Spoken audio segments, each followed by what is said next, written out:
Upon waking up, the young man found himself in a bizarre high school filled with summoned beasts. To his surprise, in this world where anything could be summoned, what he ended up summoning was a mysterious system. Sulu, Sulu, wake up! The urgent calls of Zhang Wei, echoing in the morning sunlight, pulled Sulu out of his slumber. When he groggily opened his eyes, the sight before him jolted him awake. Why did Zhang Wei look so much younger? Wasn't this guy supposed to be studying abroad by now? As the sleepiness wore off, Sulu keenly sensed that he wasn't dreaming. Instinctively, he pulled out his phone and saw the year displayed as 2111. I should be 16 this year, right? Could it be that I've been reborn? Sulu scrutinized Zhang Wei again. He indeed looked like a 16-year-old. Yet, in Sulu's memory, this young Zhang Wei was destined to become the chubby big Zhang Wei in the future.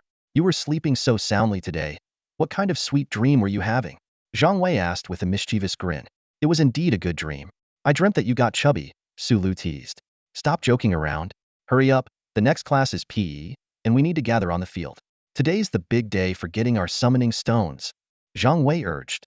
Hearing words like PE class, gather, and summon, Sulu was utterly confused. He knew these words individually, but together they made no sense. You go ahead. I need to use the bathroom. I'll catch up with you later, Sulu said, trying to remain calm. Well, I'm not waiting for you. I'm destined to become the Beast King, Zhang Wei declared enthusiastically as he dashed out of the classroom. Beast King's man? Does this guy have a crush on someone? Sulu pondered, as he casually flipped through some books from the desk drawer. When he saw titles like 3 Years of Summoning, 4 Years of Beast Mastery Compendium, History of Beast Mastery, and even Pippi Pig breeding techniques, he finally realized this wasn't a rebirth. It was a full-blown transmigration. As the class bell rang urgently, Sulu hurried to the field. There, the entire class of 3rd Anin and the PE teacher, Li Daming, were waiting for him. What shocked Sulu even more was the sight of a red-skinned rhino standing next to Li Daming, occasionally breathing out flames, drawing envious looks from the students around. It seemed that in this world, the status of PE teachers was far different. At least they wouldn't catch a cold so easily. Teacher, I know. He went to unleash his power, Zhang Wei shouted, raising his hand. Unleash power? Li Daming asked, puzzled. It's the special move that even ordinary humans can release, Sulu explained offhandedly. You think you're a beast master or something? Special move, huh? Just say you went to the bathroom. Now, get back in line, Li Daming said, half laughing. During the brief moment of joining the line, Sulu quickly searched on his phone for the history of this world's changes. It turned out that 100 years ago, this place was no different from his original world. But then, spatial rifts of various sizes suddenly appeared globally, connecting to countless other worlds. Some of these worlds housed weak creatures, while others contained extraordinarily powerful ones. These creatures of varying strengths were collectively known as beasts. Due to the differing physical laws in those worlds, even the areas around the rifts experienced altered physics, rendering advanced weaponry ineffective and making the beasts that emerged from the rifts a massive threat to humanity. Fortunately, humans found a way to fight back by collecting crystals from around the rifts, allowing them to summon beasts with extraordinary abilities from other dimensions. The prerequisite for summoning was reaching the age of 16, which is why the distribution of crystals was commonly set towards the end of sophomore year in high school. What kind of summoned beast will I get? A dragon of creation? A fairy queen? Even a giant titan would be fine, Sulu mused, stroking his chin. After all, I'm a transmigrator. What I summon shouldn't be too shabby. Even if it's a weak start, as long as it has high potential, it's fine. At that moment, Li Daming pulled out a white cloth bag and took out 40 thumb-sized colorful crystals. Each person has only one chance to summon in their lifetime, he explained seriously. I don't force you to summon right now. Those who fail can return the clear crystal to me tomorrow, and I'll keep it confidential. Successful summoners should register at the Beast Mastery Alliance. After registration, you can receive a monthly stipend. This arrangement was undoubtedly to preserve the students' dignity. After all, after sophomore year, students would be divided into Beast Mastery and Cultural classes, with vastly different social status and benefits upon graduation. Becoming a Beast Master required having a summoned beast with 100 control. Since summoned beasts would be active in the city, no one wanted a beast that couldn't be fully controlled. Even a 99 control rate could mean a 1 chance of the beast turning rogue, endangering the city's ordinary citizens. Despite this, many students chose to try immediately. Their reasoning was simple. If you succeed, you win. If you don't, you lose nothing. Statistically, the success rate of summoning was less than 10%, so failure was more common. Ah, I failed, a disappointed female classmate said, showing her now transparent crystal. She handed it back to Li Daming, who noted it down in his small notebook. I did it. I did it. Suddenly, the excited shout of the history class representative, Su Xianwei, rang out. He held a crystal that transformed into a 2-meter-tall skeleton. A skeleton of the undead type? Even Li Daming showed interest, walking over to Su Xianwei to examine it closely. Su Xianwei basked in the attention, puffing out his chest and looking around proudly. Hey, I couldn't summon anything either. Looks like I can't become the Beast King, Zhang Wei said, dejectedly eyeing his transparent crystal. Don't lose hope. You can still be the Beast King's man, Su Lu comforted, patting his friend on the shoulder. However, as the crystal fell into Su Lu's hand, it immediately turned to powder. Su Lu had indeed succeeded in summoning, but what he summoned was exceptionally strange, Pokémon system activating. Please wait. While others summoned beasts, he ended up summoning a system. About half of the students opted to delay their summoning, planning to prepare more thoroughly at home in hopes of increasing their success rate. Among those who had attempted the summoning, only Su Xianwei succeeded. All right, you have free time for the rest of this class, Li Daming announced. Originally, the physical education class was intended to teach basic combat techniques and methods to deal with fierce beasts. However, everyone was too caught up in the excitement or disappointment of the summoning to focus on training. The classroom instantly buzzed with activity as students gathered around Su Xianwei, eagerly discussing his success. Wow, Su Xianwei, can I touch your summoned beast's bones? A girl asked excitedly. Is summoning beast from the undead type? That's pretty rare. I heard they generally don't have much potential, a boy commented. Did you forget about the Skeleton Emperor of the Necromancer King? That was a powerful summoning beast capable of calling forth thousands of skeletons with a wave of its hand, someone countered. Skeleton Emperor? That's so cool. But wasn't it already a skeleton leader when it was summoned? Undead type is good too. It's hard to kill. I wish I had a summoning beast, said a student who hadn't succeeded in summoning yet, with envy. The conversation soon shifted to yesterday's Beast Master contest. By the way, did you watch yesterday's contest? The new Beast King has a nickname now, Skylight. Are you talking about the new female Beast King? What a powerful title. I love it. I'm totally a fan now, a girl exclaimed, stomping her feet in excitement. Su Lu listened to these discussions, feeling out of place. He remembered that the excited girl used to be a fan of pop idols, and now even her idol preferences had shifted to Beast Masters. Back in the classroom, Su Lu continued with his studies, occasionally glancing at the panel in front of him that still displayed Pokémon system activating. Please wait. He felt a bit anxious about how he would explain himself to Li Daming the next day. The crystals, strictly controlled by the authorities to prevent the misuse of summoning beast powers, were distributed through the school to track who became Beast Masters. Those who didn't pass the screening couldn't even enter the school. Su Lu's dilemma was that he had used up the crystals but hadn't successfully summoned a beast. After school, Su Lu returned home. During dinner, the TV broadcasted an advertisement related to beast mastery. On the screen, a young beast master stood beside a 3-meter giant fire bull, enthusiastically saying, I'm Su Mu, the Bull King Su Mu. I'm endorsing super energy milk. Unleash your wild vitality. The fire bull let out a thunderous moo. Watching the ad, Su Lu couldn't help but think, what kind of world is this? Just then, the system panel in front of Su Lu finally finished activating. Back in his room, he examined the system interface closely and found 3 options. 1. Number of Pokémon owned, 0. 2. Daily draw, guaranteed to win at least a pseudo-legendary on the first draw. 3. Shop, current points 0. I knew it was coming. Su Lu's eyes lit up. With this draw opportunity, he felt he could explain himself to Li Daming the next day, either by showing his summoned beast or presenting the transparent crystal. Given that the world had changed over 100 years ago and no one knew about Pokémon, with a wide variety of summoning beasts, it was common for someone to summon an unknown beast. Therefore, Su Lu summoning a Pokémon shouldn't raise any suspicions. The system promised a guaranteed pseudo-legendary or higher on the first draw, meaning there was even a chance of drawing a legendary.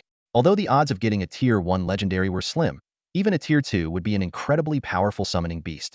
Summoning a pseudo-legendary Pokémon and nurturing it well should suffice to handle the fierce beasts from the space-time rifts.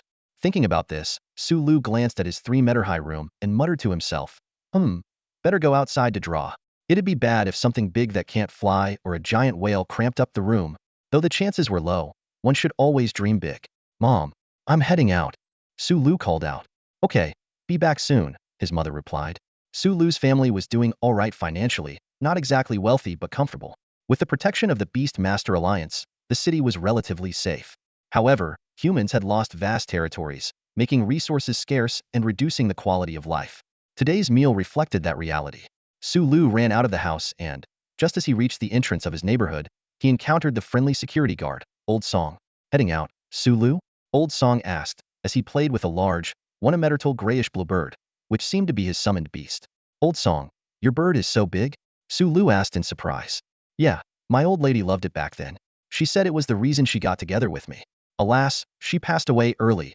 Old Song fondly patted his old bird. It's too old to fight now, but it's still nice to look at. Just then, the bird suddenly pecked at one of Old Song's hairs. You old bird. Old Song was about to get upset, but quickly composed himself upon noticing Sulu was still there. He cleared his throat and explained, it's just its way of showing affection. Sulu glanced at Old Song's balding head and couldn't help but chuckle to himself. He must love you very deeply. After listening to Sulu's words, Mr. Song frowned slightly, feeling a bit speechless. The young man was saying all the right things, yet somehow, he just didn't like hearing them. To ease the awkwardness, Mr. Song quickly changed the subject. By the way, Xiao Su, you should have received a summoning crystal today as well, right? How did it go? Su Lu shook his head. I haven't summoned yet. I plan to take a walk and then do it. Hearing this, Mr. Song's eyes lit up. He reached into his pocket and pulled out a shiny coin with a square hole, handing it to Su Lu. Take this with you. It's said to increase the success rate of summoning. It was given to me by my father. Su Lu accepted the coin, somewhat skeptical. Is there really such a thing? Mr. Song just smiled without saying a word and waved his hand. All right, off you go. Su Lu found himself on the bustling streets. The street vendors seemed to know that the school had distributed summoning crystals today, and their cries filled the air. Get your spirit coins here, they can increase your summoning success rate. Su Lu took a closer look and noticed that the coins the vendor was holding were identical to the one in his hand. He couldn't help but think, wow, this must be quite the old business. To avoid unnecessary attention, Su Lu spent over 2 hours searching and finally found a secluded park on the outskirts of the city. He was worried that his summoning process might be unusual and didn't want to attract trouble. Here we go. Here we go. Su Lu took a deep breath and opened the daily draw interface. The first day's wheel showed Level 1 Divine Beast 5, Level 2 Divine Beast 10, Illusory Beast 10, Quasi-Divine 75. A 15 chance for a Divine Beast? Let's do this. Su Lu eagerly spun the wheel. The pointer spun rapidly, gradually slowing down, and finally stopped at the edge of the Level 2 Divine Beast. Just when Su Lu thought he had missed it, the pointer made a slight jump at the last moment, landing in the Level 1 Divine Beast range. Let me see my little treasure. Su Lu clapped his hands with anticipation. The virtual wheel shattered, transforming into a colorful light that coalesced into a gigantic dragon. A green caterpillar? That can fly? I'm in luck. Su Lu was ecstatic. The draw result displayed, Rayquaza, Level 1 Divine Beast. The moment Rayquaza appeared, the city of W, originally shrouded in dark clouds, underwent a stunning transformation. It was as if an invisible force had dispersed the heavy clouds, allowing brilliant starlight to pour down and illuminate the entire city. Skymaster. Rayquaza. Got it. Su Lu was so excited he could hardly contain himself, knowing that his life was about to change dramatically. After the appearance of Rayquaza, the skies around instantly cleared, becoming bright and cloudless. This sky dragon, with its formidable power, commanded the weather for miles around, and any changes required its consent. This unusual phenomenon immediately caught the attention of all the powerful individuals in W City, especially the monitoring staff of the Beast Alliance. What kind of power is this? The minister of the Alliance exclaimed in shock. An unnatural force, at least above the king level. He speculated excitedly. Today is the day the summoning crystals are distributed. Could someone have summoned a king-level creature? Fortune smiles upon W City. Conduct a thorough search. We mustn't overlook a promising talent. The minister's excitement was not without reason. Historically, there have been instances where individuals started by summoning powerful creatures. For instance, the founder of the Beast Alliance laid his foundation by summoning the Star Dragon. At this moment, Su Lu was unaware of the commotion he had caused. He was gazing up at the green giant dragon before him, which was 7 to 8 meters long and about 2 meters wide. Rayquaza's majestic form, especially the shaped ridges on its neck, made Su Lu marvel. Not bad, well developed, Su Lu said as he reached out to pat Rayquaza's body, feeling its solid muscles. Rayquaza let out a low roar, seemingly a bit resigned to the gesture. Su Lu opened his panel and found that the number of Pokémon had increased to 1. He carefully examined Rayquaza's information. Aptitude, Level 1 God. Current level, 5. Attributes, Flying, Dragon. Innate trait, Airlock locks the weather in an area, manipulating atmospheric forces. Status, Healthy. Skills, Twister, Scary Face. Still level 5, equivalent to a freshly hatched Pokémon, Su Lu mused to himself, but even a level 5 Rayquaza is unmatched by ordinary summon creatures. To test Rayquaza's abilities, Su Lu pointed to the sky and commanded, try using Twister. As soon as he spoke, a fierce wind surged. The sky within a 100-meter radius was engulfed in a violent spin. Even though Sulu chose a high altitude, the citizens on the ground in W City felt a powerful pull that seemed to threaten to sweep them into the sky. Wow, we're really strong, Sulu exclaimed in awe. He noticed that the scary face skill seemed to have become a passive dragon's intimidation, capable of slowing down targets. Sulu quickly realized that to make Rayquaza stronger, he needed to level up through battles. He considered taking Rayquaza outside the city, where various fierce beasts roamed, providing a good training ground. But then he hesitated. Should I really take you to register? He worried that this otherworldly Pokémon might attract unnecessary trouble. Just as he was contemplating a solution, Rayquaza let out a low growl. Are you hungry? Sulu asked in surprise, looking at the colossal creature and suddenly realizing he might not be able to afford to feed it. Does it need to absorb energy from meteorites? He couldn't help but worry about his not-so-fluent family. At that moment, Sulu remembered the system store. He hurriedly opened it, hoping to find a way to solve the problem. Sulu widened his eyes in disbelief as he stared at the system interface filled with a dazzling array of items. Wow, even the creation alpaca's tablets have been snatched by the system, he exclaimed. However, seeing the staggering requirement of 1 billion points, he couldn't help but smile wryly. It'll take forever to save up that much. As his gaze moved downward, Sulu noticed that even the most basic Pokémon food required points. Clenching his teeth, he resolved, looks like I have to hunt outside the city.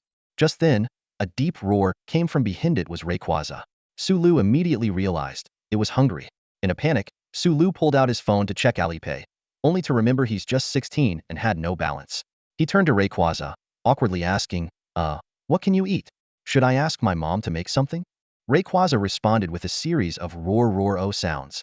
Listening carefully, Sulu was surprised to find that Rayquaza could absorb some atmospheric components to stave off hunger.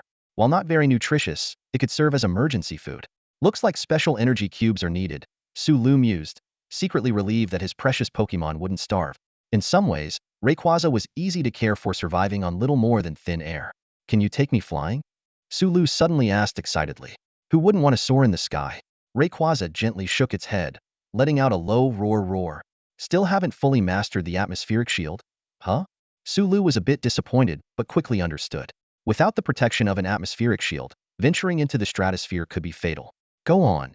Sulu gazed at the starry sky, advising, be careful if there's any danger. You're still young, don't stray too far. And don't cause a commotion.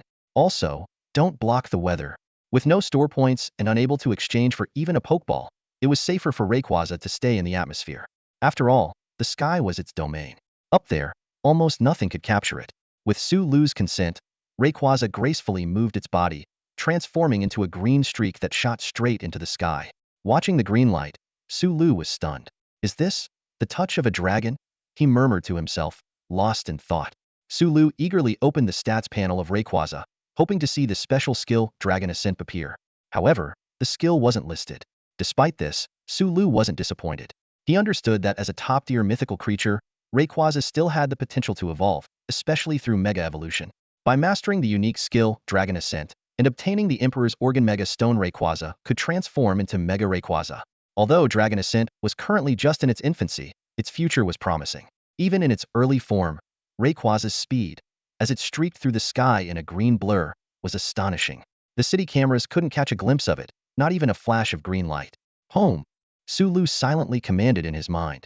He could check Rayquaza's stats at any time and had a clear mental image of its general position, which gave him peace of mind. Meanwhile, a near-Earth satellite quietly positioned itself over City W. The unusual weather in City W had caught the attention of some, especially the Beastmaster Minister. He immediately ordered a satellite reconnaissance. The ground-based monitoring staff focused intently on their screens, only to find the clouds seemingly erased, and then suddenly reappearing. We underestimated it, one of the monitors exclaimed.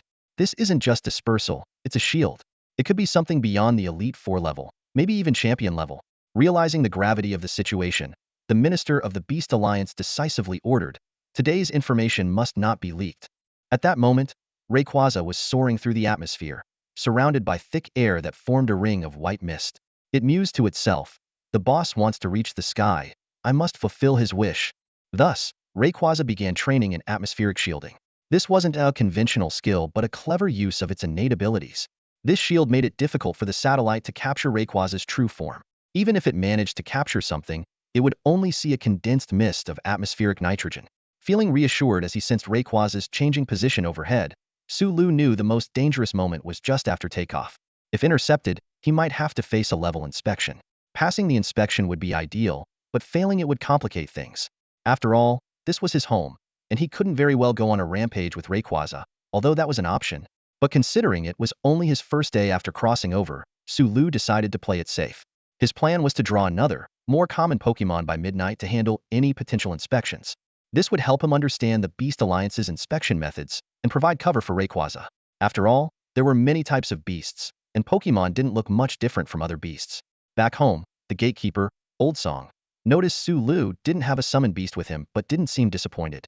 He enthusiastically offered a large bag of magic tools, supposedly ancestral summoning aids.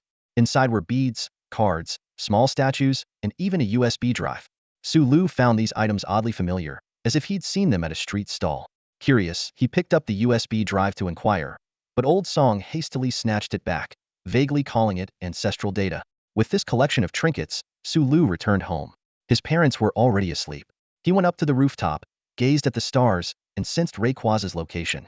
Just past midnight, Sulu opened the system to check the daily lottery wheel. Tier 1 Mythical 0.1, Tier 2 Mythical 1, Illusionary 1, Pseudo-Legendary 3, Other Pokemon 30, Consumable 60. A 35.1 chance to get a Pokemon, that should do. Sulu thought. I just need one to handle the inspection. He pointed skyward with his right hand, made a gentle swipe, and declared, "Come forth, answer my call." The lottery pointer spun rapidly, finally landing in the Other Pokemon section. The familiar glow appeared once more, but this time the light was smaller, indicating that a smaller Pokemon was about to appear. Suddenly, a yellow figure appeared in front of Sulu. It had short, sturdy limbs, soft yellow fur, and a cute yet puzzled expression. It was a Psyduck. It was clutching its head, tilting it curiously as it observed Sulu. Great! Psyduck! Got it! Sulu exclaimed excitedly. Quack quack! Psyduck made a confused noise. Smiling, Sulu explained. Are you confused? I'm going to be your trainer, or rather, your beast master. From today on, you're going to be my main force. He patted Psyduck on the shoulder, thinking to himself that as the apparent main force, it probably wouldn't attract too much attention. Tomorrow, he would take it to the Beast Master League to test the waters. Hearing Sulu's words, Psyduck seemed to be filled with determination. However, it took a full 30 seconds to react, finally bending its short arm and declaring, "Quack!" Psyduck will do its best. Looking at the slow-reacting Psyduck, Sulu couldn't help but wonder if there was something wrong. But he quickly let it go, thinking, oh well, it's just the decoy duck anyway. Quack quack, Psyduck called out again. Sulu opened Psyduck's attribute panel. Psyduck. Aptitude. Elite. Current level. 5. Type. Water. Innate trait. Damp can produce moisture to weaken fire attacks. Status. Healthy. Skills. Claw. Confusion Ray. Hypnosis. Psychic. Elite? That should be decent, already a medium aptitude, Sulu thought to himself. Suddenly, Psyduck's aptitude skyrocketed to champion level. Sulu looked at Psyduck in surprise, seeing it clutching its head and shaking it vigorously. When Psyduck noticed Sulu's gaze, it stopped shaking, and its aptitude returned to elite. Quack? What's up? Psyduck asked, looking at Sulu in confusion. Sulu recalled Psyduck's information. Psyduck unleashes powerful psychic energy when experiencing severe headaches, but afterwards, it forgets everything. This could explain the fluctuation in Psyduck's aptitude. Gently patting Psyduck's head, Sulu comforted it. You don't need to force a headache. After all, the real main force is your big brother. Quack, why is Psyduck here? Psyduck suddenly asked, then excitedly exclaimed. Oh right, Psyduck is the main force. Alright, go back to sleep. Tomorrow I'll take you to register. Sulu said, turning to leave. Psyduck waddled behind Sulu with an exaggerated swagger. Meanwhile, high up in the atmosphere, a massive Rayquaza silently watched over the city where Sulu was, its eyes gleaming with profound light.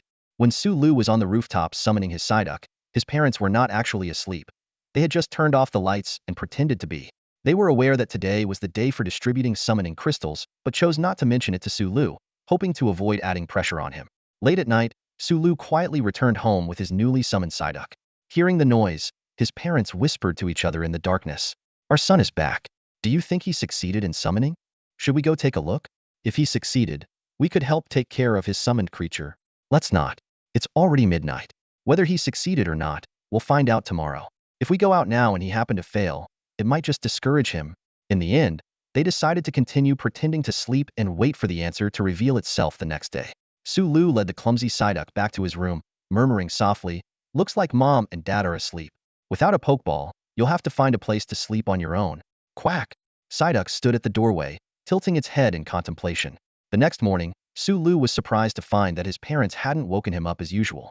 Rubbing his sleepy eyes, he walked into the living room to see his parents laughing and playing with Psyduck, while Psyduck stared blankly at the newly awakened Sulu. His father, with a look of satisfaction, said, "Son, is this your summoned creature? It may appear, well, quite friendly, but I'm sure it has great potential. If you decide to pursue the path of a Beastmaster, your dad supports you." As ordinary people without summoned creatures, they felt proud to have a son with potential as a Beastmaster. Sulu thought to himself, "So, Dad thinks Psyduck is a non-combat pet-like summoned creature?" Quack! Psyduck is the main force. Psyduck suddenly quacked, as if sensing something. "Got it. I'll take Psyduck to register today," Sulu replied helplessly. "Is its name Psyduck?" his mother asked, gently stroking Psyduck's soft downy feathers. They were not surprised by the name, as all Beast Masters receive information about their summoned creatures upon successful summoning. After breakfast, Sulu headed out to school with Psyduck. At the community gate, they encountered the old gatekeeper, Mr. Song. "Young Su, a summoned creature has limitless potential," Mr. Song said earnestly, looking at Psyduck. The 5 Emperor Dragons of the Dragon Emperor were formed by fusing the weakest dragons. Never underestimate any summoned creature. Sulu smiled wryly, wondering if everyone thought Psyduck lacked combat prowess. He glanced back at Psyduck, who seemed oblivious, curiously observing its surroundings with its head tilted. Walking through the streets, Sulu noticed many people accompanied by various summoned creatures. This was not uncommon in the city, as many summoned creatures possessed high intelligence, and those with 100 mastery were allowed to move freely in urban areas. Psyduck's goofy appearance attracted the attention of several children. With Psyduck's consent, Sulu allowed them to gently pet its feathers. Psyduck seemed curious about everything around it, frequently looking up at the billboards on tall buildings, which were covered with images of various summoned creatures and beast masters. Quack quack! Psyduck wants to be a shining star with its master, Psyduck suddenly exclaimed excitedly. Arriving at school, Sulu met his classmate Zhang Wei. "Sulu, you succeeded too?" Zhang Wei asked, enviously eyeing the yellow-skinned duck behind Sulu. "Yeah," Sulu nodded, feeling a bit anxious. Although Psyduck was often jokingly called the bomb duck, it was still a Pokémon obtained from the system. If things got serious, maybe Rayquaza could come and stir things up? Entering the classroom, Sulu saw the class monitor, Li Daming, already at his seat. As the person responsible for collecting information, Li Daming was diligently gathering all the transparent crystals. "Sulu, what's your summoned creature called?" Li Daming asked, curiously eyeing the Psyduck next to Sulu. It was a new summoned creature he had never seen before. "Psyduck," Sulu replied. Sulu, an aspiring beast tamer, summoned his companion, Psyduck. He quickly registered his details in the booklet, his eyes gleaming with anticipation. The atmosphere in the classroom turned tense yet exhilarating due to this registration process. Suddenly, a commotion erupted outside the classroom. Students rushed to the windows, their eyes drawn to a spectacle in the sky. It was a towering, humanoid creature emitting a faint blue glow, seemingly made of coral, with long ribbons flowing gracefully in the air. Standing at 6 meters tall, its presence was impossible to ignore. "What is that?" someone exclaimed in surprise. "It's huge," another voice echoed in agreement. Before long, someone identified the mysterious creature. "It's the summoned beast of Gusiki, the belle of Class 6. They say it's called Angel." "Angel?" someone repeated in confusion. "Another summoned beast named Angel?" Indeed, over the past century, people have summoned a variety of creatures from different worlds, leading to some names being reused. However, the title Angel is typically reserved for powerful beings. "That must be at least a king-level summoned beast," someone speculated. "Is this what they call starting at the top?" "I'm so envious," another voice sighed. "Why didn't I succeed in summoning? Oh heavens! Oh earth!" someone exaggeratedly lamented. "Gusiki is definitely getting into the beast taming class. Why does she have to summon such a powerful beast when she's already so pretty?" someone grumbled jealously. Amidst the clamor, hardly anyone noticed Sulu's Psyduck beside him. Its appearance was too ordinary to attract attention. "Quack!" Psyduck suddenly cried out, as if protesting its overlooked fate. A hint of silver flashed in its eyes, as though it was pondering something. But the next moment, it looked puzzled again. "Quack? What was Duck Duck just thinking?" As time passed, it became clear that large summoned beasts like Gusikis were rare. In Sulu's class, only 5 students, including him, managed to summon a creature, and all of their beasts were small enough to be brought into the classroom. Once assembled, the gym teachers led the successful summoners to the Beast Taming Alliance. The other students, who hadn't succeeded, could only watch enviously as these prospective beast tamers enjoyed an extra day off. As for whether Su Lu's Psyduck was genuinely his summoned beast, it would soon be verified at the Beast Taming Alliance. After all, the Alliance had encountered imposters before, but after several strict crackdowns, no one dared to take that risk anymore. Su Lu and his classmates successfully summoned their creatures. The school bus moved slowly towards the Beast Alliance, with an atmosphere of both tension and anticipation inside. Su Lu held his Psyduck in his arms, while beside Su Xianwei sat a skeleton with bony fingers. The other three had unique summoned beasts as well. A regular-sized gray wolf curled up under a seat, a fist-sized colorful bird perched on its owner's shoulder, and a floating orb of light the size of a head, radiating a gentle glow. Outside the bus window, Su Lu glanced upwards, catching a glimpse of Rayquaza circling in the atmosphere, like a guardian deity accompanying their journey. Although the enormous dragon-like creature was hidden among the clouds, Su Lu could feel its powerful presence. Mr. Li Daming, sitting in the front row, turned to face the students with a serious expression. Before we arrive at the Beast Alliance, let me remind you one more time. The Alliance's inspections are extremely strict. Only creatures genuinely summoned by you will pass the assessment. Any cheating will have severe consequences. Even a blank crystal core can detect the user's aura. It's not too late to confess now. Otherwise, you'll face the consequences at the Alliance. The 5 students exchanged glances but remained silent. Li Daming nodded, secretly relieved. He had high hopes for Su Xianwei's skeleton, as this fearless creature held a significant advantage in the early stages. As for the other summoned beasts, it would depend on whether they possessed extraordinary abilities. The school bus finally stopped in front of the Beast Alliance. Although located near the outskirts, the area was bustling. Luxury cars occupied most parking spots, and the people coming and going were well-dressed and exuded confidence. The surroundings were filled with various breeding companies and luxury restaurants, even livelier than the city center. The concentration of beast tamers also made this area extremely secure. Su Lu looked around and couldn't help but sigh. When he received his summoning crystal yesterday, his family prepared a relatively sumptuous meal, but it still paled compared to his life before crossing over. The impact of the space-time rift on this world was more severe than he had imagined. Seeing the bustling scene, Su Lu felt a desire to improve his living conditions. With Rayquaza's power, buying a house here and moving his parents in would undoubtedly be the safest option. Aspiring beast tamers from across the city were arriving, and major beast hunting companies had already set their sights on these potential talents. Discovering promising beast tamers early would be a significant asset for the companies. Among the crowd, the most eye-catching was an angelic summoned beast, drawing everyone's attention. In contrast, Su Lu's Psyduck went unnoticed. Although summoned beasts might possess extraordinary powers, outsiders could only speculate about their strength based on appearance. Quack, what are they doing? Psyduck tugged on Su Lu's pants with a puzzled look. Su Lu looked down and explained, they're seeking sponsorships. Just like I worry about Rayquaza's food, many students come from ordinary backgrounds, and suddenly having a summoned beast means a significant expense just to feed it. The Beast Alliance provides a monthly subsidy of 1,000 yuan to ordinary beast tamers, partly for this reason. For common summoned beasts, this amount barely covers the cost of food. Quack? Does Psyduck need it too? Psyduck tilted its head and asked. Don't worry, Su Lu reassured it, patting its head. With Rayquaza around, we can easily go outside the city to gather resources, so food won't be an issue. Su Xianwei came over, curious. Su Lu, how strong is your summoned beast? Are you planning to become a beast tamer? His skeleton summoned beast had already attracted the attention of several companies. Although undead creatures were challenging to upgrade, they were stable and could bring consistent benefits to a company. Yes, definitely a beast tamer, Su Lu nodded. He knew he would summon more Pokémon in the future, and he needed the status of a beast tamer to legally keep these extraordinary creatures. After completing the paperwork, Li Daming emerged from the Beast Alliance building and announced to the group, "Alright, it's time for the test." The tests were conducted individually. To accommodate various large summoned beasts, each city's Beast Alliance was built to be very spacious. Su Lu speculated that this world had yet to develop a convenient storage tool like a Pokeball for summoned beasts. This way, please, a dignified-looking female employee said with a smile. As a Beast Alliance staff member, she maintained a friendly attitude toward every aspiring beast tamer. Su Lu, right? You can call me Zhu Qin, she said, picking up Su Lu's file and reviewing it carefully. Summoned beast, Psyduck. Not recorded? Is this a new species appearing for the first time? Zhu Qin mused. This means there's no prior experience to draw from, so the progress of the summoned beast might be slow.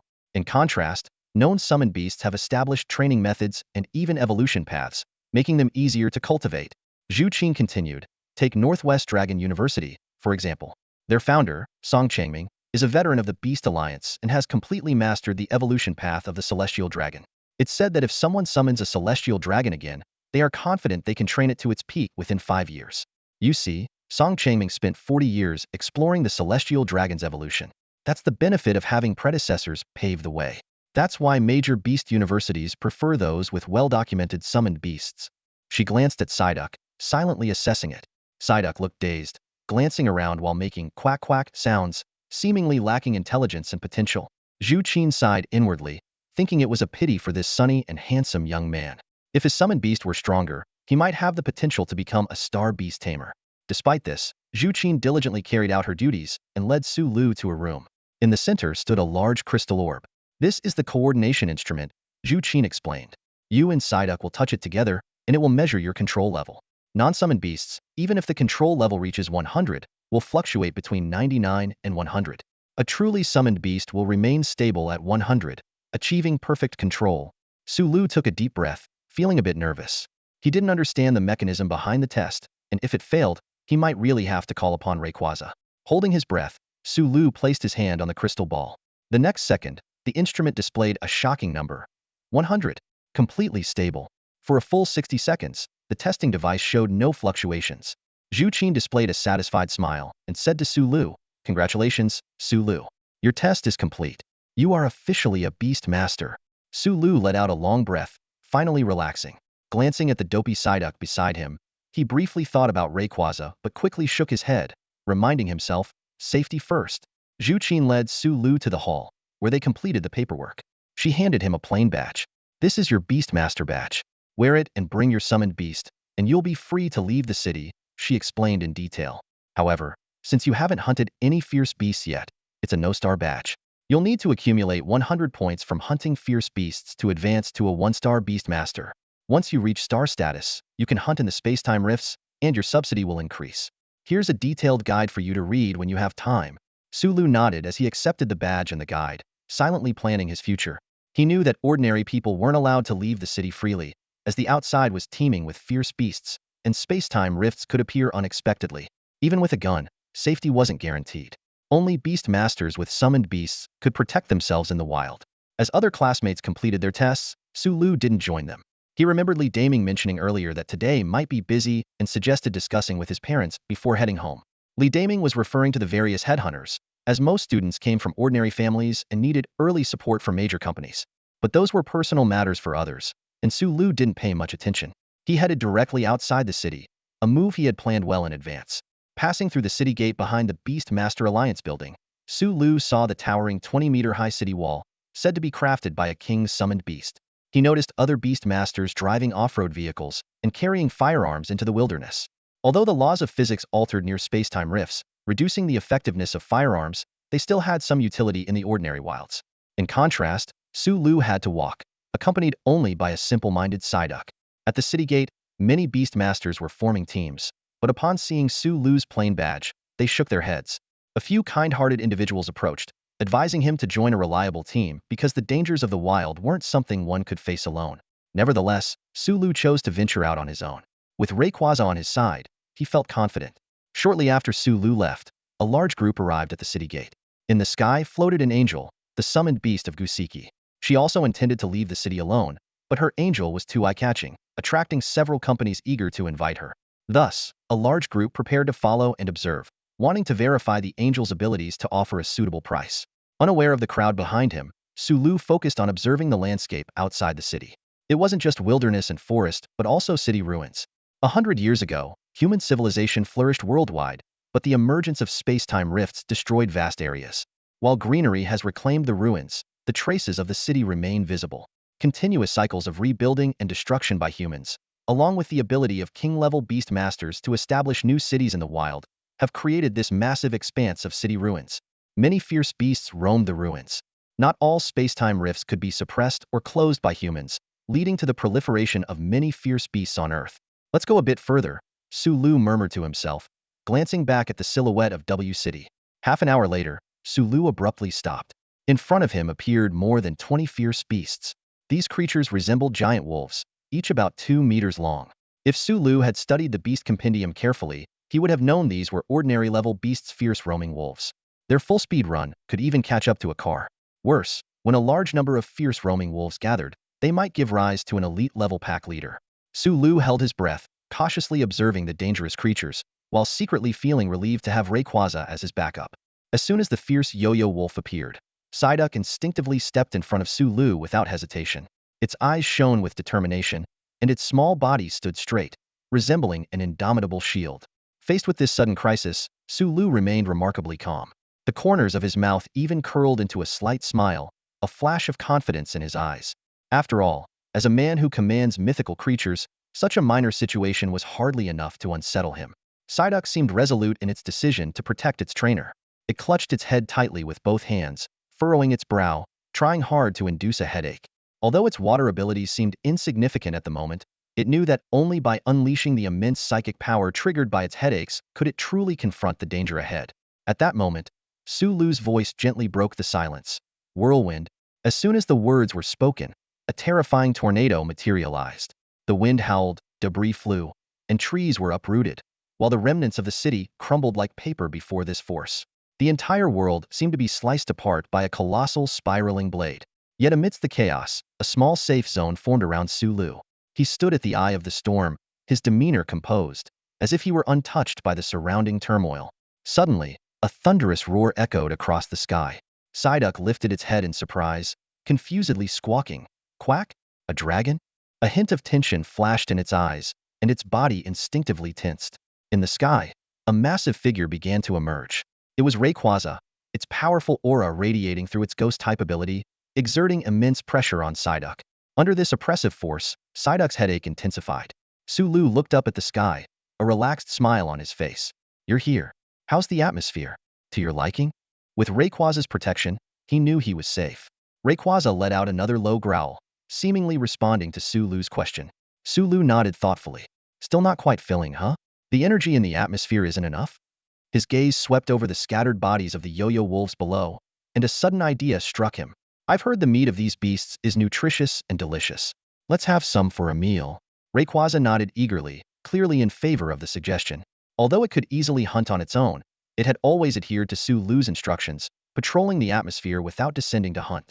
Psyduck, on the other hand, appeared somewhat bewildered, its gaze shifting between Sulu and Rayquaza as if trying to comprehend the situation. Noticing this, Sulu gently patted Psyduck's head and explained warmly, "This is your senior brother." This revelation hit Psyduck like a bolt from the blue, and it let out a startled quack. Its hands flung backward in shock, as if it had been thoroughly spooked. Then, it crouched down, drawing circles on the ground, muttering to itself, "Quack, I thought I was the main force. Haha, don't lose heart. I'll train you to become the strongest Psyduck in the world," Sulu said with a confident glint in his eyes, patting Psyduck on the shoulder. Psyduck's potential was beyond imagination. The system panel had once shown that it possessed elite 4-level potential, and if its psychic power could be fully developed, it could at least reach elite 4 level, with the possibility of becoming a champion. In the Pokémon world, a champion-level Pokémon is comparable to a pseudo-legendary, and a strong champion can even rival legendary Pokémon, which is an astounding potential. "Quack. It's a deal," Psyduck suddenly responded, making Sulu wonder if this self-assured duck had become smarter due to its potential development.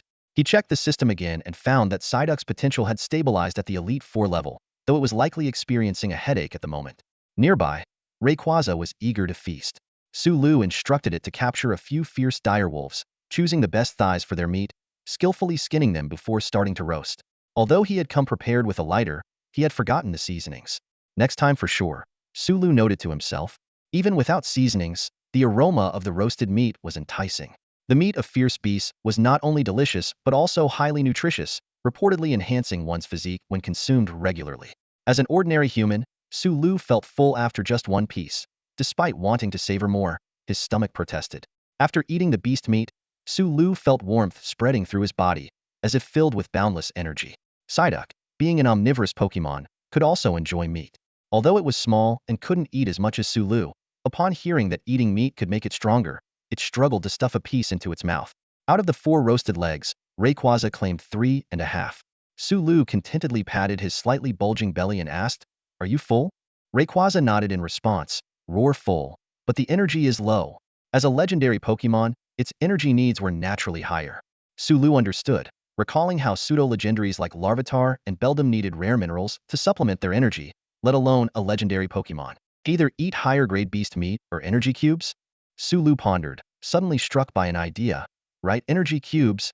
He opened the system shop and saw that his previously 0 points had increased to 181 points. Defeating 23 direwolves had yielded an average of about 9 points each. Sulu chose to display only purchasable items and saw options for Pokeballs and berries.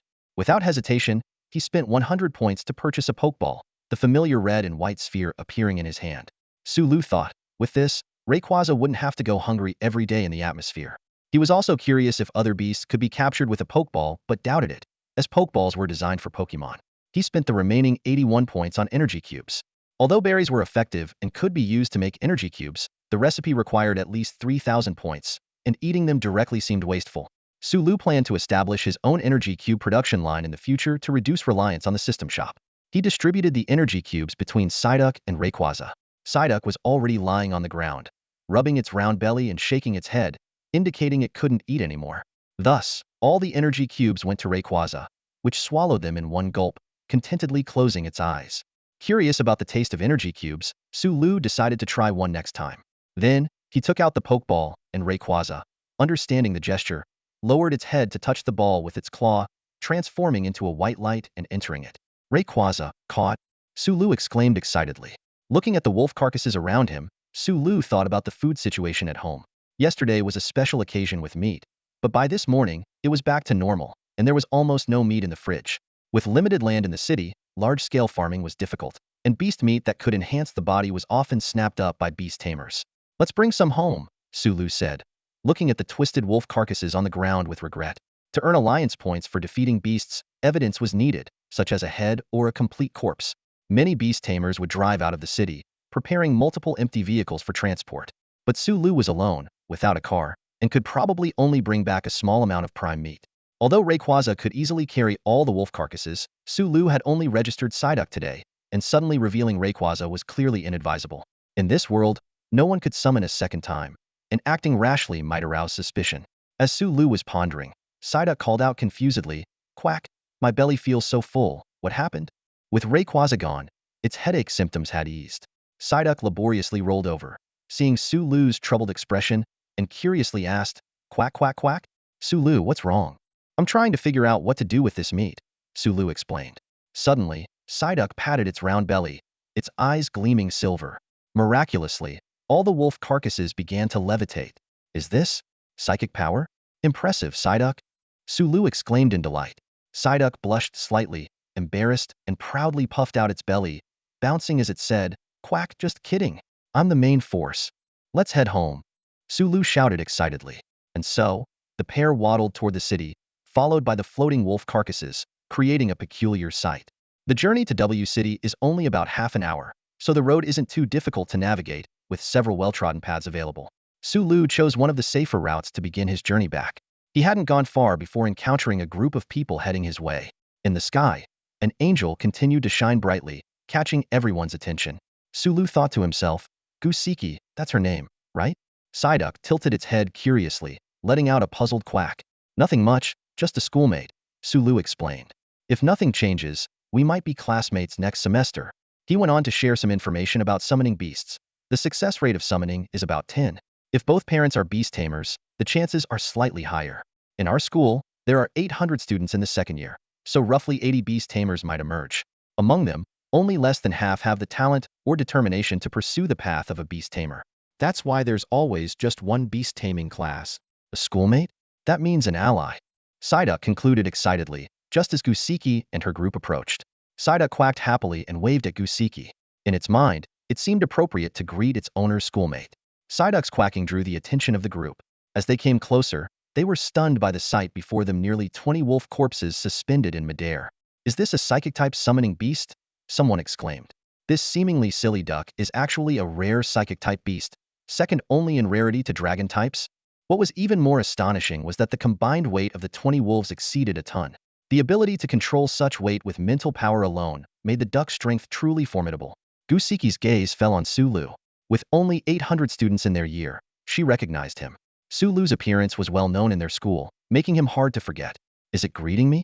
Gooseki asked, somewhat surprised. "Yes, it seems to like you," Sulu replied with a slight smile, patting Psyduck's head. He didn't say much more or try to get closer. Although the angel was a strong presence among summoning beasts, to Sulu, it was just another creature. Thanks. Do you need help bringing these wolf corpses back? Gusiki asked, looking at Psyduck, doubting its ability to carry so many wolf bodies. No need. It's a form of training. It can handle it, Sulu replied without hesitation. Psyduck nodded confidently, as it was indeed a small task for it. See you next semester then, Gusiki said, not saying much more. With the strength Psyduck had shown, joining the beast taming class would be a breeze. Yeah, see you next semester, Sulu said calmly as he walked away with Psyduck. One of the company employees accompanying Gusiki asked, Miss Gu, is he your classmate? A schoolmate, but likely a classmate next semester, Gusiki replied. There were many company representatives following Gusiki, but with the entry of large companies, smaller companies had lost the confidence to poach her. They were there to witness the true strength of Gusiki's summoning beast. However, now that they had encountered a promising new beast tamer in Sulu, many began contemplating recruiting him instead. Gusiki looked in the direction Sulu had come from, deep in thought. Among the new beast tamers this year, she had only considered Song Xia from another school as a rival, but this encounter had changed her perspective. It seems I can't underestimate any summoning beast. They hold endless possibilities. Now, Gusiki was eager to know just how strong Sulu was. If it was indeed 20 wolves, there would surely be some battle traces left behind. She led the group to where Sulu had previously fought.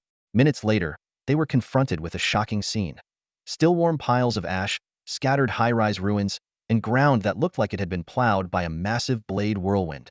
The affected area spanned 100 meters. A battle range of 100 meters? Someone exclaimed. What kind of monster is this? That silly-looking yellow duck has such terrifying combat power. Could it be that he just picked up the pieces? Someone in the group speculated, swallowing hard. This combat power isn't something an elite can achieve. It's completely at the level of a champion or higher. And what does a champion level mean?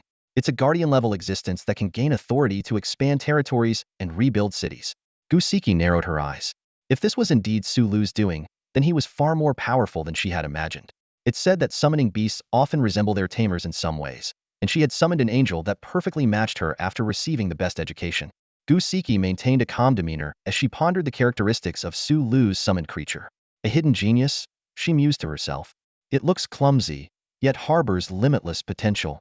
At that moment, a series of eerie wolf howls echoed from the distance. The group looked around warily, only to see ferocious roaming wolves converging on them from all directions. In the blink of an eye, over 100 savage wolves had surrounded them.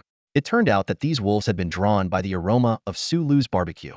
It's well known that wild beasts have an exceptionally keen sense of smell, which is why hardly anyone dares to barbecue in the wild. However, due to the presence of the creature known as Lycongzwa, these beasts were affected by its ghostly aura, making them hesitant and fearful to approach. It was only after Sulu left that they mustered the courage to come forward. So many ferocious wolves? What's going on? Someone exclaimed. We're so close to the city. Could it be a new space-time rift has appeared? Very possible, another person agreed. We need to act quickly. Facing 100 ordinary beasts, with the possibility of elite ones among them, even the most seasoned hunting team would find themselves in peril. Not to mention, the burst speed of these roaming wolves rivals that of a car, posing a deadly risk with any misstep. Yet, Gusiki stopped her eager companions with an outstretched hand. No need, she said calmly. Let me show you my strength. Isn't that why you came with me? She looked up at the angel drifting in the sky and softly commanded, Angel, purify them. As soon as the words left her mouth, the angel began to gather points of light around itself. In an instant, countless luminous needles shot towards the wolf pack. This was Gusiki's summoned entity, radiant and impressive, just like her. In the blink of an eye, all the ferocious wolves were wiped out. The angel, having completed its task, appeared somewhat weakened, having been summoned only recently. Even so, the scene left everyone present utterly astounded. However, just as they were recovering from their shock, another round of wolf howls sounded in the distance. Judging by the volume, there were likely thousands of them this time. Run! Someone shouted. A new space-time rift must have appeared nearby. Already on his way back to the city, Sulu had no idea what was happening behind him. As he and his Psyduck walked along the path, a sudden thought crossed his mind. Psyduck, can you use your psychic powers to make us fly? Sulu asked, his eyes gleaming with anticipation. He explained that Rayquaza hadn't yet mastered the atmospheric shield, and its speed might end up breaking his back if it carried him. In comparison, Psyduck's psychic abilities seemed like a better option. Sigh. Psyduck quacked sadly, tilting its head to show it was unable to do so. Sulu sighed. Does controlling a living being with psychic power require more mental energy? I guess we'll have to keep walking for now. He couldn't help but admire Psyduck. Being a water-type Pokémon that could learn Psychic-type moves was already quite impressive. After all, not every creature could unleash psychic power just by having a headache. After 20 minutes of walking, they finally reached the gates of W City. Passers-by turned their heads, intrigued by the unique pair. While using a summoned beast to transport a beast's carcass wasn't unusual, using a psychic type for such a task seemed a bit of a waste. After all, a summoned beast's energy should be conserved for potential beast encounters. No vehicle? Must be a rookie. Such strong psychic power. He must be at least elite level. Should we invite him? Look at his badge, it's a plain one. Seeing Sulu's achievements, many people approached him, hoping to recruit him into their teams. It was a practical matter. Every team needed strong members. However, Sulu politely declined their invitations and headed straight to the Beast Tamer Alliance's procurement point with the carcass of the wild hound. Sulu's arrival caused a minor stir, as transporting with psychic power was not a common sight. Inside the Beast Tamer Alliance building, people noticed the commotion, including Zhu Qin, who was resting. Unable to resist her curiosity, she walked over to the window to take a look, a habit of hers as she enjoyed observing various beasts. Is that Sulu and Psyduck? Zhu Qin was taken aback. She regretted underestimating them, thinking to herself, I really misjudged them. Here I am, trying to pass the Beast Tamer examiner's test, and I dismissed such a powerful summoned beast. Any new summoned beast deserves attention. Suddenly, an idea struck her. Stroking her chin thoughtfully, she mused, if I write a paper on Psyduck, maybe I could pass the assessment? As a professional, she was always striving to improve herself. The idea seemed promising. If she could uncover a new potential in a summoned beast, her career might just take off. As for gaining Sulu's consent, she was confident that her good looks and expertise would allow her to propose helping with training in exchange. Meanwhile, Sulu had reached the procurement point, placed the carcass on the conveyor belt, instructed a masked worker at the plaza. Behind the belt was a massive scanner, said to detect the energy contained in a beast's body, awarding points accordingly, and retrieving genetic information to prevent claiming rewards twice with the same carcass. All wild hounds, totaling 36 points, the registration worker said kindly. Keep it up, young man. You're not far from becoming a star-level beast tamer. Observing the screen, he knew Sulu had registered as a newcomer today. Although 20 wild hounds weren't a formidable challenge, achieving such results on the first day, and in such a short time, showed significant potential. Of course, buying beast carcasses to exchange for points wasn't out of the question, but it was unlikely. Carcasses without genetic scanning were more expensive, and those with that kind of money wouldn't bother with low-level subsidies. As for the carcasses needed by high-star beast tamers, buying them could bankrupt the company. The funds could better develop genuine high-star beast tamers. Sulu nodded and collected his monthly allowance of 1,000 yuan. Next, he moved on to selling the beast meat. Outside the procurement point, a large crowd eagerly waited for the scan to end so they could purchase the meat. Only after the Beast Tamer Alliance's inspection, confirming it was safe to consume, would they use the beast meat. However, due to Rayquaza's brutal methods, the wild hound carcasses Sulu brought back weren't in the best shape. Even so, the meat still sold for a high price of 100 yuan per kilogram. This meant that Sulu earned 150,000 yuan from a single trip. With the substantial sum in hand, Sulu finally understood how lucrative being a beast tamer could be. His eyes shone with excitement as he envisioned a future full of opportunities beckoning him forward. 15,000 is more than enough to support a family of 3 for 2 to 3 years, and a beast tamer can earn that amount with just a single trip outside the city. Of course, that requires sufficient skill. Sulu thought to himself that with this money, not only could he improve his family's living conditions, but he could also buy a vehicle to transport the carcasses of fierce beasts. He glanced down at his side at Psyduck, who was panting heavily with its tongue out. Clearly, this trip outside the city had worn it out as well. Just as Sulu was about to leave the purchase point, a hand suddenly patted his shoulder. He turned around to see the Beast Alliance staff member who had registered him earlier. If he remembered correctly, her name was Zhu Qin. Looks like you remember me, Zhu Qin said with a smile. Sulu was momentarily taken aback, then politely asked, Miss Zhu Qin, is there something you need? Zhu Qin explained, it's like this, I'm really interested in Psyduck and want to write a paper about it. Can I observe it closely for a while? Please, she pleaded, putting on a pitiful expression. Sulu straightened his face and said sternly, Psyduck is my first beast. It's so cute and powerful. It's practically family to me. Hearing this, Psyduck was so moved that it hugged Sulu's leg, letting out a quack. A flicker of disappointment crossed Zhu Qin's face. She knew many beast tamers regarded their summoned beasts as family and were reluctant to let outsiders study or observe them. She tried to explain, I just want to observe, I won't do anything inappropriate. Plus, I have some experience in nurturing that could help Psyduck grow. Sulu nodded but immediately added, even so, Psyduck is still my family. Would you let someone casually observe your family? Zhu Qin sighed, thinking how stubborn this young man was. Just as she was about to give up, she heard Su Lu add, "So, you'll need to pay extra." This sudden twist left both Zhu Qin and Psyduck stunned. The phrase, paying extra for each sentence, left Zhu Qin momentarily stunned. She blinked, her mind racing, and quickly realized that this meant Su Lu had agreed to her request. Zhu Qin calculated silently that for her future, even using her dowry would be worth it. Although she didn't have a boyfriend yet, this investment was significant for her. All right, Zhu Qin agreed decisively, then asked, "But Su Lu, how much research funding do you need?" Su Lu thoughtfully touched his chin. Money wasn't his main goal. What he truly wanted to understand was how Pokémon differed from other summoned creatures in this world. Through research and publishing results, Pokémon could better integrate into this world. Su Lu was well aware that showing Psyduck this time was mainly to test the world's attitude towards Pokémon and their impact on others. After all, he planned to continue summoning Pokémon in the future, and if possible, he hoped to give all his summoned Pokémon a legitimate status. This world was not peaceful. While cities seemed harmonious, in the wild, people often hunted other summoned creatures for evolution materials. If Pokémon had any special traits, Su Lu hoped to learn about them early to be mentally prepared. As for funding, Su Lu began, "I want 70% of your final research profits, plus 10,000 a month. But I need to be involved in the observation process." Zhu Qin was taken aback. 10,000 a month would take up almost half of her salary. But she gritted her teeth, deciding to trust her instincts. "Deal," she agreed firmly. Su Lu was a bit surprised that Zhu Qin agreed so readily. He continued, "So, how do you plan to observe Psyduck?" "Let's set a location," Zhu Qin suggested. "I'll come to observe after work and on my days off." "All right, it's settled." Su Lu nodded, then asked, "By the way, don't you have work now? How come you're out at this time?"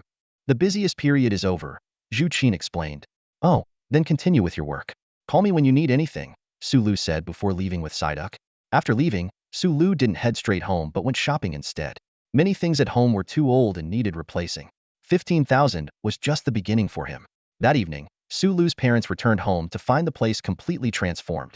The old bulky TV was replaced with a large LCD screen, and much of the furniture had been updated. They initially thought they had walked into the wrong house until they saw Su Lu and realized it was indeed their home. After Su Lu's explanation, they understood it was all thanks to Psyduck's great contribution today. The 15,000 income was equivalent to 2 or 3 years' worth of their salaries. Su Lu's mother couldn't help but pat Psyduck's head, praising it for being amazing. Psyduck enjoyed the attention, tilting its head, while Su Lu muttered to himself, "Shouldn't you be praising me?" Su Lu's father also praised his son for being accomplished and reminded him to nurture Psyduck well and to be careful when going outside. Meanwhile, the head of the Beast Alliance in W City was troubled. A day's worth of testing had been completed, yet they still hadn't found the powerful beast rumored to control the weather. Although 3 beasts showed king-level energy fluctuations, it didn't mean they had king-level combat power. The beast in his mind that could control the weather should have champion-level energy, but had yet to appear. The minister hadn't considered someone hiding summoning information because the summoning stones were under the Alliance's complete control. He began to suspect it might be an outsider or, worse, a wild beast. The afternoon's news about a possible large space-time rift near W City added to his headache. Soon, the exploration team reported back, confirming a space-time rift, preliminarily assessed as elite level, just 3 kilometers from W City. The minister realized he might need to take action personally, and if unresolved, he would have to notify the city's leader. Late at night, Su Lu found himself tossing and turning, unable to sleep. It was his second day in this world, and he had witnessed many amazing beasts and his beloved Pokémon. Suddenly, he sat up and said, "I can't sleep. Let's go earn some shop points." Psyduck, awakened, poked its head out of its new duck bed with a questioning quack. Su Lu thought that with Rayquaza's power, defeating wild beasts would be easy, allowing him to earn a lot of shop points in a short time. After carefully checking, he found that the shop offered Psychic Talent and Aura Talent, with the Psychic Talent available for just 10,000 points, which tempted him greatly. Additionally, several energy cube recipes caught his eye. He calculated that a single tornado from Rayquaza could earn nearly 200 shop points. Doing it multiple times, 10,000 points would not be out of reach. Determined, Su Lu dressed and quietly left the house with the still drowsy Psyduck. His parents, exhausted from work, were fast asleep, unaware that their son had gone out again.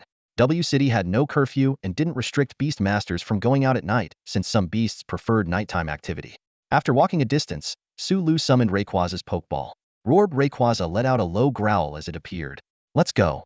Time to make a big impact," Su Lu said excitedly. "Quack!" Psyduck exclaimed in surprise. "There's a dragon?" Rayquaza made another appearance, and Psyduck instantly reverted to its dazed state. Gaia Duck looked at Psyduck's bewildered expression and couldn't help but rub its aching head. Sulu skillfully patted Psyduck on the head, reassuringly saying, "Don't be so surprised every time you see our elder brother. You'll get used to it." Rayquaza snorted out 2 thick plumes of mist, letting out a low roar, seemingly communicating with Gaia Duck. Seeing this, Sulu interrupted. "You two are really having a chat? Let's focus on finding some monsters to fight first. There's plenty of time for you to converse later." Rayquaza lowered its head, signaling Sulu to climb aboard. Sulu hesitated for a moment. "Will it be safe for me to go up there? Even though it's just low-altitude flying without protection, the strong wind and acceleration could be quite tough." Rayquaza responded with a roar, and Sulu's eyes lit up. "The atmospheric shield is already taking shape? Looks like my days of soaring through the atmosphere aren't far off." "That's impressive for a legendary Pokémon." Sulu settled atop Rayquaza's head, while Psyduck seemed a bit apprehensive. Rayquaza's proud nature didn't permit a Pokémon of lesser strength to stand on its back, so it held Psyduck in its claws. In the cold wind, Psyduck curled up, muttering, "Quack 30 years east, 30 years west. Never underestimate a poor duck. Let's take off." With Sulu's command, thick white mist gathered around Rayquaza, forming a hazy sphere. Standing on Rayquaza's head, Sulu was amazed to find he couldn't feel a hint of wind. This was Rayquaza's atmospheric shield, with limitless potential, potentially even capable of withstanding meteor impacts. Rayquaza flew steadily to accommodate Sulu. Although it could reach top speed in mere fractions of a second, it chose to accelerate slowly, considering Sulu's tolerance. Through the faint atmospheric shield, Sulu could vaguely see the outside scenery, feeling a unique thrill. Meanwhile, the stimulation caused Psyduck, clutched in Rayquaza's claws, to emit a special energy wave, adding an Endure skill to its ability panel. Wherever Rayquaza passed, fearsome beasts trembled, some even wetting themselves in terror, scurrying away to hide. Such was the effect of the permanent dragon's might. However, this posed a challenge for Sulu's goal was to battle monsters, but they were all hiding. What should he do? Noticing the issue, Sulu checked the panels of his 2 Pokémon. Rayquaza had leveled up, and Psyduck's new Endure skill caught his attention. Could it be due to the dragon's might? He pondered, then instructed Rayquaza, "Tone down your pressure, or we won't be able to find any monsters to fight." Reluctantly, Rayquaza withdrew its pressure, and the beasts stopped hiding. Each time a beast was spotted, Rayquaza would remotely unleash a tornado to take it down, leaving the carcass for other beasts. In just half an hour, Sulu's system store points soared to 400. Despite this, Sulu frowned. "It's still too slow. These beasts are scattered, and though we can take them out with one hit, finding them is troublesome." He recalled rumors of dense beast presence around spacetime rifts, but being an unranked Beast Master, the Beast Master Alliance wouldn't disclose their exact locations to him. While Sulu was mulling over his predicament, a series of deep wolf howls echoed from afar, one after another, in considerable numbers. Sulu's eyes brightened. "We've got something big. Rayquaza, let's go." The green dragon accelerated, sweeping through the skies. In the distance, the Beast Master Alliance was organizing Beast Masters to fend off the surging wolf pack. "Quick, quick! Defensive beasts to the front! Healers! We need healing!" Wolves are breaking through on the west side. In the frontline defense camp, the Beast Master Alliance Minister, Dong Yinfeng, received a photograph. The picture depicted a giant pale wolf with glowing red eyes. "It's the Tsang, you ferocious wandering wolf," Dong Yinfeng murmured, his brow furrowed. The fierce wandering wolf has 4 ultimate evolutionary forms, with the Azure Moon fierce wandering wolf being the most ferocious.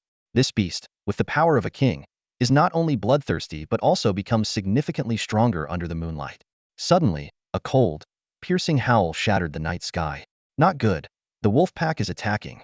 Dong Yinfeng decisively ordered, "I'll hold off the Azure Moon fierce wandering wolf. You all need to contact the city lord immediately, and if the situation is critical, summon the city's beast masters to join the battle." As the minister of the Beast Master Alliance in W City, Dong Yinfeng was well aware that the current status of the alliance was the result of countless beast masters and their summoned beasts sacrificing their lives. More importantly, his family was in the W City area. "Firework Butterfly, it's our turn," Dong Yinfeng called out. A 3-meter wingspan, fiery red butterfly swooped down from the skyscraper, gracefully landing atop Dong Yinfeng's head. This was the Firework Butterfly, the life-bound beast of the minister of the Beast Master Alliance in W City. In the distance, groups of fierce wandering wolves stood scattered across the city's ruins, their bodies cloaked in a silvery glow, as if wearing cloaks woven from moonlight. This was the ability of the Azure Moon fierce wandering wolf Moon's Blessing, which grants powerful defensive strength to its allies. Dong Yinfeng surveyed his surroundings, seeing countless pairs of green wolf eyes stretching to the horizon. The sheer number of this fierce wandering wolf army was staggering, numbering in the tens of thousands. Although they were merely ordinary-level beasts, such a vast number was still terrifying. Even so, Dong Yinfeng remained resolute, saying, "We must fight back." Firework butterfly bloom. With a wave of his hand, the firework butterfly's scales began to fall like dust. Each particle transformed into a head-sized fireball, numbering in the thousands. These fireballs descended into the wolf pack, triggering a series of explosions. While they inflicted some damage, the effect of the moon's blessing allowed the surviving fierce wandering wolves' wounds to heal quickly. Dong Yinfeng took a deep breath, calculating his next move. In an unknown battle, he was confident he could hold off the Azure Moon fierce wandering wolf, but with the wolf pack's support, his chances were slim. It seemed his only option was to dive into the wolf pack and confront the Azure Moon fierce wandering wolf Hedon, temporarily halting the pack's advance. However, this was almost a suicidal move. Just as Dong Yinfeng prepared to charge into the wolf pack with the firework butterfly, the previously chaotic battlefield suddenly fell into an eerie silence. It was as if something colossal had arrived, blocking out the moonlight. Dong Yinfeng looked up, his pupils contracting sharply. It's a dragon. This was an overwhelming presence. Everyone could clearly feel the immense, oppressive force of the dragon. The fur of the Azure Moon direwolves stood on end as they stared intently at the suddenly appearing Rayquaza. In an instant, the lunar protection enveloping all the direwolves shattered and disintegrated. The lunar protection of the Azure Moon direwolves was formed from condensed moonlight, but Rayquaza, with its inherent ability airlock, easily severed this celestial power. Dong Yinfeng watched the dragon blocking the moonlight with excitement, his years of experience as a beast master stirring within him. Standing on Rayquaza's head, Su Lu frowned and thought, "Moonlight? I wonder if it counts as fairy type." Although fairy types are strong against dragons, Rayquaza is a legendary beast, and its power is unquestionable. "Rayquaza, take them down," Su Lu ordered calmly. A thunderous dragon roar echoed across the land, and a massive tornado rose up, sweeping the direwolves into the sky. The direwolves howled in terror as they were torn apart in the whirlwind. Even the elite leader met the same swift demise. With the death of its companions, the red glow in the eyes of the Azure Moon direwolf intensified. Initially intimidated by Rayquaza, it had considered retreating with its wolf cubs into the time rift. But the scent of blood drove the bloodthirsty creature into a frenzy. It howled, stepping on the pale moonlight, and charged toward the sky. Dong Yinfeng stood frozen, muttering to himself, "A wolf chasing the moon? This Azure Moon direwolf is terrifyingly powerful." He realized that if he were to engage, he would likely be torn apart by the wolf within a few rounds. Su Lu watched the rapidly advancing Azure Moon direwolf, calmly directing, "Rayquaza, use Twister to limit its movement, then follow up with Ancient Power." A strange energy fluctuated around Rayquaza, enhancing all its attributes. A 1-meter diameter energy ball formed and was hurled fiercely at the direwolf. The speed of Ancient Power was astonishing, striking the target instantly.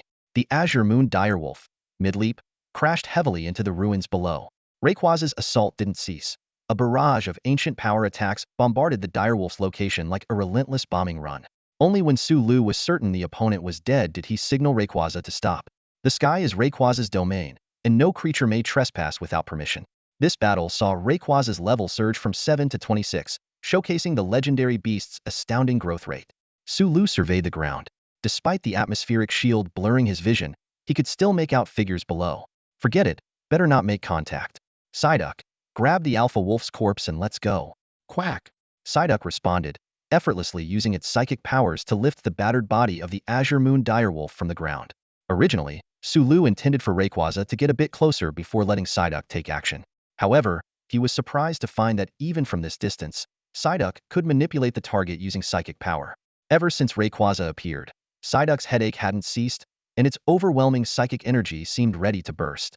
Su Lu was astonished to discover that, despite the considerable distance, Psyduck could now easily control the target with its mental power. "Boss, about the corpse of the Azure Moon direwolf." A subordinate cautiously spoke up. "The body of a heavenly king-level beast is worth at least tens of millions. Not to mention this one had mastered the unique skill of Moonlit Wolf Run. Many beast tamers with direwolves would love to obtain such a carcass, as consuming it might help them comprehend this special skill. If you don't want to die, keep quiet." Dong Yinfeng sternly interrupted. "That is the spoils of a powerful warrior."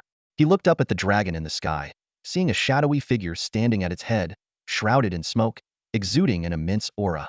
Dong Yinfeng thought to himself that this dragon was a new type of tamed beast he had never seen before, so caution was necessary. However, from the current situation, It seemed that this mysterious warrior harbored goodwill towards them. Otherwise, he wouldn't have intervened to stop the beast chaos. At the moment, Sulu had no intention of interacting with others.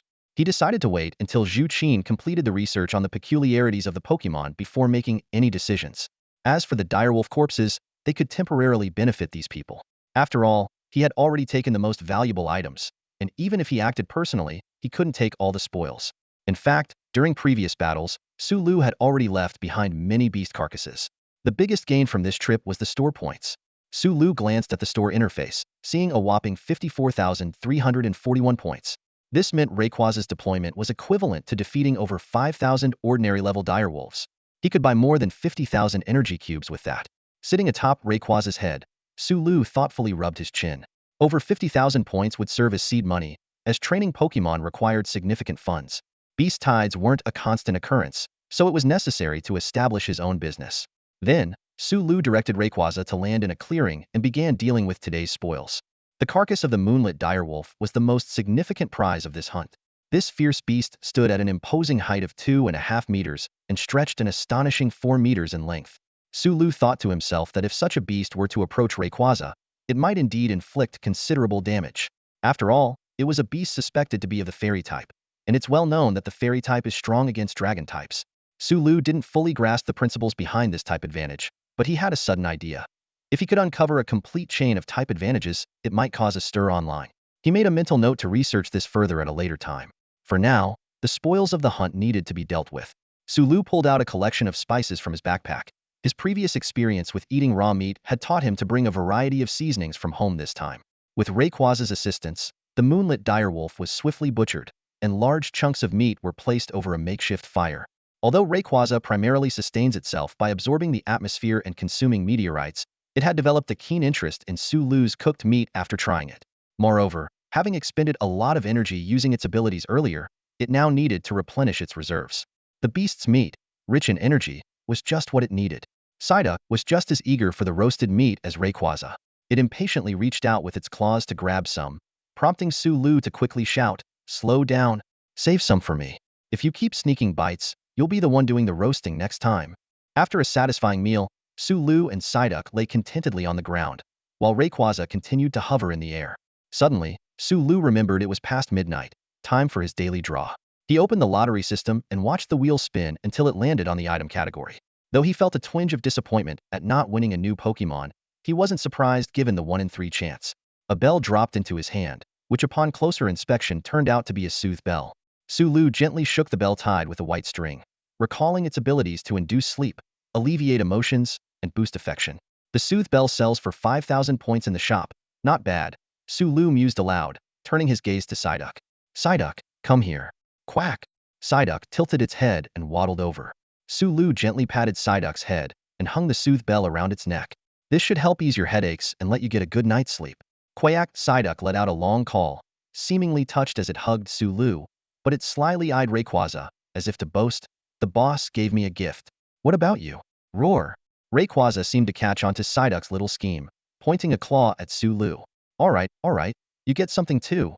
Sulu chuckled, not wanting to play favorites. He opened the shop and began browsing carefully.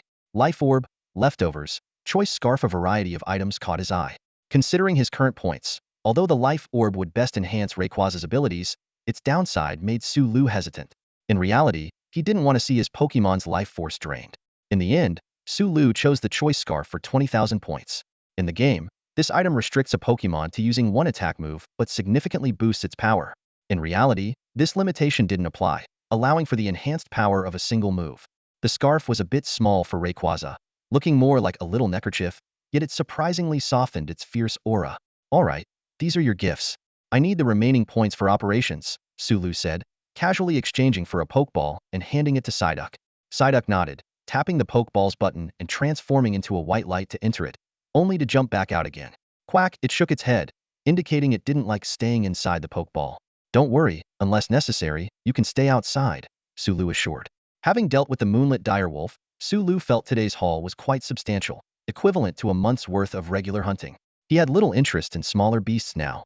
He decided to wait for the next beast tide before acting again, as his current points should last for a while.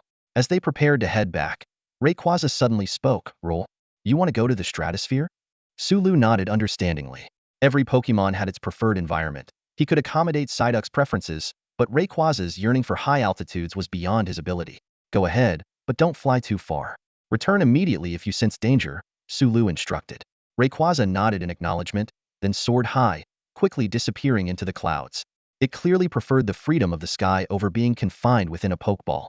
Sulu didn't force it to stay, and this trust made Rayquaza feel warm inside.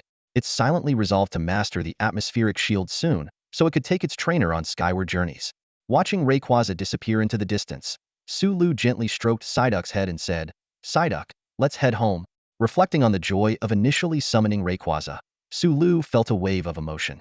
Over time, he had become increasingly invested in helping Rayquaza grow stronger. As a trainer, the inability to aid one's Pokémon would be deeply disappointing. Sulu resolved to improve his own skills and devise a comprehensive training plan for Rayquaza. Oh, and Psyduck needs its own training regimen too, Sulu noted to himself. Though the moonlit direwolf's body was large, Rayquaza had devoured most of it. Sulu saved a leg piece, intending to savor it at home. By the time they reached the city gates, it was already past midnight. The guards barely glanced at him. Without registration, no one would know it was rare moonlit direwolf meat. Arriving home by 2 a.m., Psyduck returned to its little nest and quickly fell asleep. Previously plagued by headaches, it could only sleep lightly, but with the soothe bell, it could finally enjoy deep sleep. Watching the peacefully sleeping Psyduck, Sulu smiled warmly. Truly carefree, he murmured to himself. Lying in bed, Sulu began pondering training methods for his two Pokémon and a detailed plan for using his shop points. It wasn't until 3 a.m. that he finally drifted off to sleep. Early the next morning, Sulu's mother gently woke him up.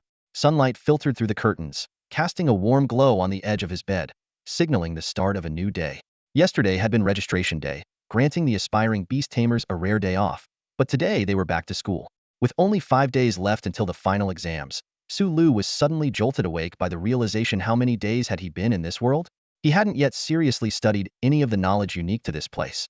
With a still sleepy Psyduck by his side, Sulu set off for school. The soothing bell hanging from Psyduck's neck jingled softly with each step. This little bell not only eased Psyduck's headaches, but also made it look even more adorably silly. Although Psyduck only appeared less dazed when frowning in pain, Sulu thought this version of Psyduck was just perfect. As he walked, he pondered Psyduck's future, harnessing its psychic power so it could wield its immense strength even without a headache. "Hey, you've changed. Got a summon beast and forgot your buddy? Huh? Let me give your duck a pat." Zhang Wei's voice suddenly came from the side, startling Sulu.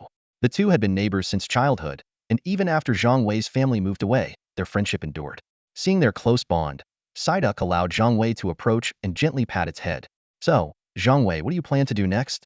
Sulu casually asked as he watched his friend carefully stroke Psyduck. "Well, since I can't be a beast tamer, I'll have to become a breeder. I'm thinking of being a food breeder," Zhang Wei replied confidently. In this world, beast tamers mainly handle combat, while breeders focus on nurturing summon beasts, with food breeders being a specialized branch. Although breeders don't have the same status as beast tamers, they are still held in higher regard than ordinary people. "Good luck," Sulu encouraged him. "By the way, have you decided what path to take? The final exams for class placement are in just 5 days." Zhang Wei asked. Beast tamers are divided into different branches, and some summon beasts, while not suited for combat, possess other valuable traits. The final exams in the second year serve as a sorting mechanism. Those who choose and pass the combat branch go directly to the beast taming class, while others are placed based on their scores. In the third year, all students focus intensely on their studies. The combat branch, Sulu replied without hesitation. This choice was the best fit for him now, as it required less memorization of knowledge. Sulu understood that others had been learning for over a decade, and he couldn't naively expect to catch up in just 5 days. Once at school, Psyduck was allowed to accompany Sulu into the classroom, as long as it didn't cause disruptions. With its dazed demeanor, Psyduck was unlikely to cause trouble. After a day of classes, Sulu felt mentally exhausted. While cultural knowledge was manageable, as he had studied it before, the information on fierce beasts left him bewildered. Despite this, Sulu diligently tried to learn, hoping to find ways to nurture Pokémon from the knowledge of this world. After school, Sulu rubbed his temples as he left the classroom, and Psyduck mimicked his actions, rubbing its head too. Observing from a distance, Gusiki nodded knowingly, thinking, "It's no wonder they're bonded. Even their headaches and head rubbing are in sync." "Finally done with school, huh? I've been waiting for ages." Zhu Qin greeted him cheerfully at the academy gate, dressed casually. "Does the Beast Tamer Alliance get off work this early?" Sulu asked, surprised. "I'm on a day shift, 9 to 5, Zhu Qin explained. "Where's Psyduck?" Sigh. Psyduck peeked out from behind Sulu. Why does it have a little bell on? Zhu Qin asked curiously. Psyduck likes it, Sulu replied offhandedly. Oh, let's go then. I've already set up the location, Zhu Qin said, unfazed by the bell, as it wasn't uncommon to adorn one's summoned beast with accessories. Sulu nodded and followed Zhu Qin away. Watching them leave together, Zhang Wei muttered in confusion. This guy said we'd be wizards together, but he ditched me first. How do we do the assessment? Sulu inquired once they reached the testing site. Today, we'll start with a physical assessment to determine what type of summoned beast Psyduck is, along with its potential and traits, Zhu Qin explained. There are different types? Sulu asked, surprised. Did you even pay attention in class? Zhu Qin said with a playful exasperation. Summoned beasts are generally divided into 3 types: static, fusion, and evolution, Zhu Qin patiently explained. Static types can't evolve or fuse. They grow stronger through training, but their strength is mostly set at summoning, so their potential is relatively low. Fusion types can merge with others to form a more powerful entity, and there are many unique fusion methods. However, due to their nature, competition is fierce, even leading to conflicts over fusion beasts. Evolution types can evolve into a new, powerful creature when certain conditions are met, making them the most popular choice.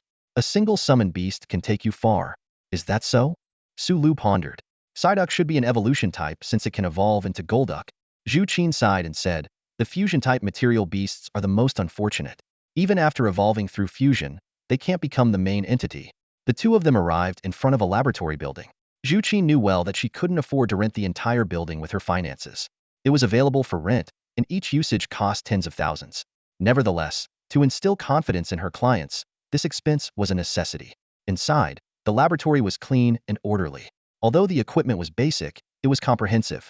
Zhu Qin and Sulu donned lab coats and began a thorough examination of this new type of summoned creature. Sulu had Psyduck cooperate with the examination. After half an hour of busy work and placing all the test materials into the machine, they finally caught their breath. Sulu noticed Zhu Qin's adept handling and curiously asked, you seem quite experienced? Of course, I've spent some time in a lab, Zhu Qin replied. Then why did you end up working for the Beast Tamer Alliance? With a hint of frustration, Zhu Qin said, got stuck with a wise mentor, I guess. While the machine was still processing, Sulu glanced around at the other equipment in the lab and asked, can you tell me what these instruments do? Thinking that there was no harm in explaining while they waited, Zhu Qin casually described their functions, assuming that even if Sulu knew their purposes, he wouldn't actually conduct an experiment. However, after Sulu absorbed all the information, he nodded, retrieved 3 berries from his backpack, and headed to the lab bench. He began attempting to create energy cubes, a skill he had exchanged for 10,000 points at a store the previous night. Initially, Zhu Qin thought Sulu was just messing around and worried he might damage the lab equipment, which would require compensation. But as Sulu executed each step, her expression grew serious. It became evident that every action Sulu took had a purpose. Zhu Qin stared in amazement as Sulu conducted the experiment. His movements were smooth and confident, showing a mastery of each step without hesitation.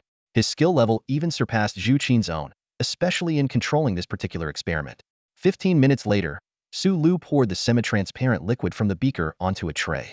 The liquid solidified instantly, forming a solid that covered the entire tray. He picked up a knife and cut the solid into small cubes. Surprisingly, once separated, the previously rough edges of the cubes became rounded, indicating a concentration of energy. Success. Sulu sighed with relief, thinking to himself that even in this world, energy cubes could still be crafted. He felt fortunate that the berries were something he had exchanged for on the spot from the system, using his backpack as a cover. Psyduck seemed to catch a whiff of the aroma, drooling as it gazed longingly at Sulu. Haha, you greedy duck, Sulu said with a mischievous grin. Do you know how 8 treasure duck is made? As he spoke, he handed an energy cube to Psyduck. Quack. Psyduck gave Sulu a disdainful look, but took the food anyway. As Sulu elaborated on the process of making 8 treasure duck, Psyduck's eating slowed, and beads of sweat appeared on its forehead. It continued eating, tears streaming down its face, as the deliciousness mingled with fear in its heart. Just kidding, Sulu laughed. He considered that making energy cubes himself was far cheaper than buying them from the system. If he could develop a berry mixer, he might even be able to produce them in bulk. What is this? Beast feed? Zhu Qin asked in confusion. She had assumed Sulu was just an ordinary beast tamer, but now it seemed there was much more to this young man. You could say that, Sulu replied, popping an energy cube into his mouth. It's refreshing, like the feeling of ocean waves. This was an energy cube he specifically designed for Psyduck, enhancing all its attributes. Humans could consume it too, though the strengthening effects were minimal. Did you study this? Zhu Qin asked cautiously, feeling a bit anxious if Su Lu was indeed more skilled than she was. How should she view herself? Self-taught, I guess, Su Lu answered nonchalantly. Can I analyze this beast feed of yours? Zhu Qin asked, despite knowing it was impolite to probe into someone's formula. Watching Psyduck enjoy it so much, she couldn't help but want to understand its effects. Su Lu thought for a moment. The raw materials were exclusive to him, and the method was known only to him, making it nearly impossible for others to replicate. Besides, he planned to make a fortune from energy cubes to support more Pokémon in the future. Go ahead and analyze it, he said, tossing another energy cube from Psyduck's dish to Zhu Qin. Psyduck rolled its eyes and turned back to its meal. Zhu Qin carefully caught the energy cube and walked over to the lab's analyzer. Once the sample was inserted, the screen displayed various colored indicators. Compatibility 93, strong water type enhancement, other attribute enhancements. Zhu Qin read the data in shock. This meant that the beast feed was suitable for 90 of summoned beasts and was particularly effective for water type ones. With long-term use, even ordinary water type summoned beasts could achieve significant growth. Zhu Qin couldn't help but marvel. This was like divine feed. Although there were foods on the market that could enhance a summoned beast physique, like the popular fierce beast meat, achieving such effects with beast feed usually required meat from a king-level fierce beast. Yet, this young man had managed to create the same effect with just a few berries. Suddenly, Zhu Qin had a thought. Berries? Could these berries be extremely valuable? But berries are plants and can be cultivated. Some grass-type summoned beasts can even accelerate their growth. With this realization, Zhu Qin swallowed hard, glancing at the calm Su Lu beside her. She recalled her own experiences of having her achievements claimed by her mentor. If she could present the research findings of this feed, she could surely make a strong statement. However, Zhu Qin shook her head vigorously and decisively pressed a button. A disc popped out of the machine, and she unhesitatingly threw it into the high-temperature incinerator. What are you doing? Su Lu asked, puzzled. Zhu Qin took a few deep breaths and said seriously, do you realize what you've created? If the big corporations find out, you could be in danger. Su Lu nodded. Yeah, it seems the effects are indeed impressive. Zhu Qin frowned and said, are you seriously thinking about mass production and selling? Your beast food is made from fruits, while most of the ones on the market are made from ferocious beast meat. Your actions will disrupt the market, and those beast food companies won't allow you to do that. Su Lu retorted. What I produce should be beneficial to the Beast Tamers, right? Yes, but this affects other people's interests. Zhu Qin began, but Su Lu waved his hand, cutting her off. Don't worry, anything that benefits the Beast Tamers, the Beast Tamer Alliance will support me, Su Lu said, silently adding in his heart, I have the power to protect this interest. Looking at the confident young man in front of her, Zhu Qin thought to herself, handing over the technology to the Beast Tamer Alliance? That might be the best outcome. Just this achievement alone could earn him a doctorate from the Alliance. Realizing the complexity of the situation, which was beyond her involvement, Zhu Qin decided not to inquire further about the energy cubes. Half an hour later, the test report for Psyduck was finally ready. Su Lu and Zhu Qin approached the machine, with Su Lu feeling a bit anxious, as the report held significance for the uniqueness of Pokémon in this world. Zhu Qin carefully examined the data on the report and read aloud. Water type, evolution potential, physical strength. Su Lu casually asked, is there any issue? Zhu Qin excitedly replied, no issues at all. Everything is above the standard. Psyduck has great potential and is a summonable creature that can still evolve. Congratulations. Once you discover Psyduck's evolution conditions, it will undergo a transformation. She was secretly pleased, knowing that the higher Psyduck's potential, the more attention her paper might receive. Su Lu continued to probe. Is there any abnormal data with Psyduck? Calming her excitement, Zhu Qin continued to carefully analyze the report. After another half hour, she suddenly frowned. Some of the data points are too high. Zhu Qin muttered to herself. Su Lu immediately became alert, thinking, the uniqueness of Pokémon compared to other summoned creatures must lie in these data points. Zhu Qin explained to Su Lu, the energy levels within Psyduck are exceptionally high, ranking it among the top tier of all registered summoned beasts. Additionally, its mental particles are unusually stable. Su Lu interrupted her technical jargon. Just tell me what that means in practical terms. Zhu Qin nodded. High energy levels mean Psyduck can learn new skills more easily and evolve with less effort. Su Lu pondered, stroking his chin. The high energy distribution within Pokémon might be why they can be contained in Pokeballs. Ordinary creatures can't be compressed into a Pokeball, just like humans can't. He continued speculating, so, being contained in a Pokeball isn't a unique Pokémon trait. Other summoned beasts with high energy levels should also be able to be confined in Pokeballs. Therefore, Pokémon won't disrupt this world purely because of their abilities. It just shows their high potential. It's the Pokeball technology that could cause a sensation, Zhu Qin added. As for the overly stable mental particles, The benefit is that Psyduck will be very loyal to you and extremely friendly. Its stable mind allows it to perform beyond its capabilities under your command. However, this friendly demeanor extends to everyone, which might attract those with ill intentions towards stable-minded summoned beasts. She explained further, initially, stable mental particles were seen as a good thing, even a standard test item. But over time, the Beast Master Alliance dismantled many underground organizations and uncovered alarming facts. The plundering of summoned beasts. Although summoned beasts are completely loyal to their beast masters are mortal. Some summoned beasts choose to die with their masters, but many opt to live on. These beasts, accustomed to human interaction, are easier to capture than wild ones. Underground poachers target these beasts, especially those with stable mental particles and friendly natures, as they are easier to deceive. These poachers often attack beast masters to control and capture their summoned beasts. Zhu Qin continued, as a result, the Beast Master Alliance stopped actively testing summoned beasts' mental particles to prevent misuse by those with malicious intentions. Su Lu frowned and asked, "So, the more talented and mentally stable a summoned beast is, the more it becomes a target?" Zhu Qin replied, "It's more accurate to say that any powerful summoned beast becomes a target, and the stability of mental particles is a priority for poachers. But you don't need to worry too much. Testing for stable mental particles requires a sample from the summoned beast. With a bit of caution, you won't encounter major issues, and the Beast Master Alliance is there for protection. Generally, stable mental particles are advantageous." Su Lu shook his head and said, "That's because the stakes aren't high enough yet. The power of a divine beast is tempting enough to make any poacher take risks. Even in the relatively safe Pokémon world, many risk everything for a legendary Pokémon, let alone in this perilous world. Although obtaining a Rayquaza's tissue is difficult, demonstrating immense power will always attract unwanted attention." Su Lu speculated that this scenario was related to the traits of Pokémon. Besides their extraordinary abilities, what people most admired about Pokémon was their bonds. In the Pokémon world, bonds are not just ties or restraints but inseparable emotional connections. It's said that Pokémon can sense human emotions to some extent, forming bonds with them. Under the influence of these bonds, Pokémon can perform far beyond their usual capabilities and sometimes undergo the legendary bond evolution. In the Pokémon world, the bond between Pokémon and humans is an eternal theme, and it seems the summoned Pokémon are no different.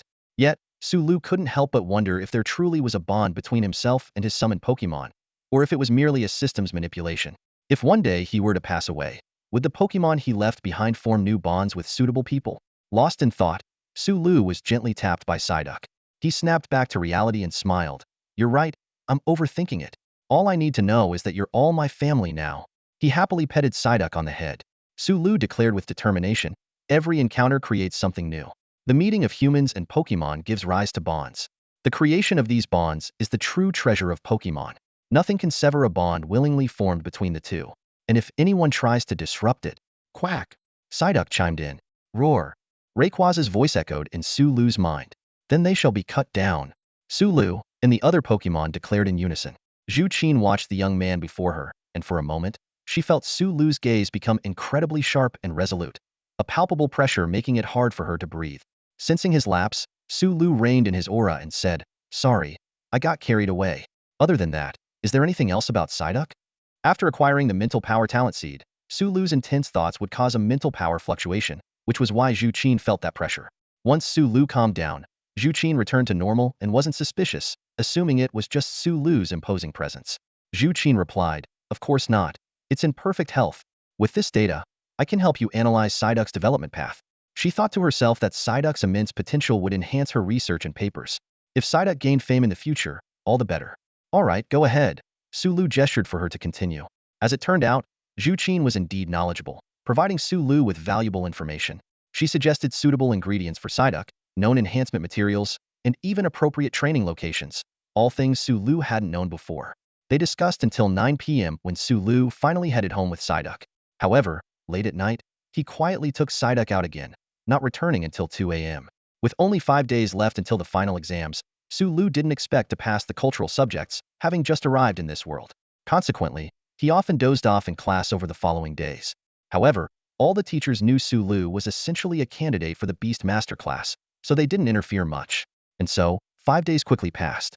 Finally, the day of the final exams arrived. The cultural exam only lasted for a day. Although Su Lu had already chosen the beast taming class, he still needed to meet certain cultural subject standards for the college entrance exam. With a sense of dread, he forced himself to take the exam, feeling anxious inside. After the exam, Zhang Wei, looking relaxed, approached Su Lu and asked, "How do you think you did, Su Lu? You have the beast taming assessment tomorrow, right?" Su Lu shrugged helplessly. "What can I say? I bombed it. I can only hope for the best in tomorrow's beast taming assessment." He had come to terms with it, his tone carrying a hint of self-mockery. Standing nearby, Psyduck quacked twice, as if in agreement. It had witnessed Su Lu's journey from initial effort to eventual resignation. 5 days might be enough to miraculously finish summer homework, but not to fill a knowledge gap of over 10 years. Suddenly, as if struck by an idea, Su Lu turned to Zhang Wei and asked, "By the way, didn't you mention wanting to become a culinary cultivator?" Zhang Wei nodded, explaining, "That's right. Culinary cultivators use ferocious beast meat for cooking, achieving therapeutic effects through their dishes. I've signed up for a new Oriental cultivation class this summer. If all goes well, I might even get a junior culinary cultivator certificate." Su Lu's eyes lit up with intrigue. "Really? I have a product idea you might want to explore. It could be a big moneymaker."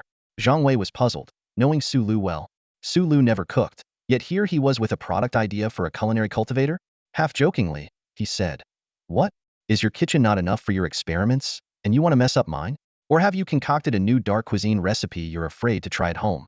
"Come on, I'm serious," Su Lu replied earnestly. Seeing Su Lu wasn't joking, Zhang Wei put on a more serious expression. "Really? All right, tell me about it." Su Lu slowly explained. "It's actually a nutrition composition plan. See if you can find ferocious beast meat with similar effects and blend them into food." This idea was inspired by research on energy cubes. Although Su Lu could easily produce energy cubes and planned to use them as a future source of income, he didn't want to reveal the berries just yet. He couldn't grow them immediately in this world, at least not in W City. If the berries were exposed, others might notice something unusual, and their appearance required a reasonable explanation. Therefore, Su Lu's plan was to sell only the leftover energy cubes from his Pokémon, given their limited quantity. Besides the berries, he was also exploring alternative ingredients, which is why he thought of Zhang Wei. After hearing him out, Zhang Wei seemed thoughtful. He knew Su Lu was always coming up with ingenious ideas, and this one seemed feasible too. "All right, I'll experiment with some recipes and let you know the results," Zhang Wei said, unusually serious, as he turned to leave, pondering various possibilities. Su Lu wasn't worried about the energy cube formula being leaked. The real ingredients were only known to him. Having Zhang Wei research it was a win-win situation. If it worked, Su Lu would have an alternative to the berries. If not, it didn't matter. As for why he didn't involve Zhu Qin, simply put, their relationship hadn't reached that level of trust as it had with Zhang Wei. After parting ways with Zhang Wei, Su Lu headed to the lab he had rented earlier. Although humans were confined to cities, each city supported research and development, as evidenced by this public lab. Zhu Qin couldn't afford to rent a lab daily, but Su Lu could. Every night, Su Lu would go out, and with Rayquaza by his side, his efficiency was high, making it easy to find prey. Though he didn't bring back a lot of ferocious beast corpses, he earned about 30 to 50,000 a day, enough to cover his expenses. Su Lu donned a lab coat and entered the lab. Zhu Qin was busy conducting various tests. Seeing Su Lu, she exclaimed excitedly, "Su Lu, you're here. Guess what I discovered? Psyduck has a high affinity for Mingbo crystals." "Mingbo crystals?" Su Lu asked. Zhu Qin explained, "They're materials that can stimulate psychic power and are highly compatible with Psyduck. I bought some myself. Let Psyduck give it a try." Su Lu nodded, thinking he had finally found a suitable material for Psyduck in this world. Although the store had many materials, his points were limited. To Su Lu, points were far more valuable than money. Anything that could be bought with money should be bought in reality. Zhu Qin took out a light blue crystal, its glow flowing like water waves. "This is the so-called Mingbo crystal," she said. "Psyduck, try it out." Su Lu handed the Mingbo crystal to Psyduck. With his newfound psychic power talent, Su Lu could sense the mental waves within the crystal. It wasn't as strong as Sabrina's psychic-type Pokémon, but it was sufficient. In Su Lu's hand, the Mingbo crystal had almost no effect, but as soon as it was in Psyduck's hand, the light blue glow slowly flowed toward it. Holding the Mingbo crystal, Psyduck felt a comforting wave and coolness from within, as if using psychic power wouldn't give it a headache. However, once the glow faded, Psyduck reverted to its usual self. "It works!" Su Lu exclaimed in delight. "How much do these cost?" 5,000 each, Zhu Qin replied, then tentatively asked, "Boss, could you cover the cost for me?" She understood now that Su Lu was the real big spender, earning in one outing what she made in a month or two. Zhu Qin couldn't help but wonder if Psyduck's psychic power was great for scouting, making it easy to find ferocious beasts to hunt. "Sure, keep researching," Su Lu agreed. At 5,000 per piece, and with Psyduck able to absorb one in a minute, the daily cost would add up quickly. Indeed, training Pokémon required money. With that, Su Lu took out some berries and began crafting energy cubes. Psyduck and Rayquaza's daily meals now consisted of energy cubes. One of the reasons Sulu rented the lab was to conveniently make energy cubes. After completing his daily tasks, Sulu plucked some feathers from Psyduck for Zhuqin's experiments and then left. As they walked, Psyduck scratched its head, wondering if it was just a feeling, but its head seemed to be getting colder. It was still early, and after tomorrow, summer vacation would begin. Sulu thought he might as well buy a car, making it easier to earn money. Due to school commitments, Sulu has been quite busy these days. Once the test is over tomorrow, he'll have more free time and can consider bringing back all the spoils he previously couldn't. With Psyduck by his side, Sulu arrived at the car dealership. Seeing the one-star badge he wore, the staff enthusiastically approached him. Over the past 5 days, Sulu had been bringing back some fierce beast carcasses daily, accumulating enough points to be promoted to a 1-star beast master. With the upgrade, he unlocked several privileges, such as a 10 discount on Inside purchases. Honored Beast Master, what type of vehicle are you looking for? Any special requirements? The attendant inquired respectfully. I need a vehicle for transporting beast carcasses outside the city. It needs to be durable with a large cargo capacity. Recommend something suitable, Sulu replied straightforwardly. Transporting beasts? That's indeed typical of a star-ranked beast master. The attendant nodded knowingly and recommended a Wuling Hongguang priced at 300,000. This vehicle was essentially an enlarged high-chassis off-road van, a popular choice for transporting goods in the wild. Its impressive 6-ton cargo capacity was on par with a truck. Sulu immediately decided to purchase it, and soon he was ready to hit the road. As beast masters often lost vehicles in the wild, the purchasing process was greatly simplified. With Psyduck in tow, Sulu drove his new vehicle towards the city outskirts. The guards at the city gate only performed a routine check of his badge and vehicle before allowing him to pass. Sitting in the driver's seat, Sulu skillfully maneuvered the vehicle. Psyduck seemed curious about his actions, tilting its head to observe. Psyduck, are you interested in driving? Sulu noticed his companion's reaction. Sigh. Psyduck responded excitedly. I can tell from your yellow feathers that you're meant to be a great driver someday. Sulu joked, then had an idea. Let me teach you how to drive. Sulu proceeded to explain the driving techniques to Psyduck in detail. Perhaps due to the Mingbo crystal's effect, Psyduck learned quickly. Psyduck learned. Psyduck chirped excitedly. It was the first skill it had learned on its own, so no wonder it was so thrilled. Already? Maybe the yellow feathers really do give you an edge, Sulu muttered, then hit the brakes. Let's switch places, you give it a try. Overjoyed, Psyduck was placed in the driver's seat by Sulu. However, when it reached out its limbs, disaster struck. Psyduck let out a cry of distress. Its short arms couldn't reach the steering wheel, and its short legs couldn't touch the pedals. Worse still, sitting in the driver's seat, it couldn't even see the ground. Psyduck's short limbs flailed helplessly in the air. Having finally learned a skill and gotten a chance to be in charge, only to be thwarted like this, left Psyduck disheartened. It slumped over the horn in despair. Psyhong. Psyduck looked up at Sulu in shock. Psyduck's like this, and you're laughing. Stifling his laughter, Sulu explained.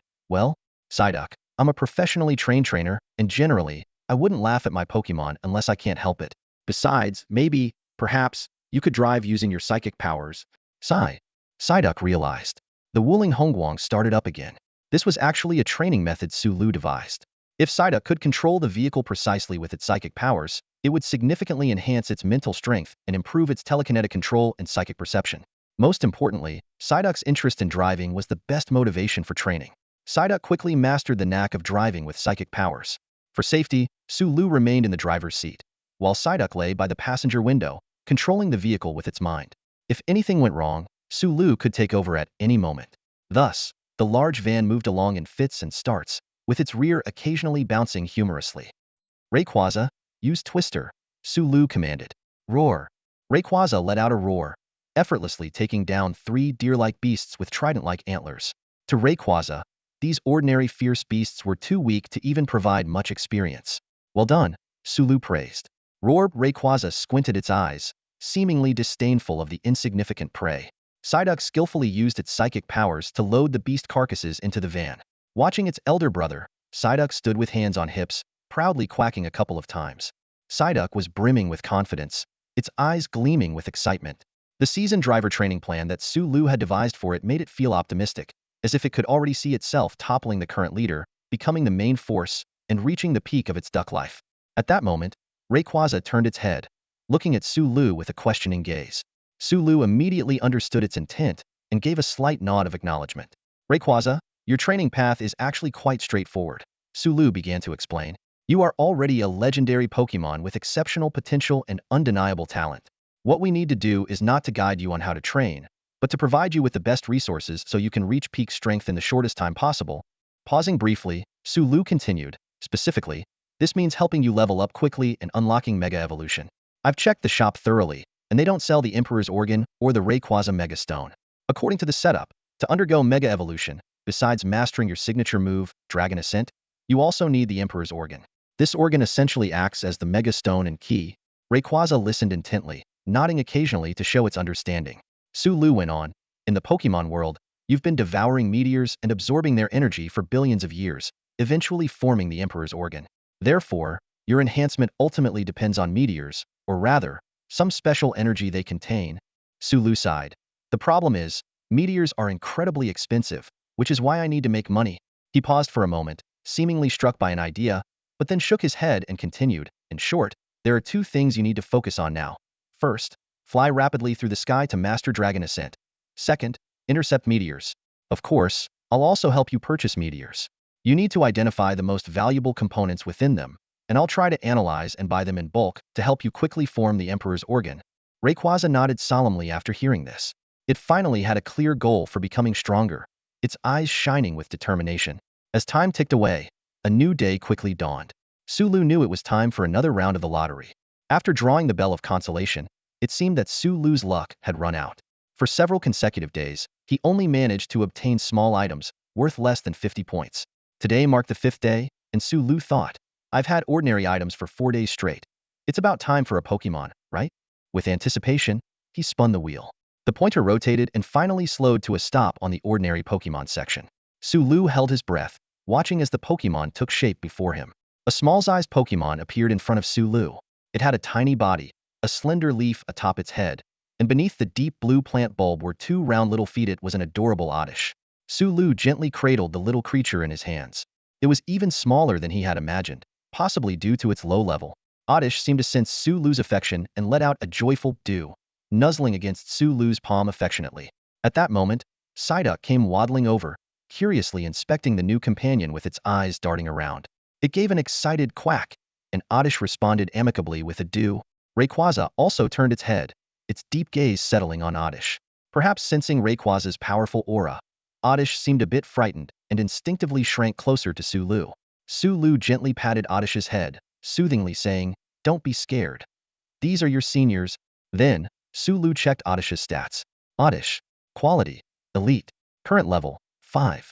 Type. Grass, Poison. Ability. Runaway almost guaranteed to escape successfully. Status. Healthy. Moves. Absorb. Growth. Elite potential. Sulu nodded to himself. Although Oddish is one of the most common Pokemon in the Pokemon world and doesn't have high base stats, having elite potential is quite impressive. Moreover, this Oddish had the hidden ability, Runaway, instead of the usual, Chlorophyll. No wonder this little one is so timid. Sulu mused, noticing Oddish's cautious glances toward Rayquaza. Rayquaza seemed to sense Oddish's unease and let out a low roar, nodding proudly as if to assure it would take good care of this junior. Sulu took out an energy cube, similar to the ones Rayquaza had, and offered it to Oddish. The little creature eagerly accepted it, swallowing it whole and showing a satisfied expression, accompanied by a delighted "doo." "All right, we've gotten to know each other," Sulu said. "One last question. Are you willing to battle?" Sulu was aware that with the system's help, he would encounter many Pokemon in the future. He didn't want to force any Pokemon unwilling to fight into training. Oddish looked enviously at Rayquaza, then shook its head firmly. It seemed to understand its limited capabilities, especially after witnessing such a powerful companion. Oddish expressed, with a doo-doo, that it was willing to help its trainer in other ways but didn't want to be a hindrance in battle.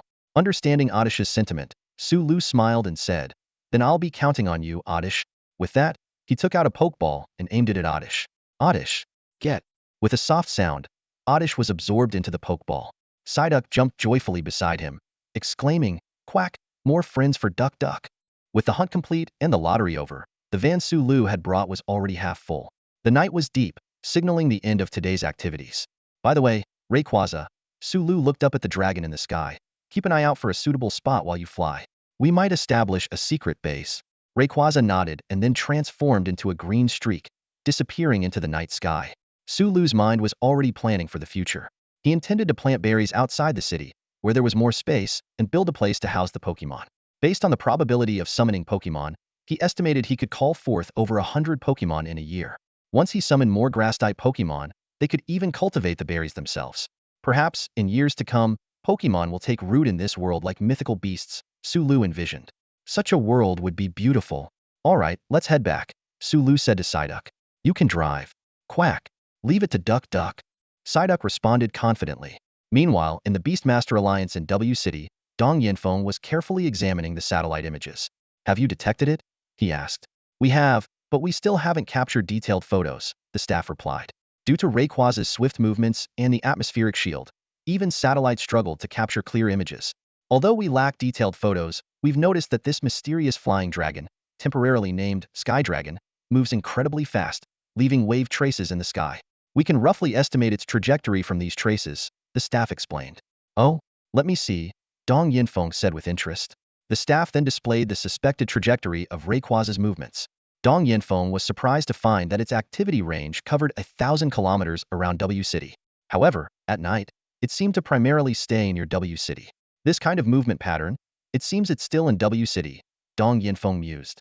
I wonder what that Beastmaster's intentions are. Since learning that Rayquaza was owned by a Beastmaster, Dong Yanfeng's concerns had eased considerably. After all, this Sky Dragon hadn't shown any malice towards W City thus far. Humans are easier to communicate with than mythical beasts, Dong Yanfeng muttered to himself, then asked, by the way, any news from the City Lord? The last time we contacted the City Lord, he returned briefly and then left again.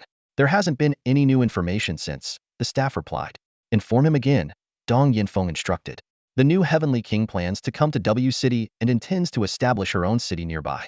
This matter requires the City Lord's decision. Although Dong Yanfeng was part of the Beastmaster Alliance, in terms of strength, the City Lords were still more powerful. After all, City Lords were the true frontier kings. The new Heavenly King? Is it the Radiant King? The staff inquired. Yes, that 19-year-old prodigy, Dong Yanfeng confirmed. On Sulu's side, Psyduck confidently declared that it had completely mastered driving skills and insisted on sitting in the driver's seat. Sulu knew well that this was likely Psyduck's attempt to show off in front of the newly arrived Oddish. After some verification and consideration, Sulu eventually compromised, allowing Psyduck to lean against the driver's window while holding Oddish in the passenger seat. Unlike most grass-type Pokémon that choose to rest at night, Oddish's leaves can absorb moonlight for photosynthesis, allowing it to remain energetic even at night. Although Sulu could store Oddish in a Pokeball, he planned to register it as his contracted beast and test the Beast Alliance's attitude. Psyduck drove the vehicle swiftly towards the city gate. The city guards routinely shouted, "A Beast Tamer is returning. Go check it out." However, they sensed something unusual even before approaching. Huh, am I seeing things? One guard asked in confusion. What's wrong? Another guard inquired. This Beast Tamer looks quite unique, kind of like a duck. As Sulu's vehicle got closer, the two guards finally confirmed that it was indeed a duck driving. They looked as if they had seen a ghost, as this was certainly a sight they had never encountered before. Seeing the guards stunned, Psyduck honked the horn, beep beep. After completing the registration, one of the guards said helplessly, Sulu, you're Psyduck's Beast Tamer, right? You really dared to let Psyduck drive? Does it have a license? Got it. I'll take it for a test in a few days, Sulu nodded, relieved that the guard didn't ask about his own driving license. All right, just don't let your beast drive in the city. Open the trunk for the usual contraband check. Sulu opened the trunk, revealing it was full of fierce beast corpses. The guard's gaze softened. Nice haul. After scanning with an instrument, Sulu passed the inspection. Next was the matter of handling Oddish.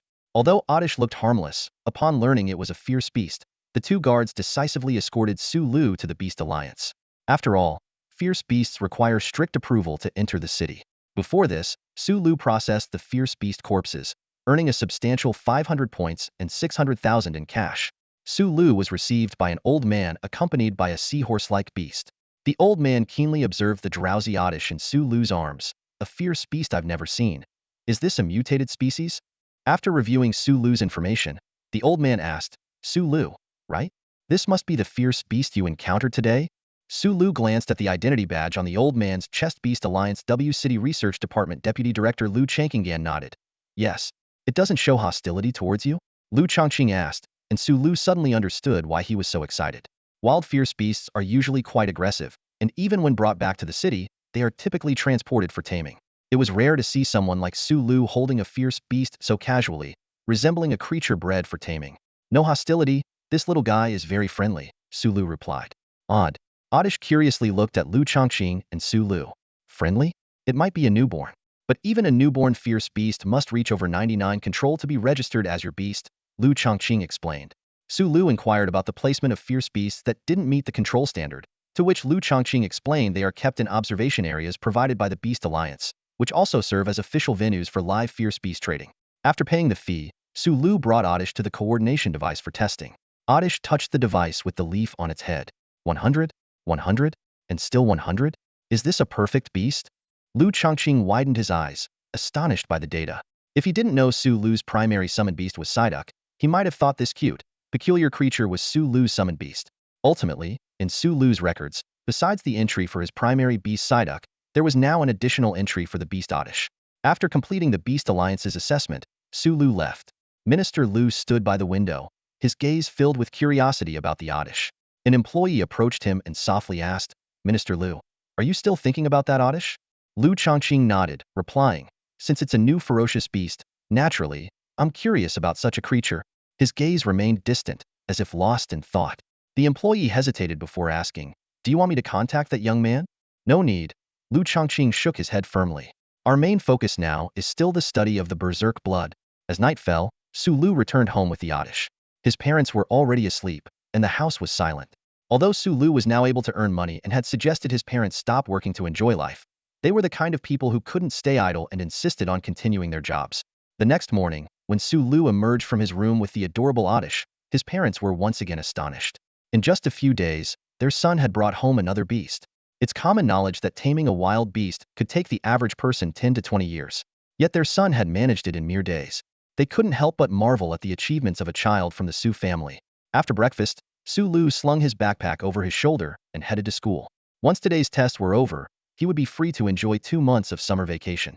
On campus, students from the beast taming class were gathered together, with each class's beast taming teacher, the PE teacher, maintaining order. Teacher Li Daming quickly noticed the new beast behind Lu, drawing envious glances from many classmates. Their own summoned beasts were still in the early stages of development, while Lu had already captured a new one. Is this your new beast? Li Daming asked, with a hint of surprise in his voice. Yes, Lu replied succinctly. How long did it take you to tame it? About a day. A day. Li Daming looked at Lu in astonishment, thinking that this kid's beast taming talent was remarkably strong. To transform a ferocious beast into a tamed one in such a short time is an enviable gift. Just from this alone, Li Daming considered Lu a natural-born beast tamer. He couldn't help but wonder if Lu had been born into a prominent family and had access to potentially tameable beasts from a young age. He might already be a high-ranking beast tamer by now. Does it have any combat abilities? Li Daming asked again. Who are you planning to send into the battle? Psyduck, Lu answered. Li Daming nodded and refrained from further questioning. Once all the students had gathered, the head of the school began to announce the test details. The assessment for the beast taming class was quite straightforward, a beast battle against their PE teacher. The PE teachers from other classes were responsible for scoring based on combat strength, potential, and the beast tamer's command. As long as one of these categories was satisfactory, the student could choose to enter the beast taming class. This was a simple and direct method of testing, as there was no standardized way to evaluate beasts. If a student could defeat the PE teacher's beast, they would receive beast food worth 100,000 as a reward. There were over 60 students participating in the exam, some of whom were beast tamers with no obvious potential but were trying their luck, given that one of the 3 test categories was the beast tamer's command. Meanwhile, on the sports field of No. 2 High School in W City, Principal Xia Hai was accompanying a short-haired girl watching the ongoing battles. The girl had a delicate face, and under the sunlight, she seemed to radiate a gentle glow. She wore a rainbow-hued, crystalline butterfly on her head, which looked like a decorative piece. Muyu, Xia Hai sighed. Time really flies. In the blink of an eye, you're already 19 and have become a heavenly king. Grandpa, Xiaomu said softly. Mom and Dad said they miss you and wanted me to ask when you'll come home. Go home? The old principal shook his head.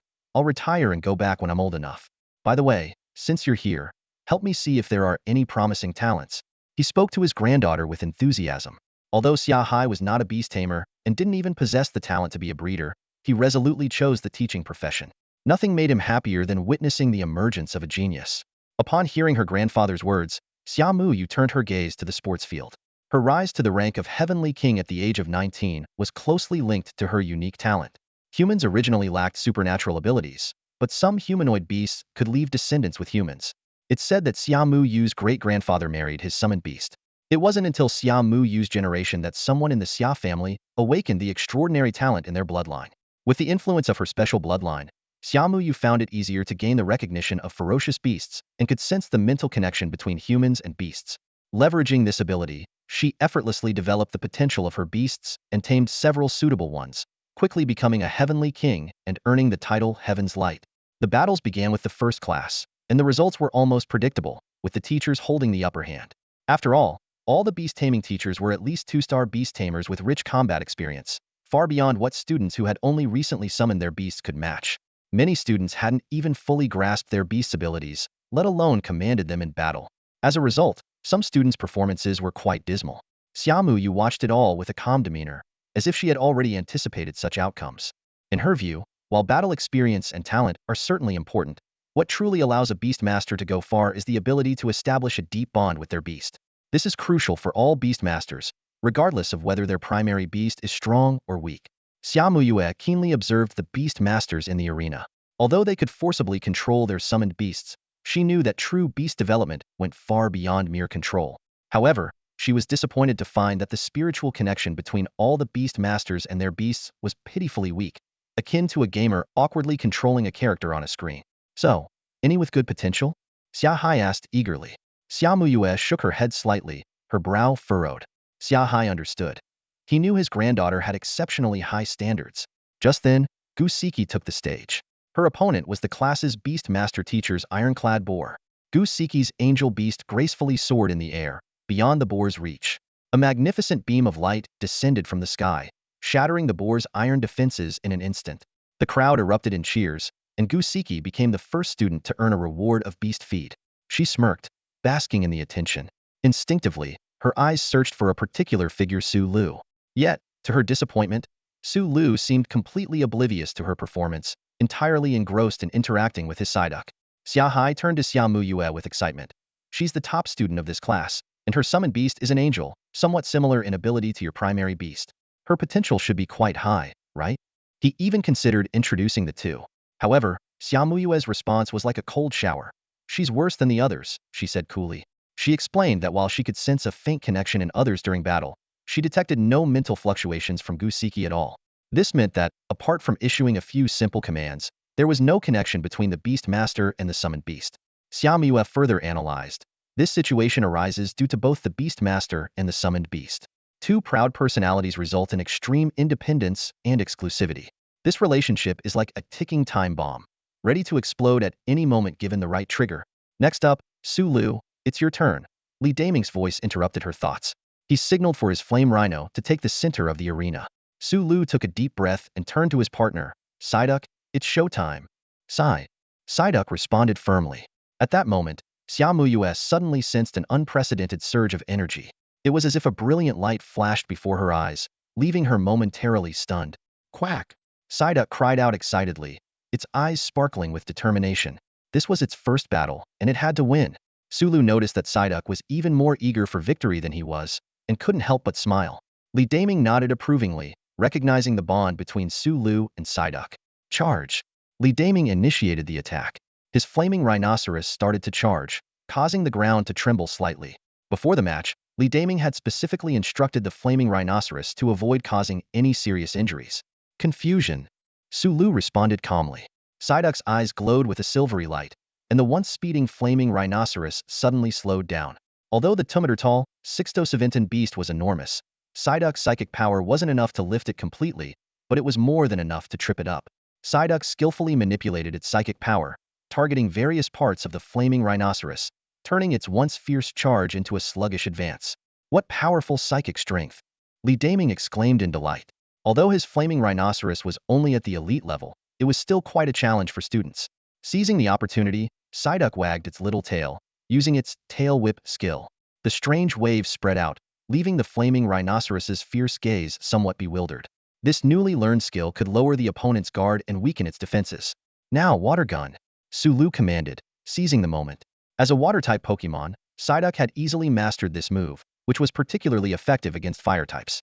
With the energy blocks Su Lu had carefully prepared, Psyduck's water-type energy was quite formidable. A stream of water hit the unsuspecting flaming rhinoceros right on the head. The tremendous impact caused the rhinoceros to roll its eyes and collapse with a thud. Li Daming called out anxiously, "Flaming rhinoceros, are you okay?" Upon closer inspection, the flaming rhinoceros was actually snoring. It turned out that Su Lu had Psyduck finish off with a hypnosis move, rendering the opponent completely incapable of fighting. Li Daming breathed a sigh of relief and said appreciatively, "Well done.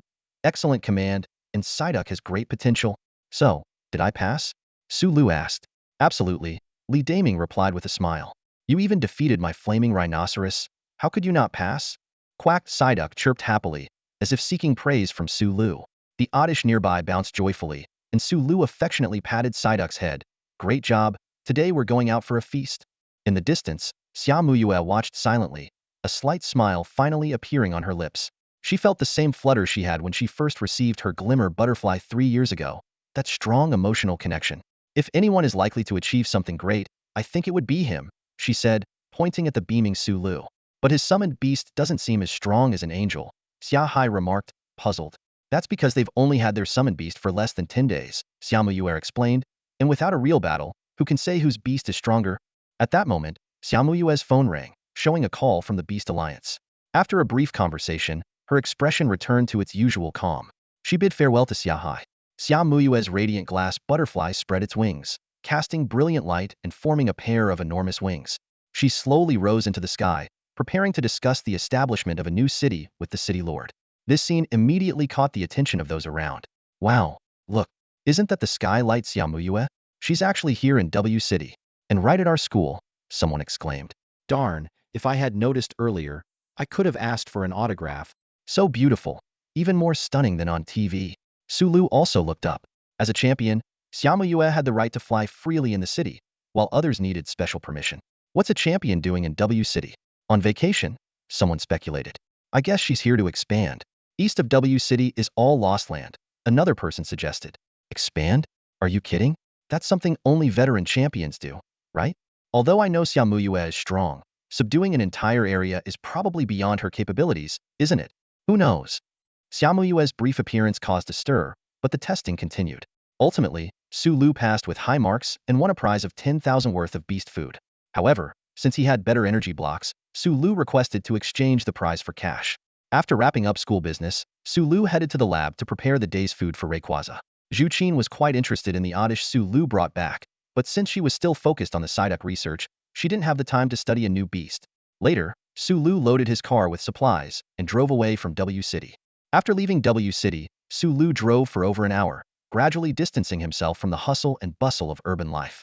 As the road began to disappear, the scene before him turned desolate and perilous. This was an area not yet fully reclaimed by humanity, shrouded for a century by temporal rifts, truly living up to its reputation as a dangerous land. Su Lu parked the car in a relatively safe spot and gazed into the distance at the treacherous terrain. The sight was astonishing. Once towering skyscrapers were now consumed by dense vegetation, becoming a haven for fierce beasts. Only powerful beast tamers dared to venture into this region. The purpose of Su Lu's journey was due to the decreasing number of fierce beasts near W City. He suspected this might be related to the appearance of Rayquaza, as it seemed the beast had sensed the presence of this formidable entity. To continue his hunt, he had to venture deeper with Rayquaza. While Su Lu was lost in thought, Rayquaza descended from the sky, landing gracefully beside him. Since obtaining the Psychic Seed, the connection between Su Lu and his summoned Pokémon had grown stronger, allowing him to successfully call upon Rayquaza each time he left the city. Su Lu retrieved a large bag of energy cubes from his backpack and handed them to Rayquaza. The dragon squinted its eyes in satisfaction, letting out a contented growl.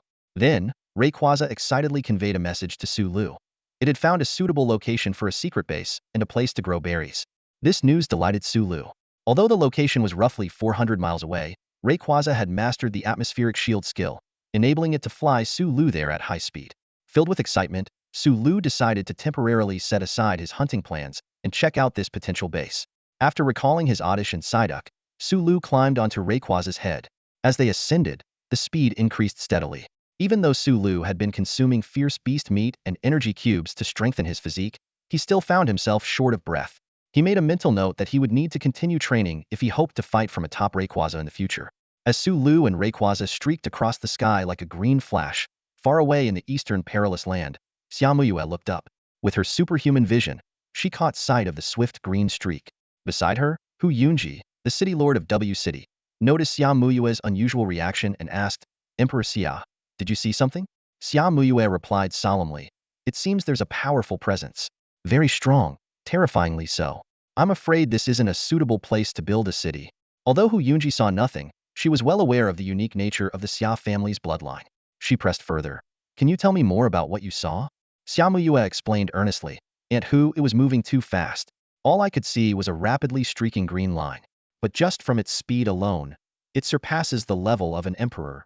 If Hu Yunji can't provide an explanation, she will immediately return and forcibly take Xia Hai away from City W. This thought flashed through Hu Yunji's mind, and she took a deep breath, deciding to confess to Xia Muyue about the Sky Dragon. Hu Yunji looked around. City W was the only large human city within hundreds of miles, isolated and without support. Her weary eyes showed a hint of concern as she spoke slowly.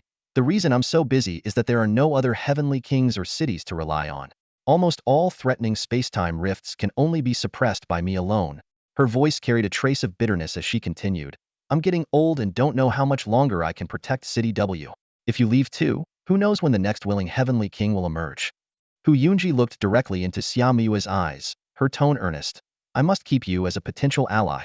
After much deliberation, Hu Yunji decided to take the risk of revealing more information. That green behemoth should be the Sky Dragon. It's not a wild beast but a beast tamed by a beast master. A Sky Dragon with a master shouldn't cause too much of a stir if word gets out. Meanwhile, high above, Su Lu was experiencing an unprecedented thrill. Rayquaza had taken him to the edge of Earth's atmosphere, the exosphere, over 700 kilometers above sea level. Su Lu could clearly feel the change in gravity, and if it weren't for Rayquaza's atmospheric shield, he might have perished instantly in the extreme conditions. Looking down, the curvature of the Earth was clearly visible. Everywhere Su Lu looked, there were vast stretches of green land. This expansive view gave him a feeling he had never experienced before. This was the sky. This was Rayquaza's domain. Suddenly, Rayquaza began to dive. What was originally a 400-kilometer journey was nearly doubled due to this impromptu flight. Rayquaza transformed into a high-speed diving cloud car, providing Su Lu with an unparalleled adrenaline rush. During the rapid descent, Su Lu saw their destination becoming clearer. A mysterious region, shrouded in thick clouds, awaited their arrival. The cloud cover in this area is far denser than anywhere else. Su Lu suddenly realized that this must be the heavenly cloud forbidden zone. With the emergence of space-time rifts, not only have fierce beasts poured into Earth, but if these rifts remain open for long, they could gradually become intangible, manifesting their contents onto Earth and altering local laws. This area permanently nullifies human technology, thus earning its name as a forbidden zone. More terrifyingly, some beasts too powerful to pass through the rift may take this opportunity to fully descend. The heavenly cloud forbidden zone is shrouded in thick clouds and fog, making it impossible for satellites to detect what's inside. Although Beast Tamers have ventured in to explore, very few have returned safely, and the information they brought back is scant. Forbidden zone? Huh? How did you find this place, Rayquaza? Su Lu asked curiously. Rayquaza replied, Roar, I was just flying around and got curious when I saw the thick fog here. Su Lu shook his head helplessly, thinking that this was indeed typical of Rayquaza's personality. Seeing that Rayquaza had been flying for a couple of minutes but was still enveloped in clouds, he couldn't help but ask, how thick is this fog, really? Upon hearing this, Rayquaza rolled its eyes upward, seemingly pondering Su Lu's expression. It thought, is the boss questioning my abilities? As the mighty Rayquaza, ruler of the skies, how could I be thwarted by mere clouds? It's just a weather phenomenon. Su Lu had previously instructed Rayquaza not to casually use its innate abilities outside, hence it hadn't dispersed the fog. But now that the boss had spoken, Roar, boss, I got it. Rayquaza exclaimed excitedly. Su Lu was puzzled. What did you get? Rayquaza gradually slowed down, lifted its head, and let out an earth-shattering dragon roar. In an instant, the fog within a radius of 50 to 60 miles dissipated like bubbles, and sunlight once again bathed the land. Below was a vast expanse of lush green grass. In the center of the heavenly cloud zone stood a colossal pillar. This pillar was about 400 to 500 meters wide, and its height was beyond what could be measured by the naked eye. At its top was a huge yellow stone palace, above which hovered a massive space-time rift. This was a structure beyond human capability to create. Su Lu was reminded of the Sky Pillar from the Pokémon world, which was built by ancient humans to honor Rayquaza. Although similar in form, Su Lu was certain this could not be the Sky Pillar from the Pokémon world. After his Pokémon system awakened, he had thoroughly verified that there wasn't a single Pokémon in this world, let alone any of its structures. With the fog lifted, the heavenly cloud forbidden zone finally revealed its full appearance to the world. As a key observation area, its unveiling immediately captured global attention. Realizing this, Sulu sighed and said to Rayquaza, "Deactivate the lock of the sky." Rayquaza was a bit puzzled, but followed the command and stopped its ability. Instantly, the vanished fog reappeared, enveloping the entire area again. Sulu looked around and said, "This place seems suitable. Let's explore a bit." Before the fog returned, he had noticed the flat ground, all soil. It's said that before the space-time rift appeared, this was once a vast plain for crop cultivation. Planting berries would be feasible here, but the fog might block sunlight, making it unsuitable for crops that need a lot of sun. "Let's head to the Sky Pillar first," Sulu suggested. Rayquaza seemed interested in the Sky Pillar as well. After all, in the Pokémon world, the Sky Pillar was where it was worshipped and rested, and this structure clearly piqued its interest. Sulu thought to himself, would it be troublesome to claim this land? As Rayquaza drew closer to the pillar, Sulu noticed that the flow of nitrogen in the atmospheric shield was slowing down, indicating that the surrounding wind seemed to have vanished. Of course, if there were wind, this pillar couldn't have been built so high. No matter how good the materials, they'd be bent by the wind, Sulu mused. Meanwhile, Rayquaza's eyes suddenly sharpened, as if it had detected something unusual. Sulu paused, taken aback by Rayquaza's reaction, which led him to realize a startling fact. The sky here was influenced by another being with similar powers. As a primary deity of the Pokémon world, Rayquaza has maintained the order of the skies since the dawn of time. Yet now, it sensed a force akin to its own abilities. Sulu wondered to himself, could there be a creature in this world that could also be called a sky god? He noticed that Rayquaza only became aware of this force near the sky pillar, suggesting that the influence might be limited to the vicinity of the pillar. Compared to Rayquaza's ability to affect the entire sky, the power of this unknown entity seemed somewhat inferior. Nevertheless, this discovery warranted further investigation. Guided by Sulu, Rayquaza flew to the side of the sky pillar.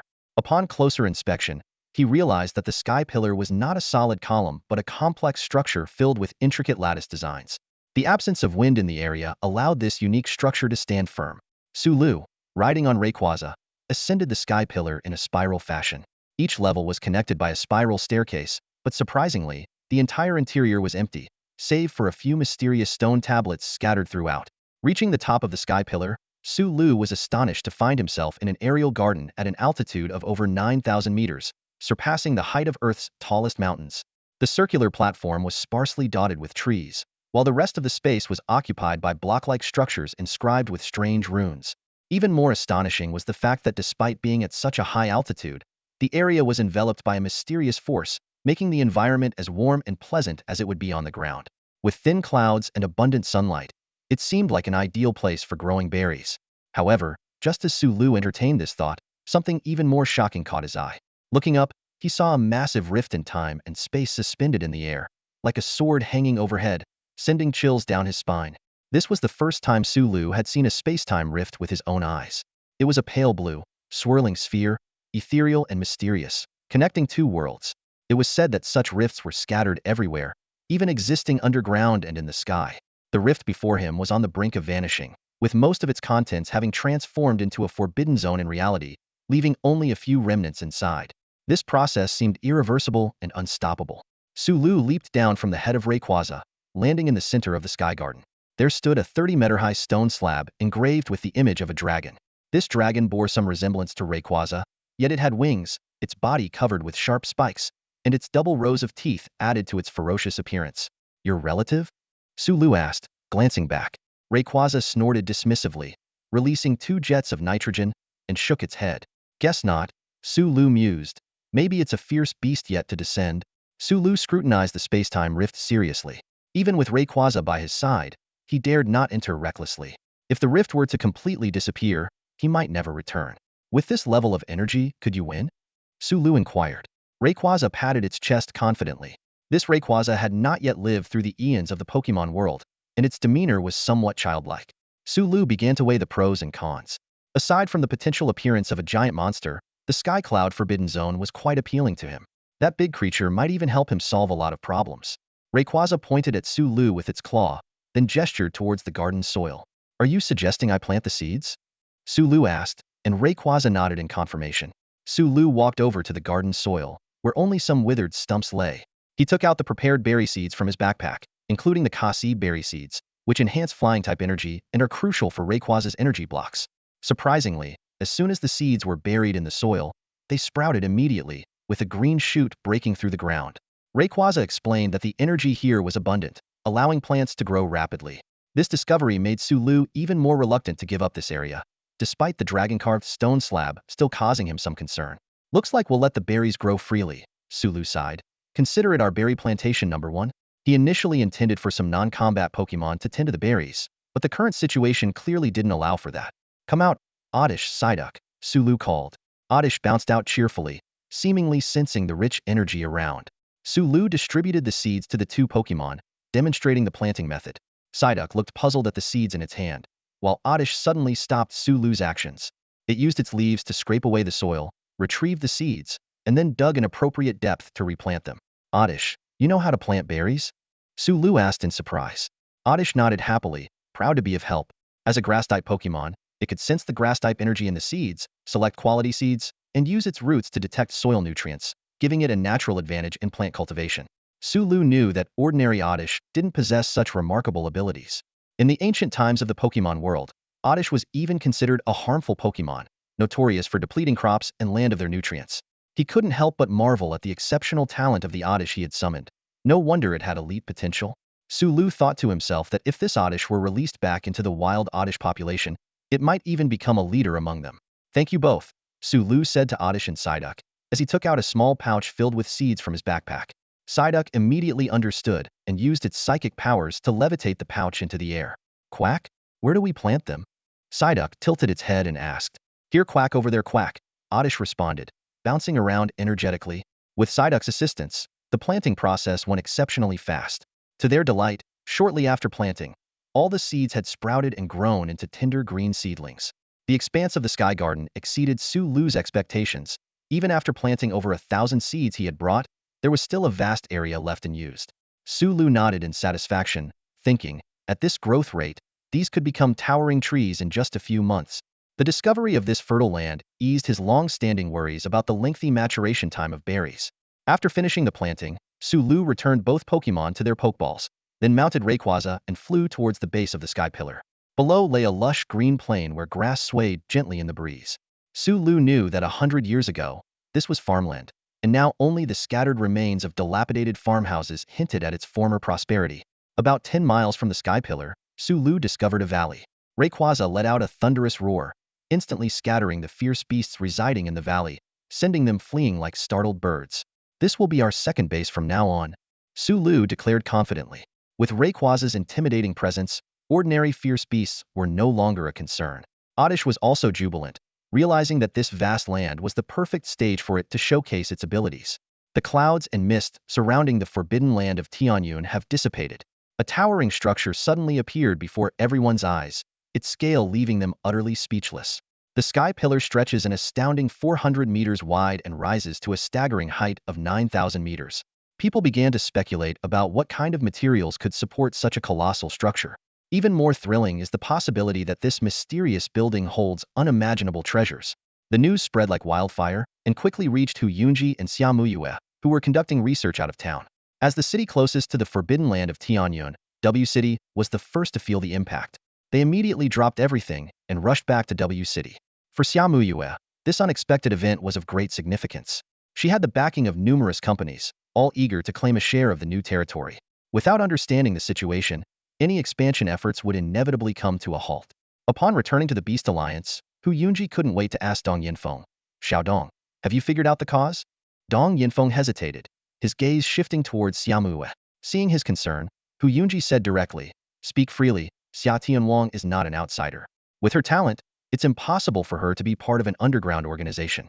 Besides, if her expansion succeeds, she will become the new city lord working alongside us in W City. With permission granted, Dong Yinfeng admitted, I suspect the recent anomaly in the forbidden land of Tianyun might be related to the Sky Dragon. We've detected the Sky Dragon entering the area.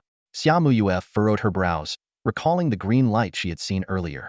Hu Yunji pondered, the Sky Dragon is a beast with a master. What could that beast master's intentions be? Dong Yinfeng had a sudden insight, City Lord. Could it be that the Sky Dragon was originally a powerful beast of the Forbidden Land, simply tamed by some predecessor? Or perhaps that predecessor was a native of the Forbidden Land? Hu Yunji's eyes lit up as he analyzed. That's a plausible theory. The Beast Alliance's inspections are so rigorous that if it were a summoned beast, it would have been discovered long ago. The Sky Dragon returning to the Forbidden Land is like going home. Considering its abilities, the reason the area was shrouded in mist seems clear now. It appears the Forbidden Land might indeed be the territory of that mysterious beast master. Dong Yinfeng nodded in agreement but raised another question. This is good for W City, since people are easier to deal with than mindless beasts. But why hasn't the other party reached out to us? Hu Yunji replied thoughtfully. Since the appearance of the space-time rift, the world has been fragmented. Perhaps they are observing us. Dong Yinfeng suddenly understood. Hu Yunji continued. When the Forbidden Land appeared 100 years ago, modern technology failed instantly. The isolation by beasts led some areas to develop unique cultures. The strong individual there might be in a similar situation. The Sky Dragon's power is at least at a champion level or above. We should take the initiative to seek an audience. Dispelling the mist might be their way of signaling us. Dong Yinfeng asked, should we report to the Alliance? Hu Yunji, with experience, responded, no need.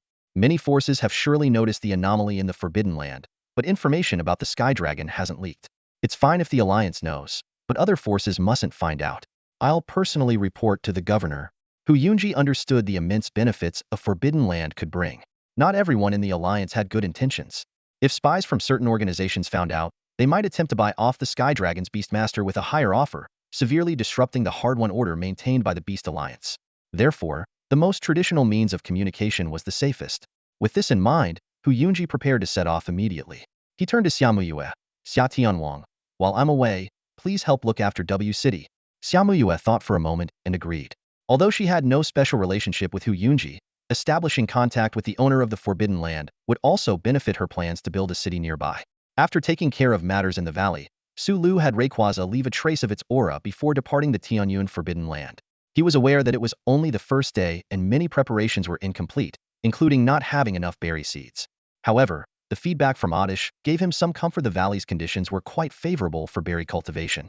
Riding on Rayquaza, Su Lu returned to the parking area. The scene was once again chaotic, with the carcasses of various ordinary-grade fierce beasts scattered around. He swiftly loaded these spoils onto the van, all the while contemplating his future plans. Rayquaza soared back into the sky to continue practicing its dragon ascent move. Given the terrifying speed of that technique, Su Lu dared not accompany it, lest he be thrown off balance. As always, it was Psyduck at the wheel, with Su Lu in the passenger seat, cradling Oddish in his arms, lost in thought. Growing berries shouldn't be an issue, so the next step was to consider sales channels. He mused about opening a small shop to test the market reaction to his energy cubes. Additionally, continuously renting a lab for crafting wasn't sustainable. He needed his own laboratory. With income, he could also move to a larger place. The more he thought about it, the more his head throbbed with the realization of how many expenses lay ahead. But he knew well that only ample funding could properly care for Pokémon. After all, he wasn't the kind of super trainer who could enhance a Pokémon's strength by simply shouting, show your determination, get up, or dodge quickly. To make Pokémon stronger, appropriate resources had to be invested. The income from transporting beast carcasses seemed barely sufficient, so Su Lu considered buying more vehicles to expand his operations.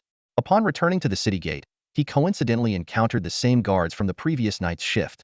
Recognizing the familiar van and the duck driver, they couldn't help but twitch their eyes, reminding him multiple times before granting passage. That evening, the city guards watched with curiosity as a peculiar convoy drove out of the city. Four vehicles were linked together, yet only one had a driver and the driver was a duck. In the eyes of the duck, Psyduck, seated in the main driver's seat, there was a look of profound fatigue and wisdom. Quack? Perhaps this is the fate of an experienced driver. Psyduck drove 4 vehicles across the wilderness, assisted by Rayquaza. By midnight, they returned fully loaded, with heaps of beast carcasses piled high on all 4 vehicles, astonishing the city guards of W City. Unlike other Beast Tamers hunts, this duck's actions resembled more of a large-scale procurement operation. Su Lu's activities caught the hunter's attention. After all, it's quite remarkable for someone to venture out of the city alone and return daily with 4 vehicles full of beasts. 3 days later, Su Lu rode Rayquaza to the Sky Garden again. To his surprise, the berry seeds he had planted 3 days earlier had already grown into 1-emetertal saplings. With no weeds or other plants competing for nutrients, these saplings appeared exceptionally robust. Oddish reported to Su Lu that it had planted around 3,000 berry trees in the Sky Garden. Su Lu had exchanged almost all his points for berries, using the seeds for planting and the fruit pulp to make energy cubes, enough to feed 3 Pokémon for a month and a half. Looking up at the space-time rift, Su Lu remarked, "The energy here is indeed abundant. It must be due to the rift continuously releasing energy. He turned to Oddish and asked, how long until these berries bear fruit? Oddish touched a sapling with a leaf on its head and replied, ah, a month? That's pretty fast. Sulu nodded, then called out to Rayquaza, who was gazing at the rift. Rayquaza, let's go. As he mounted Rayquaza, Sulu noticed it seemed to have grown. He gently touched the horn on Rayquaza's head and asked, have you grown bigger? Rayquaza's body had indeed lengthened, though still far from the 100-meter length of an adult. It was now about 20 meters long, coiled up to about 7 or 8 meters high. Rayquaza responded with a sound, and Sulu was surprised. You absorbed a meteorite's energy? Did you bring back any meteorite fragments? Rayquaza shook its head, explaining that it sensed the meteorite was about to collide with Earth's atmosphere, and by the time it arrived, the meteorite had already been worn down into gas and energy by the atmosphere, so it only absorbed the energy without bringing back any solid meteorite. Sulu felt a tinge of regret but quickly recalled, well, the meteorite I asked Zhu Qin to help purchase will arrive in the next couple of days. Then I can start deeper research and training. Arriving at the Pokemon Valley, in contrast to the lushness of the Sky Garden, there were only some cleared lands here. Psyduck, wearing a hat, waved at Sulu. Oddish popped out of its Pokeball, greeted Psyduck, and then pointed at a piece of land, seemingly complaining that Psyduck hadn't completely cleared the weeds with its psychic powers. Oddish shook its head helplessly and used its absorb skill to clean the ground again. Psyduck sighed. Not only had it become a seasoned driver, but it had also turned into an old farm duck due to its handy psychic abilities. Thanks to Rayquaza's presence, no beasts dared to intrude into the valley, allowing Psyduck to farm in peace, essentially training its psychic powers. Sulu encouraged, alright, Psyduck, you've worked hard. Psyduck perked up at the praise. Sulu then proceeded with today's lottery draw. He felt it was not safe to draw in the wild, as it could easily be discovered, so summoning in the Sky Forbidden Zone was the most suitable choice. If he summoned a Pokemon unsuitable for battle, he could simply leave it in the Pokemon Valley to roam freely. The pointer spun, and a Caterpie of ordinary aptitude appeared. It stared blankly at Rayquaza nearby, then squinted and squirmed over, seemingly wanting to get close. Rayquaza disdainfully picked up Caterpie with its claw and placed it in front of Sulu. Sulu said to Caterpie, please take care of me from now on. Caterpie looked back at Rayquaza, then at Sulu, and nodded slightly with a hint of pride, seeming like a girl. Sulu asked, Caterpie, do you want to fight alongside me, or live a peaceful life? Caterpie nodded firmly, looking at Rayquaza with bright eyes, as if it really wanted to try Mega Evolution. Sulu decided not to register Caterpie for now, as it had only been 4 days since Oddish's registration, and registering another beast with 100 mastery might arouse suspicion. Moreover, with the Pokeball, it was not easy to expose. After directing the 4 Pokemon in some land-clearing activities, Sulu returned to W City. Just then, a group of Beast Tamers in trench coats entered the Sky Forbidden Zone. The Baoku Valley hasn't started planting yet because the time it takes for berries to grow is too long. It's more efficient to wait for the berries in the Sky Garden to mature and then transplant them. On this day, Sulu set off once more on Rayquaza, continuing their journey of hunting fierce beasts. However, today's haul wasn't as bountiful as the previous days. The intimidating presence of Rayquaza had already made a significant impact in the area. Most of the larger beast groups had long been scared away, leaving only a few small groups lingering around. Out of 4 trucks, only 3 were filled with prey, leaving Sulu shaking his head in slight disappointment. W City had been marked by those beasts sensitive to auras as Rayquaza's territory. The powerful beasts sensed something was amiss and began leading their packs to migrate. Although they could usually handle beastmasters of the king level, Rayquaza's existence was beyond their comprehension. Even the faintest aura from it was enough to send shivers down their spines. Looking at the 3 truckloads of spoils, Sulu realized the need to prepare for his shop in advance or consider hunting near the spacetime rift. He instructed Psyduck to drive back to W City, but they encountered an unexpected situation on the way. This time, it wasn't the city guards who stopped them, but the traffic police. It turned out that neither Sulu nor Psyduck had a driver's license, and this issue finally surfaced. Psyduck looked on in shock as its driving privileges were revoked on the spot, puzzled by the notion that driving required a license. After Sulu promised to obtain a driver's license the next day, the traffic police let the duo go. Sulu breathed a sigh of relief, grateful for his status as a beastmaster. Otherwise, today's trouble could have been much worse. It's all your fault. Sulu glared at Psyduck. Psyduck looked innocent, not understanding how it could be blamed. Sulu explained, I told you to get a driver's license on the first night, and you still haven't gotten it? Psyduck recalled that there might have been something like that. Sulu reminded it that there was a driving test app downloaded on its phone. Psyduck skillfully navigated its new phone and pulled up the app. The screen showed a score of 68, and Psyduck quietly put the phone away, patting its chest with feigned confidence. Satisfied, Sulu decided that Psyduck would take the test the next day. Psyduck was a bit puzzled but followed Sulu, studying the driving test questions on the phone along the way. Passers-by curiously watched the duck Beastmaster engrossed in its phone, with some exclaiming in surprise, even a duck is taking the driving test. The competition in the city is really fierce now. Upon arriving at the laboratory, Sulu found the once tidy space now filled with boxes of various sizes, all containing energy cubes produced over the past few days. Zhu Qin was intently focused on her research, having quit her job at the Beastmaster Alliance since working for Sulu promised a brighter future. Boss, you're here? The meteorite you ordered has arrived. Zhu Qin pointed to a large box in the corner. It contained a meteorite over a meter in diameter, interspersed with some peculiar crystals. This meteorite had cost Sulu a total of 1.2 million. If not for the abundant daily hunts, he might have felt the pinch of this expense. Sulu chipped off a small piece of the meteorite, planning to have Rayquaza verify its purpose later. Then he turned to Zhu Qin, asking about her understanding of opening a store and selling Beastmaster feed. Zhu Qin was thrilled at the question. Ever since learning about the energy cubes, she had been eagerly anticipating this day. Zhu Qin explained that before selling, all Beastmaster feed must be approved by the Beastmaster Alliance.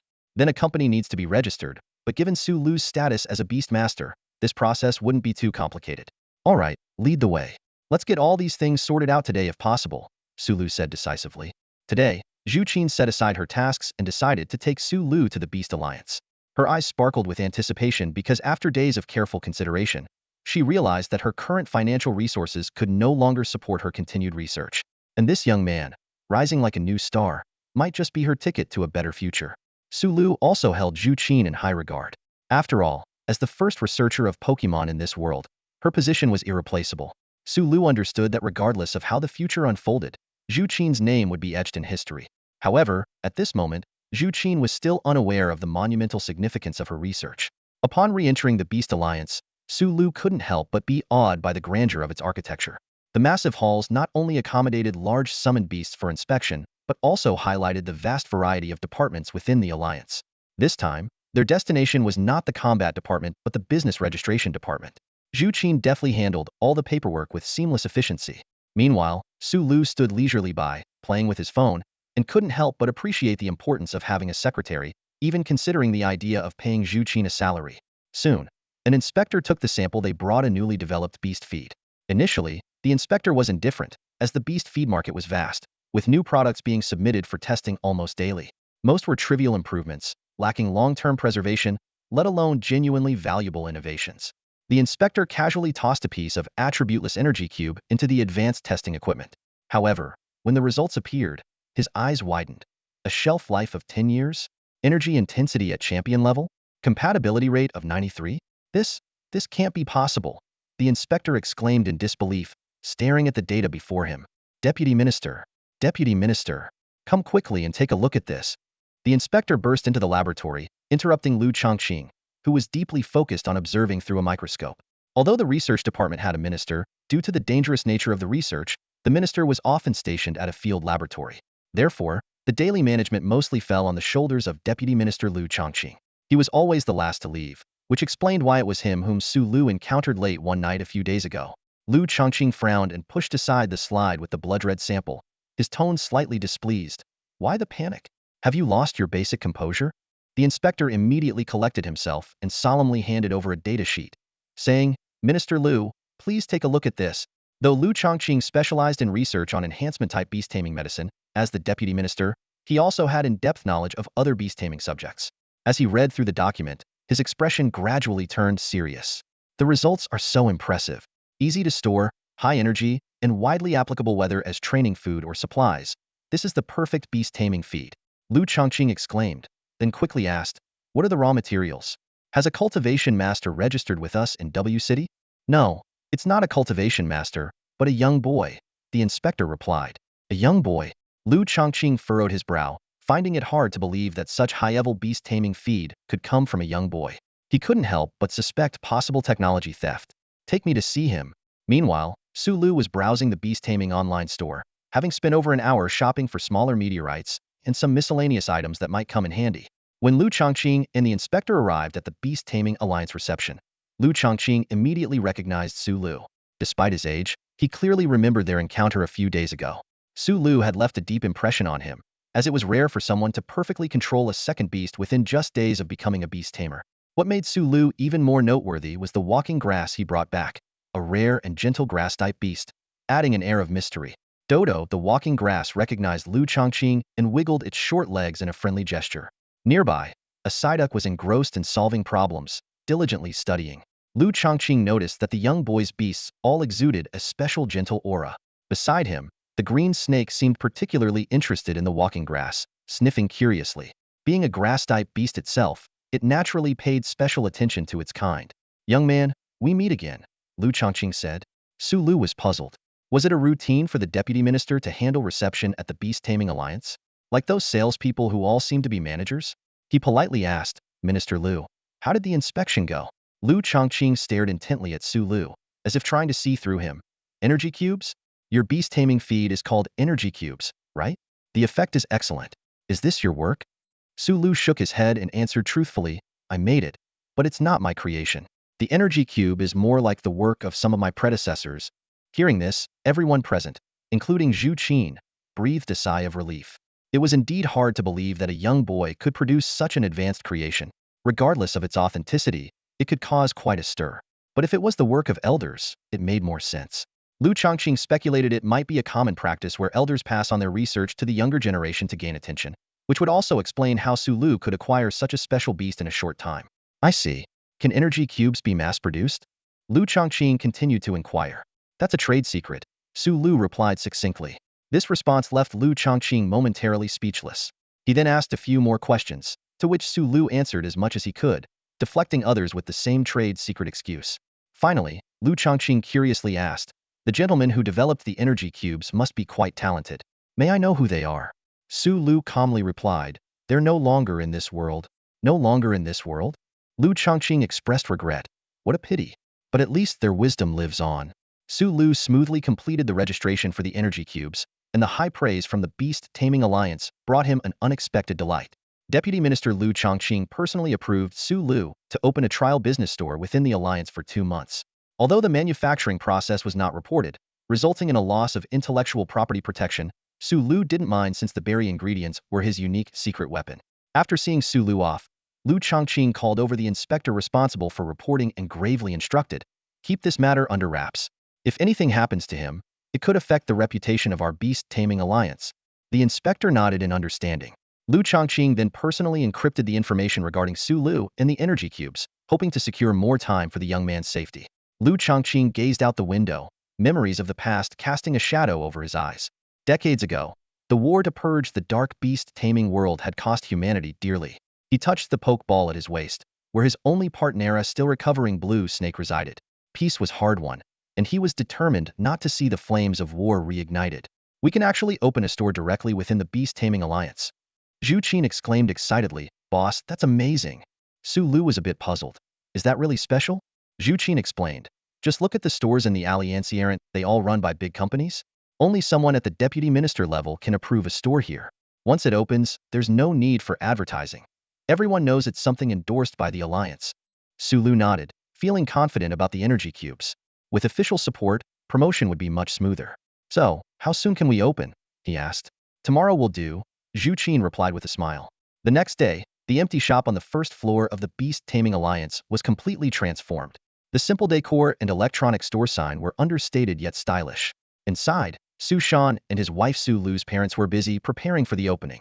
Su Lu stood behind the counter, accompanied by his 2 Pokémon.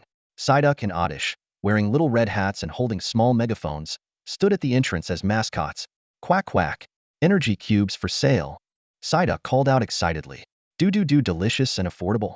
Clean and hygienic," Oddish chimed in enthusiastically. This adorable duo brought some liveliness to the new store, attracting the attention of many passers-by. Looking at everything before him, Su Lu was filled with anticipation, knowing that a new chapter was about to unfold.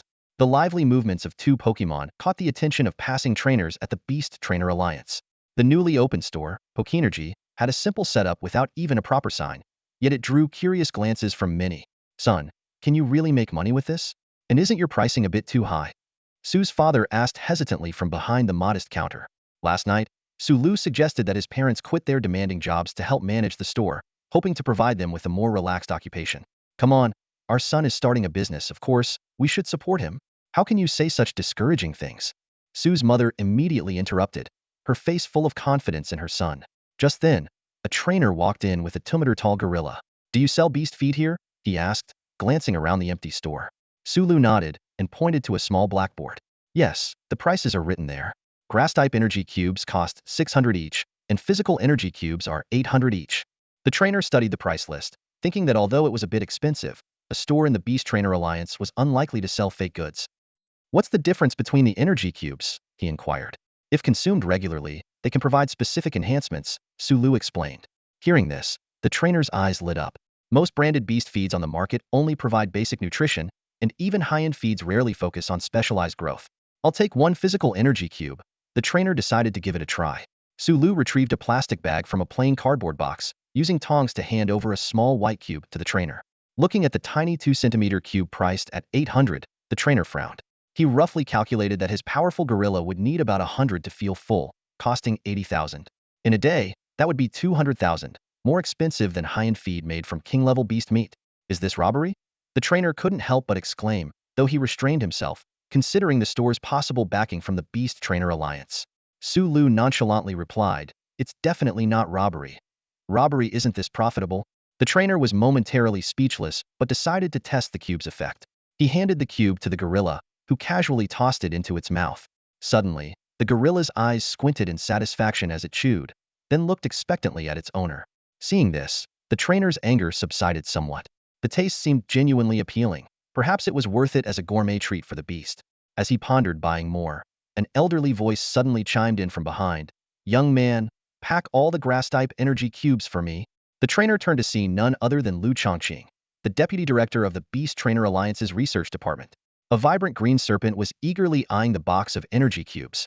That's 600 cubes, totaling 36,000. Sulu swiftly handed the box to Lu Chongqing. The serpent immediately coiled its tail around the box, tipping the cubes into its mouth. Take it easy. Lu Chongqing chuckled, shaking his head before scanning to pay. Turning to Sulu, he advised, you're selling them too cheaply. If it's not a promotion, you should raise the price to avoid unwanted attention. Everyone present swallowed hard at this comment. Was this price actually considered cheap? How much do you think I should increase the price by, Minister Lu? Sulu asked. Double it, Lu Chongqing suggested, stroking his beard. Sulu nodded and casually added a 1 before each price on the blackboard, effectively doubling the prices. Seeing the price of the physical energy cube rise from 800 to 1800, the first trainer gritted his teeth and declared, I'll take all the physical energy cubes too. He feared that if he delayed any longer, the price might jump from 1800 to 2800. And so, the Pokénergy feed store officially opened. Although some trainers were deterred by the high prices, many more, having heard the news from unknown sources, flocked to purchase the cubes. After all, it was rare to find such high-quality beast feed, often unavailable even when sought. To handle the overwhelming demand, Sulu quickly imposed a limit, allowing each customer to buy only 100 cubes per day, lest the stock be completely depleted. Sulu looked at the account balance, a glimmer of delight in his eyes. Selling those crates of energy cubes had brought him over 3 million in revenue. His parents stood beside him, staring at the figures in disbelief, amazed at how such a fortune could be amassed in such a short time. This is more than what an average beastmaster earns from hunting outside the city for over half a year, Su's father murmured to himself. Sulu smiled gently and casually transferred the day's earnings to his father's account. Mom, Dad, why don't you look for a house nearby? And please, help me look after the shop. His mother waved her hand dismissively. There's no need for us to buy a house. You should keep it and buy some things for Kodak and the others. Look, I can earn this much in a day, and it'll only increase in the future, Sulu explained patiently. Besides, living near the Beastmaster Alliance is safer. Hearing the word safety, the elderly couple fell silent. They understood that only by ensuring their safety could Sulu venture out without worries. Soon after, Sulu left W City once more. In the Sky Garden, he took out a meteorite fragment and turned to Rayquaza, asking, do you sense anything you need in this meteorite? Rayquaza carefully sensed it, and then nodded in affirmation. Sulu breathed a sigh of relief, realizing that the energy Rayquaza needed from the meteorite wasn't rare. He began planning to purchase and study meteorites in bulk, hoping to see Rayquaza grow into a 100-meter-long Sky Dominator. Arriving at Pokemon Valley, Sulu released Caterpie.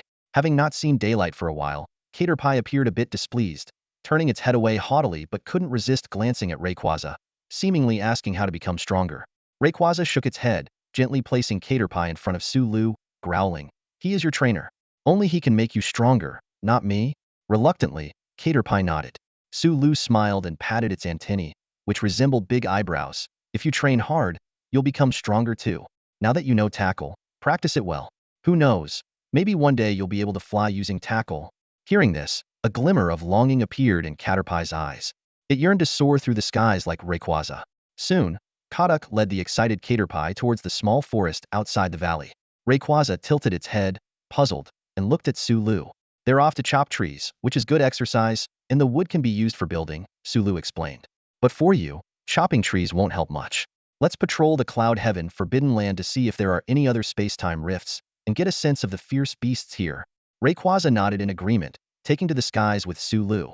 In the forest, Kodak and Caterpie glanced up before resuming their training with renewed vigor. Kodak quacked, diligently correcting Caterpie's tackle technique, while Oddish focused on tending to the special plants newly sown in Pokémon Valley. Rayquaza glided through the dense fog, and the beasts on the ground could only faintly discern something flying within the clouds, leaving a long, curling trail behind. They first arrived at the territory of a king-level beast. It was a stone monster, a creature of rock yet extremely ferocious. It enjoyed smearing its body with fresh blood, so its original color was indistinguishable, leaving only a black-red hue. So this is a fierce beast? Just pure savagery and a lust for slaughter. Su Lu shook his head, sighing.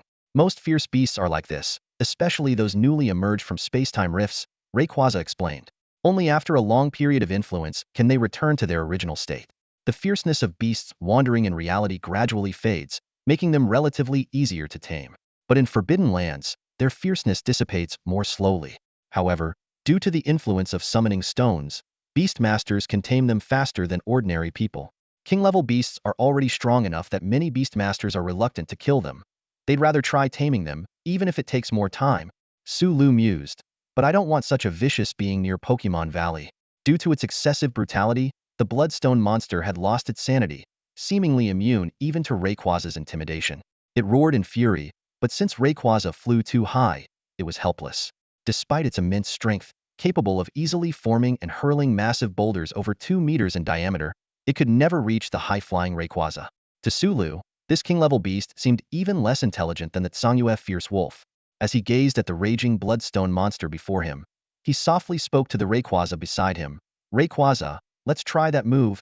Although Rayquaza naturally learns some moves as it levels up, there are powerful skills that even it cannot awaken on its own through bloodline. In this unfamiliar world, Su Lu became the sole guide for Rayquaza. Rayquaza nodded slightly and opened its massive mouth. In an instant, halos of light appeared around it, only to vanish just as quickly. This rare failure left Rayquaza slightly disheartened, as if reminding it of its youth. Su Lu was attempting to teach Rayquaza the devastating Draco Meteora move that harnesses Dragon-type power to summon a barrage of meteors from the sky, causing massive destruction.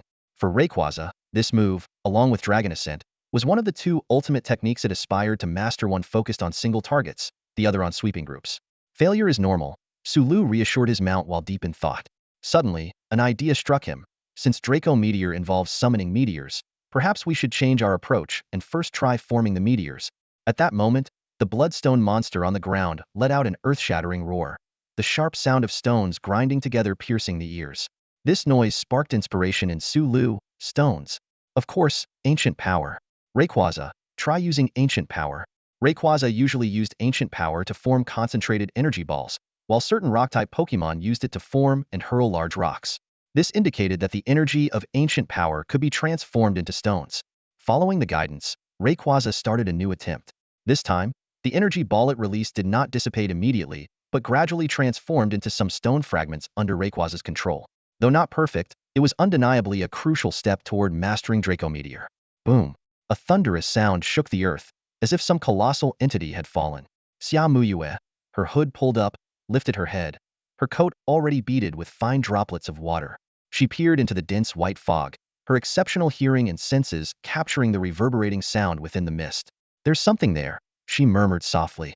The champion governor had dispatched explorers to the forbidden Tianyun land, but only 2 kings knew about Rayquaza. Hu Yun was too old, and Xia Muyue, with her unique bloodline that could diminish the attention of fierce beasts, volunteered to enter the forbidden grounds alone. Within the fog, something seemed to catch Xia Muyue's scent. A shadowy figure suddenly descended, colliding with the protective barrier around her. Another king-level beast lord, she muttered, her brows furrowed. Since entering the Forbidden Land, nearly every small area had a king-level beast lord, justifying its name as a forbidden zone. Ordinary kings couldn't delve deep, only champions might. Yet champions, as governors of provinces, couldn't be easily deployed. If trapped, the consequences would be dire. Only someone like Xia Muyue, with her special bloodline, could venture this far. Engaging in battle with the Beast Lord, other beasts would merely see it as a territorial dispute. Should an ordinary human enter, they would face an onslaught. Lioli, Death's Rainbow, Xia Muyue commanded. The multicolored butterfly fluttering around her refracted vibrant hues, converging into a searing black beam that shot towards the Beast Lord in the mist. As the beast fled in panic, Xia Muyue finally caught her breath. The surrounding fog was thick, rendering her compass useless. Relying on memory, she headed towards the pillar of heaven and the source of the rumbling sound. The continuous booming seemed to guide her. She sensed that the answer might lie at the sound's origin, but it was a long way off, and she couldn't tell how long it would take to reach.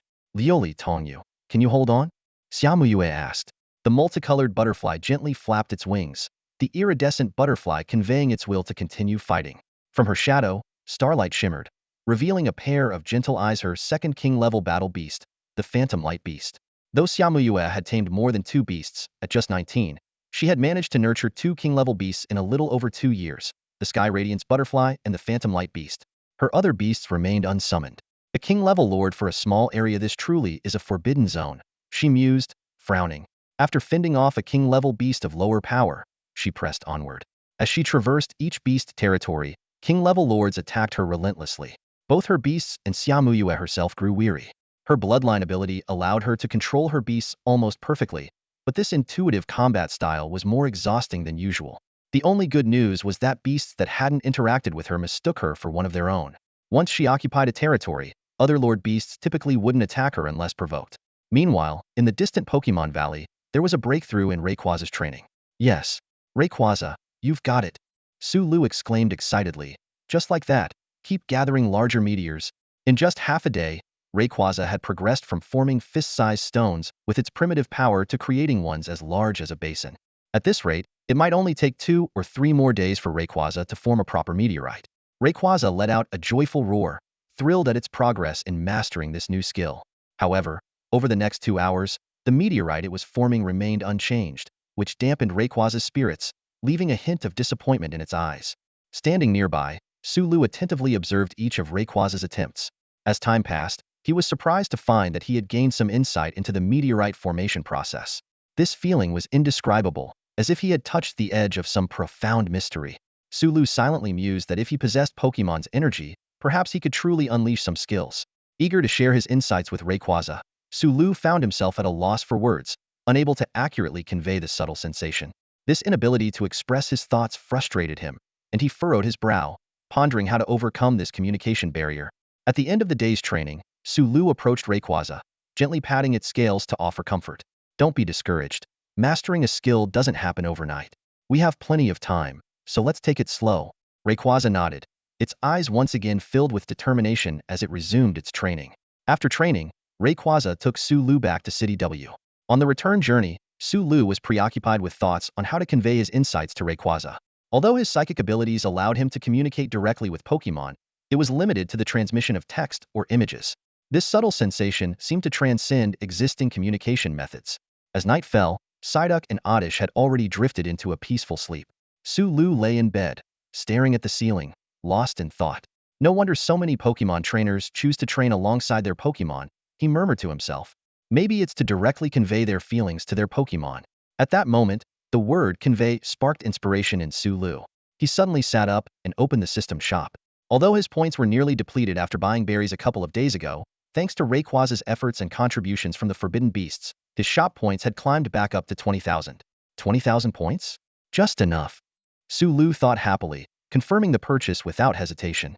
Suddenly, a burst of pale golden energy erupted from within him, enveloping the entire room in a gentle glow.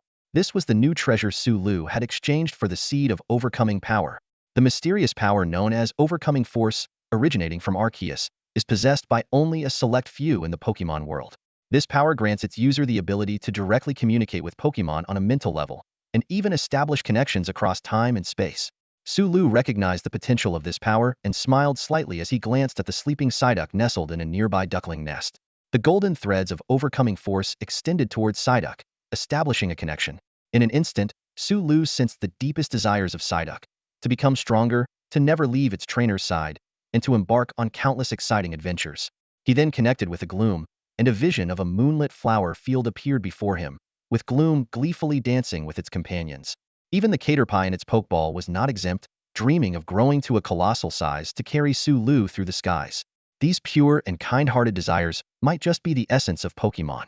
With the ability to directly sense their inner thoughts, Sulu decided to take it a step further and attempt to convey his own thoughts to the Pokémon. Suddenly, the previously sleeping Psyduck jolted awake. Its sweet dreams turned into a scene of being prepared as a dish. Seeing Psyduck's reaction, Sulu was certain that the overcoming force had achieved the desired effect. This power seemed more fitting for him than psychic abilities, having already grown to a practical level upon acquisition. With his newfound power, Sulu ventured back into the Sky Cloud Forbidden Land the next day. Rayquaza, let's continue our training. I have a new method today. Rayquaza gave Sulu a puzzled look, unsure of what new idea the trainer had in mind. The next moment, Sulu established a mental link with Rayquaza using the overcoming force. This connection allowed Sulu's thoughts to be conveyed accurately to Rayquaza, regardless of distance, far surpassing their previous tenuous communication. Now, remote control was effortless.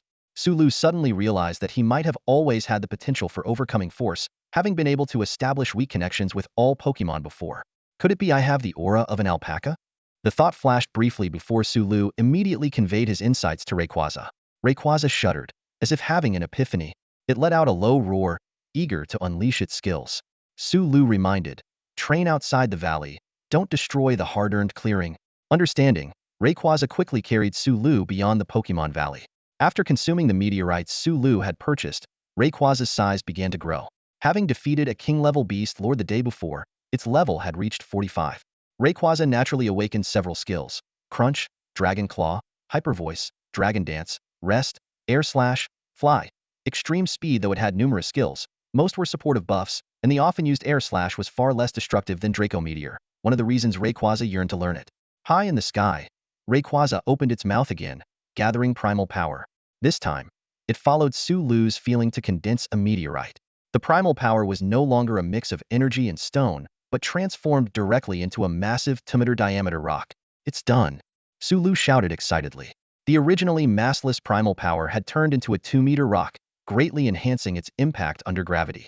The meteorite, falling from 200 to 300 meters high, crashed into the ground with the support of Rayquaza's dragon energy, causing an explosion. The tremendous noise, accompanied by shockwaves, cleared a large area of clouds. With just one meteor, calling it Draco Meteor or Ancient Power doesn't fit. Let's temporarily call it Dragonfall Star, Sulu suggested. Rayquaza nodded in agreement, visualizing the scene of the meteor crashing into the earth. Let's keep training, Sulu encouraged. Once you master converting energy into meteorites, you'll be able to unleash Draco Meteor in full force. Rayquaza roared softly, continuing its training in sync with Sulu's thoughts, and the meteorites it formed grew larger and larger. The booming of meteorites hitting the ground echoed once more in the Sky Cloud Forbidden Land. Not only did Xiaomue notice Rayquaza's activities, but the Beast Lords in the Sky Cloud Forbidden Land, who had regained some of their sanity, also sensed Rayquaza's presence. Beasts of the Overlord level can rival those of the Champion level, and only the Quasidivine leaders of the Beast Alliance dare claim victory in an unknown confrontation. Yet, in the Forbidden Land of Tianyun, there are several such formidable creatures. At this moment, however, these powerful Overlord-level beasts are all avoiding Bauka Valley, as if some instinctive fear is keeping them at bay. Their acute senses detect an aura from Rayquaza that resembles the deities they dread, causing these usually arrogant overlords to refrain from rash actions. Xiaomue had been traveling continuously for a day and a night, her face now etched with exhaustion. Every time she stepped into the territory of a beast lord, she had to fight, and even when she occasionally found a safe place to rest, it could not alleviate her physical and mental fatigue. Despite this, Xiaomue was unwilling to stop. She knew that the target that had caught her attention could vanish at any moment, and if she arrived too late, she might find nothing to investigate. Xiaomue had now ventured deep into the heart of the Tianyun Forbidden Land. Even with the thick fog surrounding her, she could faintly see a towering pillar piercing through the mist. However, she dared not proceed further. Both she and her skylight-glazed butterfly sensed several overwhelmingly powerful auras that were suffocatingly intense. This force reminded Xiaomuyue of her challenge after becoming a heavenly king. At that time, she had the chance to directly challenge the champion governor, with a victory granting her the title of champion. If she failed, she would have to wait for the national championship held every 5 years to compete with other heavenly kings for the true champion title. Unfortunately, Xiaomuyue was utterly defeated. It was the first time in her life she had experienced such a complete loss, as the old champion crushed her entire team with a single dominant beast. Now, she felt that suffocatingly powerful aura once more. Xiaomuyue knew full well that approaching the sky pillar was too dangerous. She cast one last glance at the towering pillar before turning her attention to the direction from which a sound emanated. Fortunately, the source of the noise wasn't near the sky pillar, giving her a glimmer of hope.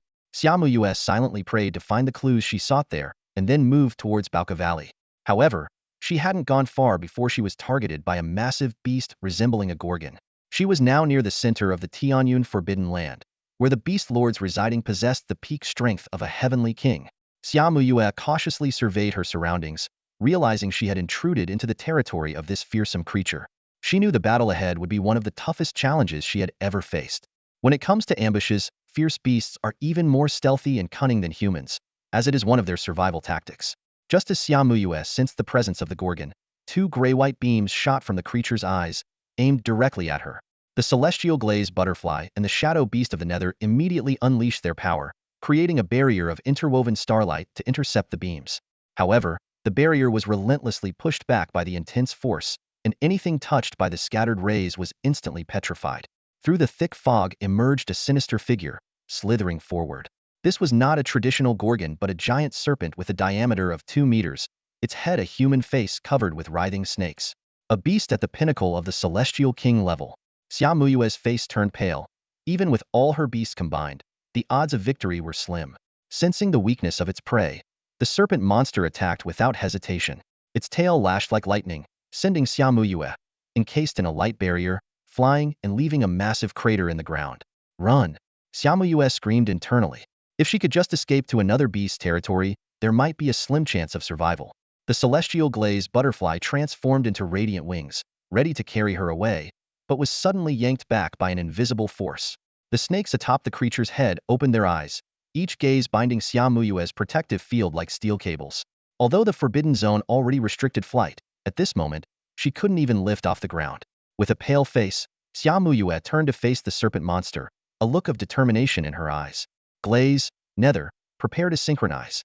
This time, we must succeed. She thrust out her hand, and a strange ripple enveloped her beasts. Synchronization evolution was Xiaomuyue's last trump card. Though she was only beginning to understand this advanced evolution technique, she had no other choice. The shadow beast of the nether revealed its true form, merging into the celestial glaze butterfly like a mass of starlit slime. Under the shroud of white light, the butterfly's wings elongated, transforming into vast, night-like wings, with a tail extending into ribbons tens of meters long. Aurora Celestial Butterfly. Fight! Xiaomuyue shouted. The Aurora Celestial Butterfly spread its wings, and countless colorful stars lit up the once stark wings. Its long tail feathers shimmered like auroras, and the starlight shot out in a burst, shattering the serpentine gaze's grip. Though the Aurora Celestial Butterfly now possessed the power to contend with the serpent monster, maintaining the synchronized evolution left Xiaomuyue on the brink of mental collapse. Making a quick decision, she commanded the butterfly to seize her and swiftly fly away. Watching Xiaomuyue's figure disappear into the distance, the serpent monster let out a furious hiss but did not pursue. It knew that within this forbidden land, more dangers awaited this unwelcome visitor. The serpent began to turn violent, its icy vertical pupils glinting with a bloodthirsty light. Although from a distance, the beast might mistake Xiaomuyue's aura for one of its own, in close combat, her human scent became unmistakable. The beast's deep-seated desire to kill humans was fully triggered, and it would only relent if it realized it was outmatched. The massive creature slithered rapidly across the ground, its scales scraping against the earth with a grating noise, relentlessly pursuing Xiaomuyue as she fled. Riding on the back of the Aurora Night Moth, Xiaomuyue felt the threat looming closer, her face growing paler and her breathing more labored. A terrifying thought crossed her mind. Could she really perish in this forbidden land? She finally understood why all Beast Tamers turned pale at the mention of the Forbidden Zone. Even with her special bloodline, she found it so arduous, let alone ordinary Beast Tamers. Yet, Xiaomuyue did not lose hope, for the loud rumbling sound in her ears grew clearer, and she could vaguely sense a human presence approaching. Under the pressure of impending death, Xia Muyue's abilities seemed to experience a breakthrough. Blue waves suddenly radiated from her eyes, and every movement around her became vividly clear in her perception. Dodge! She shouted internally, and the Aurora Night Moth, under her control, narrowly avoided a deadly petrifying ray. Thus, Xia Muyue evaded the serpent's attacks time and again, while flying toward the golden glowing presence her abilities had locked onto. Meanwhile, Su Lu felt a strange unease, as if someone was watching him. He cautiously looked in a certain direction through the fog, and the Rayquaza, which was spewing meteors, paused its actions. Go check it out over there, Su Lu commanded. Rayquaza let out a low roar and sped toward the designated direction, leaving behind a trail of devastation from the crushed meteors. With Su Lu's continual consumption of beast meat and the abilities he exchanged, his physical condition had significantly improved, enabling him to withstand the pressure of even faster speeds. 2 minutes later, with Rayquaza's rapid flight, Su Lu finally spotted a giant moth carrying a faintly blue glowing person fleeing. Despite her pale face, Su Lu immediately recognized Xia Muyue, the new star frequently featured in recent news reports. Let's help her out, Su Lu said to Rayquaza. Try your new move. Rayquaza let out a thunderous roar. In the midst of her escape, Xia Muyue suddenly sensed a powerful presence above, exactly the target she had been seeking. The next moment, a terrifying wave of energy approached, and Xia Muyue halted in shock, looking up to see a massive meteor hurtling down from the sky. Though the meteor's target was the serpent behind her, Xia Muyue didn't hesitate to have the Aurora Night Moth raise a protective barrier, preparing for the imminent impact. A blinding light tore through the pale fog, instantly dispersing the mist with its heat and force. In the sky, a massive meteor, with a diameter of 5 to 6 meters, roared as it plummeted towards the ground. Xia Muyue keenly sensed the immense energy fluctuations within the meteor, setting off alarm bells in her mind. The serpent monster instinctively realized that this sudden attack's power far exceeded its ability to resist. However, the meteor's speed was astonishing, and before it could react, it crashed heavily onto the creature. The tremendous impact split the serpent monster into two. Despite its tenacious vitality, allowing it to move even when severed, the serpent monster could recover as long as its head escaped. But fate did not grant it this chance. The meteor suddenly unleashed a powerful energy wave, and a blinding light engulfed everything. As a physical manifestation of the energy from Rayquaza, the meteor easily exploded, and under the dual impact of physical and energy forces, the serpent monster was reduced to dust before it could even let out a scream. Although Xia Muyue quickly activated a protective shield, the powerful shockwave still sent her flying. Even the synchronized evolution of the Aurora Night Moth was reversed, causing it to lose consciousness. In the moment of tumbling through the air, Xia Muyue instinctively reached out to hold her two unconscious beasts tightly in her arms. Just as she was about to crash heavily onto the ground, Xia Muyue felt a strange wind lift her, gradually slowing her descent until she landed safely. She realized that this was Su Lu controlling Rayquaza to help her land safely. Once steady, Xia Muyue immediately checked the small Tuyu and the palm-sized Lioli in her arms. Feeling their faint but stable life signs, she felt a slight relief. Looking up at the sky, Xia Muyue's gaze was drawn to the majestic sky dragon. During her previous escape, her abilities had further awakened, allowing her to clearly sense the fluctuations and emotional connections of other creatures. The overwhelming force before her reminded her of facing a champion. No, it was even stronger. The fierce beast lord that had driven her to constant flight couldn't withstand even a single move from this being. Xia Muyue gazed at the figure standing atop Rayquaza with awe and respect. Finding the sky dragon and its master meant her mission was half complete. Next, she needed to establish contact. Worried the figure might leave, Xia Muyue mustered her courage and shouted, "Mighty Beast Master, I come on behalf of the Beast Alliance. I wish to speak with you." Her voice barely finished when she began to cough violently, the prolonged battle and the recent shock clearly having taken a toll on her body. Standing on Rayquaza's head, Su Lu noticed the peculiar aura emanating from Xia Muyue's soft blue ripple. Is this the aura? Already inclined to make contact with Xia Muyue, Su Lu was even more determined upon seeing what seemed to be aura power manifesting from her. Under Xia Muyue's gaze, Rayquaza slowly dispersed the clouds and approached her. As the distance closed, Su Lu's appearance became clearer to Xia Muyue. The figure was far from the elderly sage or weathered middle-aged man she had imagined. Instead, he was a surprisingly young and handsome youth. What puzzled Xia Muyue even more was the inexplicable sense of familiarity he gave her, as if she had seen him somewhere before. You look hurt? Su Lu asked with concern, noticing the pallor of Xia Muyue's face. It's nothing serious, cough, cough, Xia Muyue replied, trying to hold herself together, but unable to suppress another cough. Never mind, let's get you some rest, Su Lu decided. He didn't want to see a brave young woman who had fought for humanity collapse in front of him, nor did he want to attract unnecessary attention from the Beast Alliance and other organizations. Thank you, Xiaomuyue said gratefully, a faint blush coloring her cheeks, still holding her unconscious beasts tightly. Sulu communicated with Rayquaza using his transcendent power, instructing it to bring Xiaomuyue along. At that moment, Xiaomuyue once again witnessed the mysterious golden power emanating from Sulu, reaching deep into her soul. This force gave her a profound shock, surpassing her own sensory capabilities. She couldn't help but wonder if possessing such power would easily empower all beasts. No wonder he could command such a powerful beast. This mystical power was probably just the tip of his strength's iceberg. However, as Xiaomuyue attempted to probe further, Sulu suddenly frowned and said with slight displeasure, "I don't like being viewed with aura." Previously, Sulu had a vague feeling that someone was watching him. Now he was certain that it was Xiaomuyue using a power similar to aura to search for him. Sulu thought that if it was indeed the aura power, known for its ability to sense and search, it made sense that the Beast Alliance would send her to find him. Aura? Xiaomuyue furrowed her brow, looking puzzled. What is that? Is it the sensing ability I'm using now? She was secretly surprised, realizing that her ability had a specific name, and that the other person seemed to understand it thoroughly. In Xiaomuyue's eyes, Sulu's image instantly became more mysterious. His ability to identify her superpower proved that he possessed knowledge far beyond her own and possibly even beyond that of the Beast Alliance. This profound knowledge hinted at the idea of a legacy, suggesting that Sulu might be backed by a vast organization. Sorry, I've just learned this ability and I'm not very skilled with it yet. Xiaomuyue apologized sincerely. Sulu nodded, thinking that when Xiaomuyue was sensing him, her whole body was emitting aura. If she had intended to spy, it wouldn't have been so obvious. He decided to believe that she truly couldn't control this power. Let's go then, Sulu said. Rayquaza extended its claw, and Xiaomuyue gracefully leapt onto it. An invisible atmospheric shield enveloped Rayquaza's claw, so even while flying at high speed, Xiaomuyue couldn't feel the slightest breeze. After being fed meteorites over the past few days, Rayquaza had grown significantly larger, and now there was ample room for one person to stand comfortably on its claw. Rayquaza swiftly ascended, and soon, everything around them turned into a sea of white.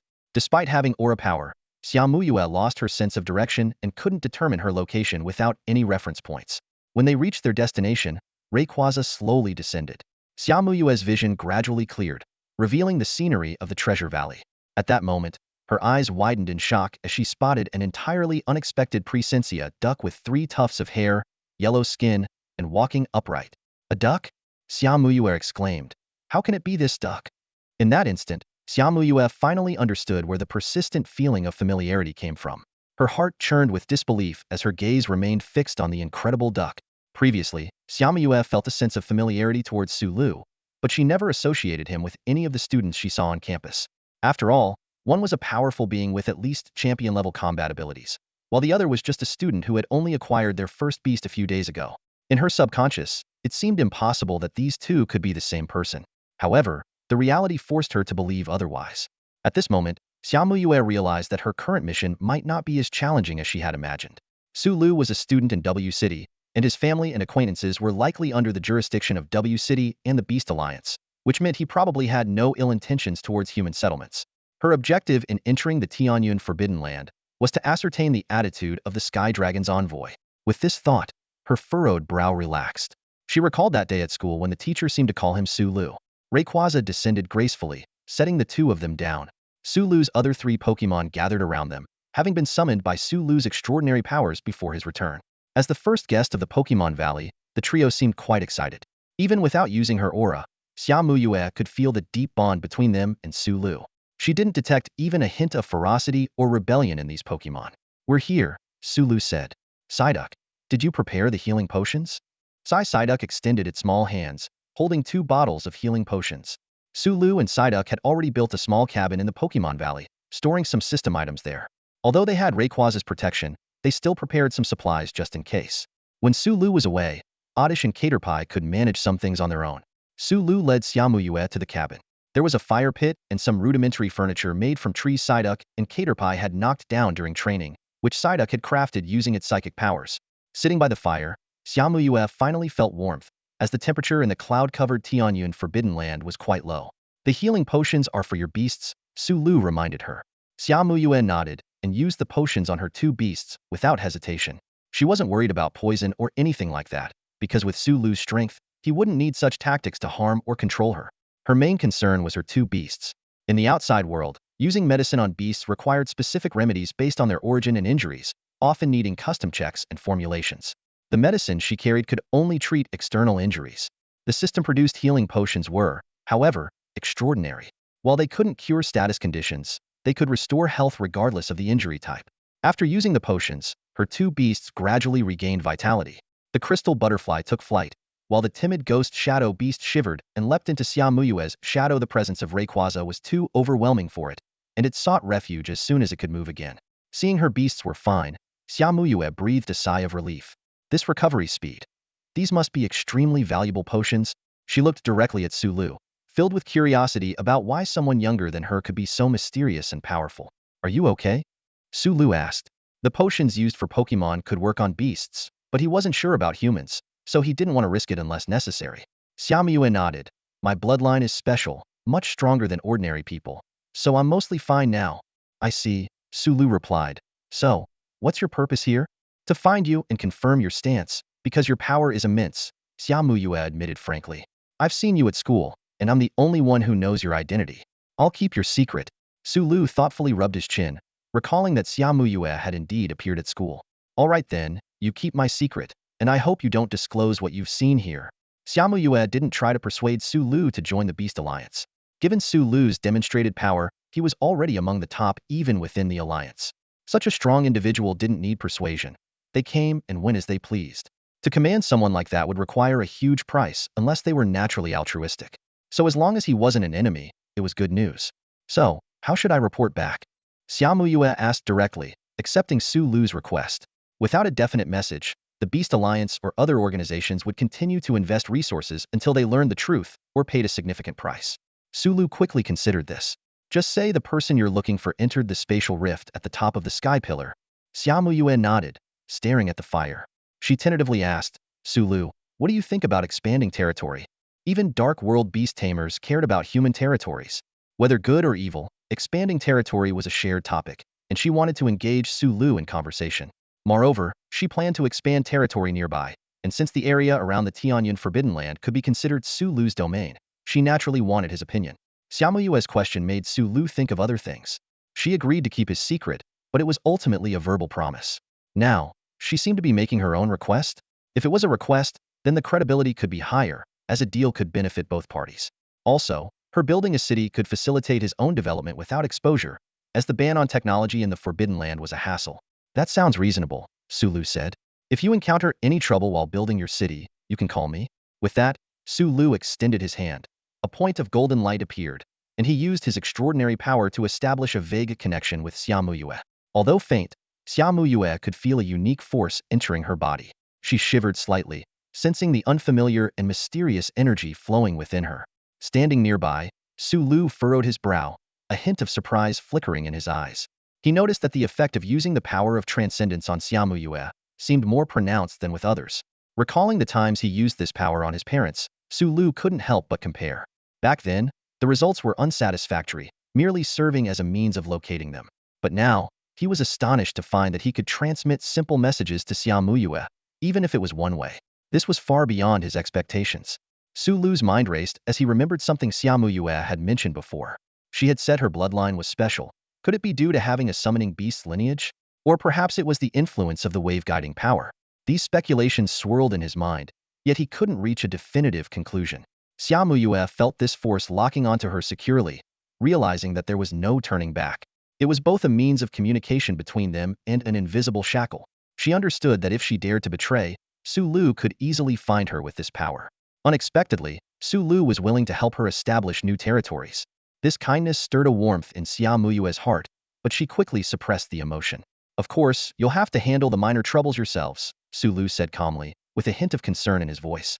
Xiaomuyue nodded in agreement, but internally, she was intrigued by the wave-guiding Su Lu mentioned. However, given their current relationship, she was reluctant to ask directly, as she had her own pride despite not being as powerful as Su Lu. The conversation soon shifted to other topics. They discussed the current state of the Beast Master Alliance and the unique evolutionary traits of various Academy subjects familiar to the prodigious Xiaomuyue.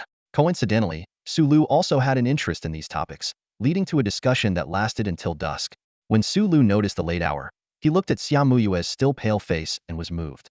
Considering that rushing her away might worsen her injuries, and directly taking her to W City risked exposing Rayquaza, he made a decision. You should rest here for the night. I'll take you away once you're better tomorrow, Su Lu said, his tone leaving no room for objection. As night fell, Su Lu retreated to a room in the wooden house to rest. This cabin was meticulously prepared by him, offering accommodations for all Pokémon and stocked with essentials for long-term training stays. He had already informed his family that he might spend the night outside, which was commonplace for a beast master frequently out hunting or training. Xiaomuyue didn't go to bed immediately, but instead wandered through the Pokémon Valley. Su Lu didn't mind her actions, allowing her to explore. The foggy evening was particularly dim, yet Xiaomuyue's vision was exceptionally clear, as if she could see through the mist. Unknowingly, her steps brought her to a vibrant meadow. A refreshing scent invigorated her, instantly replenishing her depleted mental energy and even noticeably healing her physical injuries. Is this an exotic plant? Xiaomuyue thought to herself. She knew that in forbidden zones, due to the abundant energy and altered rules, some plants with special effects might grow. The mint-scented flora before her were likely rare exotic plants. She couldn't help but wonder if Su Lu's purpose for coming here was these very plants. Just then, a taller blade of grass emerged from the mint patch. A small figure pushed through the foliage, slowly revealing itself. It was an oddish, having just scattered its seeds, now looking around contentedly. Even without the berry trees being transplanted yet, Su Lu had already exchanged for some mint seeds, entrusting Oddish to tend to them. These mint plants not only had special effects but could also enhance Pokémon attributes. Seeing the lush greenery, Oddish felt it had found its life's purpose. Oddish. The Oddish tilted its head, curiously observing Xiaomuyue. In Xiaomuyue's wave-guiding perception, Oddish's aura was incredibly gentle, like that of a friendly companion. This was unlike any summoning beast or fierce creature she had known. Even beasts tamed over generations retained some ferocity, yet this peculiar grass type being exuded none. This realization amazed Xiaomuyue. A creature naturally gentle and friendly towards humans truly existed? She then felt a pang of sadness. Such a nature wasn't always beneficial, as it made these creatures more vulnerable to human harm. Fortunately, your owner is him, a warm and strong person, Xiaomuyue said softly to Oddish as she crouched down. Oddish? Oddish. Although it didn't fully understand her words, Oddish knew she was praising its trainer. To Oddish, anyone complimenting its trainer was a friend, and making friends meant giving gifts, a lesson it learned from Su Lu. Oddish nodded, then quickly burrowed back into the flowers, preparing a special gift for its new friend. The skiploom lightly hopped back, holding a pale blue herb in its paws. It squinted its eyes and carefully handed the plant to Xiaomuyue. This is latte mint, Xiaomuyue said softly. Its scent makes Pokémon cheerful and gradually increases their defense. She took the herb, smiling. Is this a gift? Thank you. Skiploom let out a joyful dodo and turned to continue its work. The moon had just risen, marking the active time for Skiploom to scatter seeds. It bounced through the valley, leaving traces of new hope with each step. Watching its retreating figure, Xiaomuyue thought, truly his companion beast, such a pure creature is rarely seen in the outside world. Xiaomuyue strolled into a small grove within the valley and suddenly heard a strange thumping sound. Looking in the direction of the noise, she saw a caterpie repeatedly bumping into a large tree.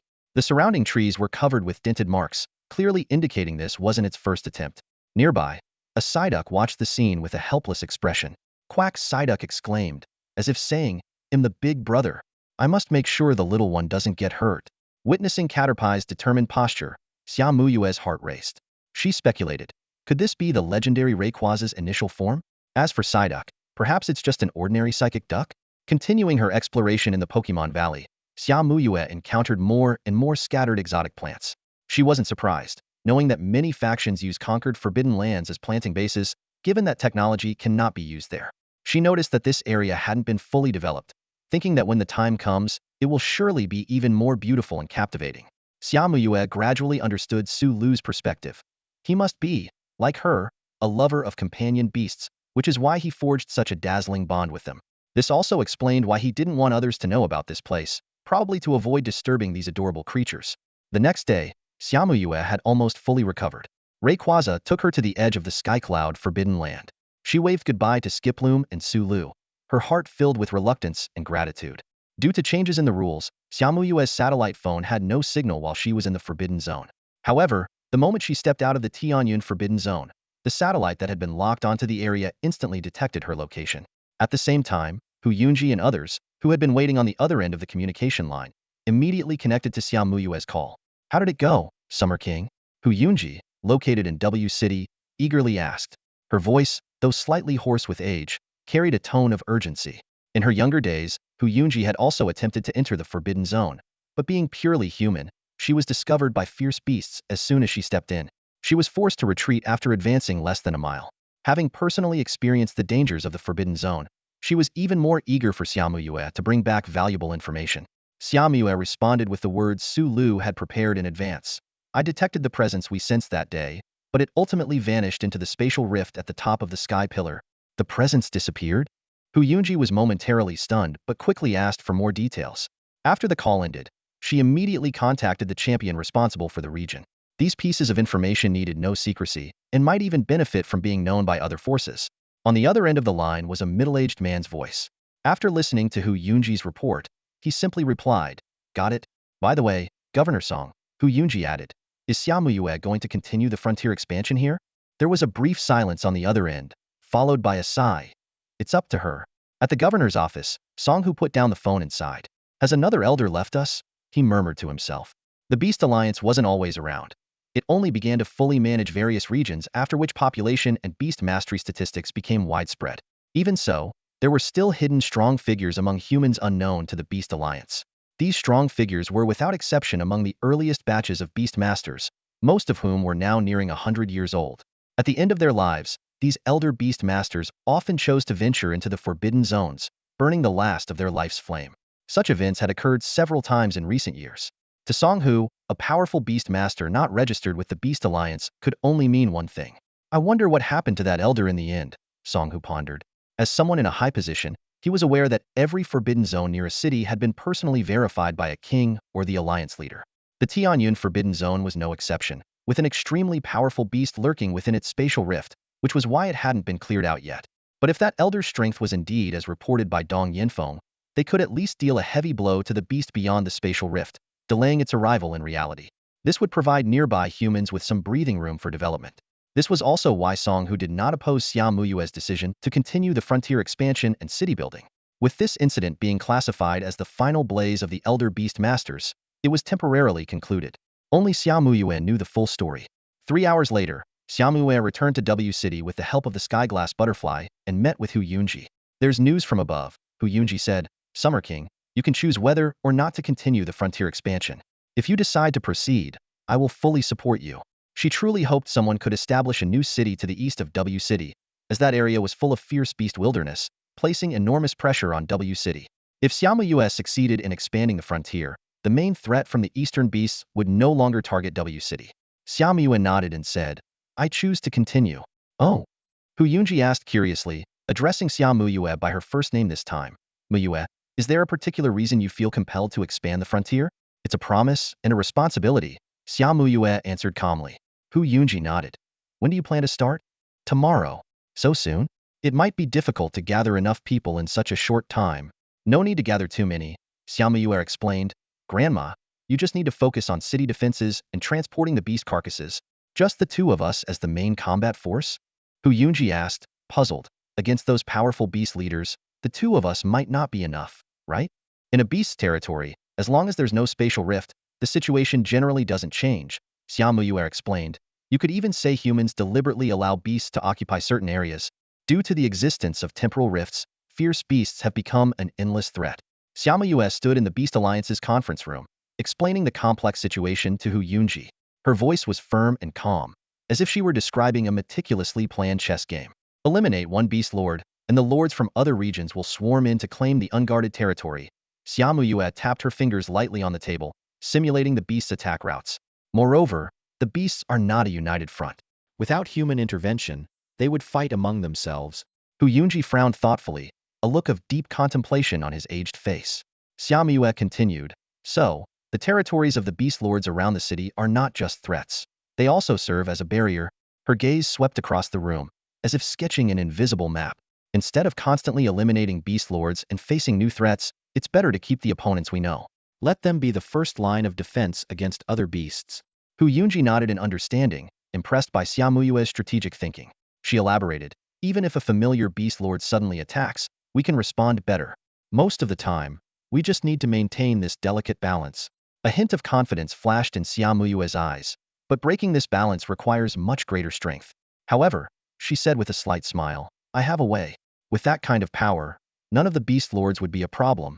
Hu Yunji relaxed, a smile spreading across his face. With Su Lu around, what do we have to fear from those beast lords? Haha, it looks like these old bones of mine can finally take it easy. Xiaomuyue didn't reply immediately, her thoughts seemed to drift far away. She silently calculated the time she had left, hoping to create a relatively safe environment for the city she had devoted herself to. The two of them walked out of the conference room to the entrance of the Beast Alliance. Xiaomuyue suddenly turned her head, her gaze landing on the small energy pet food shop not far away. She recalled, out of curiosity about Su Lu, she had used her king-level authority to investigate his background on her way here. She discovered that Su Lu had opened a pet food store within the Beast Alliance, which piqued her interest. Hu Yunji noticed Xiaomuyue's gaze and asked curiously, are you interested in that little shop? As kings, they usually had fixed channels for beast food supplies and rarely purchased from ordinary stores. Xiaomuyue explained softly, the owner of this shop is a student from my grandfather's school. Her tone carried a barely perceptible hint of expectation, as if there was a secret worth exploring hidden in this ordinary little shop. Xiaomuyue's grandfather, Hu Yunji, seemed quite interested in the Baokan energy feed store. As a highly respected principal, he likely asked Xiaomuyue to pay it a visit. As the two approached the shop, Beast Tamers around them began to recognize who they were: our rising star recently seen on TV, the beautiful Xiaomuyue, and the veteran Heavenly King of W City, Hu Yunji, who had protected the city for decades. Their appearance caused quite a stir, leading many to speculate about what was so special about this small shop that it could attract the attention of two Heavenly Kings. Meanwhile, Mr. and Mrs. Su were wrapping up their day, preparing to close the store. They were strictly following their son Su Lu's hunger marketing strategy, selling a limited quantity each day. Although they didn't fully understand the strategy, they followed it because it was their son's plan. This resulted in them finishing their work before noon, much to the surprise of many Beast Tamers. While other companies with trial sales rights were eager to operate 247, this store was only open for about 24 minutes. Hearing the commotion outside, Mr. and Mrs. Su turned around and were pleasantly surprised to see who the city lord himself visiting. They easily recognized the elder often seen on TV. Hu Yunji greeted them kindly. Hello, I'm just accompanying Xia Tianwang. No need to be so formal. At over 70, Hu Yunji was a generation older than Mr. and Mrs. Su, making their nervousness understandable. Their eyes then turned to Xiaomuyue, and they couldn't help but admire her. Such a beautiful young lady, how wonderful it would be if she could be their daughter-in-law. It was then they realized she was the recently famous Tianwang from TV. Xiaomuyue gently spoke, Uncle, Auntie, could I buy some beast feed? She was well aware that these were Su Lu's parents. Mr. Su instinctively replied, we're sold out for today. As soon as he said it, Mrs. Su gave him a gentle nudge. She quickly corrected, of course we have some left. Don't we have some stock in the back? Oh, right. Mr. Su realized, so, what type of energy block would Xia Tianwang like? Just call me Xia, Xiaomuyue said a bit shyly. What do you mean by type? Mrs. Su patiently explained, these are all created by our son Xiao Su. He said there are about 18 types of attributes, and the energy blocks can enhance the corresponding attributes. They include normal, fire, dragon types. Hu Yunji, initially indifferent, became serious upon hearing about the types. He asked, can you elaborate on the differences and significance of these types? Mrs. Su shook her head. The boy only mentioned it briefly, and I only remember the names. That's a pity. Hu Yunji seemed a bit disappointed. Xiaomuyue pondered the attributes of her two main beasts. She speculated that her skyglass butterfly might be flying and bug type, while her ghostly shadow beast could be psychic or ghost type. So, she purchased energy blocks for those four types. Her two beasts, drawn by the smell, emerged immediately. Even the usually shy ghostly shadow revealed its true form, transforming into a starry slime and devouring the blocks eagerly. Xiaomuyue was pleasantly surprised to see both her beasts slowly evolving. The effect was even better than her custom feat. Considering the shop's owner, she could only marvel. No wonder it's his store. Initially just there to observe, Hu Yunji became interested after hearing about the attribute theory and decided to purchase some energy blocks as well. They wanted to continue their conversation with Mr. and Mrs. Su but realized they didn't know much more, so they bid farewell. Hu Yunji remarked to Xiaomuyue, their son is quite a talent. If he perfects the attribute system theory, he might even become a doctor. By the way, Muyue, do you know their son's name? Su Lu, Xiaomuyue replied. Su Lu, huh? I'll remember that, Hu Yunji said, intrigued by the name, considering the talent emerged from his city. Xiaomuyue, on the other hand, was contemplating her plans. Since Su Lu was from W City, completely hiding his identity would require getting past Hu Yunji. Given that she might interact with Sulu in the future, perhaps it was best if people believe they met because of this opportunity. The visit from two heavenly kings turned the previously unnoticed small shop into a focal point, drawing the attention of many beast tamers. However, Mr. and Mrs. Su were only willing to sell their stock to the two heavenly kings. Other beast tamers were out of luck. There was only so much to go around each day. If they sold too much, their son had said there was currently no place to restock. After leaving, Xiaomuyue immediately contacted her team to start preparing for the frontier expansion plan. The first step in expansion was to clear out groups of fierce beasts, defeat their leaders, and collect the beasts' bodies, exotic plants, ores, and city ruins projects that could bring enormous profits. Xiaomuyue officially announced the start of the frontier expansion plan in the morning, and by the afternoon, the national media had latched onto the big news. Although expansion wasn't new, Xiaomuyue was the third new generation heavenly king to undertake such a mission in the past decade. Coupled with her identity as a young female heavenly king, it naturally attracted a lot of attention. Almost every news channel was discussing it, and even Xiaomuyue's recent whereabouts were uncovered, with a brief shot of the Baokan energy feed store appearing on screen. Meanwhile, Su Lu opened his system, ready to draw for new Pokémon and then head home. He clasped his hands together, silently wishing, "Please let me summon some adorable Pokémon." Summon. The roulette spun again, finally landing in the Pokémon section. Although it didn't land in the legendary Pokémon section, it stopped in the regular Pokémon area. Su Lu thought to himself, the odds for summoning a pseudo-legendary or higher were actually pretty decent, at 5. With a bit of luck, he might summon a powerful Pokémon in about 20 days. According to probability, he should have a pseudo-legendary or higher in another 10 days. He eagerly anticipated his good fortune. Just then, the Pokémon summoned by the system appeared before Su Lu. To his surprise, it wasn't just one, but two Pokémon, a purple and a blue one, both with big ears. Are these Nidoran and Nidorina? Su Lu crouched down, carefully observing the two Pokémon that resembled large mice. Their furry bodies trembled slightly as they gazed back at him with curiosity. Su Lu quickly used his psychic ability to connect with them, instantly understanding the thoughts of the brother and sister pair. He softly said, "Please take care of me, Nidoran and Nidorina." The two little creatures nodded gently in response. If you don't want to battle, you can help Oddish manage the Pokémon Valley. If you're interested in learning combat skills, you can seek out Psyduck and Caterpie, Su Lu patiently explained, not forcing them to join in battles. After settling the new Pokémon, Su Lu exchanged for 2 more Pokeballs. He looked at the growing number of spheres at his waist and thought, I can't always carry all of them. I'll probably summon more Pokémon. I need to find a strong one soon, so I can leave them in the valley with peace of mind. Sitting atop Rayquaza, Su Lu took out his switched-off phone, contemplating the pros and cons of the technology-free Forbidden Zone. He secretly hoped for progress in Xiaomuyue's research, which was one of the reasons he wanted to help build the city. Back in W City, Su Lu checked 2 new messages. His parents had chosen a house near the Beast Alliance, and Zhang Wei invited him to taste his new culinary creations the next day. Following the address, Su Lu arrived at an upscale residential area. He shook his head, sighing at his parents' frugality. Despite being able to afford a villa, they opted for a regular house. Entering the neighborhood, Su Lu knocked on the door of their home. The door opened to reveal a beautiful young woman sitting in the living room, chatting with his parents. "Son, you're back," his mother said with a smile. "We have a guest, so we didn't go to pick you up. He's grown enough to come home on his own, hasn't he?" his father joked. "Our son is independent," his mother continued, introducing, "By the way, this is Xiaomuyue." Su Lu stood at the doorway, surprised to see Xiaomuyue unexpectedly in his family's living room. At the Beast Tamer Alliance, Xia met us and left her contact information, saying she had something to ask you. As Su's mother spoke, she kept winking at Su Lu, her eyes full of anticipation and excitement, as if saying, "Son, this is a great opportunity." Su's mother was secretly delighted, thinking how wonderful it would be if her son could marry such a daughter-in-law. Although there hadn't been much interaction before, wasn't this the perfect chance? Xiaomuyue approached them under the pretense of wanting to understand the attribute system, but to Su's mother, it was clear she was attracted by her son's talent. Even though Xiaomuyue was 2 years older than Su Lu, this was not a concern for either set of parents. Moreover, she was a powerful heavenly king beast tamer. If she truly took an interest in their son, the two could make great strides together, and the Su family would surely rise to prominence. However, faced with his parents' eager expectations, Su Lu wasn't nearly as enthusiastic, feeling a bit overwhelmed instead.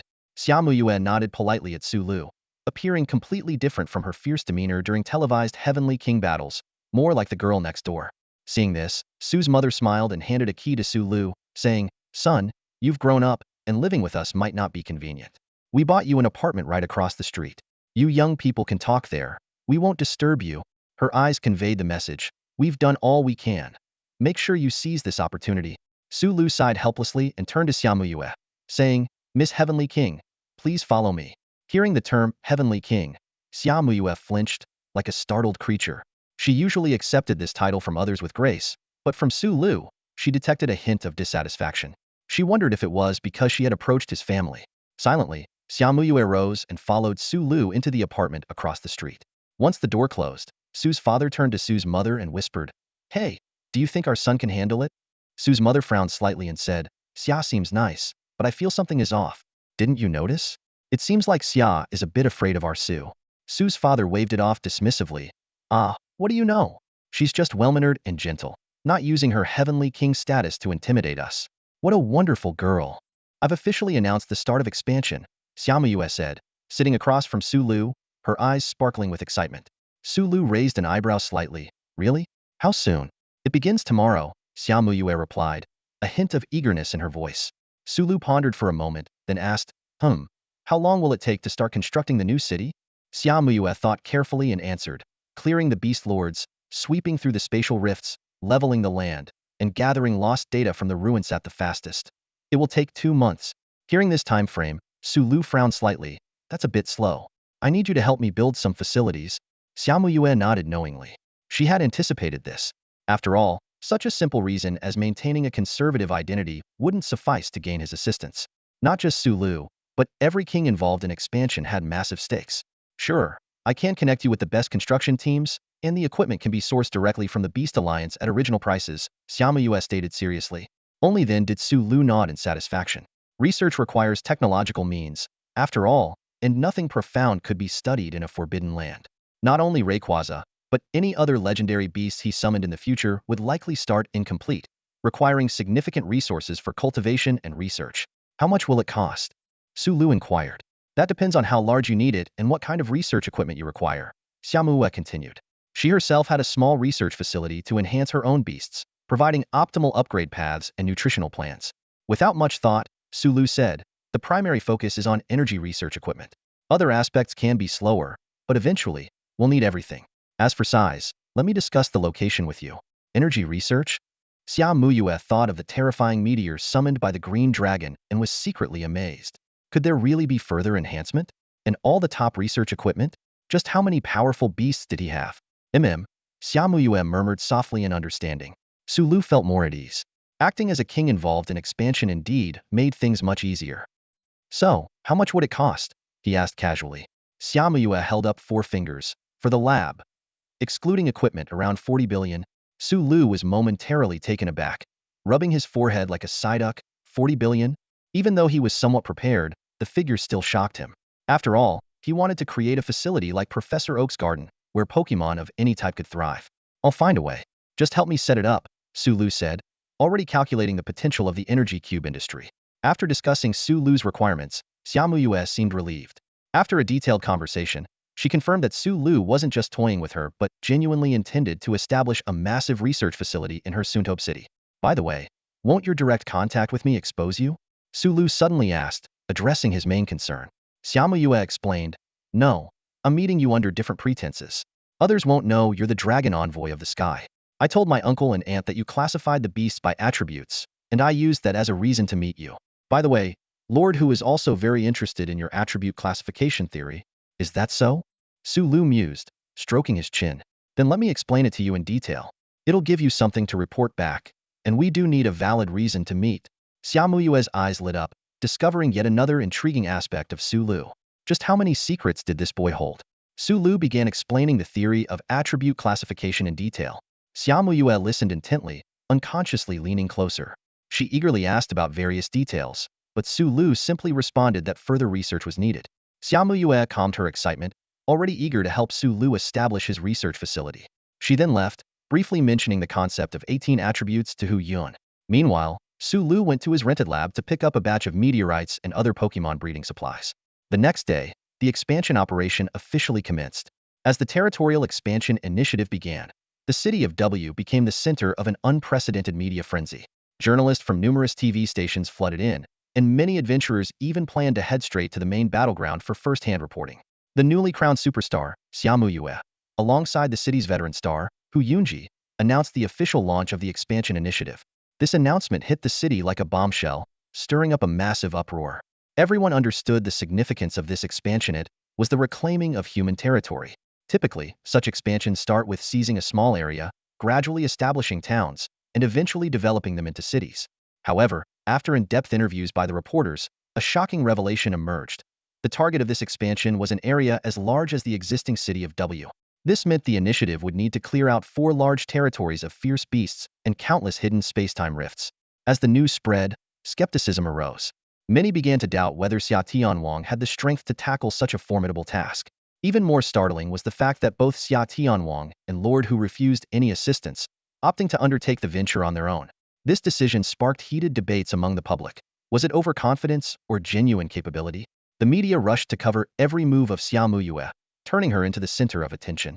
Particularly noteworthy was when she was spotted entering a regular neighborhood the previous day, reportedly to visit a young man.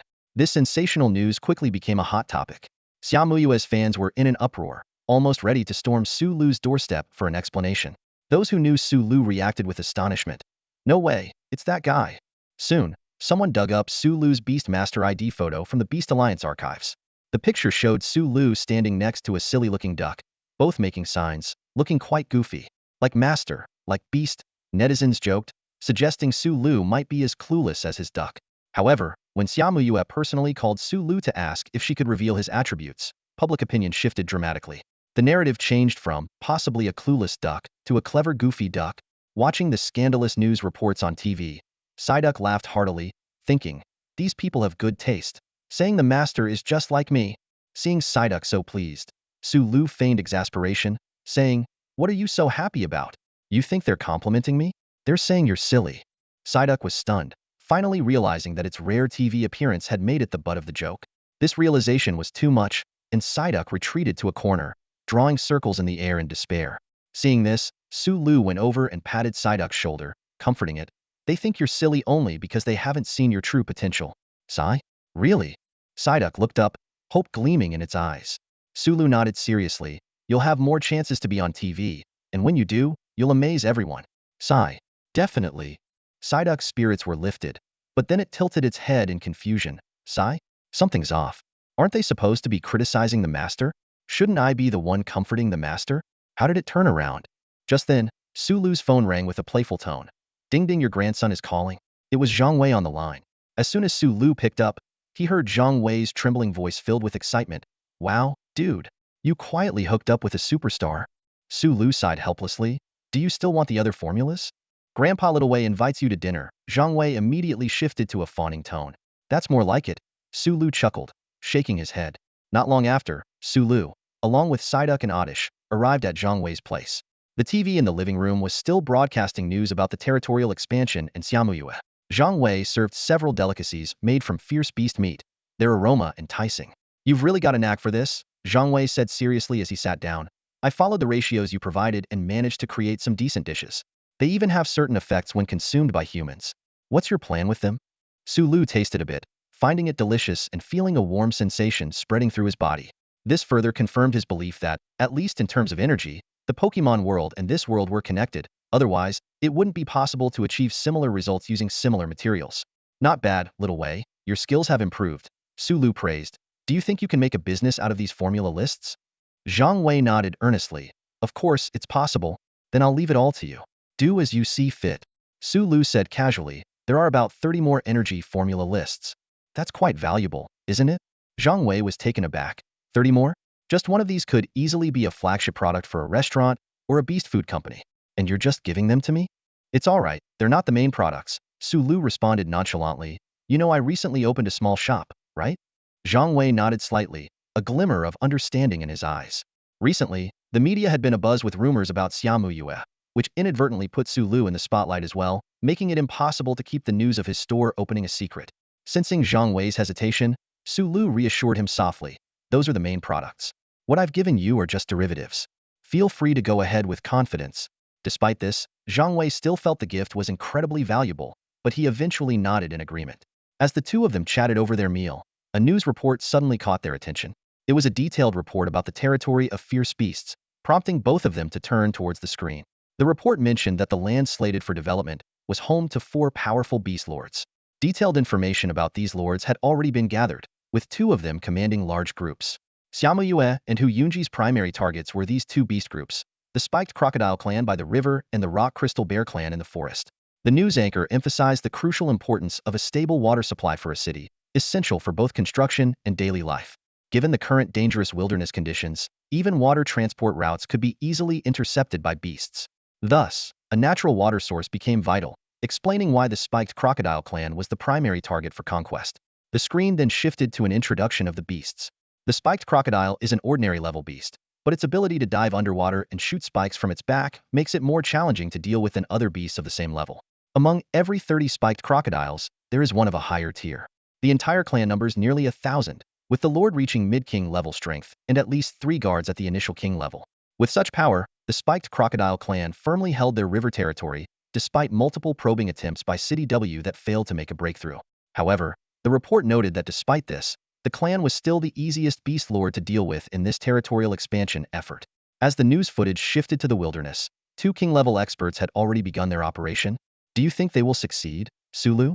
Zhang Wei asked anxiously, eyes fixed on the television screen, his voice tinged with worry. It wasn't just Zhang Wei. Everyone in W City was on edge. If the expansion failed, it could trigger a beast uprising, and W City would be the first to face the consequences. They will definitely succeed, Su Lu replied with unwavering confidence, a determined glint in his eyes. Yes, they will definitely succeed. Zhang Wei nodded in agreement, though his brow remained furrowed. After dealing with Zhang Wei's concerns, Su Lu headed out of the city once more. The expansion efforts had led to a surge in the number of Beast Tamers in W City. The actions of the 2 kings against the Beast Lord were bound to cause ordinary beasts to scatter and flee. While regular Beast Tamers couldn't handle a horde or high-level beasts, they could seize the opportunity to pick off stragglers. With a bit of luck, they could make significant gains, contributing to the expansion efforts. Su Lu had Katia drive towards the direction where Xia Muyue and her partner were located.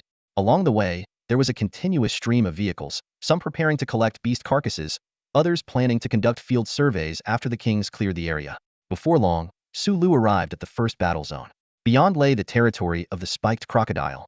The area ahead was marked with caution tape by the Beast Tamer Alliance. In the river region where the Spiked Crocodile resided, there was an open space rift that disrupted precision instruments, meaning vehicles might break down if they ventured further. Creatures emerging from the space rift varied in strength. Powerful ones like the roaming wolf packs, numbering in the thousands, could give rise to a king-level leader. However, king-level beasts were generally rare. The Spiked Crocodile, capable of 1 in 30 evolution, was a rare beast, eyed by many beast tamers. Yet, due to its social nature and danger, most returned empty-handed or even lost their lives to the crocodile group. The Spiked Crocodiles fed on other beasts constantly emerging from the space rift, forming a large group of nearly 1,000. The leftovers of their prey were consumed by other beasts. The abundant energy around the space rift reduced the need for food intake, creating this beast territory. The crocodile group, in a sense, kept the space rift in check. The limited food supply from the rift also curbed the crocodile group's expansion, maintaining a delicate balance. However, with the influx of humans, this balance was disrupted. Deep rumblings could be heard, but due to the proximity to the space rift, technology failed, and reports couldn't be made. One beast after another sensed the immense energy fluctuations and began to flee, only to be swiftly captured or killed by the waiting beast tamers. Su Lu watched coldly from the sidelines, uninterested in ordinary beasts. As he observed, the rumbling grew louder. In the distance, a colossal 4-meter crocodile crashed through building ruins, charging towards the border. In the sky, a radiant figure with starlit wings sped towards it. It's a king, someone exclaimed. What's that behind Xia Tianhua? It doesn't look like her usual beast. This energy, is it synchronized evolution?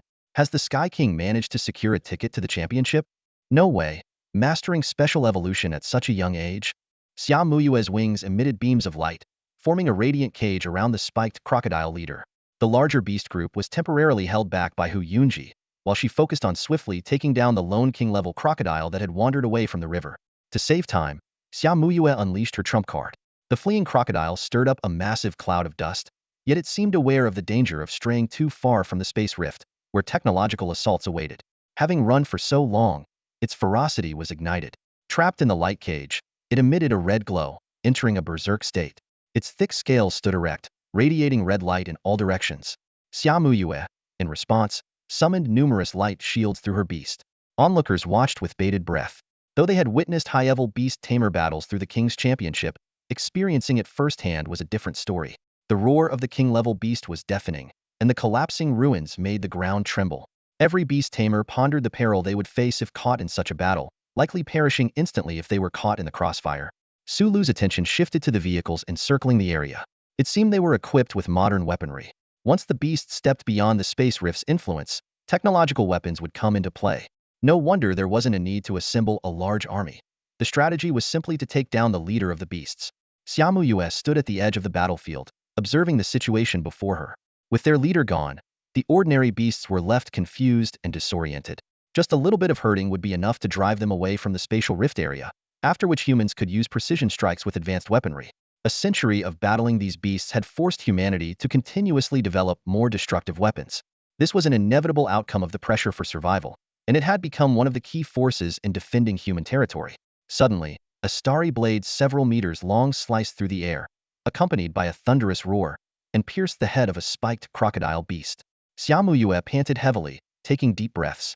Defeating a king-level beast wasn't too difficult, but fully killing them required a great deal of stamina. She was relieved that this was a land-based spiked crocodile.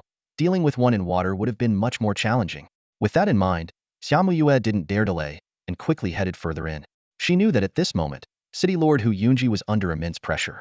Since the area being targeted was off-limits to outsiders, even the Beast Alliance was worried about potential interference, leaving everyone unaware of what was happening deeper inside.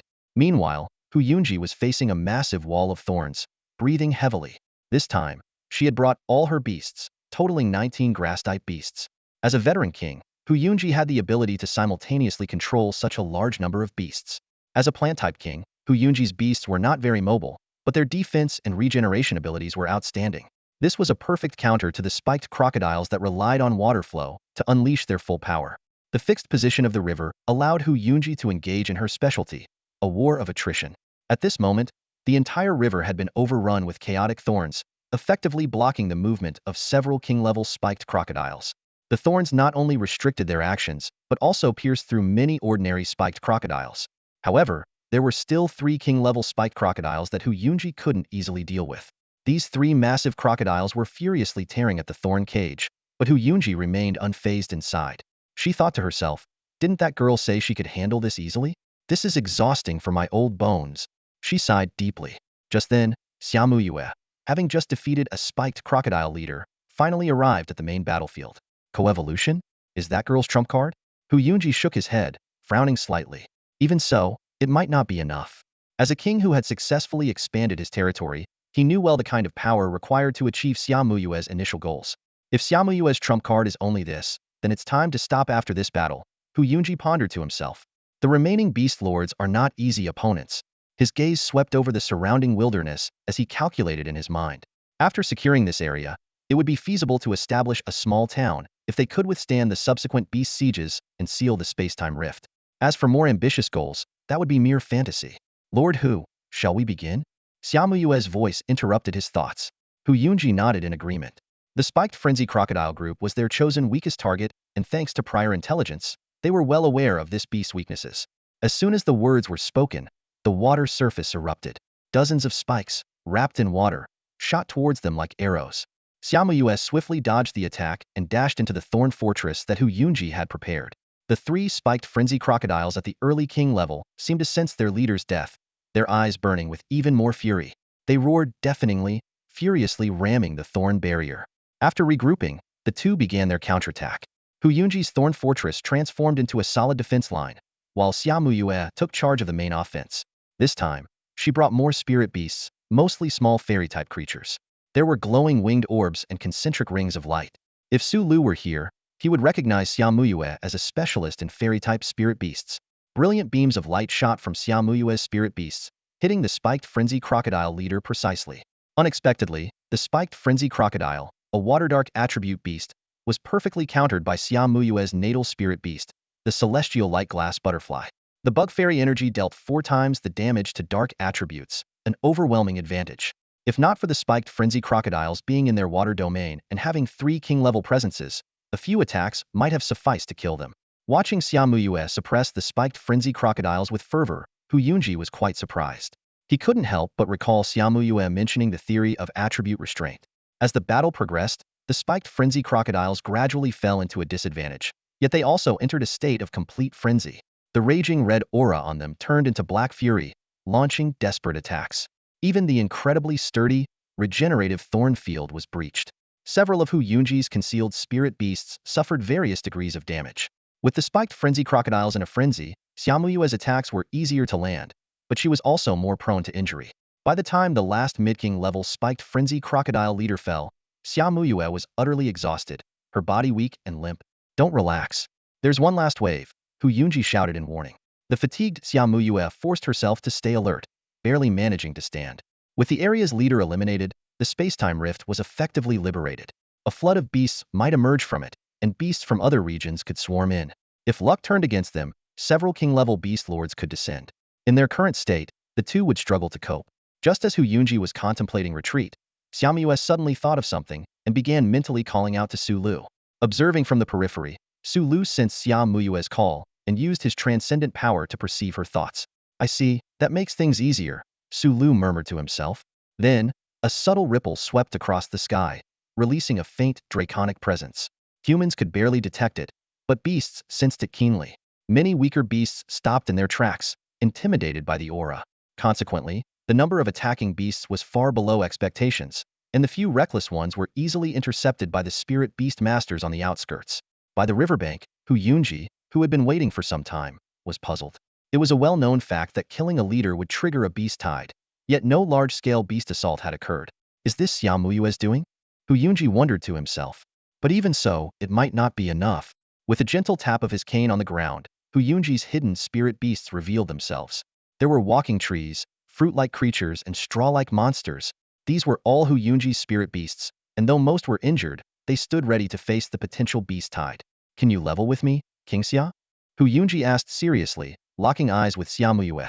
She continued, if we don't have stronger forces, let's end it here. Even if we expand our territory, we won't be able to hold it. Her words were filled with wisdom. Starting a venture is hard, but maintaining it is even harder. Especially as the city is established and the human population grows, the increased presence will inevitably attract more powerful beasts. If they barely have the strength to expand, how can they possibly defend it? Xiaomuyue was silent for a moment, and Su Lu's image flashed through her mind. Her original plan was to start from a small town, like the veteran kings before her, and gradually expand the city's territory as her strength grew. But with Su Lu's assistance, a large city might just be the beginning. Taking a deep breath, Xiaomuyue confidently said, yes, I have a powerful trump card. This area won't be a problem. Hu Yunji was slightly taken aback. She wanted to caution, don't be overly ambitious, but seeing the unwavering determination in Xiaomuyue's eyes, she swallowed her words. That kind of conviction is something only those with absolute confidence can exude. Killing the leader is just the beginning, Hu Yunji continued. We need to clear this area of all beasts, or else ordinary people won't be able to construct or explore. Go ahead and bring your partners in. They had taken down the toughest challenge. What remained were the easier prey. These spoils belonged to Xiaomuyue alone. As for Hu Yunji's share of the benefits, it would be paid through cooperation between the two cities post-establishment. Xiaomuyue nodded, contemplating her next steps. Typically, after defeating a leader, a hunting company would sweep through and capture beasts, as they represent profit. The area is vast, and a king alone would likely be overwhelmed. Then, a survey team would thoroughly explore the ruins of the former city to uncover anything of value. Finally, they would clear the ruins and rebuild the city. However, Xiaomuyue had already abandoned cooperation with all hunting companies. She had ceded this profit to one person, as part of the price for their assistance. Tidy up and don't let anyone see you looking exhausted, Hu Yunji advised, as her beasts also stood tall and proud. Even though they would need at least a month or two to recover their peak strength after this battle, they still needed to present their best selves to the public. People needed to see hope. This was the essence of expanding territory. Xiaomuyue nodded solemnly, then adjusted her demeanor. As the two of them stepped out of the influence of the spatial rift, a thunderous cheer erupted, deafening in its intensity. As the two emerged unscathed, the crowd erupted into cheers. This was only the first step in the expansion, but it was also the most challenging one. The successful defeat of the Beast Lord paved the way for the construction of the town. Amidst the throng, reporters and their beast companions rushed forward, eager to interview the heroes. However, staff from the Beast Alliance quickly intervened to maintain order. Hu Yunji briskly walked into the temporary quarters set up by the Alliance and began issuing a series of commands. The onlookers were buzzing with conversation. Will they sweep through the regular beasts next? They'll definitely need corpse movers since vehicles can't get through the spatial rift. Maybe we can go in and earn some extra cash. Do you think the Heavenly King will personally handle the ordinary beasts? Maybe they'll let us go in and hunt. There aren't many beasts left in the spiked crocodile's territory. The big companies probably won't be interested. It all depends on how the newly crowned Heavenly King plans things. Indeed, many company representatives were eagerly watching Xiaomuyue, waiting for her signal to charge in. However, Xiaomuyue did not immediately give any instructions. After leaving the territory of the spiked crocodiles, Xiaomuyue's aura sensing detected a familiar presence. Without actively probing, she knew it was Su Lu. Sure enough, Su Lu's voice echoed in her mind. Xiaomuyue wasn't surprised, as she was well aware of Su Lu's extraordinary powers. In full view of everyone, Xiaomuyue suddenly rose into the air and flew off into the distance. About 10 minutes later, she met Su Lu at a secluded spot. Su Lu scrutinized Xiaomuyue and her beast. In public, she and Hu Yunji both maintained a facade of calm. Normally, multiple Heavenly Kings would lead the charge to clear a beast territory, not just two people taking on an entire clan alone. Now, in front of Su Lu, Xiaomuyue no longer concealed her beast's injuries. Su Lu could see that this victory was hard-won. But this first battle was a challenge Xiaomuyue needed to face on her own. Even though Su Lu offered his help, she didn't immediately ask for it. The reason was simple. She needed to prove her own strength. If she relied on Su Lu for everything, how would she be different from an ordinary person? It was a matter of pride for Xiaomuyue. She refused to be just a figurehead. And indeed, she had succeeded. In future battles, she wouldn't mind if Su Lu stepped in. Su Lu retrieved several bottles of healing potions from his backpack and tossed them to Xiaomuyue. Knowing the effectiveness of these potions, she didn't hesitate to use them on her beast. What are your plans now? Su Lu asked. After this battle, Lioli and the others will need at least half a month to recuperate. I'll have to rely on you for the next steps, Xiaomuyue admitted. Su Lu nodded in understanding. How tough are the remaining areas? Stronger by a bit. Just a bit stronger? In Su Lu's view, if they were only slightly stronger, they still wouldn't pose a threat to Rayquaza. Then let's strike quickly, Su Lu suggested. Xiaomuyue agreed with a nod. Oh, by the way, Su Lu suddenly remembered. How much are the beasts in the spiked crocodile's territory worth? Excluding the spiked crocodile that the city lord and I have already taken down, the remaining beasts are worth around 10 million altogether, Xiaomuyue explained. But it takes time to locate and hunt them. Without Rayquaza's deterrence, more beasts would flood into the territory. She had initially planned to leave these beasts for Su Lu. 10 million? Su Lu recalled Xiaomuyue's earlier mention of 4 billion. In comparison, this seemed insignificant. Are the other targets worth only as much? The energy from the space-time rift occupied by the spiked crocodiles is too weak, so they need to hunt extensively. The other beast lords' territories have far more beasts, so they're worth more, right? Su Lu promptly decided, let's leave the spiked crocodile's territory for other beast masters to clear. We'll head straight to the other beast territories. He didn't want to waste time searching for ordinary beasts, which would take ages to accumulate enough money. Shortly after, Xiaomuyue returned to the crowd. People were puzzled by her sudden departure and return. But the keen-eyed Hu Yunji noticed that Xiaomuyue's beast had recovered remarkably quickly. Injuries that should have taken half a month to heal looked like they would be fine by tomorrow.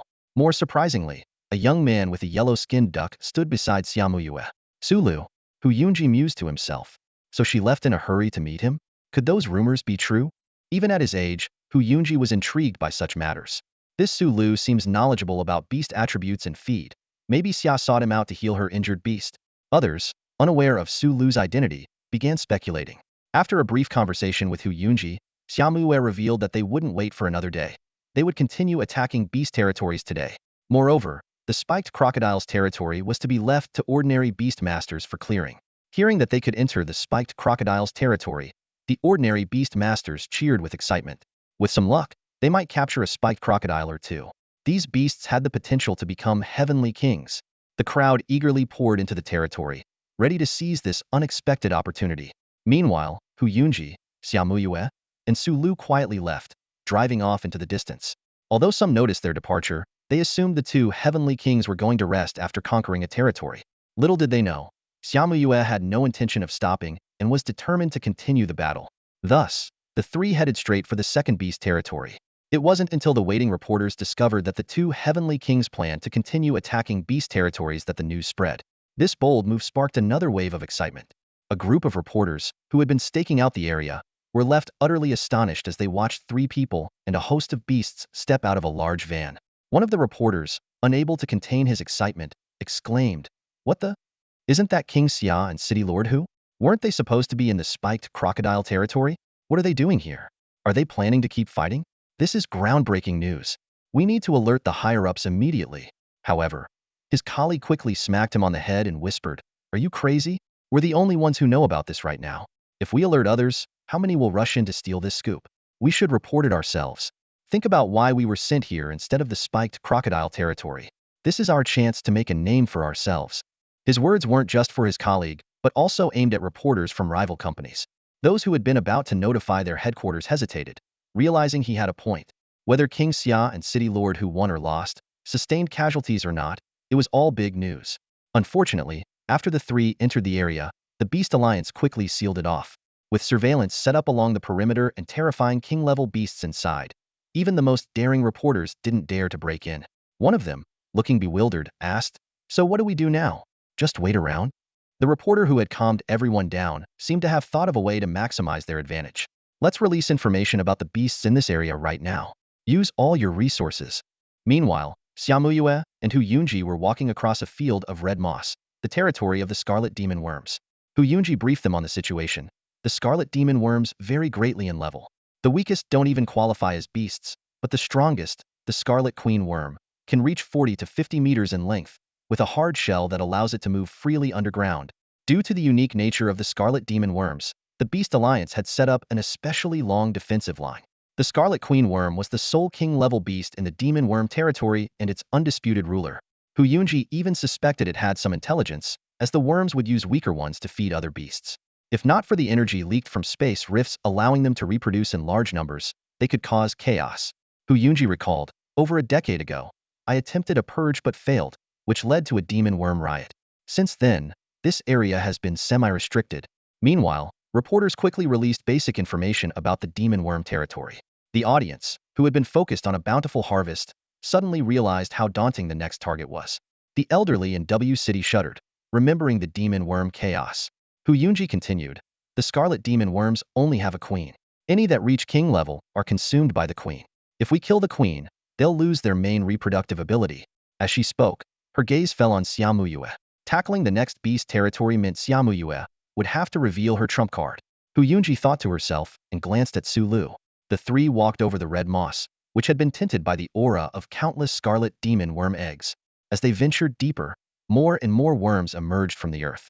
With red, bone-like limbs, massive circular mouths filled with sharp teeth, and crimson eyes dotting their edges, they exuded an ominous aura. Alarmingly, these worms, varying in size, didn't attack immediately. Instead, one worm, a meter in diameter, regurgitated a chunk of flesh writhing with red thread-like worms. The scarlet demon worm intended to breed humans. Hu Yunji warned, "We can't go any further. If we do, I can't guarantee your safety. These worms will attack if they sense their target trying to escape." Su Lu frowned. Disgusting creatures. The worm's behavior filled him with revulsion. But this distance is sufficient. He looked towards the distance, where the flat landscape allowed him to see the massive spatial rift and the scarlet queen worm at the center. Hu Yunji, puzzled, asked, "Sufficient for what?"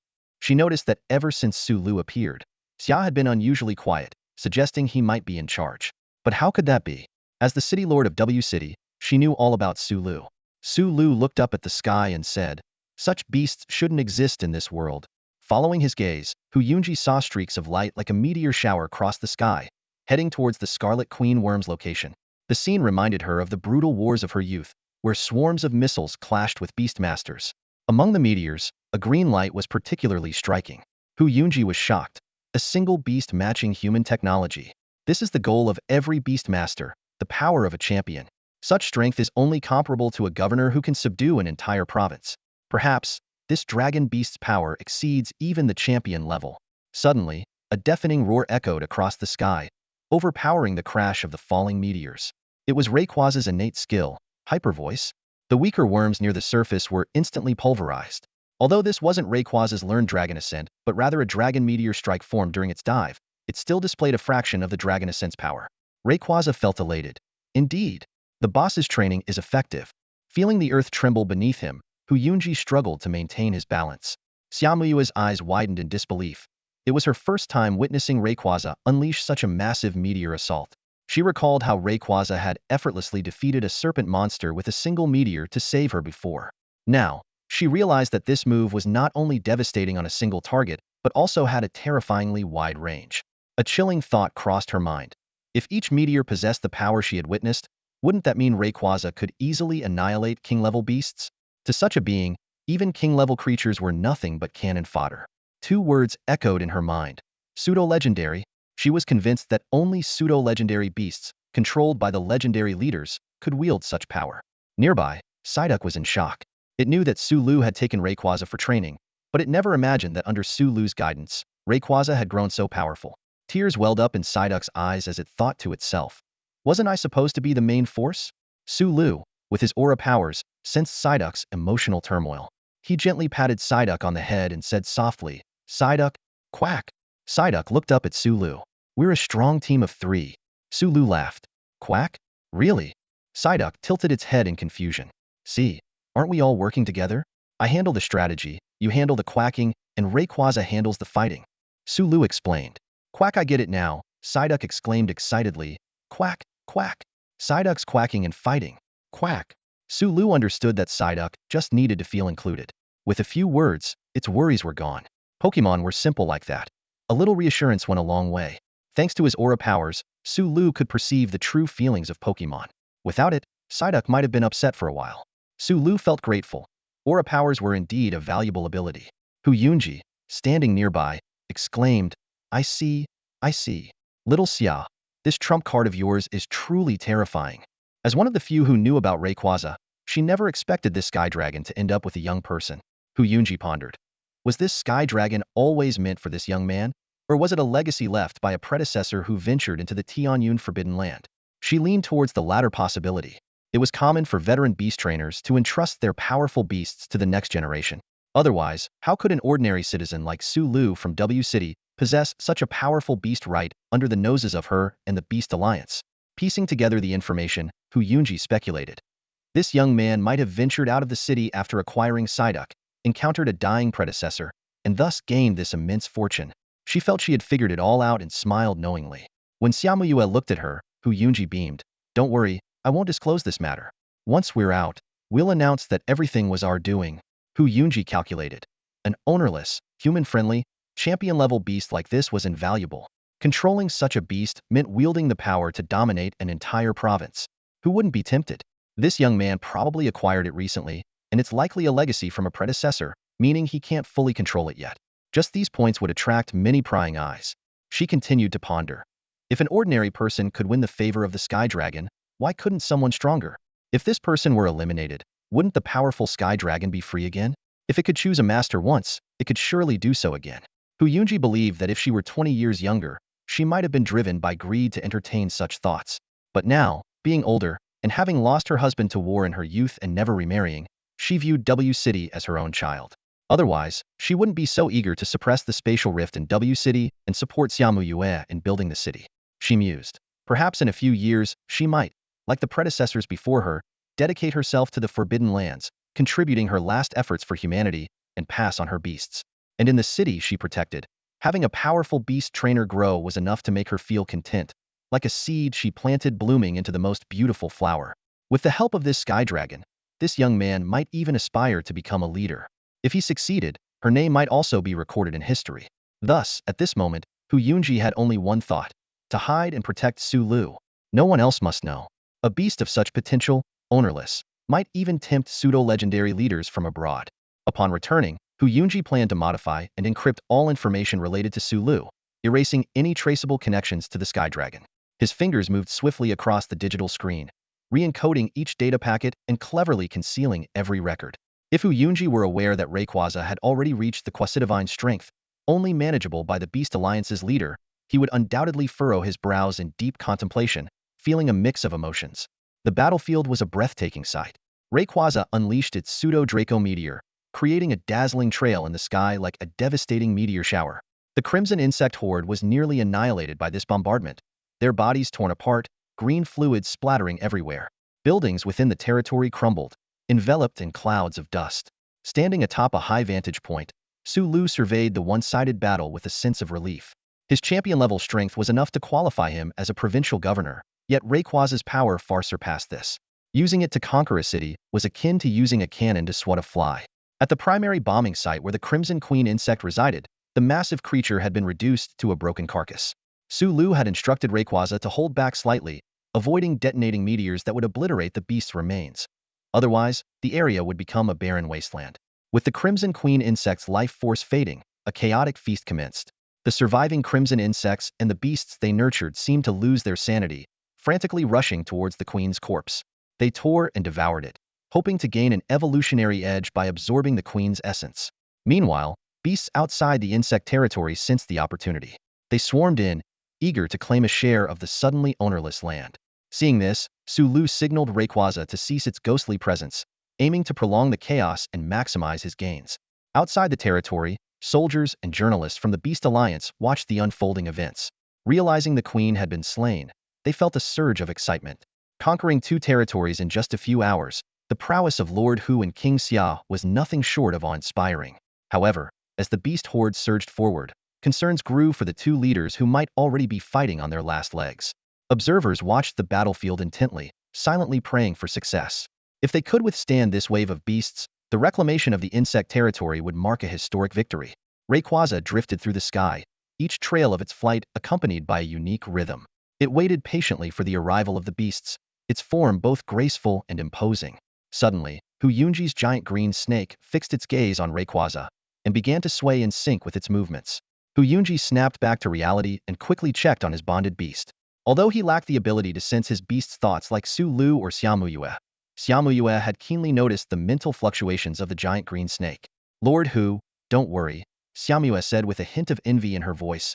Your beast seems to be sensing Rayquaza's abilities and is trying to mimic them.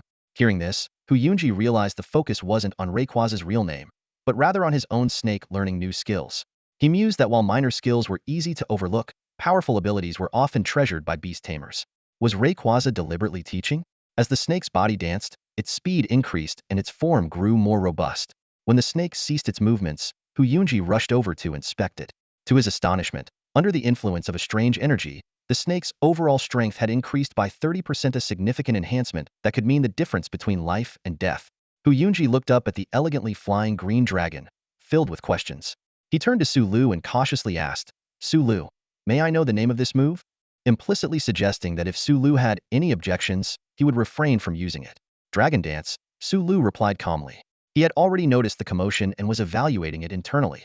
The ease with which the snake learned Dragon Dance indicated its high level and inherent dragon attributes. Coupled with Rayquaza's repeated demonstrations, the snake's potential was awakened. Sulu was not particularly concerned about others learning Dragon Dance. He was also interested in acquiring some unique evolution methods from this world. More importantly, if beasts here could learn Pokémon skills, then Pokémon should be able to learn some of this world's powerful skills as well. At this point, the giant green snake had only mastered one stage of Dragon Dance, while Rayquaza continued its dance, its attribute stacking reaching unimaginable levels. Without external interference, as long as the body could withstand it, repeated strengthening wasn't difficult. Just then, a swarm of fierce beasts charged toward the center of the demon insect territory, eager to devour the remains of the former lord. Seeing this, Sulu communicated to Rayquaza using his transcendent power. It seems everyone is here, let's wrap this up. Rayquaza understood, emitting a green glow and sweeping over the beasts with endless wind blades. Wherever it passed, the beasts were sliced in half. This was Rayquaza's air slash, and as the master of the atmosphere and ruler of the sky, its power far surpassed ordinary tornadoes, leaving relatively intact corpses. In just a few dozen breaths, not a single beast remained standing. The ground, already crimson, was now stained black with blood. Sulu turned slowly and asked, do we need to deal with the spatial rift? Huyunji gathered his thoughts and explained, the spatial rift in the demon insect territory hasn't been explored for a long time, and its specific conditions are unknown. We need a reconnaissance team to investigate first. Otherwise, entering rashly might cause the rift to collapse under pressure, trapping us in another world. Sulu nodded in understanding, then glanced around the blood-soaked battlefield, a hint of satisfaction in his eyes. So it's over? We can collect the spoils now? He quickly checked the system store and found that the points depleted by purchasing transcendent power had surged to 230,000 after this massacre. Sulu was secretly pleased, realizing that targeting beast swarms was indeed a quick way to earn points. With this, even the Genesis slate was within reach. However, 230,000 points needed to be spent wisely. Sulu closed the system store, planning to make more specific decisions later. At that moment, Psyduck tapped Sulu's pant leg with a quack. Sulu looked down at Psyduck and asked, "You want to handle the transportation?" Psyduck nodded eagerly, looking ready for the task. Sulu chuckled, "All right, you're the main force for transport, Duck. Once you're done, we'll clean up the traces of this battlefield." "Do you really think you can move all these beast corpses, Psyduck?" Sulu asked, frowning slightly as his gaze swept across the vast battlefield before them. Psyduck nodded resolutely, clasping its hands over its head as a fierce white light suddenly burst from its eyes. A powerful psychic wave emanated from its body, causing the surrounding air to ripple slightly. Sulu was surprised to notice that Psyduck's head showed no signs of its usual pain. "It seems the training really paid off," Sulu thought to himself. "Even though we didn't use expensive meteorites like Rayquazas, consuming over 500,000 energy cubes daily, and using the tools developed by Zhu Qin is no small investment." The beast corpses around them began to slowly lift into the air. Psyduck, who could already easily handle over a ton of dead weight, had seen its telekinetic strength multiply through rigorous training. However, given the sheer size of the battlefield, even the current Psyduck would likely need to make hundreds of trips to complete the task. Realizing this, Psyduck's initial enthusiasm waned. It wasn't worried about running out of energy, but it knew that Sulu would soon move on to the next area for another sweep. Hundreds of trips, along with necessary rest, meant Psyduck couldn't keep up with Sulu's pace. Seeing Psyduck's dilemma, Hu Yunji suddenly suggested, "Is Psyduck trying to transport the beast corpses? We could use some simple equipment. The Beast Alliance base has plenty stored away. While we can't use high-tech devices, basic mechanical structures could still be useful." 10 minutes later, Psyduck returned from the Beast Alliance base with a large number of carts. 1,000 wooden tricycles were lined up neatly, presenting an impressive sight. Psyduck stood proudly at the front of one of the large carts, arms crossed and eyes sharp, like a general ready to lead this unique convoy into action. After the death of the mother insect, a horde of fierce beasts surged forth, finally drawing the crowd's attention. People began to gather from all directions to the outskirts of the demon insect territory, curiously watching the unfolding events.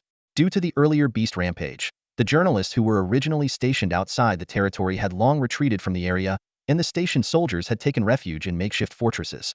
As the beast rampage subsided, the soldiers quickly emerged from their fortresses to reclaim the area. Seeing that there weren't many beasts near the defensive line, the crowd began to buzz with speculation. Why haven't the two heavenly kings come out yet? Could they be injured? The subsequent beast waves have also stopped. They must have dealt with the demon insect territory by now, right? Some quick-witted individuals started making plans. "Guys, get ready. There will be even more beasts in the demon insect territory, which means we'll need more corpse collectors. We have a chance to make a big profit today." However, someone voiced skepticism. "Succeeded again? How's that possible?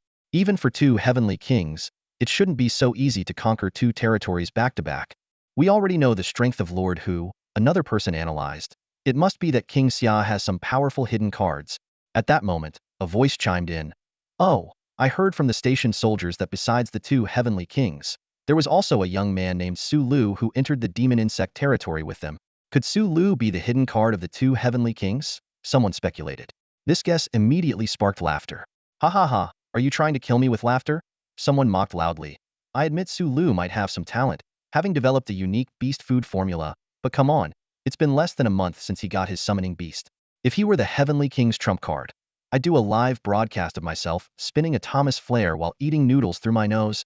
"Wow, that's quite the bet," exclaimed someone nearby. Of course, the speaker replied confidently, "I'm so sure of this that I wouldn't have to fulfill even the harshest oath." Just then, someone in the crowd shouted, "Huh? Look, there's something happening inside." A finger pointed towards the area shrouded by the spatial rift. Spatial rifts can gradually alter the laws of reality, making even light appear distorted and hazy.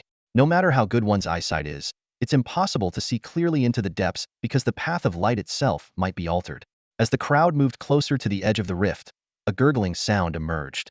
Suddenly, the journalists and onlookers witnessed a jaw-dropping sight. A vast procession of wooden tricycles slowly emerged, each loaded with chunks of beast meat cut into countless pieces. Many corpse collectors were familiar with these tricycles, some having used them personally. However, the shocking part was the sheer number of these wooden tricycles, numbering in the thousands. Even more astonishing was that all the tricycles seemed to be moving on their own, with no sign of anyone controlling them, only a bright white glow of psychic energy emanating from the handlebars. The crowd erupted in exclamations. "The two heavenly kings are on the tricycles, and that young man too. So many beasts. I think I recognize that carcass. It's an elite-level terror raccoon, and there's a green poison lizard. a blast bear. Finally, the most eye-catching scene in the convoy caught everyone's attention. A Psyduck stood proudly at the driver's position on the lead tricycle, looking quite spirited. The driver's seat is Psyduck's last stand. Someone couldn't help but quip. Oh, I finally understand why the two heavenly kings brought that young man along. Someone realized. This duck is way more efficient than any corpse collector. Is it for battlefield cleanup? Maybe they also intend to mentor the young man? Though we're not sure of this duck's exact power, being able to control so many tricycles at once suggests its strength might be close to a heavenly king. However, a Sharpie journalist quickly pointed out a crucial detail you didn't observe carefully. The duck's ability affects a large area, but its destructive power might not be as great as you think. Curious glances from Beast Tamers and journalists from other channels turned towards him. How do you know? The journalist smiled smugly and began to elaborate. Let me explain. You see, although all the tricycles are being controlled, only the handlebars are glowing white. This indicates that the duck's power isn't as strong as everyone thinks, otherwise, it would cover all the tricycles. Also, you haven't noticed that the tricycles bounce, meaning the Psyduck's psychic control isn't very strong.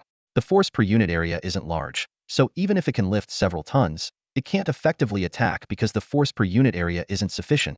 The journalist explained in detail but quickly shifted his tone. However, although the destructive power might be relatively weak, just this ability shows its potential as a heavenly king. If the Psyduck continues to develop and refine its psychic power, it might have a chance to reach the level of a heavenly king. Perhaps that's why the two heavenly kings brought this young man along.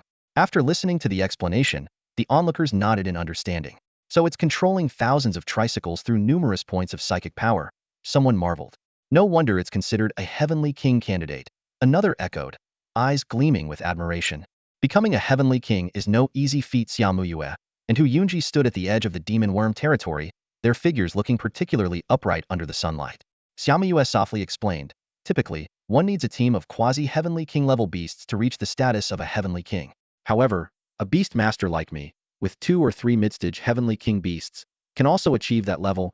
At that moment, a Psyduck waddled over, catching everyone's attention. Its round body and adorably clueless expression made it hard not to smile. A man dressed as a reporter immediately approached, his eyes gleaming with excitement. Impressive, truly impressive, he exclaimed enthusiastically. Just one glance and you gathered so much information. May I ask your name? Without waiting for an answer, the man quickly introduced himself, Li Ming, star reporter from Strawberry News. You're welcome to join my live broadcast. He flashed a bright smile and waved to a nearby camera crew.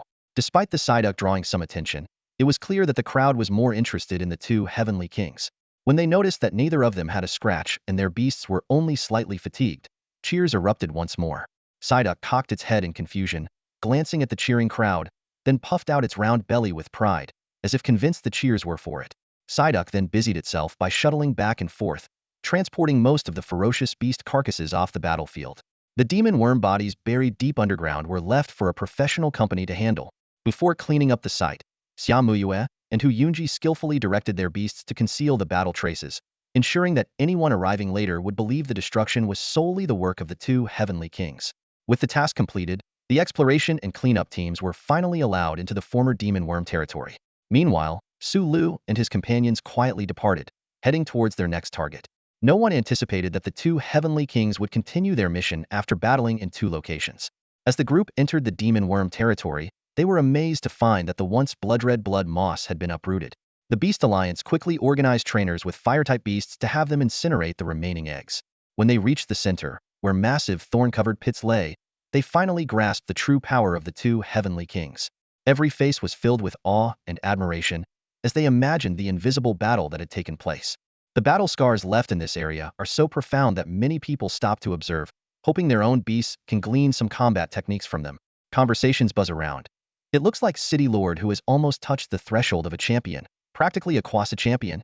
Sadly, City Lord who is getting on in years, and time is running short. Her forte is Legion warfare. If she passes away, even if her beasts remain, there might be no one capable of commanding them. Attention shifts to another battlefield. The marks left by the new king are equally astounding. Although not quite a quasi champion, it's certainly the peak of a king, someone remarked. The old remain vigorous and the young rise. This is a blessing for humanity. News of this event spread like wildfire, dominating headlines across major apps. Despite the inability to photograph near the spatial rift, artists quickly and vividly captured the scene. The region of Kaijiang was already popular, And with rumors of Hu Yunji potentially ascending to Kwasa champion status and Xia Muyue reaching the pinnacle of a king, the media reaped a whirlwind of attention and traffic. Among the news, a few illustrations of a Psyduck driving a tricycle garnered significant attention. In the illustrations, the Psyduck exudes a cool demeanor, arms crossed while driving, embodying a regal aura. Netizens got creative, adding captions to turn the images into memes. This is the army of the Duck King, selling fierce beast meat. $3 for one ride, $5 for two, $10 for three. Selling kings. Buy two get one handsome boy free.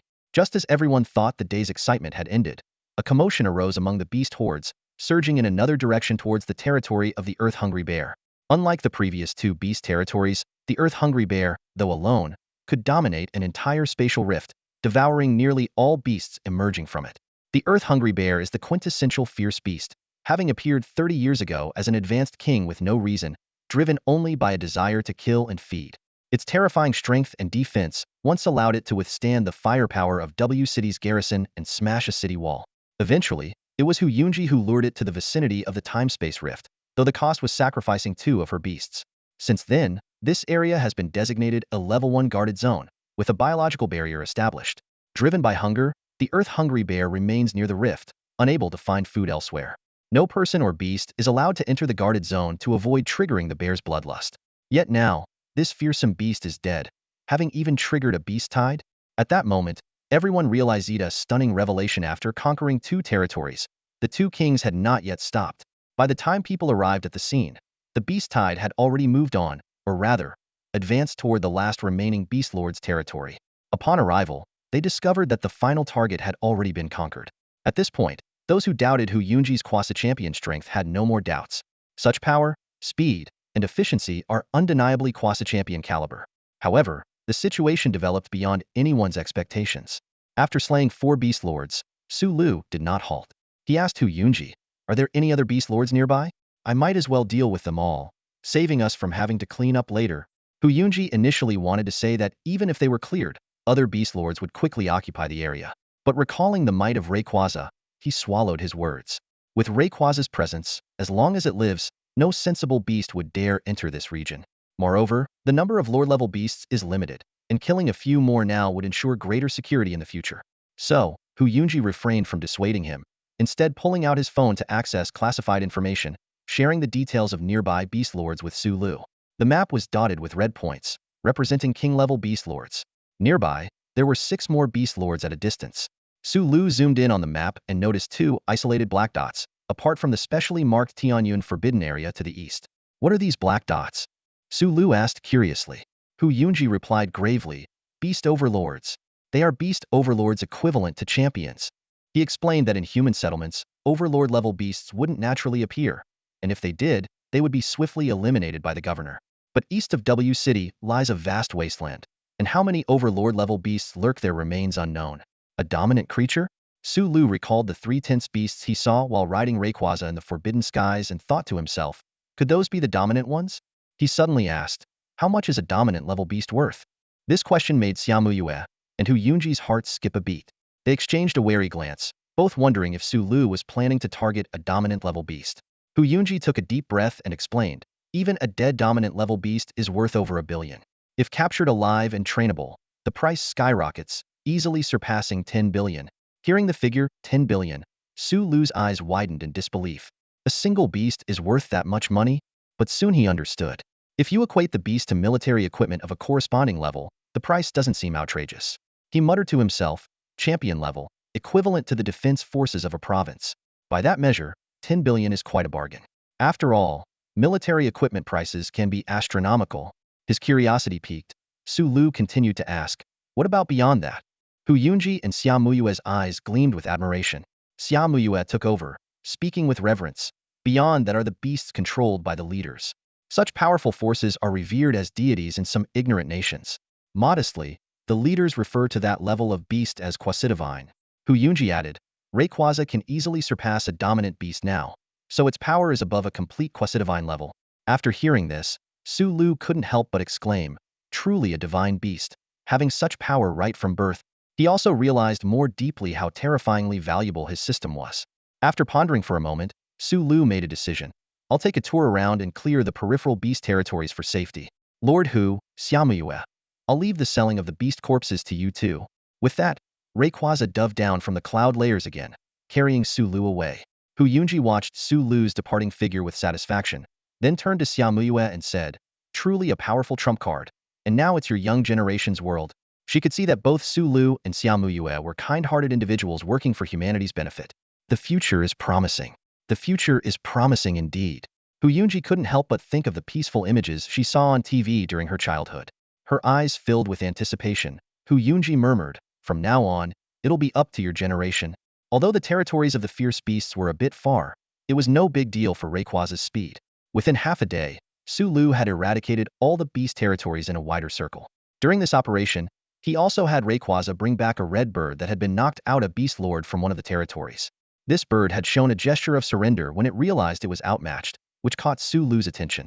He sensed that this red bird might be more intelligent than the other beasts and could potentially be tamed. Considering that a tameable beast could be worth multiple times its usual value, Su Lu decided to knock it out and bring it back. The task of handling the remaining beast carcasses was left to Hu Yunji and Xiaomuyue, while Su Lu had Rayquaza bring back the carcass of a king-level beast. Upon returning to W City, Su Lu found that Xiaomuyue was already waiting at his parents' house. This time, she wore a hat and oversized sunglasses, and her beast was hidden in her pocket, successfully avoiding the paparazzi's attention. Her purpose for this visit was to discuss the distribution of profits, hence the discrete measures. In Su Lu's room, Xiaomuyue took out a list containing a preliminary estimate of the value of the beast carcasses. To Su Lu's astonishment, the total amounted to about 3 billion. And this was just from the publicly announced yields of several beast territories. If he included the ones he eliminated further out, the number could be several times higher. The list detailed the value of beasts at different levels. Ordinary beasts were worth at least 100 per kilogram, with special breeds fetching more. Elite beasts were worth 10 to 100 times more than ordinary ones. Lord-level beasts could fetch tens of thousands per kilogram, and a large lord-level beast could be worth millions on its own. This explained why Su Lu had reaped such a substantial income. Su Lu thought that if he could capture that rare flying-type lord-level beast alive, it might bring in billions on its own. However, looking at the numbers on the list, he shook his head. Although 3 billion was a considerable sum, it paled in comparison to the 400 billion he needed to build the experimental zone. Nevertheless, this money could at least ensure the Pokémon's training materials were secured for the time being. Su Lu couldn't help but entertain some thoughts of hunting. He understood why Pokémon hunters in the Pokémon world were so persistent. The profits were simply too tempting. But he quickly shook off the idea, deciding that hunting beasts should only be occasional and not a primary occupation, as it was too time-consuming and it was important to let the crops grow before they could be harvested again. Transfer half to me, and the rest should be enough as startup funds, right? Su Lu asked. Xiaomuyue nodded in agreement. Then, Su Lu inquired about the potential profits from clearing space-time rifts. Xiaomuyue explained that ordinary space-time rift profits were continuous, as it took time for beasts to be generated. Most valuable rifts were already under the control of the Beast Alliance, with the remaining ones mainly serving to meet the food demands of powerful beasts. Most of the space-time rifts in their new city had no value and hindered development, thus needed to be cleared. The most precious output from space-time rifts was the spatial core, or summoning stone. However, since the method of destruction was only known to the Beast Alliance, even if confiscated, they could only be used and not sold. Su Lu found this intriguing, thinking it might influence the system. Xiaomuyue offered to help Su Lu apply for some spatial cores, as they had excellent strengthening effects on beasts. However, after use, the shells needed to be returned to the Beast Alliance. Su Lu nodded in appreciation, then proposed establishing an energy cube factory in Xiaomuyue's new city. This was another deal between them, as the energy cube's effects were significant and expanding production could potentially cause a nationwide sensation, attracting a large influx of people and funding to the new city. When discussing the name of the new city, Xiaomuyue mentioned that the previous idea was no longer suitable and asked for Su Lu's suggestion. The name Jinshin City suddenly popped into Su Lu's mind, and Xiaomuyue found its meaning excellent, deciding to adopt it immediately. After confirming the city's name, Xiaomuyue hurriedly left to coordinate personnel transfers and company negotiations. With the beast territories cleared, the area around Jinshin City would be relatively safe for a considerable time, crucial for the city's construction and development. Watching Xiaomuyue's hurried departure, Su Lu felt relieved not to have to step in personally. He knew that although Xiaomuyue was the city lord, she mainly handled matters related to beasts and often didn't involve herself in other affairs, a common scenario in many cities. After Xiaomuyue left, Su Lu reopened the system store. Seeing the 970,000 store points, he finally felt he had some assets. Without hesitation, he exchanged for 2 other extraordinary abilities, consuming 60,000 points. These abilities were the Aura Force Seed and the Evergreen Force Seed. The power of Aura is an incredible ability, capable of sensing the vibrations of the world. Not only does it offer powerful perception, but each person who awakens this power can develop unique derivative abilities. Of course, this requires cultivation. Sulu felt the new strength within him, filled with anticipation. He closed his eyes and could almost see invisible ripples undulating around him. Then, he thought of the power of Viridian. It's a weaker psychic ability with healing effects, and remarkably, it can store energy and unleash it at critical moments, temporarily boosting a Pokémon's level. Sulu chuckled, imagining his Pokémon suddenly jumping 10 or 20 levels in battle. With this ability, he essentially became an endless supply of healing potions. Of course, these abilities were currently just seeds, not fully effective yet. Sulu knew that to truly master them, he needed to train continuously. He took a deep breath, feeling the flow of 4 types of energy within him. Though still faint, it was enough to satisfy him. A bold idea flashed through Sulu's mind. With these 4 abilities, could he possibly face off against ordinary-level beasts hidden? But he quickly shook his head and laughed at himself. What am I thinking? I'm a trainer, not someone like Ash Ketchum who battles directly. After experiencing his newfound abilities, Sulu turned his attention to the items he planned to purchase. His eyes were drawn to the Ho-Oh feather, but seeing its exorbitant price, he regretfully looked away. If only I had more points, I could buy a revival token for 1,000,000, he calculated. Oh well, Ho-Oh can be summoned. I could just use up its feathers once it's out.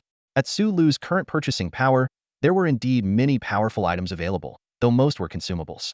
Buying a couple for research was worth it, but mass purchasing them for his Pokémon would be a huge waste. After careful consideration, he decided to buy a Mega Key.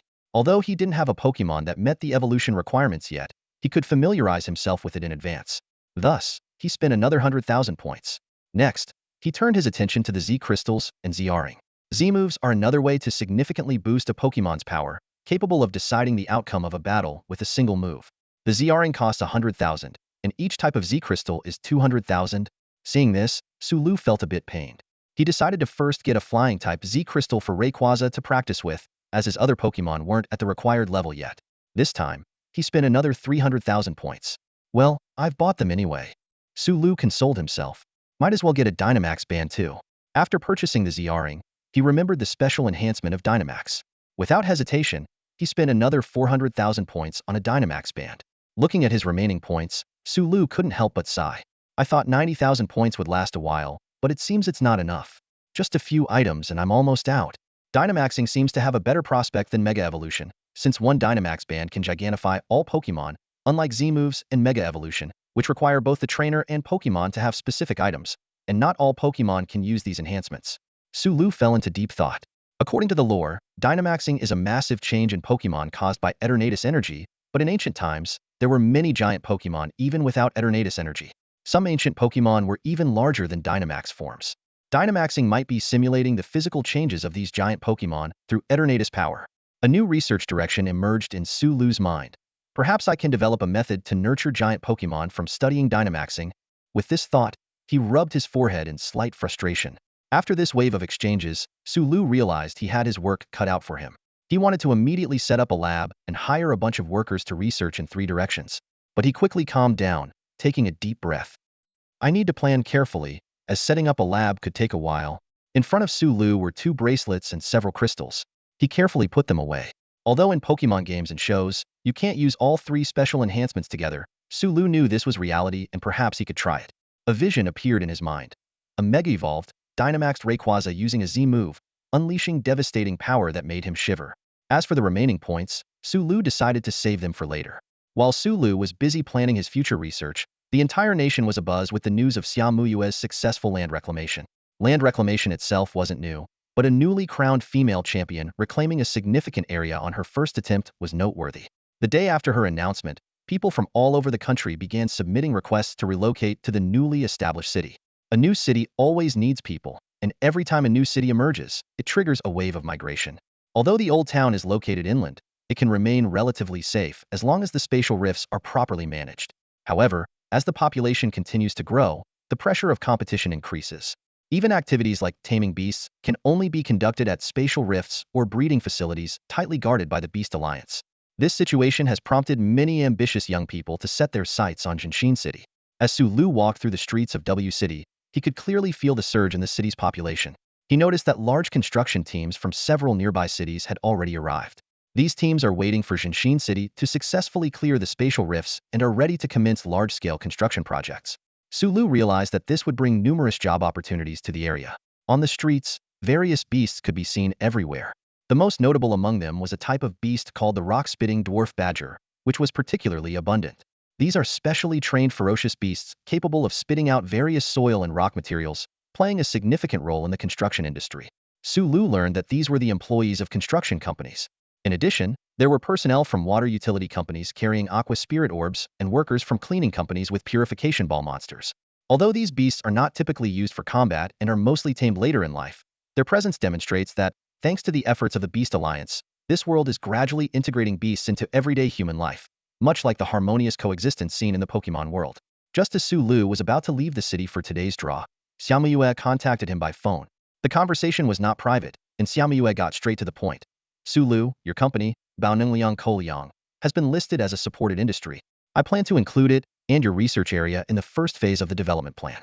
This will not only create numerous jobs, but also help build Jinshin City's reputation with your energy cubes.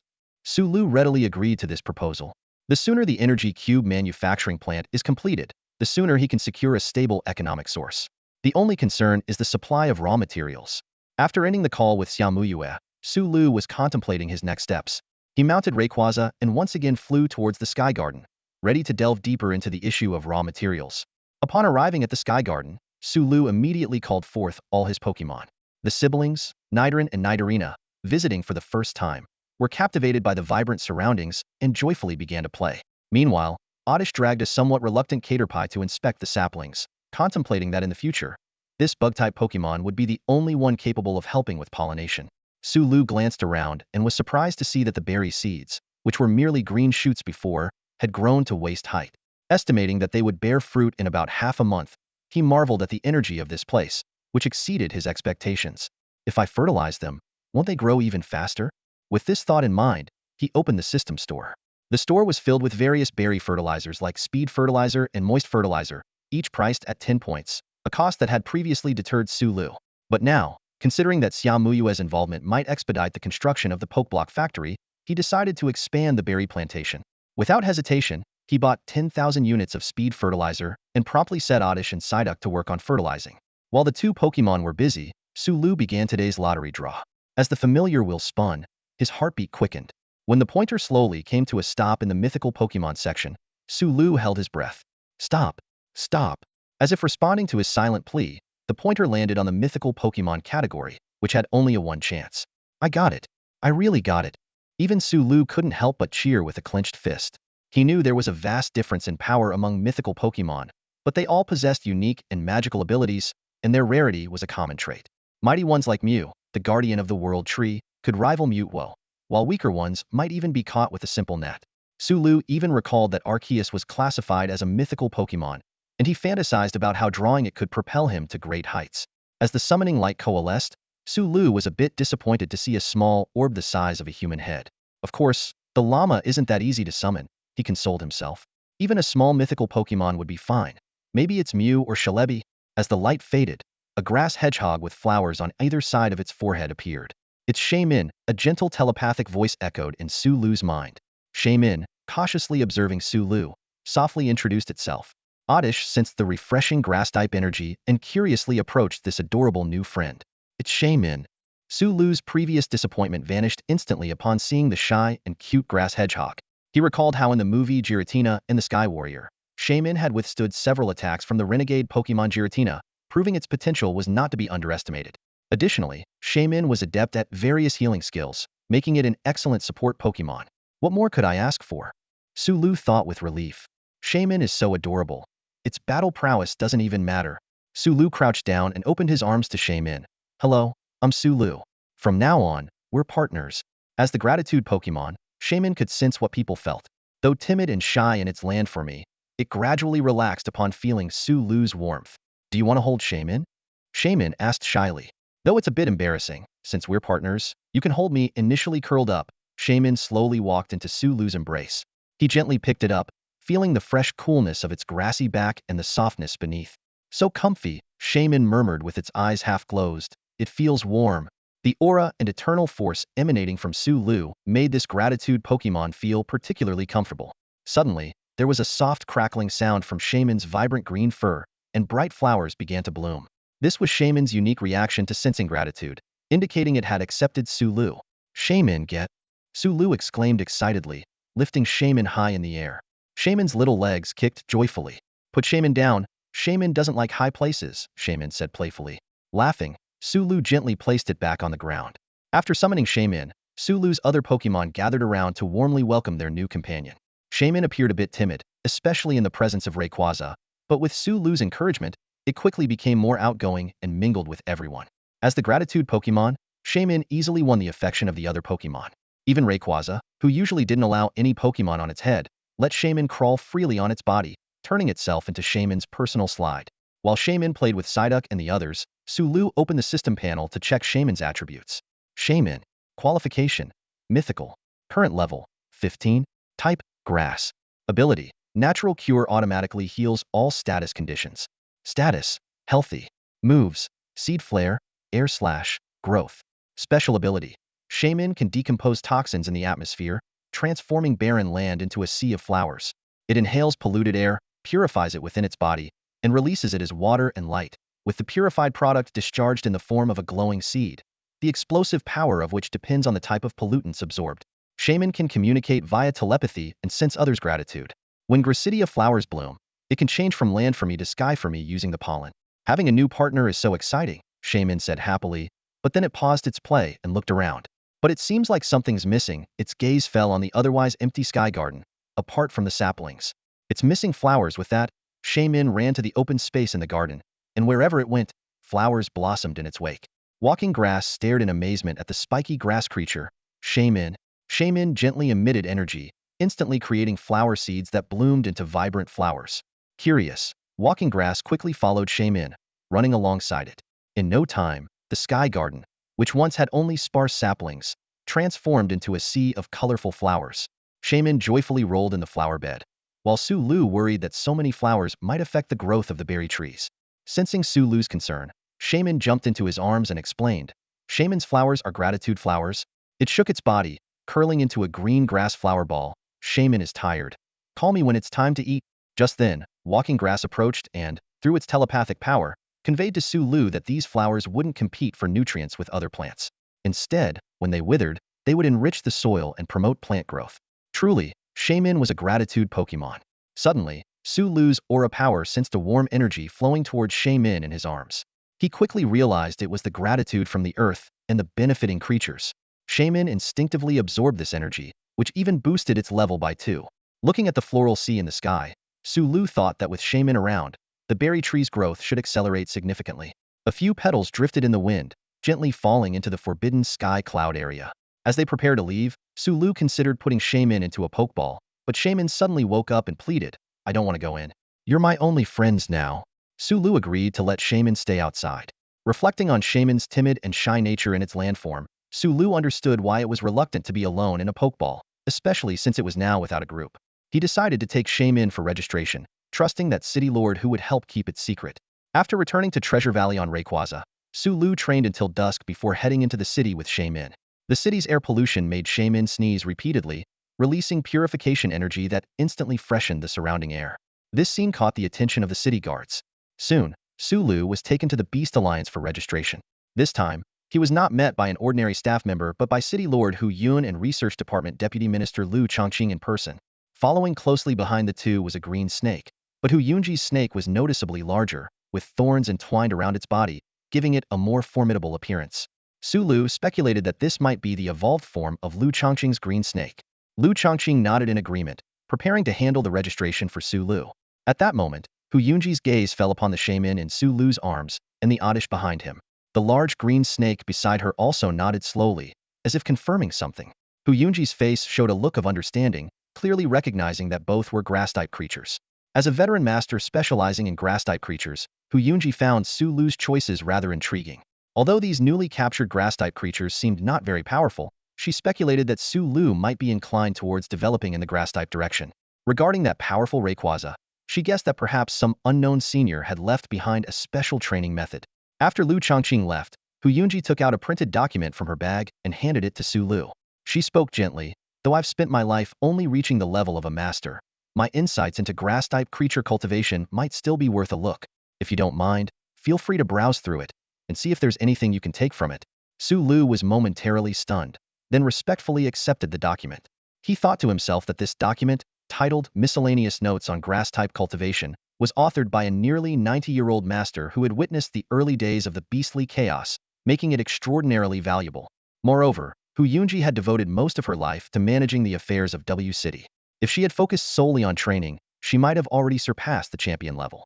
The insights of such a senior could hardly be described as merely worth a look. Thank you, City Lord Hu, Su Lu said sincerely. The shaman in his arms looked up at Su Lu and said in its unique voice, she's a good person. Hu Yunji further advised, Su Lu, in the future, you can go directly to Lu Chongqing for registration. I've instructed him to keep your matters confidential. However, it's best not to register the Rayquaza for now. With that, Hu Yunji, accompanied by her large green snake, turned and left. Her main purpose for this visit was to deliver the miscellaneous notes on grass-type cultivation to Su Lu. Lu Chongqing checked Su Lu's control level once again, and it still showed 100. This time, following Hu Yunji's instructions, he chose to ignore the abnormalities on Su Lu. Soon enough, Su Lu's Beast Master certification was completed. Back home, Su Lu's parents were delighted with his new beast. Xiami's adorable appearance quickly won their affection, and they couldn't stop feeding it. Su Lu couldn't help but worry that Xiami might get overfed. So satisfied, Xiami said happily, nestled in Su Lu's arms.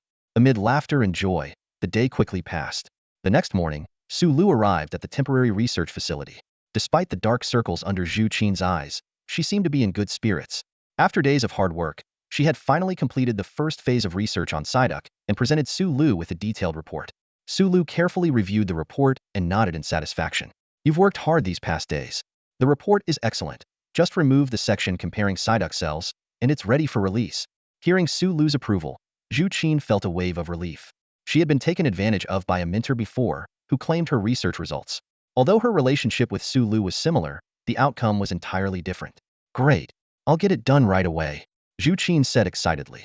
Su Lu continued, by the way, I have a new project I want to hand over to you. Are you interested? A new project? Zhu Qin looked at Su Lu with curiosity but quickly replied with determination. I'm in. Su Lu explained, the initial direction is to explore and document all the attributes of the beasts, study their learnable abilities, and their counter relationships. It's a significant project, and you can start looking into it. A hint of surprise flashed in Zhu Qin's eyes. Beasts had only been around for a century, and due to the energy differences within various fierce beasts and summon creatures, a unified classification system had never been formed. Su Lu's proposal suggested he might have found a feasible classification method. What about the research facility? The researchers? Zhu Qin asked. Su Lu casually replied. The research facility is under construction, expected to be located in Jinshin Town. As for researchers, we haven't decided yet. You might want to consider recruiting some people. You could even become a department head. Zhu Qin quickly waved her hands. Department head? I don't think I can. Thank you for the offer, Mr. Su, but with my qualifications and skills, researching a single summon creature is challenging enough. However, I can help you contact some of my classmates. Su Lu nodded in agreement. All right. I'll send you the materials later. Submit them to the Beastmaster Alliance Research Department, along with the project proposal. The Deputy Director of the Research Department will assist you in completing the project establishment and other matters. Zhu Qin nodded knowingly and, after receiving the materials and reviewing them carefully, headed to the Beastmaster Alliance. Su Lu, on the other hand, was deep in thought. Zhu Qin indeed wasn't suitable for the role of Research Department head. Her qualifications were too shallow, and her abilities were limited.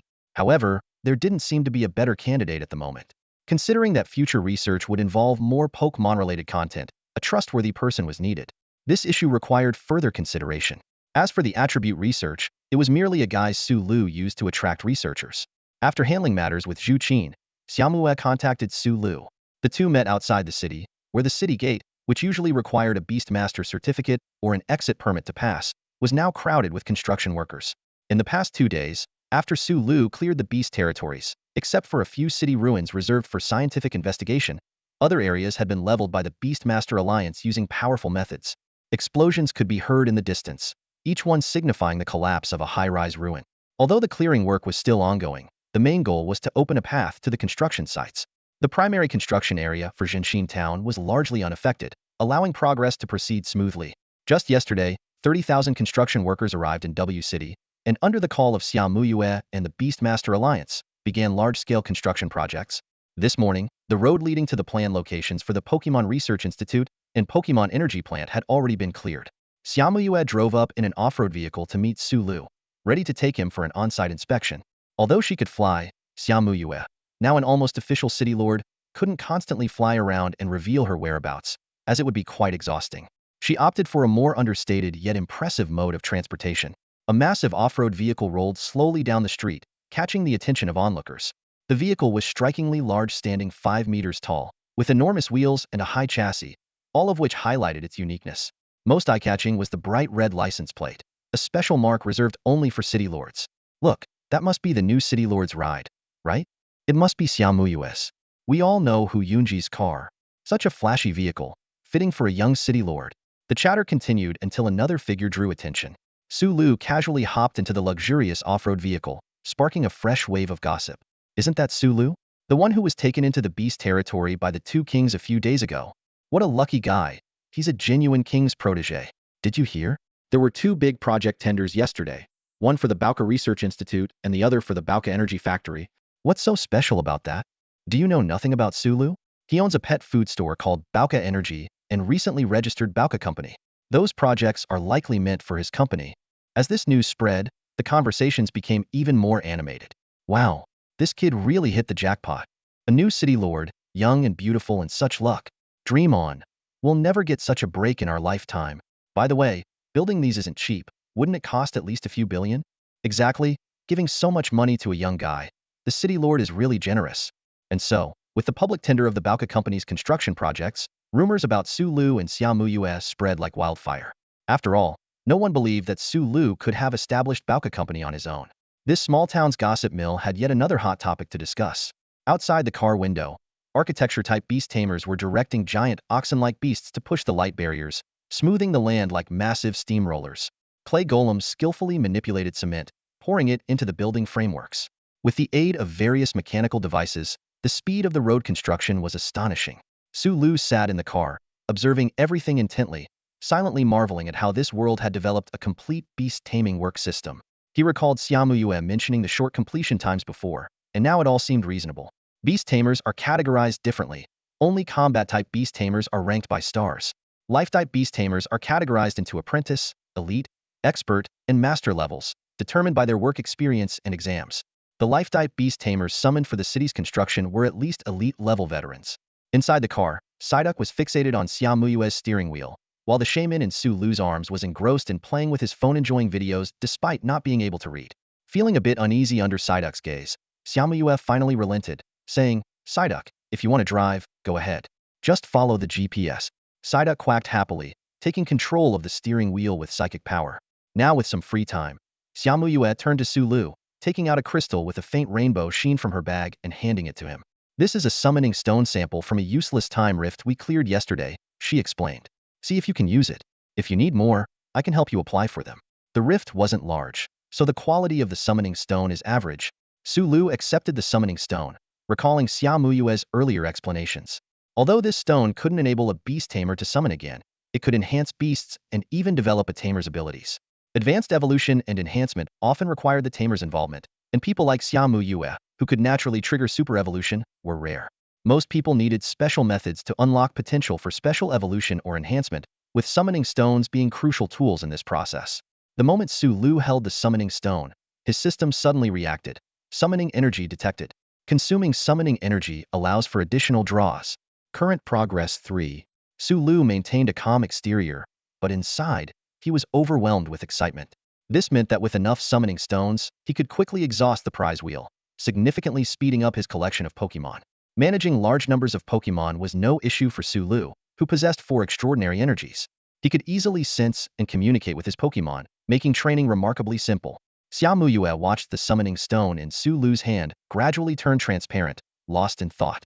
It was astonishing that such a low-grade summoning stone was still effective for someone with Sulu's immense power. How terrifying was his innate potential? Could it be, as City Lord who speculated, that Rayquaza was entrusted to Sulu by some senior who recognized his talent? Yet she quickly dismissed this idea, having witnessed the profound bond between Sulu and Rayquaza firsthand. a connection that couldn't have been forged in a short time. Curiosity filled Xiaomu Yue, but she understood that such secrets were extremely important to anyone, so she refrained from asking. Meanwhile, Sulu secretly calculated that using summoning stones to trigger the system was perfectly logical, given their role in its activation. Sulu recalled the scene of his initial summoning, where he had nearly drained every last bit of energy from the summoning stone. He thought to himself that if he hadn't controlled it intentionally this time, the current summoning stone might have ended up as a transparent shell. It seems the summoning stones are still useful for me now, Sulu mused aloud. Xiaomu Yue nodded in agreement. I will assist you in mobilizing them. Now that I've become a prospective city lord, I have greater authority to access city-level Beast Alliance resources. As long as it doesn't violate regulations, we can allocate resources like summoning stones. Of course, we need to return the empty shells for verification. Sulu asked curiously, how many can you allocate approximately? Xiaomu Yue explained in detail. A summoning stone of this grade provides about 3 summoning energy per stone. So, you would need 34 stones for an additional summon. The temporal rift we dismantled this time, due to long-term neglect, accumulated substantial energy and produced over 200 stones. Once the entire territory is cleared, the total yield could exceed 4,000 stones. I can allocate half of these. The rest will be stored by the Beast Alliance for students to use for awakening later. Sulu calculated internally. A long and cleared temporal rift only yielded a little over 200 stones, showing that the scarcity of summoning stones was beyond his expectation. Little did he know, at the Beast Academy, regular students receive only 1 stone of this quality every 2 months for personal enhancement.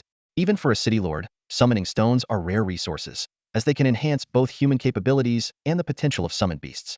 Sulu pressed further. What do I need to exchange for them? I mean not just this batch, but more in the future. Although Xiaomu Yue had previously promised him the first batch of stones from any new territory, Sulu's ambitions had evidently grown. Xiaomu Yue shook her head. You can't exchange for them. The use of summoning stones is strictly supervised by the Beast Alliance, and there is minimal trade between cities. Moreover, the Beast Alliance expressly prohibits buying and selling them. Sulu pondered. It seemed acquiring summoning stones was no easy task. Perhaps he could explore the temporal rifts himself. Although the technology to condense summoning stones was currently exclusive to the Beast Alliance, his system might be able to directly absorb the energy. With this in mind, Sulu eagerly asked, are there any other temporal rifts ready to be dismantled? Xiaomu Yue confirmed, tapping the navigation screen, which immediately switched to a location marked as a temporal rift with no preservation value. As for the construction of factories and research facilities, Sulu thought those could wait. The priority was to explore this temporal rift, which might hold immense opportunities. Personnel from the Beast Alliance were stationed around the temporal rift, and this one was no exception. Once dominated by a group of small ferocious beasts, the rift had fallen under human control following the creature's demise. After Sulu and Xiaomu Yue got out of their vehicle, they passed the inspection with ease and approached the rift. Unlike the previous rifts with diameters exceeding 10 meters, this one was only 3 meters wide. The area of distorted space was a mere 100 meters, making it seem insignificant. The size of a rift is a key factor in determining its energy level, which in turn affects the quality of the summoning stones it produces. This particular rift appeared stable, neither shattering nor manifesting into reality. Such temporarily safe rifts, if valuable for development, could yield long-term benefits. Unfortunately, this one seemed to lack any remarkable features. The two stepped into the rift, marking Sulu's first personal experience. A gray mist lingered at the boundary, from which the beasts emerged. This rift could only produce small monsters with low potential, incapable of evolving or even being used as beast feed. It was deemed unsuitable even as a training ground due to its impact on real-world rules. Sulu's 3 Pokémon curiously surveyed their surroundings. A staff member from the Beast Alliance approached, informing them that the rift was collapsing, and led them to the center. There, a human head-sized crystal hovered the core of the rift space. The staff explained that destroying the core would cause the rift to disappear after some time. Usually, a stronger monster guards the core. Destroying it is not the challenge. The challenge lies in preserving the core's energy to form summoning stones. This technology, mastered by the Beast Alliance, is one of their key strengths. At that moment, staff members were applying a strange substance to the core, connecting various conduits. Sulu wanted to touch it to see if he could trigger the system, but with others present, he refrained and instead focused on observing the process. After a series of operations, the core shattered into multiple summoning stones, which were swiftly collected by the team. As the core disintegrated, the once solid secret realm began to look illusory, signaling its collapse. Hurry! Evacuate quickly, someone shouted. Let's go, Xiaomu Yue said. Sulu gazed at the gradually fading realm and asked, if someone disappears with the rift, can they come back? An elderly man with graying hair approached to answer. Research suggests that the core's role is to pull space fragments into the real world, ultimately aiming for fusion. Even if the core breaks, the realm should merely return to its original space, taking people to another world. Of course, this is just a hypothesis, as no one has ever returned from another world. Xiaomue introduced. This is Dr. Lin, an expert in temporal rift research. Sulu nodded in acknowledgement, thinking that if he could summon the time-space dragons, he might have more to discuss with Dr. Lin. Once everyone had evacuated, Sulu looked back, seeing the once solid entrance now appearing as illusory as the massive rift in the Sky Garden. Dr. Lin, can you accurately predict when a rift will collapse? Sulu asked, pondering the possibility of dealing with the Sky Garden rift. In general, the larger the rift, the longer it takes to collapse, but there is no precise method to determine this yet, Dr. Lin replied.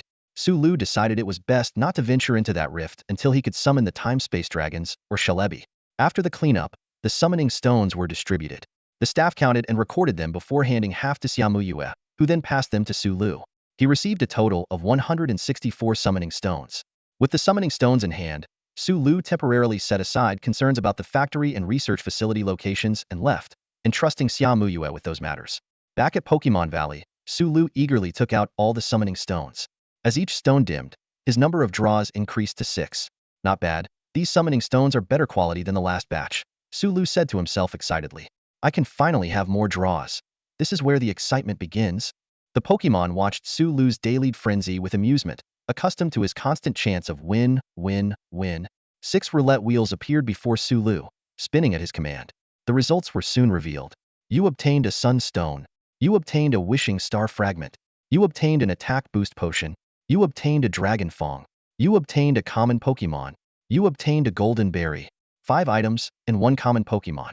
The Pokemon slowly took shape, emitting a bright glow. As the light faded, an Onix, 7 to 8 meters long, appeared before Sulu. Onix, pleased to meet you. Sulu greeted his new partner through telepathy. Onix looked around blankly, pausing on Rayquaza for a moment, thinking, this must be the trainer taking care of me? It quickly integrated into the Pokemon family. Meanwhile, Sulu began sorting through the other materials he had drawn, already planning how to make the most of these newly acquired resources. The Sunstone emitted a warm glow as Sulu surveyed the Pokemon around him, and finally handed the fist-sized stone to the Oddish. Using his special ability, he had long understood Oddish's desire for a peaceful life of farming. Among the 2 evolutionary paths, the Bellissime, which requires a Sunstone to evolve, was undoubtedly more suitable for it. Oddish, although you can't use it to evolve just yet, you can start by feeling its energy, Sulu said softly. Oddish nodded earnestly, sensing the beneficial energy for plants contained within the Sunstone. The Dragon Fong was given to Rayquaza. Although Rayquaza already possessed sharp dragon teeth, in this reality, the effects of items could be cumulative. If not for limited points, Sulu would have considered crafting a Dragon Fong necklace for Rayquaza. As for the Attack Boost Potion and the Golden Fruit he received, Sulu found them to be of little significance, considering them a bit of a letdown. These ordinary consumables were worth merely 100 points or so in the system shop. The last item caught Sulu's attention, a deep purple stone, a Wishing Star Fragment. This was a rare item valued at 300,000 points. Its effect was to attract Pokemon capable of Gigantamaxing. Although Sulu had a Dynamax band, he had yet to enable his Pokemon to Gigantamax, perhaps due to the lack of such a special factor. Anyone want to give it a try?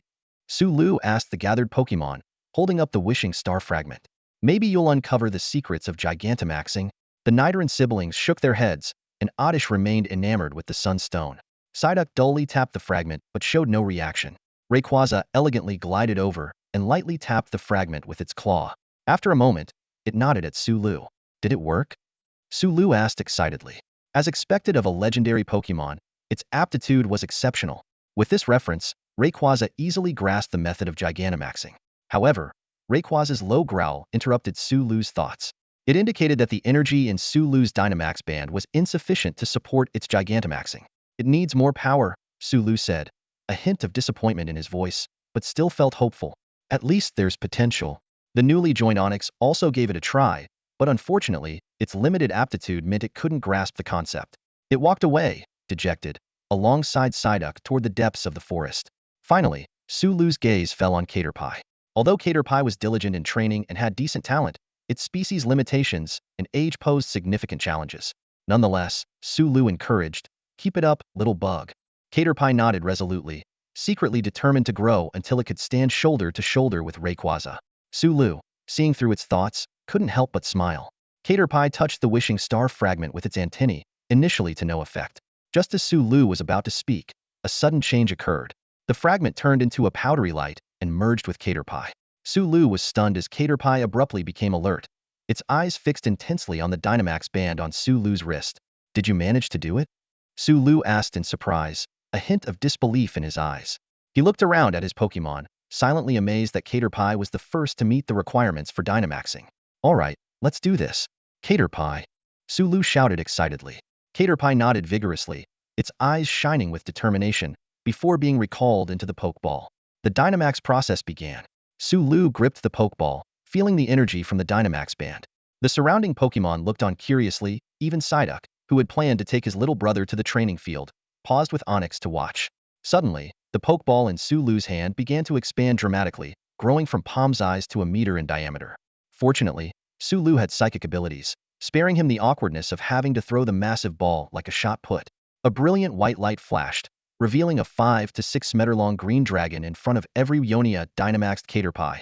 Onyx was stunned, its jaw nearly dropping to the ground, as it was the first time it had seen such a gigantic Caterpie. Despite its massive size, the Dynamaxed Caterpie didn't seem to exert a strong sense of intimidation. Rayquaza circled it in confusion, as if pondering whether this was truly its unrelated brother. To be fair, there was indeed a slight resemblance between the two. The Dynamaxed Caterpie was thrilled, eager to test its new abilities. It felt as though it was one step closer to Rayquaza's level, even if that step was only a billionth of the way. "Quack!" Psyduck called out, signaling it was time to head out. It led two similarly shaped, long Pokémon gray, one green towards the training field. Soon, the sound of rumbling could be heard from that direction. Sulu stood in place, recalling Caterpie's skills. "If I remember correctly, Caterpie only knows tackle and string shot, and it doesn't even like using string shot," he murmured to himself, a slight smile on his lips. "I, Sulu, hereby W the rolling dragon. Or rather, the rolling bug." The thunderous crashing sound didn't last long. About 10 minutes later, a teary-eyed caterpillar with green fur wriggled its way towards Sulu. Surprisingly, this little creature seemed to still be using its collision skill to move. If it weren't for Sulu's extraordinary physical condition, he might have been injured by the impact. All right, Sulu gently patted the caterpillar, speaking softly. "You can't keep using Dynamax like this. The Dynamax band needs to recharge, and your stamina can't keep up. Continuing to use it will exhaust you, and overuse could even harm you." Sulu was secretly amazed. In the Pokemon games, Dynamax usually lasted just 3 turns, yet this caterpillar managed to sustain it for 10 minutes. He speculated that the energy required for each Pokemon to Dynamax must vary, and the caterpillar might need the least energy of them all. After confirming that the summoning stone could indeed be used for additional summons, Sulu felt a new goal emerging. The daily free summon was no longer enough to satisfy his needs. Later, Sulu rode on Rayquaza to a temporal rift he had discovered outside the Pinyin forbidden area. He wanted to explore whether the system had any effect on the core crystal within the rift. If the system was powerless, he would have to collaborate with the Beast Tamers Alliance. The rift before him had a diameter of about 13 meters, classifying it as medium-small. There were no fierce beasts around, suggesting stability. Sulu nodded, muttering to himself, there shouldn't be any unexpected issues. Upon entering the rift, Sulu noticed it was slightly different from the first one he had explored. Though equally desolate, some sparse grass had begun to grow on the ground. Just as Sulu stepped into this uncharted territory, a figure suddenly launched a fierce attack at him. However, in the next instant, the attacker was sliced in half by an air slash. Upon closer inspection, Sulu saw it was a mantis-like beast, about 2 meters tall, slender yet extremely menacing. At this speed, it should be considered an elite-level beast, Sulu thought. Such beasts posed significant challenges to most beast tamers, and yet they were abundant in these uncharted temporal rifts, where survival of the fittest was the law. Sulu continued forward, accompanied by his Pokémon like Psyduck and Rayquaza. Before long, possibly drawn by the previous battle, a massive swarm of mantis beasts flew toward him, numbering an estimated 300 to 400. However, for Sulu, they were just a source of easy experience points, yielding nearly 20,000 points. As he advanced to the center of the rift, Sulu discovered that the core crystal here was different from those he had seen before. It was encased in a brownish-yellow cocoon-like material, and without his aura ability to sense energy fluctuations, it would have been difficult to pinpoint. While Sulu was pondering, a formidable gray-green mantis emerged from the giant cocoon. Following it, countless half-meter-sized nymphs scrambled out, a sight horrifying enough to trigger a severe reaction in anyone with trypophobia. However, the scene didn't last long. With a loud explosion, The impact from Draco Meteor obliterated the entire cocoon nest, leaving only a floating core crystal. Psyduck watched the scene with a nonchalant expression. The core crystal was as large as a wash basin.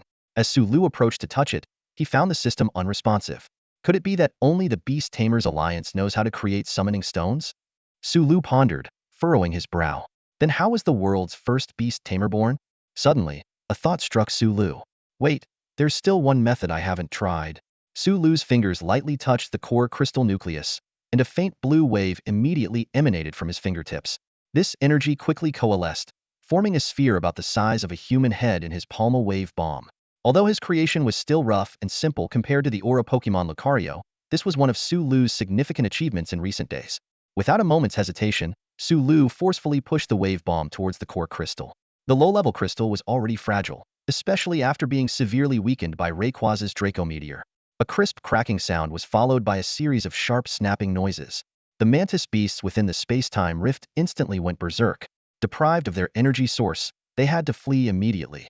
However, in their escape, these beasts would frantically destroy everything in their path like ants from a disturbed nest. This is why experienced hunters always clear the beast within the rift before destroying it, to prevent them from causing greater disasters by scattering. Energy absorption in progress, the system announced. Absorption complete. Gained 16 draw chances. Success. But Sulu knew this wasn't the time to celebrate. He had to evacuate immediately. 16 draw chances were already substantial, and had there not been any energy loss from the direct destruction, the number would have been even higher. To quickly leave the danger zone, Sulu decisively recalled Psyduck into its Pokeball, shouldered Shaymin, and mounted Rayquaza. The dragons soared into the sky, carrying them away from the scene at an incredible speed. Along the way, whenever they encountered large groups of beasts, Sulu directed Rayquaza to clear them out. These extra points were an unexpected bonus, too good to pass up. By the time Sulu finally emerged from the spacetime rift, his plans had evolved. Initially, he had aimed only to gather summoning energy, but now he saw a greater opportunity. Come out, everyone! Sulu commanded, and all his Pokémon appeared simultaneously. They were ready and determined. This time, they were going to execute a blockade strike. As the beasts escaped the spacetime rift, they would face Sulu and his army of Pokémon Hedon. Although some larger temporal rifts have multiple exits, this one was clearly not of that kind. Standing at the edge of the rift, Sulu observed the narrow tear in space. Wave after wave of fierce beasts surged out from the only exit, only to be immediately struck down by the prepared Psyducks, Caterpies, and Onyxes. The battle lasted for half an hour, during which Sulu's points steadily increased. He only stopped clearing this temporal rift when the number of beasts visibly dwindled. From this endeavor, Sulu astonishingly earned 70,000 shop points. Still eager for more, Sulu continued searching for other temporal rifts. Using his abilities, he discovered 3 in total. Due to the suppression of the Sky Cloud Forbidden Land, these rifts were small, but Sulu methodically cleared them one by one. After this flurry of activity, Sulu accumulated 44 chances for the lottery and increased his shop points by 260,000, bringing his total back to 400,000. His Pokémon also experienced significant level-ups. Despite having the power of Aura, Sulu's sensing range was only about 400 to 500 meters, far less than that of an Aura Guardian. This meant that using Aura to search for temporal rifts in a short time was impractical. However, having tasted success, Sulu was not ready to stop. He mused to himself that if he could manage 100 consecutive draws, he might even summon a legendary or mythical Pokémon. After all, the combined probability for these two types of Pokémon was 2, and with good luck, 100 draws might yield 2. This thought excited Sulu immensely, like a player who had never spent money in a game, suddenly discovering the thrill of in-game purchases. However, searching for temporal rifts alone was indeed challenging. Many rifts were hidden in dense forests or building ruins, making them difficult to spot at a glance. So, Sulu thought of seeking help from the resourceful Xiamuyue. He went to a hilltop and saw in the distance a large cleared area, the future site of a Pokémon energy plant. Just then, Xiamuyue flew over, wings spread. Without questioning Sulu's earlier hasty departure, she directly said, "I've sent you the building plans for the Pokémon energy plant and the experimental zone. Take a look when you can." Sulu waved it off. "Those are minor details. Do you have any information on the locations of temporal rifts?" Xiamuyue gave Sulu a thoughtful look, as if she had realized something. She replied, "I do. The temporal rifts near True New City are controlled by the Beast Alliance, but the ones on the outskirts are still accessible. Do you need me to contact the professor for you?" "No need," Sulu decisively declined. He could directly absorb summoning energy from the shattered core crystals and naturally didn't want to involve the Beast Alliance and share half the energy. Xiamuyue understood his implication, nodding knowingly. she advised. If you find any temporal rifts of significant value, you might want to leave them. Both I and the Beast Alliance would be willing to help you operate them. Sulu nodded in understanding, then asked, what qualifies as valuable? I'll send you a list, Xiaomuyue explained. If you find anything similar, you can deem it valuable. By the way, I've also secured the summoning stones for you. When will you come by to pick them up? Sulu nodded, handing back the backpack filled with depleted summoning stone shells to Xiaomuyue. Though he was no longer particularly concerned about these, he didn't want to make Xiaomuyue feel awkward. With the information on the locations of the temporal rifts, Sulu busied himself once more. Over the next few days, he tirelessly continued his adventures, clearing temporal rifts on the outskirts of True New City.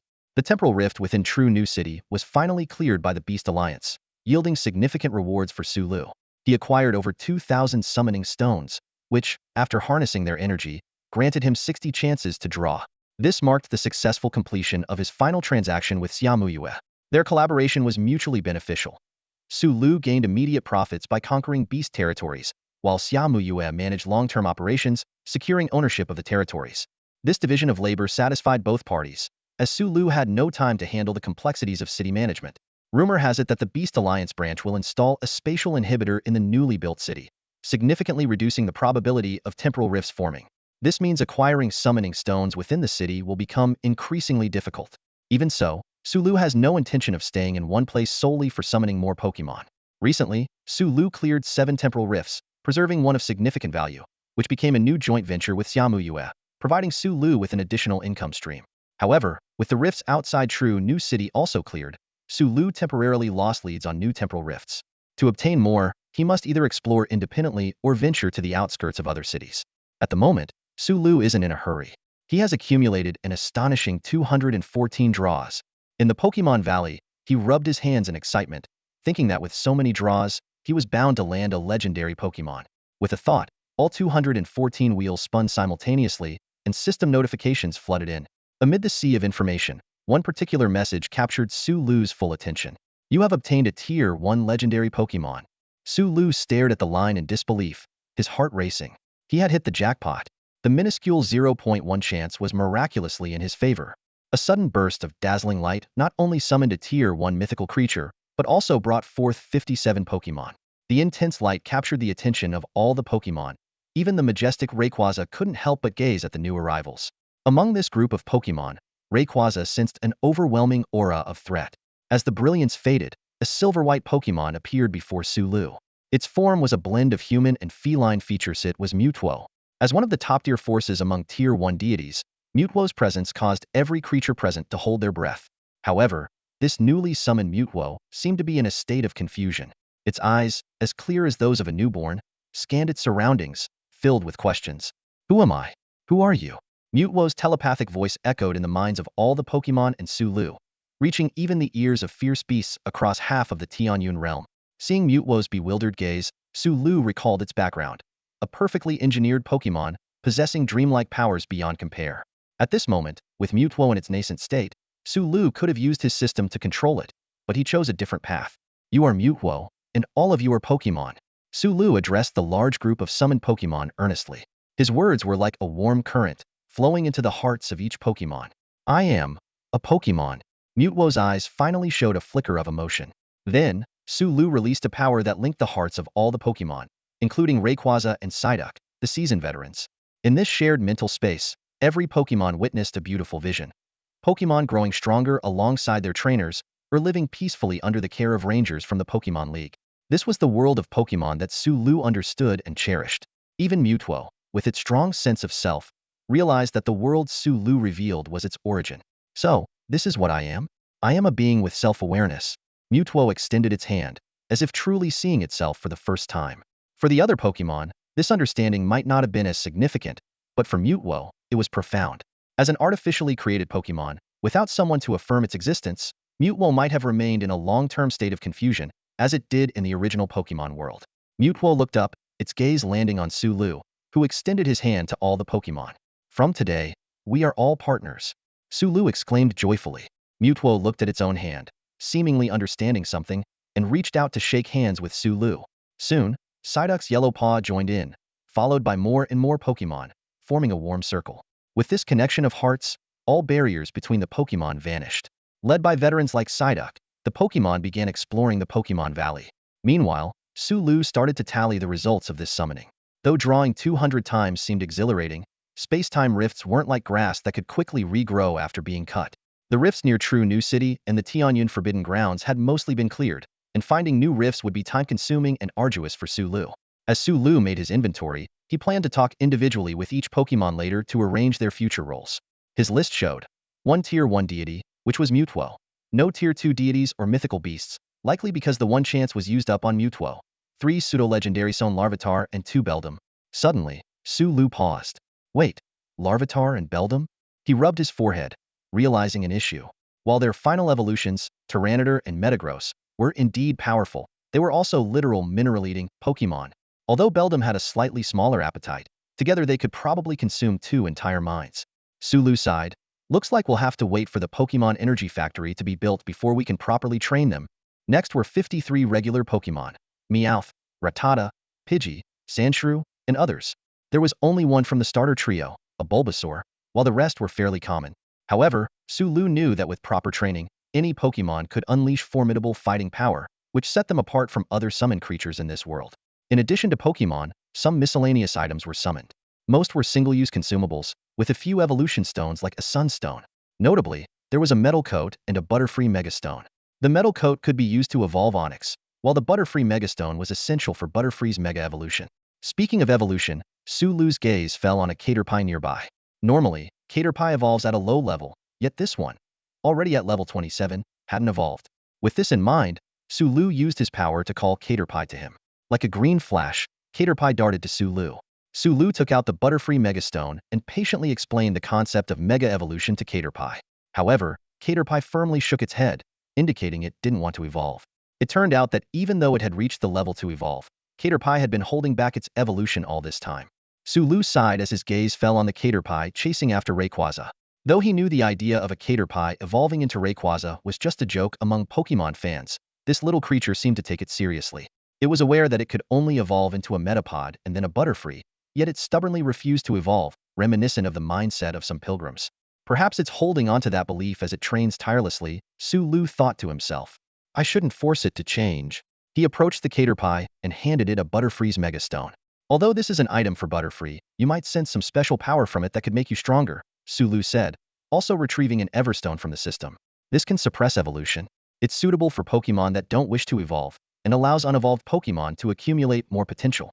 Holding back from evolving must be tough, so this should help. The Caterpie nodded solemnly and returned to its training. Next, Sulu summoned each of his other Pokémon, using his aura powers to communicate deeply with them. Each Pokémon had plans for the future. While most Pokémon, like humans, yearned for comfort, the world was far from peaceful. Even with Sulu and the legendary Pokémon's protection, they needed to strive for their own lives. The Pokémon Valley was their home, and it needed their collective care. A few Pokémon expressed their willingness to follow Sulu to the human world, and he happily agreed. After spending most of the day, Sulu finally settled all the Pokémon except for Mewtwo. He wiped his brow and remarked, "Now I understand how challenging Professor Oak's work is." Even with aura powers, he felt exhausted and couldn't help but wonder how Professor Oak managed so many Pokémon. Professor Oak probably lets Pokémon manage Pokémon, Mewtwo suddenly suggested. Sulu was taken aback. You know Professor Oak? Mewtwo shook its head. I deduced it from the mental voices I've heard. Before meeting you, my memory was a blank slate. Sulu pondered for a moment and asked, Mewtwo, I'm curious, how do you feel about being summoned by me? Mewtwo answered earnestly, Don't worry, I don't feel displeased about being controlled. You haven't treated us as mere tools. After seeing your heart, I first felt gratitude. I, who existed only in stories, gained real life thanks to the great power of your summons. I should be thanking you. Hearing this, Sulu felt relieved. Just as recognizing Mewtwo's identity was important to him, understanding how his Pokémon truly felt about him mattered greatly to Sulu.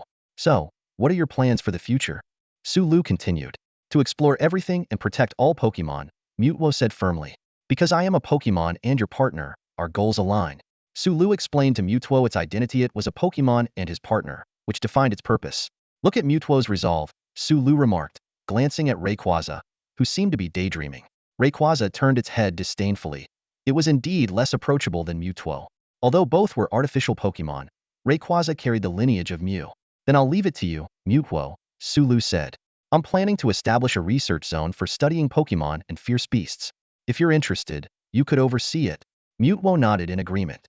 Through experiments, we should be able to explore many unknown fields and perhaps uncover the secrets of my creation and how you summoned me. A bead of sweat formed on Sulu's forehead. He had intended to create the research zone to enhance the strength of his Pokémon, but Mewtwo's ambition had already extended to the system itself. As expected from Mewtwo. Yet, its involvement gave the previously unplanned research zone a clear direction. Sulu knew he wasn't suited for scientific research and couldn't find anyone fully trustworthy in this world. He worried that recruiting too many outside researchers might expose the secrets of Pokémon. With Mewtwo on board, this concern was resolved. The addition of Mewtwo gave Sulu a bright outlook on the research prospects in the experimental zone.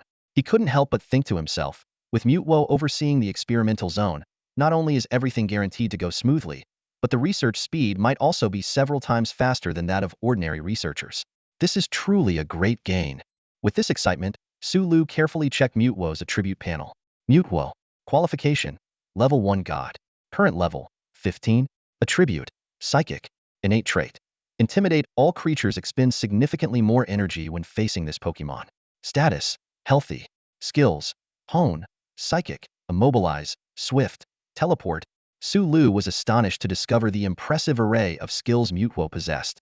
He speculated that this might be because Mewtwo had been infused with a vast amount of knowledge while still in the incubation tank before being summoned. In comparison, Sulu believed Mewtwo's current strength might slightly surpass that of Rayquaza. After all, Rayquaza was still in its initial state and had not yet undergone the long years of growth necessary to become the legendary ruler of the skies. In contrast, Mewtwo seemed to have reached its peak state right from the start, possessing considerable combat power. However, since the two hadn't yet faced off, Sulu couldn't accurately determine the difference in their strengths. At this moment, he noticed Rayquaza seemed eager to challenge Mewtwo. Sulu quickly intervened, saying, "Let's leave it for today. It's getting late, and if you two were to practice battling, it might cause quite a commotion. Let's find a suitable place tomorrow." Mewtwo had no objections and appeared quite interested in comparing its strength with Rayquaza. "Let's head back for now," Mewtwo suggested. "Sulu, I'll teleport you home.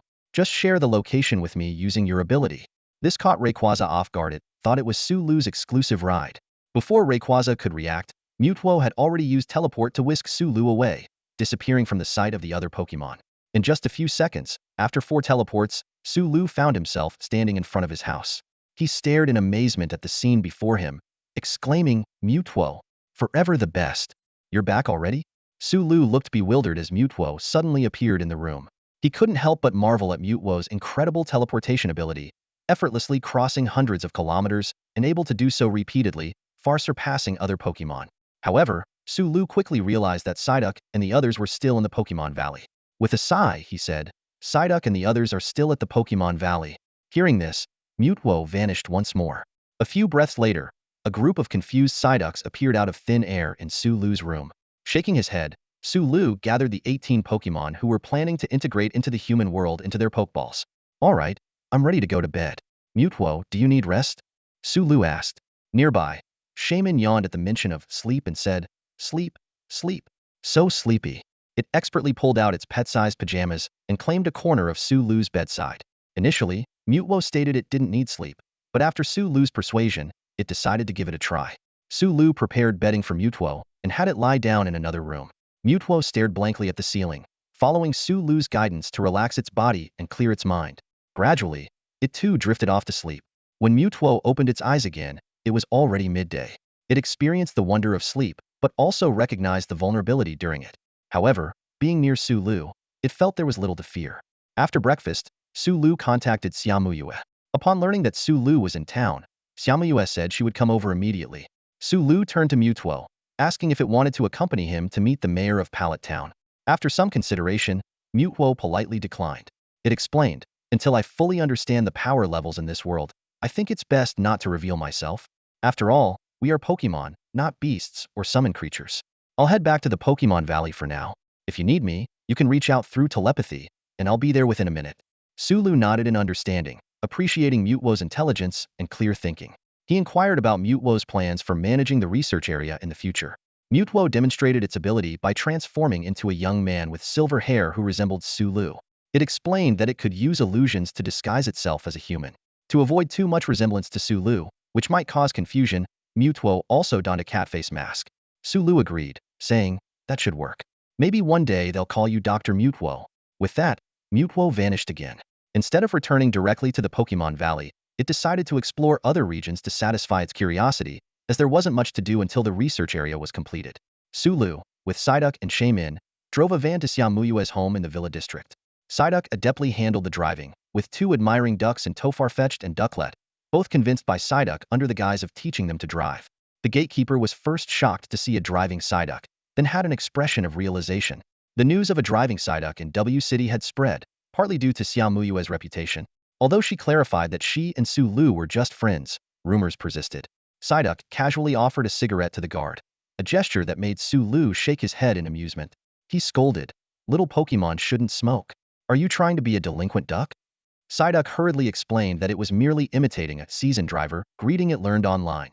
Just then, a familiar voice called out, "Sulu?" Turning to the voice, Sulu was surprised to see that it was the principal.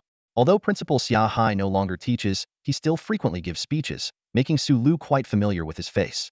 However, when Xia Hai recognized him at a glance, Sulu was still a bit surprised. "Are you here to see Xiao Xia?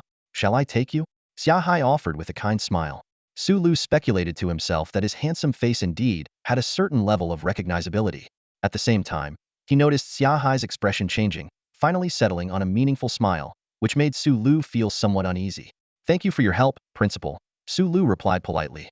With Xia Hai leading the way, Psyduck parked the car and followed behind like a kindergarten teacher leading children, with the two little ducks trailing along. "You have a good relationship," Xia Hai suddenly remarked. "Are you referring to me and the Psyducks?" "Well, they are like family to me," Sulu responded earnestly. "Family, huh? What a loving young man," Xia Hai said with increasing satisfaction. They arrived at a villa, and Xia Hai gestured, "You can knock and go in. I won't intrude." Just then, the door opened, and Xiaomuyue appeared in front of them. "Grandpa!" she exclaimed in surprise. Sulu suddenly realized that Xiaomuyue was Xia Hai's granddaughter, explaining why she had been at the school before. You two chat. Xiao Xia, I'm very satisfied." Xia Hai hurriedly left, heading towards another house further ahead. Xiaomuyue looked puzzled, and Sulu was also somewhat at a loss. Suddenly, they both looked in the same direction, their keen senses detecting someone secretly taking photos. "Should we deal with it?" Xiaomuyue asked. "It's up to you," Sulu replied. "Let's just let it go. I've already dealt with several groups." Xiaomuyue sighed, unusually frustrated by the persistent paparazzi. Entering Xiaomuyue's home, Sulu couldn't help but marvel at the luxurious surroundings, clearly the residence of someone quite wealthy. This visit was at Xiaomuyue's invitation, and since she had helped him a lot before, Sulu wanted to use this opportunity to strengthen their relationship. After sitting down, Sulu took out two unused Pokeballs from his waist and placed them in front of Xiaomuyue. "What are these?" Xiaomuyue asked curiously. "A gift," Sulu replied succinctly. "A gift indeed," Shaman chimed in. It sensed a warm aura from Xiaomuyue, indicating she must be a grateful person. "Thank you," Xiaomuyue said with some surprise, still puzzled by the two round objects. Seeing this, Sulu took out Psyduck's Pokeball and pressed the button, demonstrating to the Psyduck busy instructing its junior on driving skills. "Quack! Quack! Boss is gone!" the two little ducks exclaimed. "What?" Xiaomuyue stood up in shock. Sulu patiently explained. "This is a Pokeball. It can store beasts for convenient carrying. It also helps delay the worsening of injuries, though it can't completely stop them." Xiaomuyue examined the Pokeball in her hand closely and said seriously, "Sulu, it's best not to let news of the Pokeballs get out, or you could get into big trouble." Sulu nodded in understanding. What Xiaomuyue thought of, he had already considered. There are only a few trial Pokeballs right now. "You're the only outsider who knows," Sulu said, with a hint of testing in his tone. "In that case, I'll accept it," Xiaomuyue said straightforwardly, not want to be overly polite. With two Pokeballs at her disposal, her life became significantly more convenient. She could now carry several large beasts from the base with her, greatly enhancing her combat abilities. Sulu pondered. This meeting with Xiaomuyue was not only to strengthen their bond and gauge her stance on Pokeballs, but also to address the issue concerning the two little Psyducks. Looking directly at Xiaomuyue, Sulu decided to be straightforward about the situation. He briefly explained that he had several unregistered beasts and found the process of registering them through the Beast League cumbersome. He was hoping to find a more efficient method. To his surprise, Xiaomuyue didn't seem shocked by this revelation. She had already noticed the abrupt appearance of Oddish and Shaymin, both unrecorded beasts. After some consideration, she deduced that these creatures were likely the legacy of a mysterious elder, stored somewhere for Sulu to eventually claim. Despite realizing the immense value of this discovery, Xiaomuyue felt no greed. She didn't even bring up the topic, not wanting to make Sulu overthink. Instead, She calmly nodded and said, "In the future, just send me the photos and basic information of the beasts you need to register." Her response reflected the reality of this world. While the Beast League ostensibly governed most regions, in practice, each city was ruled by its own lord, not by the League. Satisfied with her answer, Sulu recalled that Xiamuyue had also mentioned having something to discuss with him. He asked, "By the way, Xiamuyue, didn't you say you had something to talk about as well?" Upon hearing his question, Xiamuyue's expression turned serious. She took out a tablet displaying an urgent announcement. Urgent notice. A large time-space rift has appeared in City Z. City lords around City Z, please be on high alert. We also request support from elite level or higher flying type beast masters. Sulu frowned as he read the call for aid. A call for aid? He murmured to himself, realizing the gravity of the situation. A large time-space rift? Why haven't I heard about it? Sulu asked with a frown, a hint of confusion flashing in his eyes. Xiamuyue, with a serious expression, explained, certain things are only disclosed to beast tamers of a certain rank to prevent public panic. Sulu, you're currently not high enough in the Beast Tamer Alliance to receive such alerts. Sulu nodded thoughtfully and picked up a tablet to examine the information closely. The data on the screen made his pupils contract slightly. This sudden time-space rift was only 3 miles from Z City, with a diameter of 67 meters, and astonishingly, it was floating 7,000 meters in the air. Quickly scanning through the details, Sulu learned that the rules of the large time-space rift affected a vast area, making it impossible for airplanes to approach. They could only fly above the unaffected area to drop supplies, but this method was fraught with challenges. Both the Beast Tamer Alliance in Z City and the City Lord had issued a distress call, emphasizing the need for flying-type beast tamers. A few photos on the tablet caught Sulu's attention. Around the massive rift, numerous beast-like creatures resembling harpies were circling. These monsters moved freely at high altitudes and were evidently elite level, their numbers alarming. Xiamuyue was supposed to assist, but New City was at a critical construction stage and defensively weak, requiring her constant presence. She turned to Sulu, her eyes gleaming with hope. Your Rayquaza is the strongest flying-type beast I've ever seen, even stronger than the champions. If you decide to go, the crisis in Z City should be solvable. Sulu was silent for a moment before nodding slightly. I understand. With that, he left Xiamuyue's mansion with a few Pokémon in tow. Perched on Sulu's head, Shaman waved goodbye. Bye, Mewtwo, I'm leaving. It had just devoured all the desserts Xiamuyue had prepared. Watching Sulu's departing figure, Xiamuyue thought to herself, will he really go? Back home, Sulu called softly Mewtwo.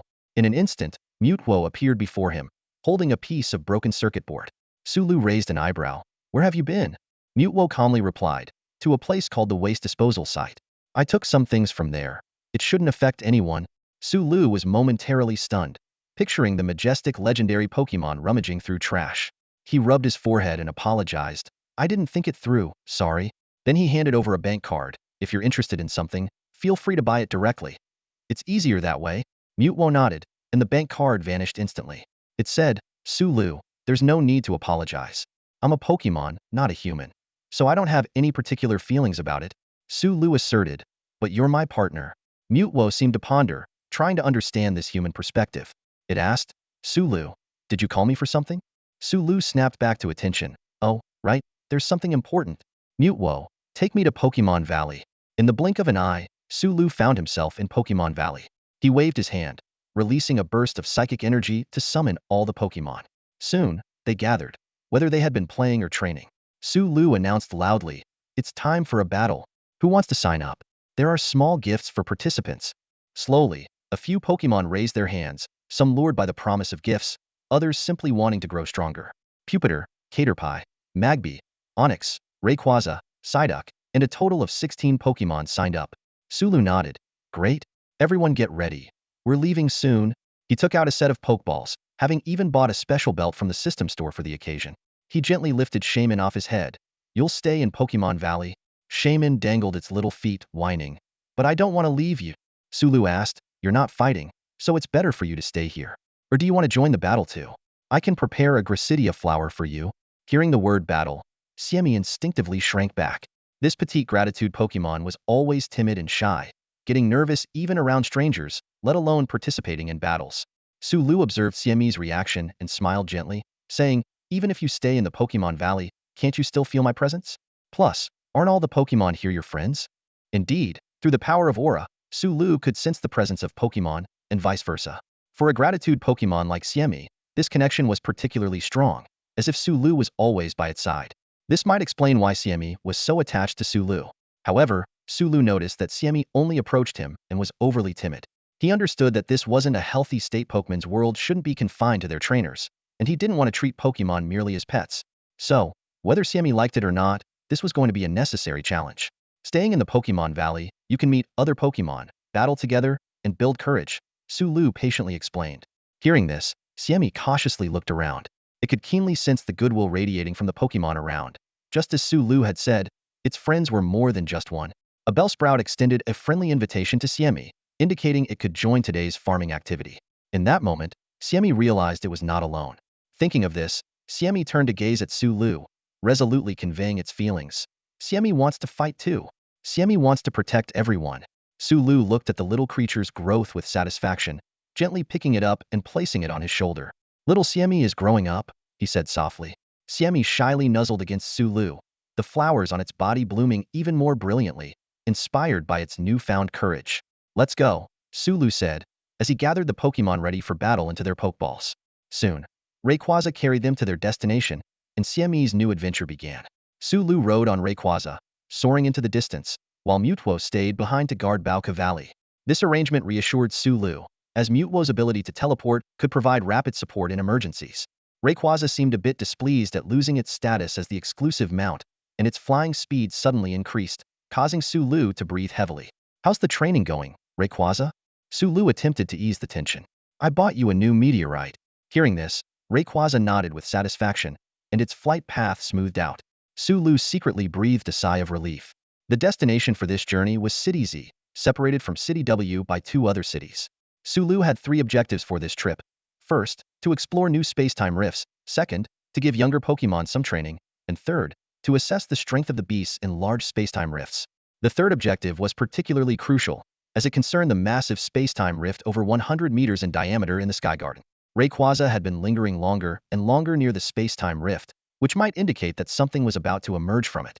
If even large space-time rifts became too difficult to handle, Sulu would have to consider relocating. Although the large space-time rift in City Z was tightly controlled by the Beast Alliance, its proximity to the city meant that more and more people were noticing the unusual phenomena in the sky.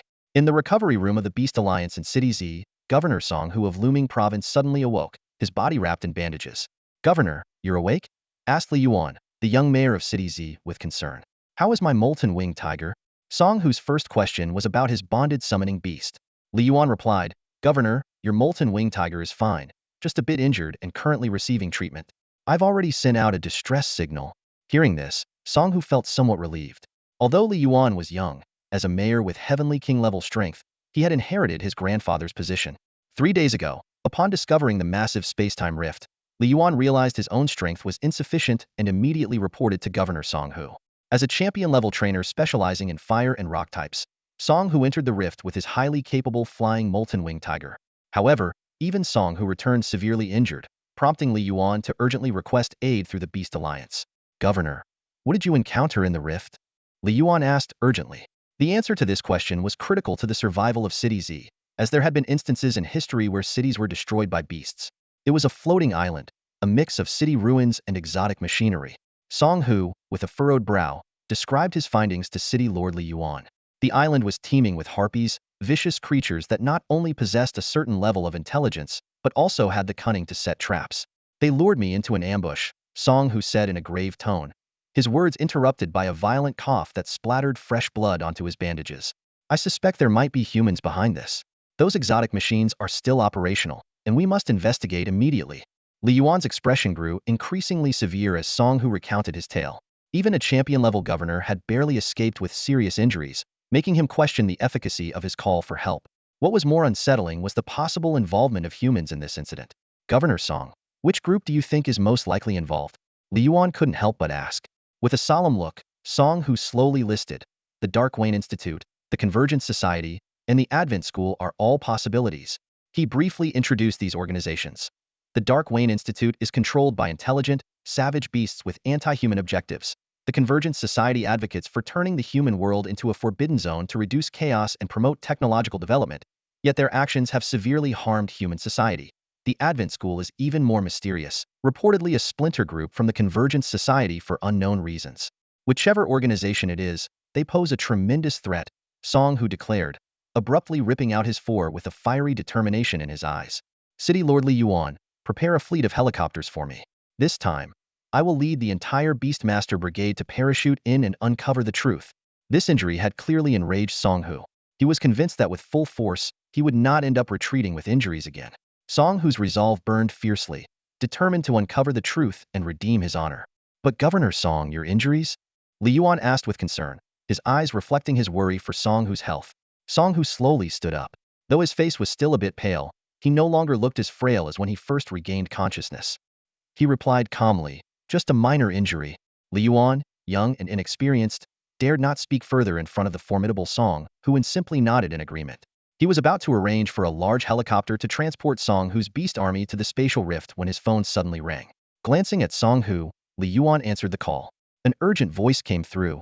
City Lord, it's bad. The monsters from the spatial rift have emerged. They're heading towards City Z.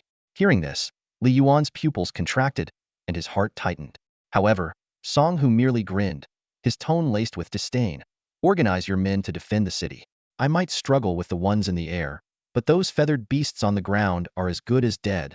As soon as he finished speaking, a thunderous tiger roar emanated from a nearby building, signaling the awakening of Song Hu's life-bound beast. Meanwhile, the citizens of City Z anxiously watched the dark swarm of beasts in the distant sky and the defensive line already ablaze. The city broadcast system quickly activated, directing the masses to evacuate to shelters in an orderly manner.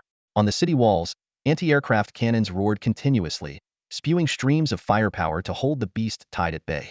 These beasts were of elite level, with vast differences in strength even among them. Yet, even the weakest elite beast could easily slaughter ordinary people. The city defense personnel were on high alert, with numerous beastmasters ready to intercept any creatures breaching the defenses. In the sky, even the most ordinary harpies stood over 2 meters tall, with a wingspan of 4 to 5 meters. With a flap of their wings, they unleashed wind blades. Suddenly, a piercing scream tore through the sky as a massive beast resembling a whale struggled to squeeze through the large spatial rift. It's a Sky King-class hovering killer whale, someone exclaimed. Prepare the cannons. A Sky King-class? Where's the City Lord? Due to the different rules surrounding the spatial rift, the cannons in reality couldn't penetrate it. Everyone could only watch helplessly as the Sky King-class beast emerged from the rift. The hovering killer whale, nearly 100 meters long, had a mouth filled with sharp teeth occupying most of its body. As the hovering killer whale fully emerged, whirlwinds enveloped the surrounding harpies. The cannon bullets that could have taken down the harpies were now deflected by the powerful winds just before hitting. Like a giant aircraft carrier, the hovering whale led a swarm of harpies toward the defenses. More hovering killer whales were emerging from the rift, turning this into a war between humans and beasts. Most beasts had an innate drive to hunt humans, impossible to communicate with until defeated. As the beast swarm drew closer, human firepower intensified, with explosions echoing continuously. Missiles were deployed, and the situation seemed to be turning in favor of City Z. However, a faint golden ripple suddenly spread from the spatial rift. It was as if someone had pressed a mute button. Missiles and cannons fell silent in an instant. Li Yuan, now on the city wall, looked ashen, murmuring, "The forbidden zone is expanding? Impossible. There's a spatial rift suppressor. How could this happen?" Next to him, Song Hu, now fully geared, looked skyward, suppressing his anger. What if the suppressor was sabotaged? A wave of unease surged in Li Yuan's heart. What if it was deliberately destroyed? With the loss of artillery support, only the Beastmasters could stand against the beasts. The only consolation was that, upon Song Hu's injury and coma yesterday, Li Yuan had already called for reinforcements. Now, City Z had a significant number of Beastmasters, with support from other cities on the way.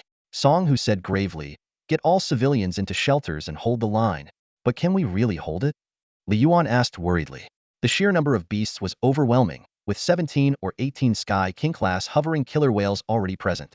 Song Hu's eyes burned with determination. "Before I fall, you'll have plenty of time." With the cannon silenced, all prepared Beastmasters rushed forward. Apart from City Z's Beastmaster Corps, other Beastmasters had diverse beasts, making the battlefield chaotic. The hovering killer whales finally neared the ground, bringing violent gales with them. Even seasoned Beastmasters couldn't help but feel fear in the face of such a sight. If the hovering killer whales entered the city, they could destroy half the buildings in moments. City Z had 3 Sky King-class champions, the old City Lord, Li Yuan, and a dean from a beast academy. They attacked simultaneously as the hovering killer whales descended. A blood-red beam struck one of the whales, followed by a harrowing roar. It's the old city lord's blood-rending mantis. Someone recognized the attack. Hold the line. Hold the line.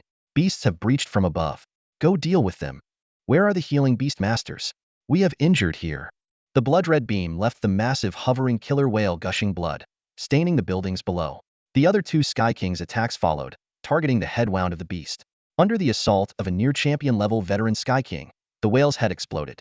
Yet everyone knew the destruction a several thousand-ton hovering killer whale could cause if it fell from 1,000 meters. Terrified citizens below, unable to evacuate in time, watched the colossal creature above. At this critical moment, a thunderous tiger roar resounded through the sky. Armor evolution. A pillar of fire suddenly appeared, steadily supporting the falling hovering killer whale. Amidst the towering pillar of fire, a colossal 10-meter-tall winged humanoid tiger appeared out of thin air. With a gentle flap of its wings, it effortlessly hoisted the 100-meter-long carcass of a giant whale with one hand, showcasing its astounding strength. This was Song Hu's evolved form through beast fusion, integrating his beast companion into his body to achieve this powerful state. While beast fusion evolution holds immense potential, it demands a high physical toll on beast tamers, second only to explosive evolution in terms of bodily harm. The sounds from Song Hu's mouth were no longer human language, but the roars of a fierce beast. This time, he had merged all his beast companions into himself, risking losing his consciousness and permanently transforming into a ferocious creature. Citizens of the city, seeing the whale carcass suspended in the sky, hurriedly pulled along their stunned neighbors and staggered toward the shelters. Meanwhile, more airborne killer whales continued to arrive. Song Hu's eyes gradually regained clarity from their initial savagery, finally suppressing the beastly nature of his fusion form. Instead of immediately dealing with the airborne killer whales surrounded by numerous fierce beasts, he unleashed waves of fire, incinerating a large number of harpies.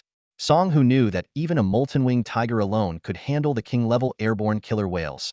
He was waiting for the two lord-level beasts that had ambushed him to reveal themselves. Song Hu's attacks were like a barrage of anti-aircraft guns, drastically reducing the number of beasts invading Z City in an instant.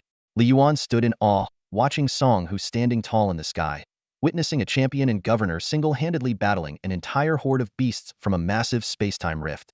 The elder beside Li Yuan reminded him that 3 kings had also joined the fight against the lord-level beasts. Time ticked away, 10 minutes, half an hour passed. The continuous release of fire waves left Song Hu looking increasingly fatigued. Even for a champion, an hour of beast fusion evolution was physically and mentally exhausting.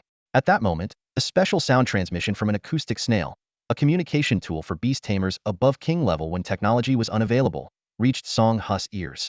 The message brought him a sigh of relief. All personnel had entered the shelters, most important resources and data had been evacuated successfully, with only a few mysterious figures in black being sighted. In the brief moment Song Hu relaxed, a pale golden beam of light suddenly descended from the sky, seizing the only moment of his lapse. The massive impact sent the fusion-evolved Song Hu crashing into Z City, breaking through a skyscraper. The hearts of all beast tamers were once again on edge. In the depths of the sky, a bizarre figure appeared, a massive eyeball encircled by rings of gold, and upon closer inspection, those golden rings were lined with countless smaller eyes. Someone recognized this creature, falling to their knees in terror, shouting, "Throne Angel!" Both Li Yuan and the old city lord frowned. Within the space-time rift, some beasts with appearances resembling old-world myths and possessing immense power were directly given mythological names. Although lord-level beasts weren't yet granted individual names, their species' names were known.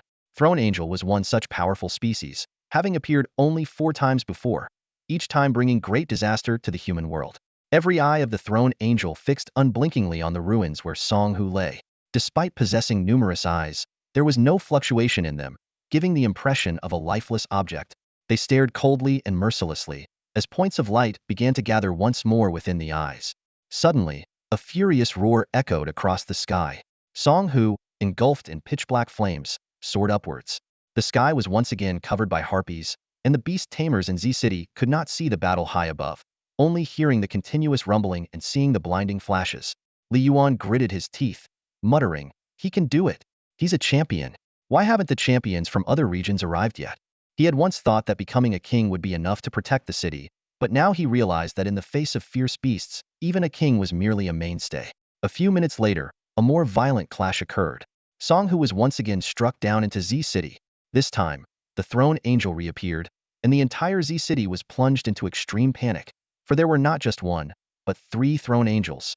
The massive eye wheels, each 50 to 60 meters in size, coldly and mercilessly gazed as if observing every life within Z City.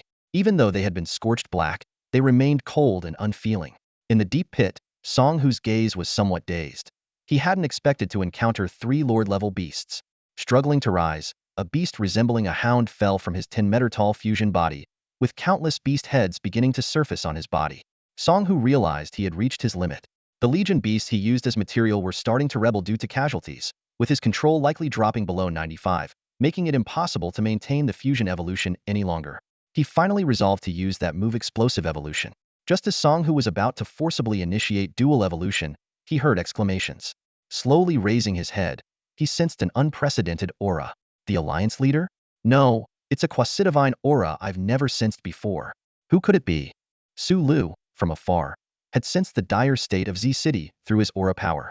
Blood stained the ground and severed limbs piled high, mostly of fierce beasts, but some humans had also fallen. This was Su Lu's first time witnessing the brutality of a beast war firsthand. The shaman above him looked down on the city with both fear and compassion.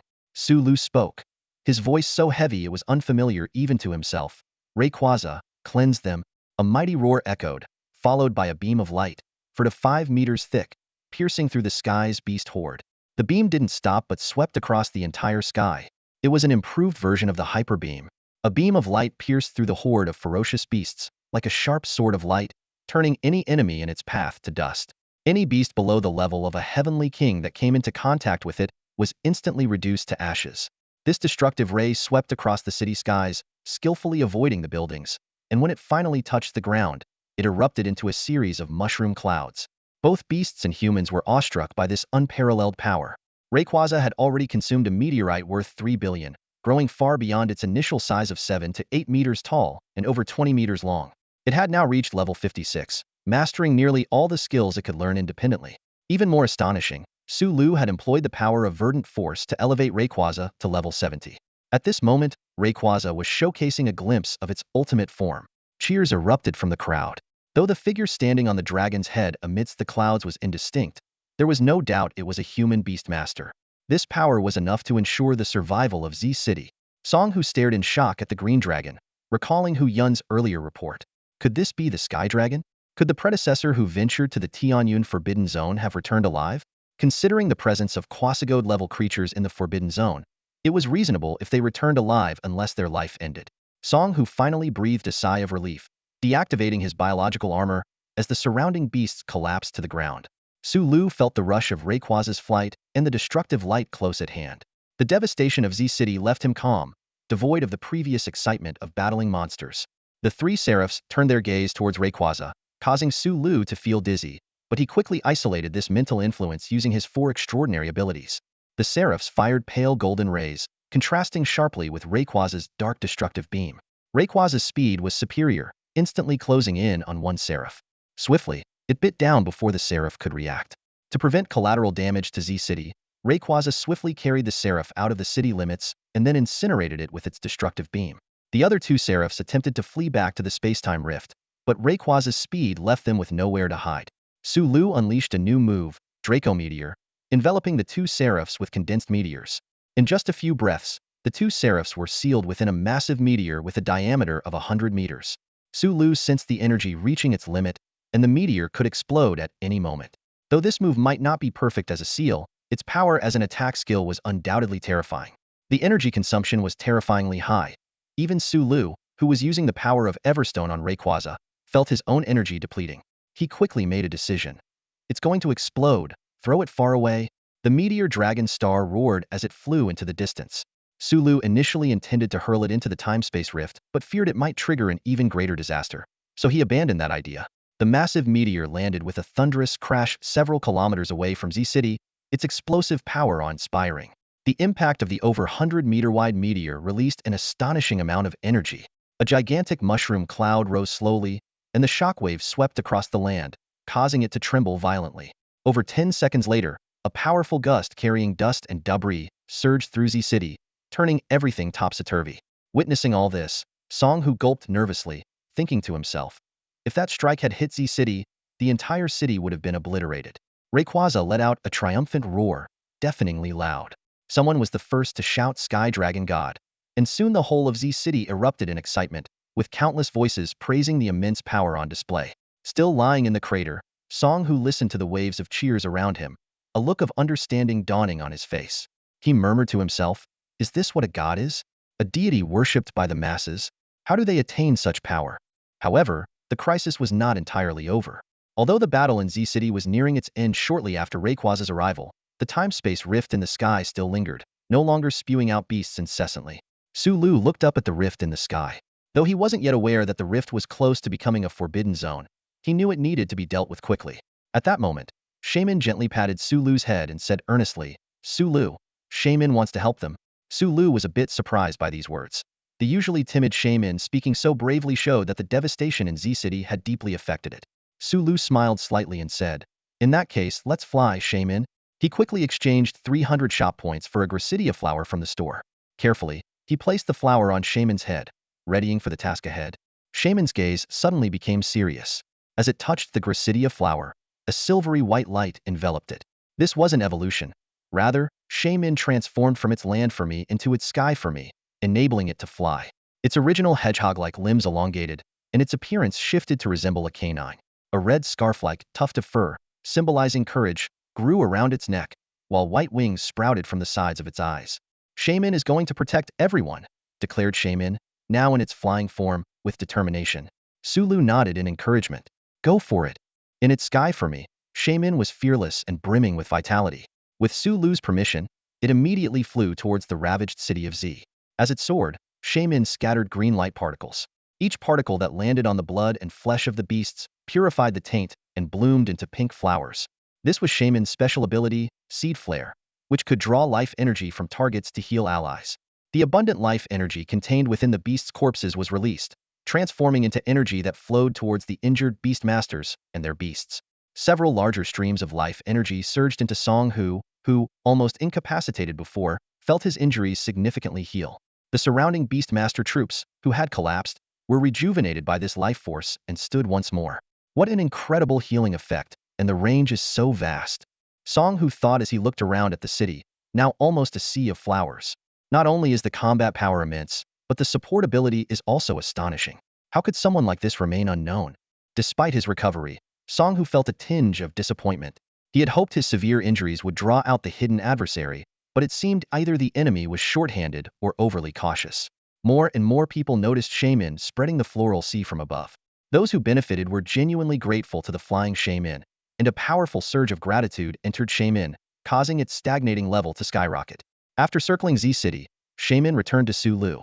"Sulu, Rayquaza, I'm back," Shaman exclaimed. Looking up, Rayquaza tilted its head slightly, as if to say, "Clearly, I was the main force." Shaman soon reverted to its hedgehog-like land for me, due to exhaustion, and nestled into Sulu's arms, falling asleep. So full Shaman protected everyone's zizis. "Well done, Shaman. You've gained gratitude and courage," Sulu whispered, then returned Shaman to its Pokeball. Though Shaman disliked being in the Pokeball, Sulu thought it would rest more peacefully there, considering further battles might await. "Next, we need to clean up this space-time rift. Let's go," Sulu said. Rayquaza flicked its tail and shot like a green arrow into the large space-time rift in the sky. The people of Z-City, looking at the surrounding flowers and the cleared remains, felt as if they were in a dream, as if a grand floral festival had taken place instead of a beastly siege. Yet everyone knew the battle wasn't over until the space-time rift was destroyed. Simultaneously, a force of hope and prayer enveloped Sulu. His aura powers vaguely sensed something, but he chose not to react. Upon entering the space-time rift, Sulu saw a bizarre floating Islanda honeycomb-like structure at the bottom and a temple on top. A floating island from another world? It's truly fascinating, Sulu mused. With Sulu's arrival, swarms of harpies emerged from the honeycomb below the floating island. Many had a metallic sheen, indicating they were of master-level strength. In reality, master level usually referred to those who participated in the Elite Four tournaments but hadn't earned the title. Such individuals were rare in any city, yet here they appeared in droves, despite the many that had already perished in Z-City. "Charge through," Sulu commanded. No number of harpies could impede Rayquaza's advance. As they approached the cliffside nest, Sulu saw that the cave's interior wasn't stone or earth, but massive chunks of flesh, continuously spawning new harpies. "Disgusting," Sulu remarked with a frown. "This is a brood mother. Or perhaps a war nest. These harpies are manufactured as combat beasts. Is this the civilization behind the space-time rift?" Sulu hesitated momentarily, as such a war nest held immense research value. Understanding its principles, or harnessing, it could enable mass production of beasts. It seems worth preserving, he thought, until a snap echoed in his mind. Sulu jolted awake. Mewtwo's mental safeguard was triggered. Something was influencing me.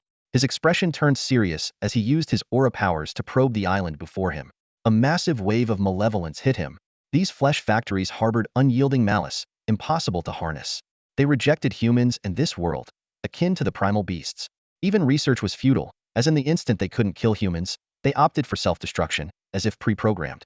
Sulu's instincts told him destruction was the best course.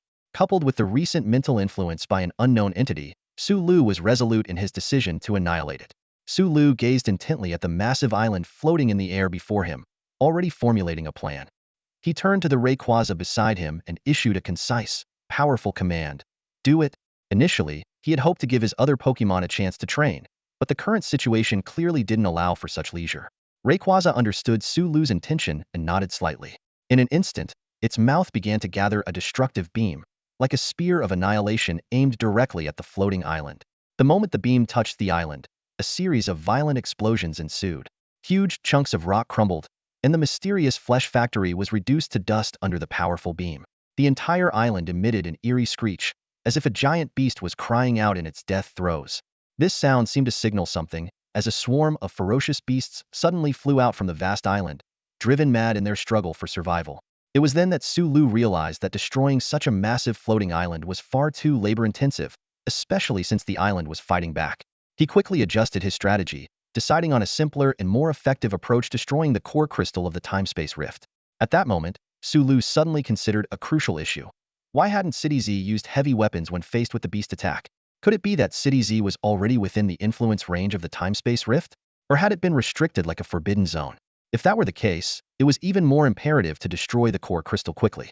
Sulu made a decisive choice to stop the destruction of the entire island. He directed Rayquaza to fly towards the cluster of buildings atop the island. Drawing from experience, he knew that the core crystal was usually located at the center of the rift space. Using his aura abilities, Sulu sensed a strong spatial fluctuation emanating from the palace at the island's center. It was highly likely that this was where the core crystal was located. Rayquaza displayed incredible speed, flashing several times to arrive above the palace. This action seemed to trigger some mechanism, as the entire floating city suddenly lit up with dazzling lights. These lights quickly converged, forming powerful light cannons that attacked Sulu and Rayquaza. Sulu recalled how Songhu had previously been attacked here, but clearly, Songhu hadn't activated the city's defense array on such a scale. Through his perception, Sulu realized that the power of these light cannons was enough to harm Rayquaza. If hit by a large number of them, the consequences would be dire. The dense barrage of light cannons covered the entire sky, yet they seemed powerless against Rayquaza's extreme speed. Not a single light cannon could hit it. However, while Rayquaza evaded effortlessly, Sulu felt physically uncomfortable due to the rapid changes in speed.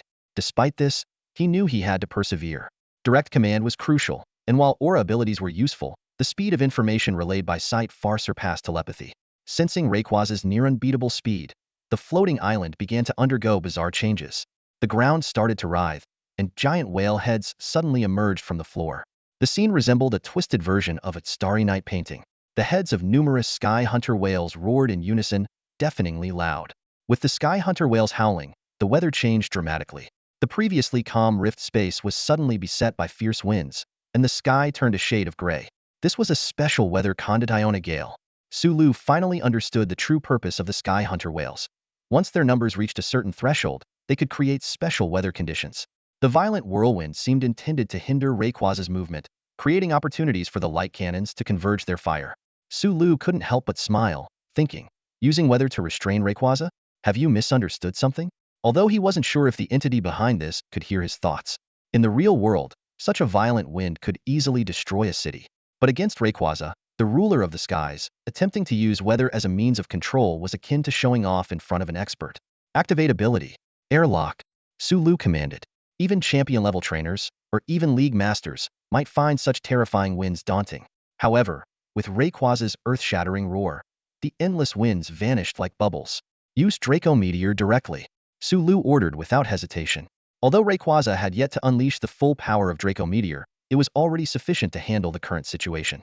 Previously, when over City Z, Sulu had been cautious not to unleash full power due to concerns for the city, but now he could let loose completely. With Rayquaza's deafening roar, massive meteors, each over 20 meters in diameter, rained down on the palace. Protective shields appeared on the towering spires, but under the onslaught of the meteor barrage, these shields crumbled within seconds. The vast city defense array became fragmented under this fierce attack, and the density of the light cannons began to decrease sharply. Rayquaza finally managed to approach the central plaza. In the exact center of the plaza stood a peculiar altar-shaped structure. At its top, a figure clad in golden armor knelt. Sensing Sulu and Rayquaza's approach, it slowly rose. It was a harpy-like creature with 6 wings, standing about 4 meters tall, its entire body covered in golden armor. Embedded in this shimmering armor was a mysterious crystal, exuding a sinister glow. Sulu could clearly sense that the disturbance was emanating from the crystal. This indicated that the core of the temporal rift had merged with the strange harpy-like creature. As the 6-winged harpy turned around, Sulu was overwhelmed by a wave of rage and bloodlust. He immediately attempted to communicate with the powerful beast using his transcendent power. However, the only response he received was a relentless mantra: kill, kill, kill. Realizing that communication was impossible, Sulu decided he had no choice but to eliminate it. Suddenly, the 6-winged harpy appeared as if by teleportation, only 5 meters away from Sulu. Yet, it could not get any closer. Encircling it were dense rings of compressed nitrogen formed by an atmospheric shield, holding it firmly in place. This was the work of Rayquaza, whose protection of Sulu was even more vigilant than for itself. Despite the 6-winged harpy's speed reaching the championship level, Rayquaza still managed to capture it. Realizing it couldn't harm Sulu without first dealing with Rayquaza, the harpy immediately flapped its wings to retreat. Sulu quickly assessed the situation. At this speed, the angle adjustment of the destructive beam can't keep up. He telepathically instructed Rayquaza, first, use a whirlwind to bind its movement speed, then strike hard. This approach ensured the harpy couldn't anticipate Rayquaza's next move through Sulu. Although Rayquaza could easily catch up with the 6-winged harpy alone, slowing it down was a necessary tactic given Sulu's presence. However, perhaps due to the influence of the core crystal, the harpy didn't stray far from the central plaza. Once slowed, Rayquaza's attack easily hit the 6-winged harpy. Simultaneously, the floor of the central plaza was torn open, revealing a massive corpse. The harpy let out a mournful cry, and Sulu gazed at this unexpected discovery, lost in thought. Amidst the ruins shattered by the Dragon Star cluster, countless bones lay in orderly rows, silently narrating the once bustling prosperity of this city. In the central square, the force of an explosion unveiled a startling secreta massive, pristine skeleton, its skull exceeding 20 meters in diameter, hinting at the colossal size of this creature in life. The remnants of a tower lay scattered around the giant bones, as if it had once served as the foundation of this mysterious structure. Although Sulu longed to explore with his aura powers, the current battle left him no room for distraction. The lament of the 6-winged banshee echoed through the air, not out of personal injury, but in sorrow over the collapse of the central tower. It then descended into a state of complete frenzy. The core crystal within its armor emitted a sinister black aura, and the banshee's once pale golden wings turned a dark crimson. Its speed increased dramatically, surpassing the limits of human vision, leaving Sulu unable to track its movements. Recognizing his own limitations, Sulu sighed. Despite possessing 4 extraordinary abilities, his physical endurance remained a weakness in the short term. He decided not to burden Rayquaza any longer and requested to be set down. Go fight with all your might, Sulu said, standing in the square. I have Mewtwo's psychic shield and your atmospheric shield. I'll be fine. The 6-winged banshee flickered around Sulu, unable to penetrate his defenses. Meanwhile, Rayquaza, free from concern, displayed astonishing speed and power. Do you know why you've survived this long? Rayquaza roared, swiftly seizing the banshee and pinning it to the ground. This speed and strength were a marked transformation. The banshee struggled wildly, its chaotic wind blades and wings relentlessly attacking Rayquaza's claws, but only managing to leave shallow scratches on its skin. Ultimately, it faced a devastating blow: Rayquaza's hyper beam. As the light faded, the banshee's armor melted like molten iron, its elegant feathers turned to ash. The part of the core crystal fused with its body was laid bare, then disintegrated into dust, leaving behind a skeleton the same color as the surrounding bones. With the shattering of the core crystal, the modern facilities of Z City suddenly sprang back to life. Streetlights flickered on, heralding the return of human technological civilization. Everyone realized that the enigmatic Dragon God Envoy had successfully destroyed the sudden, large-scale space-time rift. However, Governor Li Yuan and Overseer Song Hu remained vigilant. They knew that the rift must still harbor numerous ferocious beasts, which, if unleashed, could wreak havoc. Fortunately, With the core crystal's destruction, the alien rules vanished, allowing firearms to function once again. They swiftly organized to prepare for any potential elite-level beast threats. After the battle, Su Lu approached the remains of the six-winged banshee. The formidable skeleton emitted a faint golden glow, yet bore dark marks on its chest, remnants of its frenzy. Suddenly inspired, Su Lu decided to use his aura powers to explore the secrets of the skeleton. Placing his hand on the bones, fragmented images began to appear in his mind. Although the effect was not as potent as Mew's time crystal, it was enough to glimpse some truths. In the visions, the six-winged banshee initially lacked armor and had not merged with the core crystal. It was the sole ruler-level beast in the rift, with no open passage to the outside world. Until a mysterious figure in a black robe arrived, bringing unknown machinery, causing the island's remains to mutate, and numerous harpies were created. The six-winged banshee donned a divine robe and began guarding the altar day and night. These revelations made Su Lu realize he might have stumbled upon something significant. He recalled his previous experience of mental influence and suspected it might be connected to the black-robed figure. To preserve this crucial information, Su Lu spent 1,000 points in the system store to purchase a time crystal, recording the visions he had perceived. He then approached the enormous skeleton in the center of the square, eager to delve deeper into the mysteries of this enigmatic world. Su Lu placed his hand on the pristine giant bones, filled with anticipation, hoping to uncover more secrets about this mysterious realm. Fragmented images flashed before Su Lu's eyes, revealing scenes from another world. A colossal serpent-like skeleton lorded over its domain, comparable in size to the floating islands. In the vision, it coiled around a towering structure, with harpies circling in the sky above. Another scene depicted countless serpent people gathered around it. In the last image, a massive shadow loomed over everything, even forcing the gigantic serpent to bow before it. Despite the language barrier, Su Lu seemed to understand that the serpents were invoking a god. Coming back to his senses, Su Lu estimated the serpent's size to be on par with the legendary Ma Tong Wang at its peak. The shadowy figure must be some terrifying entity in this world. However, the once mighty serpent had now turned to bones, used by the dark-robed figures as tools for creating monstrous beasts. Su Lu quickly used his aura powers to search for valuable items, but the precious artifacts had already been taken by the dark-robed organization. All he could do was take a few exotic mechanical trinkets as mementos. After Su Lu departed on Rayquaza, the floating island could no longer sustain itself and began to crumble. Su Lu had hoped to take a piece of the giant serpent skeleton, but they vanished like illusions, dissolving into the void of a spatial rift. The serpent's remains emerged after the collapse of the flesh factory, ultimately falling to the edges of the rift space. On the ground, Li Yuan anxiously looked up at the sky, hoping to meet the hero who saved Z City. However, Su Lu, riding on Rayquaza, only flew to the meteor crater, picked up 2 seraphim corpses, and left, leaving the city's beastmasters gazing skyward. Once communications were restored, the events in Z City quickly spread worldwide. Such a massive spatial rift was rare. For apex predators, forming a forbidden zone instantaneously, coupled with the intervention of the dragon god, pushed the entire incident to new heights. The last time an entity beyond the king level intervened was 8 years ago. Although Su Lu did not land to communicate with the public, once the rift vanished, cameras resumed functioning. High-definition images of Rayquaza were captured, and along with satellite footage of the explosion from the Draco meteor, Rayquaza's image soon became known to the world. On that same day, a 20-meter Rayquaza statue was erected in the center of Z City, crafted by the combined efforts of all the city's beastmasters. The statue perfectly replicated Rayquaza's details from the photos, with a vague humanoid figure on its head and a more clearly defined dog captured by the keen eyes of some beastmasters. On television, a slightly weary Li Yuan stood beneath the statue, giving an interview. On behalf of all Z City residents, I thank this powerful, yet unnamed beastmaster for saving our city.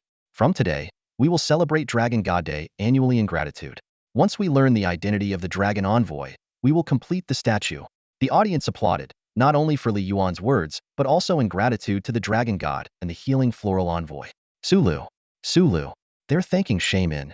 Shaman happily wiggled its little legs as it lay on the couch watching TV, feeling waves of gratitude wash over it. I'm so full. Yes, Shaman, you're the best, Su Lu replied, slumped on the couch, sipping a large bottle of milk he bought from the system. Ah, this feels so good. If only I had a large milk tank.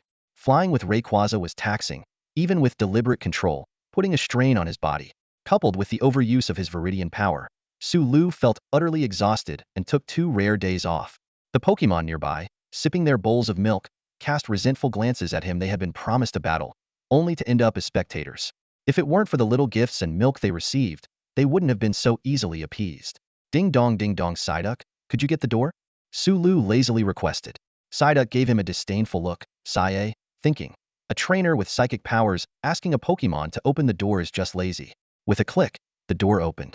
Xiaoyue looked at the seemingly empty space where the door had opened and said, "Thank you, Psyduck." Sigh. Psyduck blushed as Xiaoyue patted its head. "Why are you blushing, you silly duck?" Sulu's mocking voice rang in Psyduck's mind. Sigh. Psyduck grumbled, returning to its little duck house to play on the computer, where two little ducklings awaited its teaching. "You're here." Sulu finally sat up straight. "Thank you," Xiaoyue said. "No problem. I was the one who gained," Sulu replied. He now had 51 and used lottery draws, and Rayquaza's level had increased by 5. Plus, he had brought back 2 Seraphim corpses and a 6-winged harpy skeleton. Even incomplete, these apex predator remains were worth billions. With these 3 beast corpses, even if his Pokemon energy factory halted temporarily, he could still indulge for a while. By the way, here's the information I gathered. It's up to you what to do with it. Just channel your aura into it, Sulu said, handing over a time crystal. The time crystal contained information recorded by the 6-winged harpy. Xiaoyue nodded and began to sense the contents of the time crystal. After a moment, Xiaoyue opened her eyes solemnly. The image presented by the time crystal was much clearer than Sulu's verbal description. The attire and machinery she saw undoubtedly belonged to the Descendant faction. The Descendant faction? What's that? Sulu asked with a frown, clearly not familiar with the hidden forces in this world.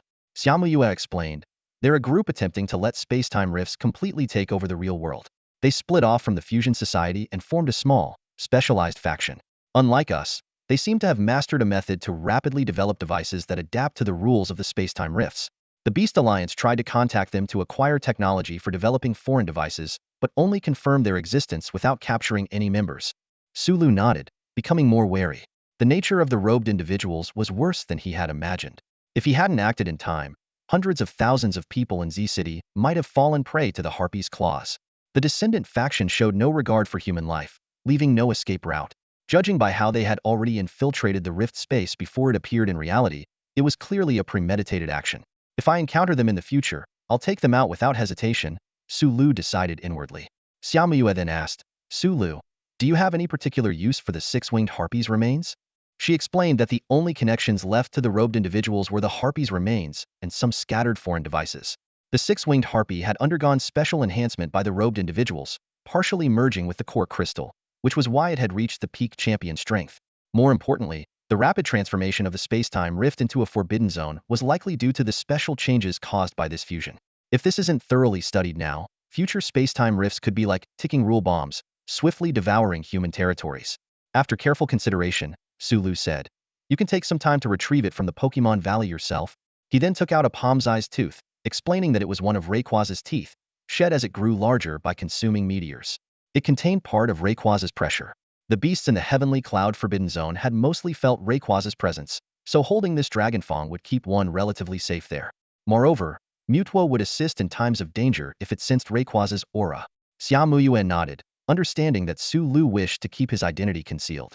As the only person who had contact with Rayquaza and was once sent by Songhu to search for Rayquaza's traces in the Heavenly Cloud Forbidden Zone, she was the least likely to arouse suspicion by retrieving the harpy's remains. With Mewtwo guarding the Pokemon Valley, Sulu wasn't worried about any mishaps. "You can also hand over the time crystal," Sulu reminded.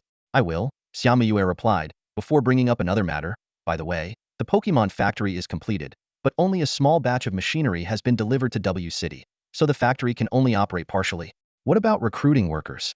Hearing words like recruitment and management, Sulu felt a headache coming on.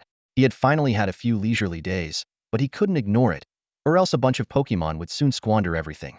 After pondering for a moment, he decided that although he initially planned for Mewtwo to manage the research institute, managing the company should be fine too. "All right, I'll have someone coordinate with you later. He'll handle all the projects for the Pokemon company." Sulu clapped his hands. "I've decided you, Mewtwo."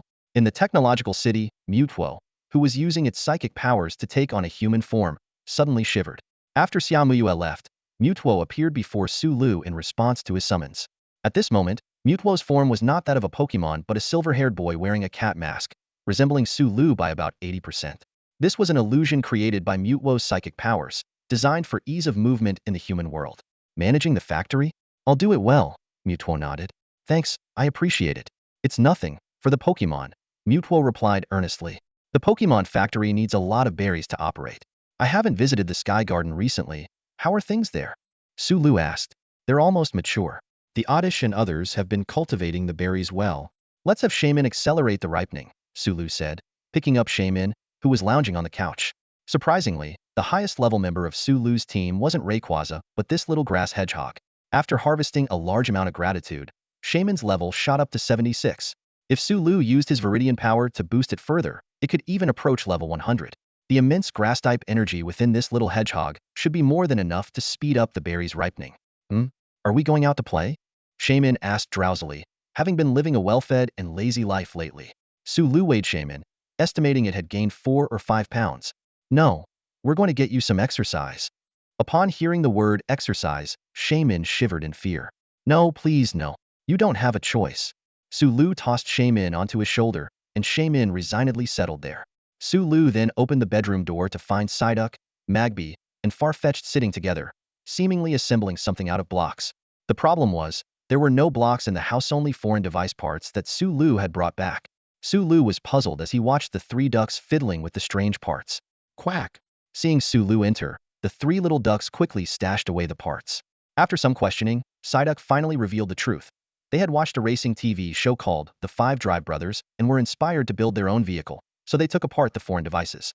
Sulu could only respond with, "The study of foreign machinery is a key exploration area for the Beast Alliance. However, even now, human achievements in this field remain limited. Each spatial rift has its own unique rules, making discoveries in one place often useless in another. As a result, the research of foreign machinery relies more on inspiration than technology." Sulu noticed that the Psyduck trio seemed to have a knack for this. He approached the pile of bizarrely assembled objects, hearing the clicking of gears. Sulu gently prodded it, while releasing his aura to sense it. The Psyduck watched him nervously, fearing the trainer might forbid them from continuing to assemble their little car. In Sulu's perception, the foreign machinery, originally out of place in this world, was now enveloped by a crude psychic force. Although the essence of the machinery remained unchanged, the psychic energy acted like a converter, allowing it to operate in entirely different environments. Sulu suddenly realized that the role of psychic power was akin to a transformer, explaining why human research in this area had yielded few results over the years. This was an unintended stroke of genius by the Psyduck. After all, the psychic type is rare in this world, and creatures capable of using psychic power as a converter between 2 sets of rules are even rarer. Sulu suddenly thought that the robed figure from the descending school might also understand the principles behind the operation of foreign machinery, indicating that the person likely possessed strong psychic abilities. Sulu began to suspect that the entity attempting to control his mind might be this figure, and with such formidable psychic power, the person might not even be human. Coming back to reality, Sulu found the 3 ducks looking at him eagerly. He praised them. "Well done." Then he asked, "But do you really think it can run?" As he spoke, he gave the odd contraption a slight push. The already unstable machinery fell apart instantly upon activation, scattering pieces everywhere, and the Psyduck's psychic power dissipated. Quack! The Psyduck were shocked. Their little car was meant to traverse mountains and hills. How could it be so fragile? Sulu suggested, "Perhaps you could have a chat with Mewtwo about this research. It might have a method to stabilize psychic influence." The Psyduck realized it was time to seek help, nodding earnestly as they carefully gathered the parts.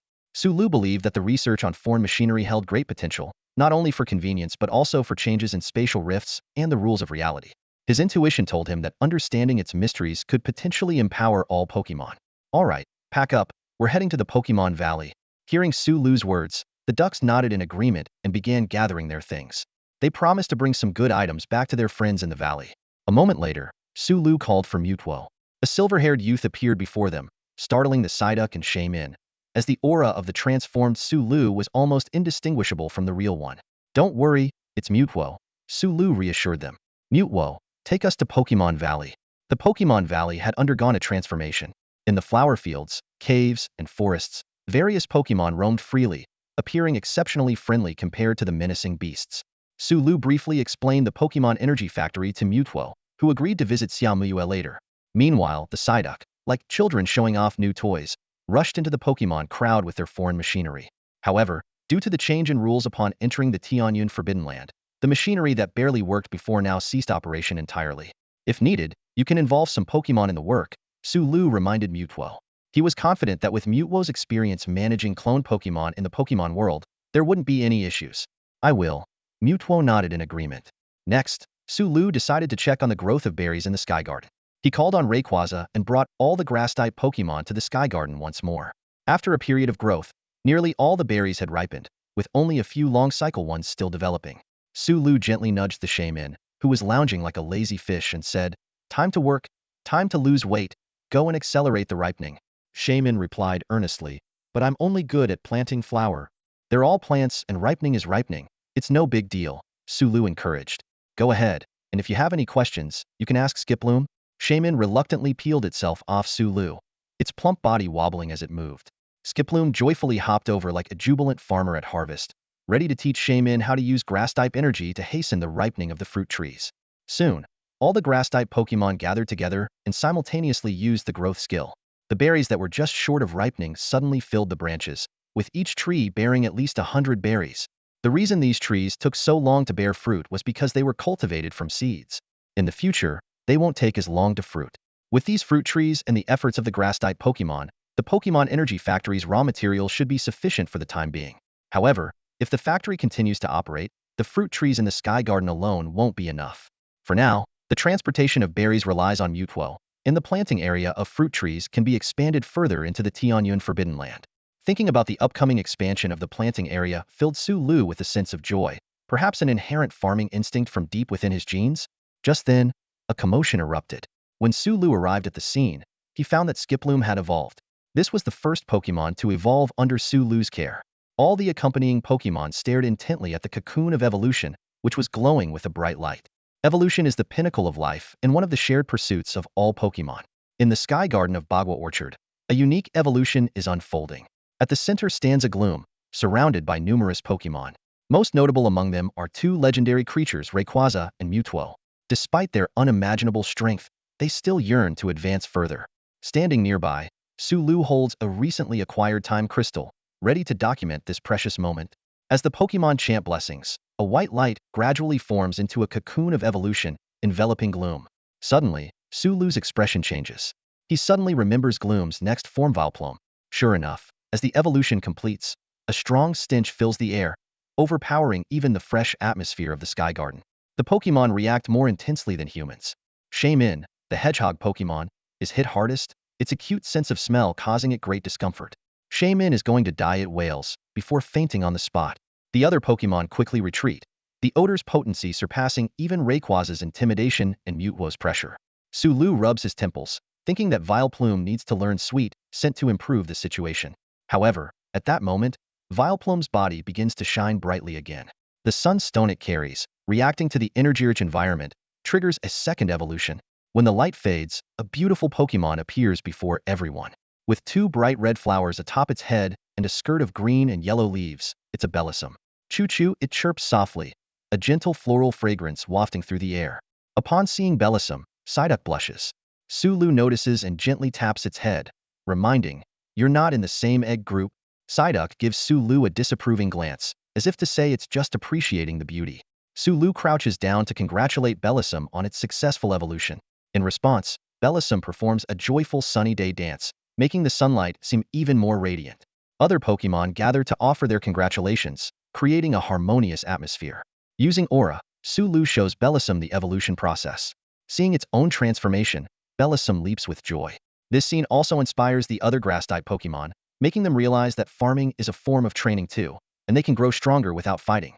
Meanwhile, Rayquaza and Mewtwo quietly step aside to discuss their insights on Mega Evolution.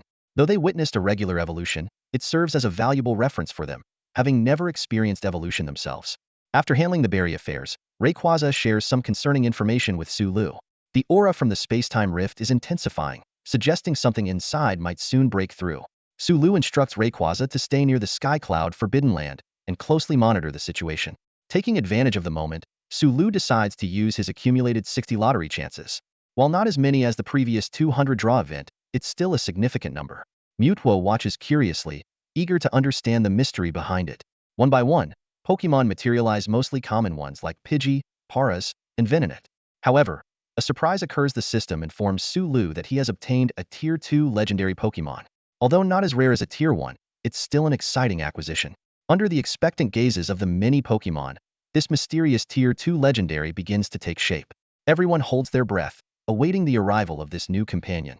A yellow saber-toothed tiger suddenly appeared before them, none other than Raikou, the loyal assistant of Ho-Oh. Summoned into this unfamiliar setting, Raikou looked around in confusion. Suddenly, it sensed two powerful presences, and its fur stood on end. However, upon seeing Mewtwo and Rayquaza, it quickly regained its composure. So it's Rayquaza and Mewtwo. Raikou thought to itself, puzzled. Why did I say so? Sulu asked with concern. Is Ho-Oh alright? Hearing this, Raikou remembered its identity. Legend has it that Raikou, Suicune, and Inti were once ordinary Pokémon that had died. Ho-Oh resurrected them with the sacred fire, transforming them into legendary beings. They became known as Hua's guardians, devotedly serving Ho-Oh with a deep bond. Raikou suddenly recalled its Mishianto uphold peace as a member of Hua's guardians. It tried to sense Hua's presence but found nothing, only knowing that Ho-Oh had not been reborn. I cannot sense Ho-Oh, Raikou communicated through the mental link established by Sulu. Through this link, Raikou realized Sulu was trustworthy. Noticing that Mewtwo and Rayquaza seemed to follow Sulu's lead, Raikou speculated that its presence here might be part of Hua's plan. With this in mind, Raikou stopped overthinking and earnestly said, I am willing to follow your orders, Master Sulu. Sulu was taken aback by this sudden declaration of loyalty. He wondered if this was the so-called protagonist's aura and then replied with a smile, orders might be too strong a word. Let's call them suggestions. Let's work hard together. He gave Raikou a fist bump. Psyduck quacked in agreement. Rayquaza let out a roar of approval, and Mewtwo nodded silently. After a brief exchange, Raikou understood that it had been summoned by Sulu. It eagerly hoped that Ho-Oh and its other two companions would soon be summoned to this world as well. With a wave of Mewtwo's hand, all the Pokémon were transported back to the Pokémon Valley. Sulu casually opened Raikou's attribute panel. Raikou. Rank. Legendary. Current level. 10. Type. Electric. Ability. Pressure. Skills. Thunder. Thundershock. Extreme speed. Special ability. Raikou's presence can summon thunderstorms, and the dark purple mane on its back can release lightning. Seeing the level 10 mark, Sulu curiously asked, Raikou, do you have any other memories? Raikou appeared confused. Apart from its devotion to Ho-Oh and its fellow guardians, it remembered little else. Sensing Raikou's confusion, Sulu comforted. It's okay if you can't remember. Let's create new memories together. He gently patted Raikou's large head. Raikou nodded seriously in response. Sulu was transported back home alone, while the other Pokémon had their own tasks. Psyduck and a few others planned to study foreign machinery in the Cloud Forbidden Zone. Shaman was tasked with farming, taking care of a large area beyond the Sky Garden's orchard. Mewtwo went off to handle factory matters. Impressive, they're such responsible Pokémon now. They can earn money and train on their own. Maybe I can take it easy today? Sulu thought to himself as he stretched. However, the constant chatter of Pokémon voices in his mind prevented him from truly relaxing. Looks like I can't be lazy. I should continue working on the training plans, Sulu said to himself as he sat back at his computer desk and opened the training plan folder. It contained training plans for all the Pokémon, even those that preferred not to fight, just in case. Though Sulu's aura allowed him to oversee and guide the Pokémon's training at any time, creating these plans was no simple task. Fortunately, Sulu's mental strength was continually growing. Otherwise, maintaining connections with so many Pokémon might have been overwhelming. Meanwhile, elsewhere, Xiaomuyue was attentively hosting a boy wearing a cat mask. From his build, this boy, named Mewtwo, bore a striking resemblance to Sulu, but his demeanor was entirely different. Through her aura perception, Xiaomuyue sensed that Sulu's abilities were like gentle sunlight, connected with all things. In contrast, Mewtwo's aura was intensely oppressive, not from intimidation or lineage, but from an innate strength. Instinctively, Xiaomuyue felt that Mewtwo was terrifyingly powerful, so powerful that it defied logic, reaching a level beyond human comprehension. Noticing the similarity in stature between the newcomer and Sulu, Xiaomuyue couldn't help but wonder to herself, could this also be one of Sulu's beasts? And a highly intelligent one at that. She originally thought she had gauged a portion of Sulu's capabilities, but it now seemed that what she had seen was merely the tip of the iceberg. Xiaomuyue had initially speculated that Sulu might have a powerful backing, and that the person sent to meet her might be an exceptional talent. However, the current situation was entirely unexpected. It turned out to be a beast.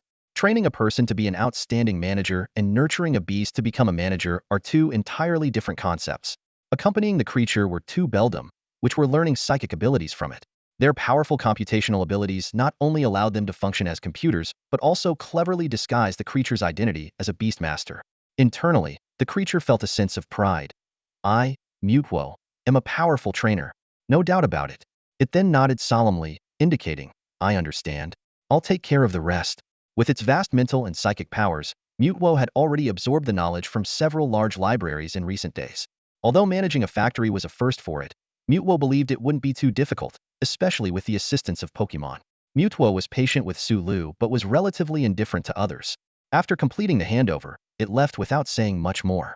Suddenly, Xiaomuyue realized she had forgotten to mention that the energy channel hadn't been installed yet.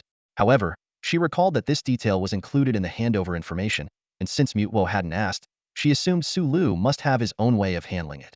By evening, Mewtwo sought out Sulu once more. This time, Mewtwo's expression was a bit uneasy, and it even blushed slightly, a rare sight. Having just taken on the task, encountering an unsolvable problem by evening was somewhat embarrassing. Sulu noticed Mewtwo's discomfort and gently reassured it. It's alright, just tell me what the issue is, and we'll solve it together. It would be strange if there weren't any problems. Encouraged by Sulu, Mewtwo finally revealed the problem: it couldn't solve energy. Energy? Hearing those words, Sulu couldn't help but frown. This issue has been a towering obstacle in the path of human civilization, sparking countless wars throughout history. Even though a century has passed since the appearance of time-space rifts, humanity has yet to completely solve the energy problem. Sulu gazed out the window into the distance. Although many energy plants have been built in the heart of human settlements, the frequent emergence of time-space rifts and fierce beasts has made energy distribution a thorny issue. Most cities have had to become self-sufficient, making it a crucial consideration when establishing new territories and cities. The original energy plan for Jinshin City was similar to that of most cities, relying on hydropower from rivers. However, building a dam is far more complex than constructing ordinary city buildings and cannot be completed in the short term. Haven't you asked Xiaomuyue? Sulu asked casually, his brow slightly relaxing. Since Xiaomuyue promised to help set up the factory first, solving the energy problem should be part of her considerations. After all, a non-operational factory would be of no use to her. Xiaoming was silent for a moment, seemingly contemplating how to respond. Sulu shook his head, muttering to himself, never mind.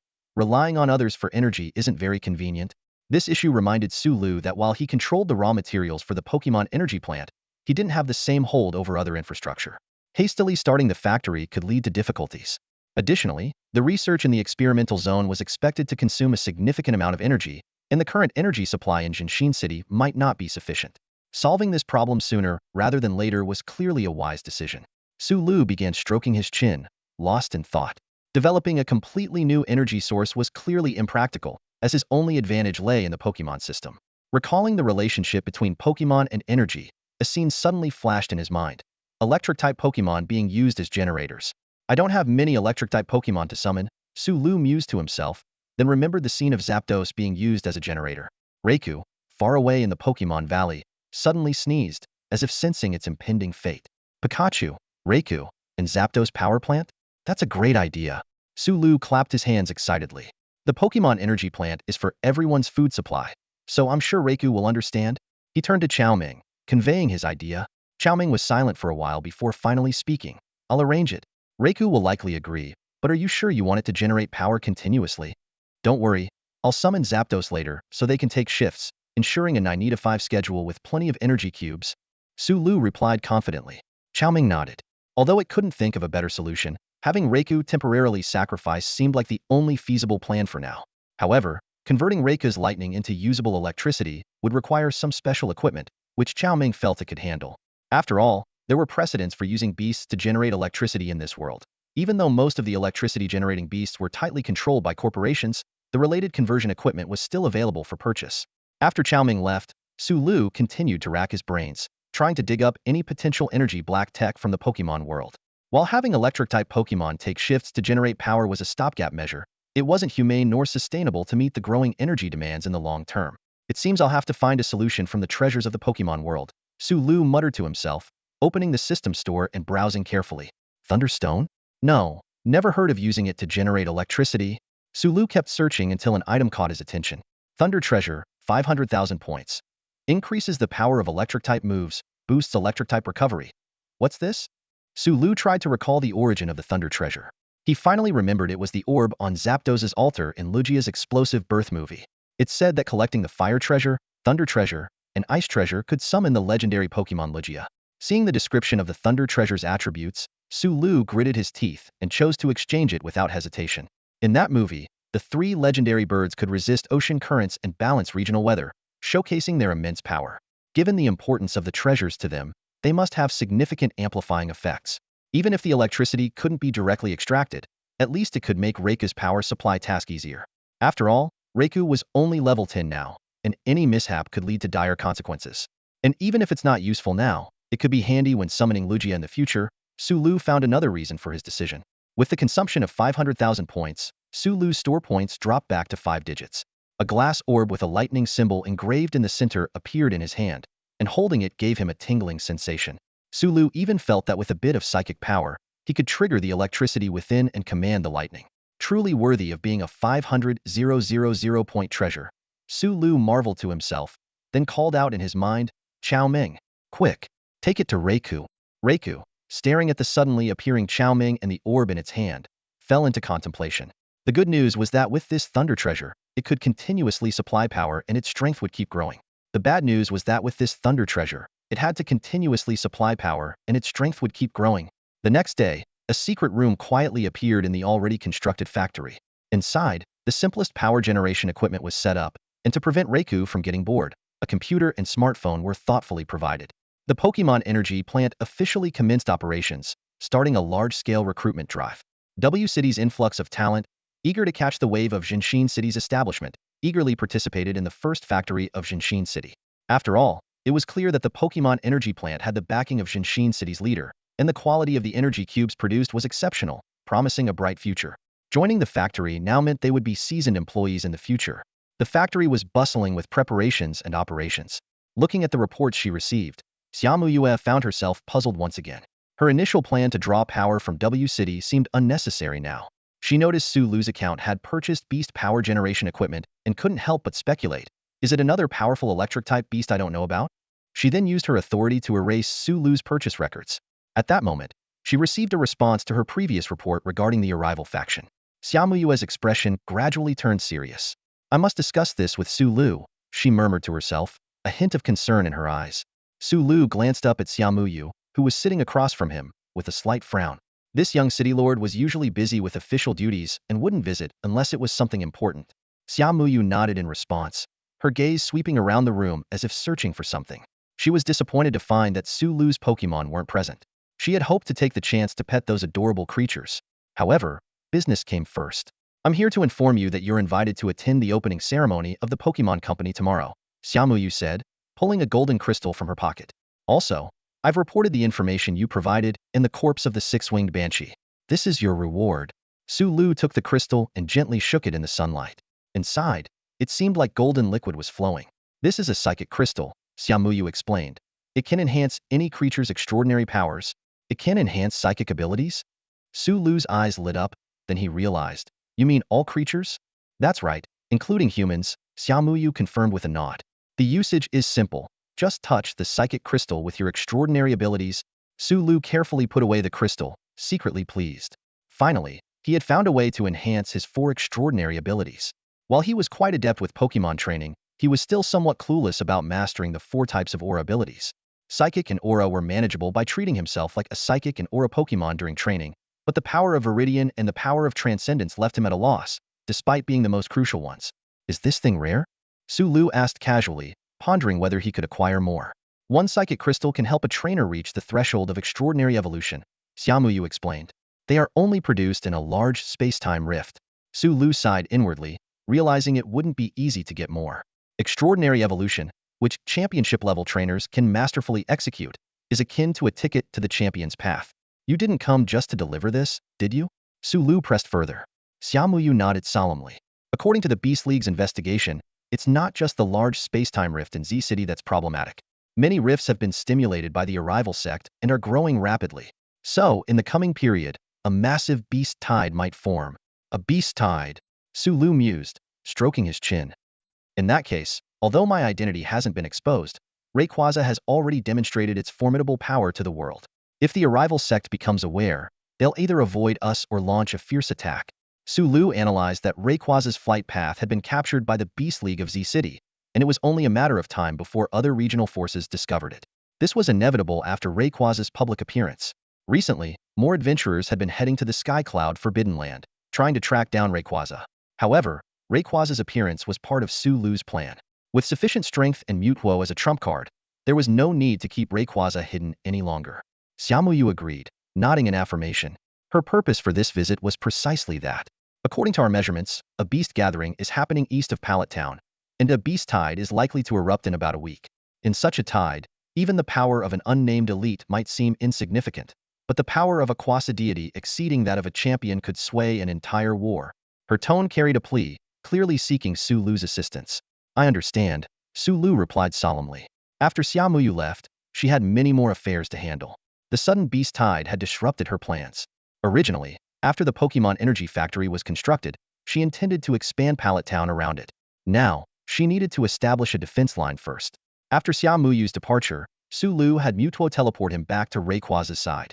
Rayquaza, who had been training independently, paused for a moment before enveloping Su Lu in an atmospheric shield. Let's head east, Su Lu ordered. Rayquaza let out a low roar, soaring over the sky cloud forbidden land and further eastward.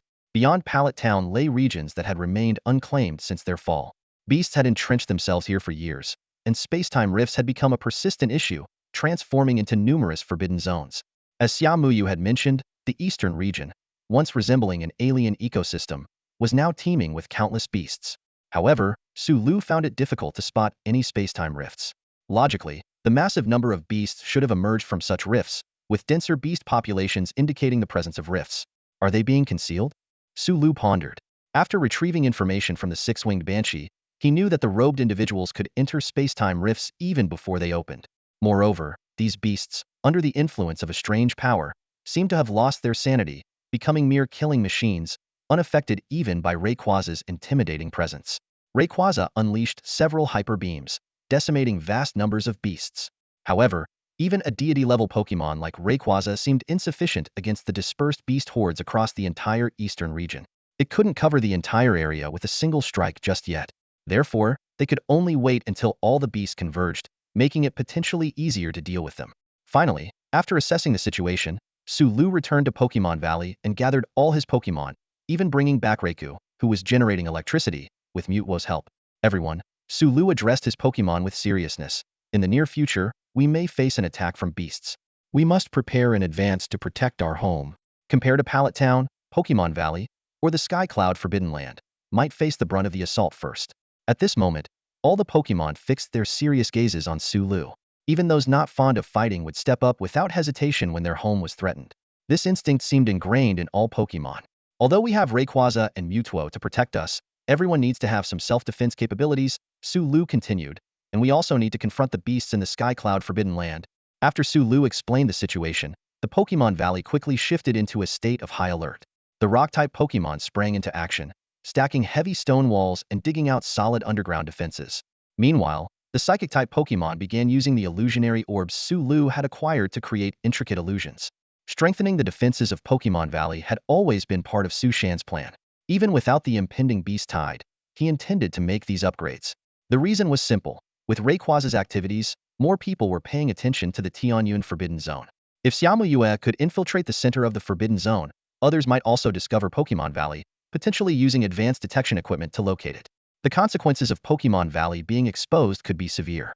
Pokémon are fundamentally different from the beasts of this world, primarily in terms of how difficult they are to capture. Although harsh, Pokémon, with their bond-forming traits and certain levels of consciousness, might be forcibly captured through cruel means. In contrast, mindless beasts, no matter how they are mistreated, will only harbor mechanical hostility towards humans, with only a few enlightened beasts having the potential to be tamed. Pokémon generally possess intelligence and can evolve through bonds with humans. This is both a strength and a critical vulnerability. Therefore, after gaining a certain understanding of this world, Su Lu was reluctant for large numbers of Pokémon to be exposed to humanity. Transforming Pokémon Valley into a mythical sanctuary was merely accelerating this plan. Standing atop a mountain, Su Lu and Mewtwo observed the bustling Pokémon below. Su Lu turned to Mewtwo and asked, "Do you really think building a barrier is the right thing to do?" To be honest, this approach made Su Lu feel like he was imprisoning the Pokémon, which is why he had hesitated to proceed earlier. Mewtwo replied calmly, "Humans are complex creatures, and Pokémon cannot fully comprehend them. So, I believe your decision is correct."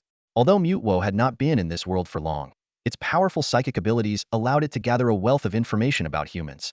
In some ways, Mewtwo's understanding of humans surpassed even Su Lu's. "Then let's go visit our neighbors," Su Lu suggested. By neighbors, He meant the dominant beasts residing in the Tianyun Forbidden Zone. These beasts could easily destroy a city outside the zone, but since Rayquaza's arrival, they had been trembling in their territories. Mewtwo nodded in agreement. In the next moment, they teleported to a valley filled with purple crystals. At the center of the valley was what seemed like a small hill, but a closer look revealed it to be a sleeping giant bear. The moment Mewtwo appeared, its powerful aura immediately woke the seemingly hibernating amethyst battle bear. The massive beast, over 15 meters long, stood up, its fur like purple crystal bristling, and it bared its teeth, growling deeply at Sulu and Mewtwo. It hasn't attacked immediately, which means it hasn't completely lost its mind. There's hope for it, Sulu thought. Only beasts with a certain level of intelligence could be tamed. This amethyst battle bear clearly had such potential. Capturing it and taking it to the outside world could alone be worth over $1 billion. Sulu directly used his psychic powers to establish a mental link with the amethyst battle bear. He found that although this dominant beast had some intelligence, it was still primitive, akin to a wild animal. Taming it might require techniques similar to training a wild bear, but the bear's immense strength made such methods difficult to implement. However, even wild animals have territorial instincts. Mewtwo, let's subdue it first. Mewtwo nodded in agreement. Sensing the hostility from the two humanoid figures, the amethyst battle bear launched the first attack. Its massive paws slammed into the ground, and instantly, a dense array of purple crystal spikes emerged from the earth, each 7 to 8 meters long, covering an area of 200 meters. However, just as the sharp spikes were about to reach Sulu and Mewtwo, a powerful psychic force crushed them into dust. A technique that can't fly? A thought flashed through Sulu's mind. If this seemingly rock-type amethyst battle bear could summon a non-flying Pokémon, perhaps it could be captured with just a glance. Faced with such a powerful dominant beast, only Sulu and a few other leader-level strong individuals had the luxury to ponder these things. Suddenly, the amethyst battle bear let out an earth-shattering roar, clearly unsatisfied with its battle results. It charged towards Sulu, its body gradually forming a thick layer of purple crystal armor. Each step caused the ground to tremble and rocks to shatter. However, for Mewtwo, such an attack was hardly worth mentioning. With a mere lift of its hand, the amethyst battle bear's charge came to an abrupt halt, as if an invisible force held it in place. Not only was its attack stopped, but its entire form was completely immobilized. What followed was a one-sided thrashing. Under Mewtwo's powerful psychic control, the amethyst battle bear was tossed around like a giant punching bag, its agonized cries echoing through the valley. This scene reminded Sulu that Mewtwo was not inherently kind or gentle. It possessed one of the most ruthless natures among all Pokémon. The friendliness Mewtwo displayed towards other Pokémon was more a sense of responsibility. Had Sulu not educated and influenced it with the power of transcendence from the very beginning, Mewtwo might have become the cold, unfeeling battle machine initially envisioned in the Pokémon world. Even now, its seemingly friendly demeanor was more a suppression of its inner savagery by rational thought. Sulu suddenly realized that what Mewtwo had been exploring all along was how to find a complete sense of self. With this in mind, he immediately sent Mewtwo a brief telepathic message. "I'm here." Upon receiving this message, Mewtwo's relentless pounding of the amethyst battle bear came to an abrupt stop. It realized it had almost lost control, but fortunately, Sulu's timely reminder brought it back. At this moment, the severely injured amethyst battle bear crouched pitifully in front of Sulu, letting out weak whimpering sounds, as if pleading for mercy.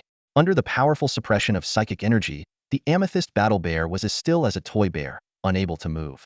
Instinctively, it wanted to resist, but found it couldn't even lift a paw. Strangely, these two humanoid creatures gave off no aura of hostility. Weighing the pros and cons, the amethyst battle bear decisively chose to submit. When the attack ceased, the amethyst battle bear cautiously peeked out from under its paw, secretly observing Sulu and Mewtwo.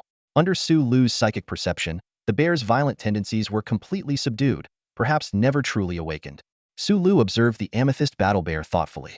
Unlike the ferocious beasts in the eastern regions that went berserk at the sight of humans, this bear's reaction seemed purely instinctual self-defense.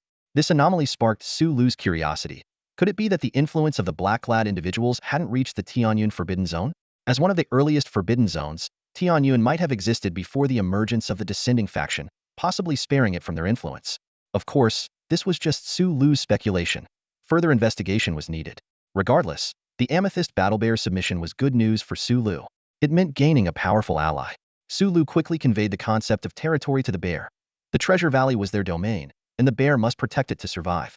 Naturally unwilling to leave the Tianyun Forbidden Zone, the bear eagerly nodded in agreement. Not having to hand over treasures or relocate while ensuring its survival was an irresistible deal. After Su Lu and Mewtwo departed, the amethyst battle bear shook itself and grumbled internally. It hadn't done anything yet somehow got a beating. What a tough life for a bear. As it prepared to resume its nap, Su Lu's voice echoed in its mind, providing coordinates. Though exhausted, the bear, fearing further punishment for tardiness, reluctantly trudged towards the specified location. Subsequently, Su Lu and Mewtwo encountered two more dominant beasts. One, a crocodile-handed six-armed ape, lacking intelligence, couldn't submit and was promptly dispatched by Mewtwo. The other, a serpent dream turtle, possessed higher intelligence than the amethyst battle bear and voluntarily submitted without a fight, even offering to transport Su Lu to the designated location. During the journey, the serpent dream turtle communicated telepathically with Su Lu, posing a question. Master Su Lu, this old turtle has a question, if I may be so bold. Su Lu nodded. Go ahead. He was generally amicable towards his allies, and the old turtle, being quite aged, might know something valuable. After a brief hesitation, the turtle asked, Master Su Lu, are you human? The question momentarily stunned Su Lu. Instinctively he replied, of course I'm human. But as soon as he spoke, he realized he had overlooked his identity as a transmigrator. He recalled the unusual encounters with beasts. Logically, even rational beasts should go berserk upon seeing a human, yet the amethyst battle bear and the serpent dream turtle did not. Could this have sparked the old turtle's suspicion? Had it guessed his identity as a transmigrator? This secret needed to be guarded more fiercely than the system. Exposure could mean being labeled an invader. After hearing Su Lu's response, the serpent dream turtle was silent for a moment, then explained, perhaps you don't know, Master Su Lu, but we beasts have an innate animosity towards humans. Yet with you, I don't feel much of that instinctive reaction. This suggests you might possess a powerful bloodline, one you may not even be aware of. Discovering your bloodline might be beneficial. As a loyal old turtle, the serpent dream turtle naturally sought to make an impression on its new master. Hearing this, Su Lu breathed a sigh of relief. It seemed the old turtle merely suspected he had a special bloodline like Xiamuyue. He replied, I'll look into it myself.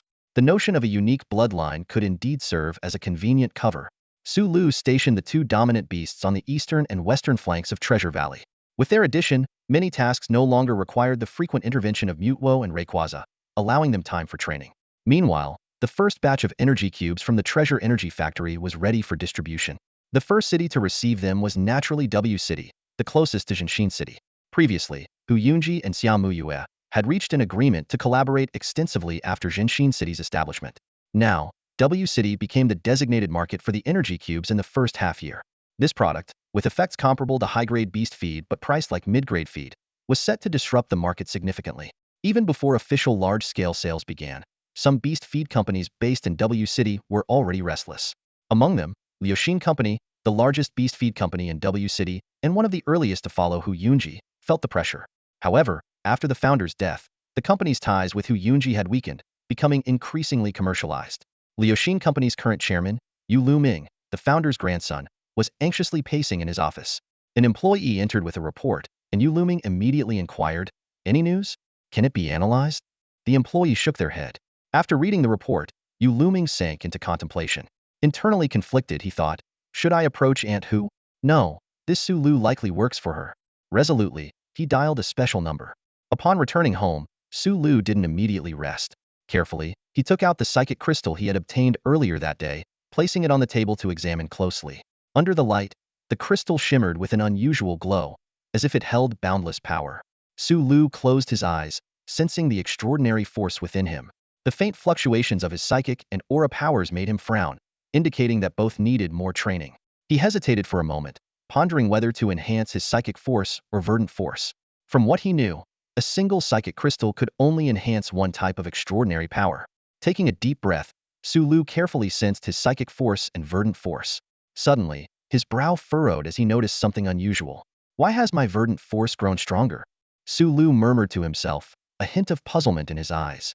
He recalled that previously, the verdant force could only temporarily boost a Pokémon's level by 10, but now it could increase by 13 levels. This sudden enhancement left Su Lu bewildered. In terms of psychic abilities, Su Lu had been learning from Mewtwo, so some growth was expected. Although he lacked Lucario as a reference for aura, he had been diligently training. The abrupt strengthening of his verdant force, however, seemed particularly unexpected. Closing his eyes again, Su Lu focused intently, using his aura to explore the fluctuations of the verdant force. Suddenly, his eyes snapped open, displaying a look of surprise. This is, Su Lu whispered. It seems my verdant force has established a new connection beyond myself. Following this mysterious link, Sulu's consciousness reached out. As he delved deeper, his expression grew increasingly astonished. Ultimately, the connection led to the Skycloud Forbidden Zone, or more precisely, the Valley of Pokémon. I see, Sulu exclaimed, his face lighting up with realization. He recalled the most famous figures associated with the Verdant Force, Sakaki and Xiaohuang. From them, it was clear that the Verdant Force was a blessing from the Earth to humans, or rather, a special power granted by the recognition of a region's Pokémon. Although Sulu possessed the Verdant Force before, it had been without a source. Now, with the Valley of Pokémon as the world's sole habitat for Pokémon, the increasing number of Pokémon there had generated a subtle Verdant Force. This force resonated with Sulu's Verdant Force, naturally linking the two. Gently stroking the psychic crystal, Sulu smiled contentedly. He understood that as the Valley of Pokémon expanded and Pokémon proliferated, his Verdant Force would naturally grow stronger. This wasn't just a boost in power. It was also an acknowledgement from the Pokémon. I'll use it to enhance my psychic force, Sulu decided, as it was the only ability he hadn't found a way to improve. He picked up the psychic crystal and gently touched it with his psychic force. Instantly, the strange liquid within the crystal began to surge violently, as if summoned by some force. In a moment, the liquid transformed into psychic force identical to Sulu's own. The energy, being of the same origin, was easily absorbed by Sulu, and he could feel his power rapidly increasing. Half an hour later, Sulu slowly opened his eyes, a look of delight on his face. His psychic force had received a significant boost, no longer limited to mental communication, and seemed capable of affecting reality. He felt he could now perform seals and enhancements, though not powerful enough to seal a formidable Pokémon like Hoopa, but more than sufficient against ordinary-level beasts. Standing up, Sulu stretched, feeling the surge of power within him. He realized that even he wasn't sure how much he could enhance a Pokémon with his full extraordinary power. Good stuff, Sulu mused, though it's hard to come by. I wonder if I could trade the body of a dominant beast for more. I'll have to ask Xiaomue tomorrow. After absorbing the psychic crystal, Sulu didn't rest. Instead, he opened his computer and began drafting a new training plan. He realized that although he had powerful allies like Rayquaza and Mewtwo, they each had their duties. Rayquaza needed to suppress the Skycloud Forbidden Zone, while Mewtwo was busy with research and guarding Pallet Town. If they remained preoccupied without improving their strength, it would be detrimental in the long run. I need more battle power, Sulu muttered, his fingers typing swiftly on the keyboard. Raikou, though a good option, also had its tasks. Moreover, a single Pokémon couldn't match the caliber of a legendary beast. Sulu's gaze fell on the screen as he typed out the word Legion. He recalled the champion legions in the Pokémon world, capable of challenging even fully realized legendary Pokémon. Teams like Rain and Sunny Day were the beginnings of Pokémon legions. With expansion and energy resonance, they could form true legions. Sulu began envisioning a legion composed of Pokémon willing to fight, with others supporting them. He quickly jotted down ideas on the computer. Sandstorm Team. With Tyranitar as the core, this can be prioritized. Sunny Day Team. Sulu thought of Sunflora, temporarily setting aside the idea. Rain Team, Volcano Team. He meticulously categorized his existing Pokémon, recalling each team's skill configurations. Sulu decided to make daily energy resonance gatherings for Pokémon of the same type of routine task. Additionally, Sulu considered forming unconventional legions, like Gigantamax and Mega Evolution legions. The thought excited him, and his fingers flew even faster over the keyboard. Suddenly, Sulu stumbled upon a special file on his computer Hu Yun's Grass-type Beast training plan. He opened the file and quickly skimmed through it. The first part detailed methods for raising individual Grass-type beasts, a key to Oddish's rapid evolution. The latter part outlined the development of a Thorn Beast team, essentially a prototype of a Grass-type legion. This world has Beast legions too. They're interconnected? Sulu mused. Looks like I need to gather more of this world's secrets. Nearby, Shaman was gently pawing at itself in its sleep, while Psyduck and its little duck sibling were soundly asleep. Immersed in his work, Sulu unwittingly wrote a training plan spanning 30,000 words. Just as Sulu was about to delve deeper into his research, a call from Xiaomue interrupted his thoughts. Sulu, the Pokémon Company is opening today. Remember to come early. Xiaomue's voice was a mix of nervousness and anticipation. Only then did Sulu remember the company's opening event. He glanced at the time and replied, "All right, I'm on my way." The location for the opening of Bauka Company has been finalized. Sulu just needs to make an appearance and officially announce his connection with the two city lords, Hu Yunji and Xiaomue. Although his current strength is sufficient to handle trouble, Sulu still wants to minimize unnecessary disturbances. Come on, Psyduck, time to go. Sulu called out to Psyduck's little nest, fully dressed and ready. Quack! Psyduck emerged from the nest, looking sleepy and clutching a phone, accompanied by two other duck Pokémon. Sulu was shocked to see the three ducks. What were you all up to last night? You're still just little ducklings. Psyduck gave him a disdainful look as if to say, we were just studying car mechanics with our friends all night. Sulu then recalled the drowsy ducklet and far-fetched into their Pokeballs. As for Shaman, it had been invited by Bellisum for a visit and didn't spend the night with Sulu for the first time. Psyduck led Sulu out, hopped into the driver's seat, and patted the steering wheel. Quack! Its eyes sparkled with excitement. As long as there was a car to drive, it was full of energy. To Bauka Company, Sulu instructed. Psyduck nodded in response. It understood the significance of Bauka Company. Building its own little car required money, and money came from Bauka Company. Psyduck glanced at Sulu, frowning slightly, pondering whether to ask him for a loan to build the car. They arrived in front of a building adorned with a Pokeball symbol and the words, Bauka, prominently displayed. This was Bauka Company, which housed departments like an energy plant and a laboratory. The current storefront was sponsored by Hu Yunji as a friendly gesture. Since using Sulu's energy cubes, Hu Yunji had been using them daily. Although the company's establishment wasn't a major event, the simultaneous presence of the two city lords attracted media attention, symbolizing the beginning of cooperation between the two cities. Reporters buzzed with conversation. Sulu really hit the jackpot, becoming a link between two city lords. What do you mean jackpot? He's got real skills. With his king-level potential and energy cubes, it's enough for the lords to support him. Have you used the energy cubes? If you had, you wouldn't say that. In some ways, even Lord Xia relies on Sulu. King-level potential? Any proof? I don't believe it. At this moment, Sulu entered the venue with Psyduck, and reporters swarmed around them. In this era, the hottest topics were celebrity beast trainers and their beasts. Sulu, hello. I'm a reporter from Strawberry Times. Can you tell us how you make the energy cubes? Is there any truth to the rumors about your relationship with King Xia? Now that people are calling you a king-level potential, have you considered participating in any leagues? Even Psyduck had microphones thrust in front of it. Psyduck seemed a bit uncomfortable, scratching its head awkwardly. Suddenly, a flash of light lunged towards Sulu from the crowd of reporters. A tall, thin reporter's figure twisted, transforming into a beast clad in eerie scales. An illusion lizard. Someone recognized the rare beast capable of using illusions. Who would have thought someone would attempt to assassinate Sulu on the opening day of Bauka Company? Illusion lizard is the second stage evolution of a chameleon lizard. Even without professional training, its strength can reach the peak of elite level. If professionally trained, it could even be used in official leagues, making it a master-level Pokémon. It's difficult for humans to guard against a beast's surprise attack. Given Sulu's status as a student who had only acquired his beast a little over a month ago, he was almost unable to cope. Quack! Psyduck, who had been dazed, suddenly changed its demeanor, its eyes becoming sharp. Sulu, let me protect you. A powerful psychic force erupted from Psyduck. The illusion lizard, which was already closing in on Sulu, seemed frozen, stopping less than half a meter away from him, its pale claws clearly visible. This is a version of Mewtwo's immobilization technique, a skill Psyduck picked up while discussing foreign machinery principles with Mewtwo. Although Psyduck can't effortlessly freeze a powerful beast like Mewtwo can, it's more than capable of handling a standard elite beast. As Psyduck's eyes flashed blue, the chameleon-like creature froze in place, unable to move. Thanks, Psyduck, Sulu said with a smile, patting Psyduck's head. He thought to himself that even if the attacker succeeded, with his current strength and the psychic shield left by Mewtwo, he wouldn't be in any real danger.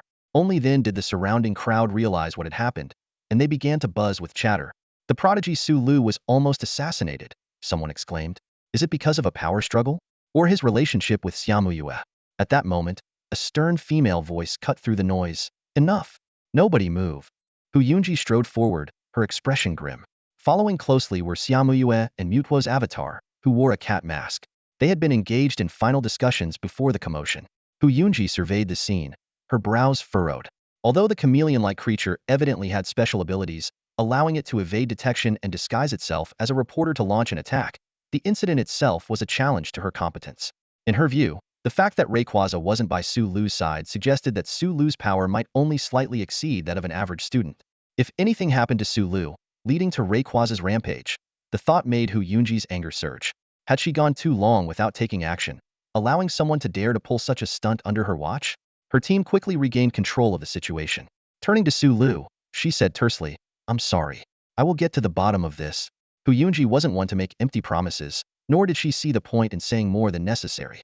Sulu merely nodded, reflecting silently on the fact that this was his first beast-related attack. The investigation results came swiftly. Meanwhile, among the crowd, discussions about Psyduck's astonishing abilities grew louder. People marveled at how this seemingly ordinary little yellow duck possessed such formidable power, speculating about its relationship with Sulu and what other secrets Sulu might be hiding. The beast seems to be called Psyduck, right? It's Sulu's lifebound beast. Psyduck's round body and dazed expression starkly contrast with the astonishing power it displayed. The crowd began to murmur, recalling the thrilling scene they had just witnessed. I remember Psyduck was summoned just over a month ago, one spectator whispered. To think it can easily control an elite peak Chameleos in such a short time? The potential of this Psyduck must be tremendous. So strong. Another person echoed. Does anyone have detailed information about Psyduck? This Psyduck seems to be the first one ever summoned. An informed individual chimed in. And since Sulu, no one else has managed to summon another Psyduck, so it might be a unique summoned beast. Despite the crowd's difficulty in understanding why such an adorable-looking duck could possess such strength, Sulu's reputation as a top contender was undeniably solid. In the lounge, Huyunji wore a grim expression. He approached Sulu and whispered, Sulu, the investigation results are out. It was an unmastered ferocious beast, and it attacked you because another beast was controlling it from behind. This method, combined with the Chameleos, is characteristic of the Shadow Thorn Guild. The Shadow Thorn Guild? Sulu asked with a frown. Huyunji briefly explained. It's an assassin organization that emerged at the dawn of the temporal rifts. They always employ special methods to forcibly control beasts for assassination, and if they fail, they immediately leave the city, which is why almost no Shadow Thorn members have been captured. To forcibly control an elite-level beast, the Shadow Thorn operative this time might be at a king level. Sulu thoughtfully stroked his chin. Since the emergence of summoned beasts, various derivative trades have arisen. Even assassins have started relying on beasts, making them harder to detect. So someone paid for my life, he pondered, but I don't recall offending anyone. Could it be the work of the Descendants sect? He then glanced at Mewtwo, who merely nodded slightly. Half an hour later, to everyone's surprise, the opening ceremony, expected to be cancelled, continued as planned. Even more puzzling, Sulu seemed unperturbed, as if the assassination attempt had never occurred. The manager of the Pokémon company also drew attention a young man wearing a cat mask named Mewtwo, whose build bore a striking resemblance to Sulu. Huyunji and Xiaomu Yue took the stage together, announcing the formal establishment of diplomatic relations between the two cities and mentioning some preferential treatments for the Pokémon company. The ceremony concluded with a round of applause. In Mewtwo's office at the Pokémon company, a tense interrogation was underway.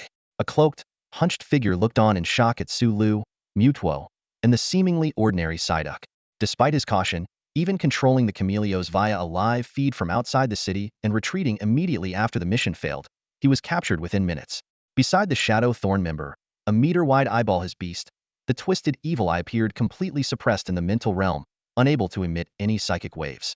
The Shadow Thorn operative realized the opponent must possess a more powerful psychic-type beast than his own. Above king level, a champion. The Shadow Thorn operative thought in horror. How could a champion be here? What is the intelligence department doing? They said he was just a normal boy from an ordinary family. He began trying to empty his mind, aware that certain powerful psychic beasts could read thoughts. Sulu turned to Mewtwo and asked, Can you find out anything? Meanwhile, he discreetly tried to use his ability on the Shadow Thorn operative. However, the cloak seemed to have a shielding effect, blocking all of Sulu's abilities. Remove his cloak, and hypnosis might work, Mewtwo suggested. The Shadow Thorn operative's pupils widened, realizing the gravity of the situation.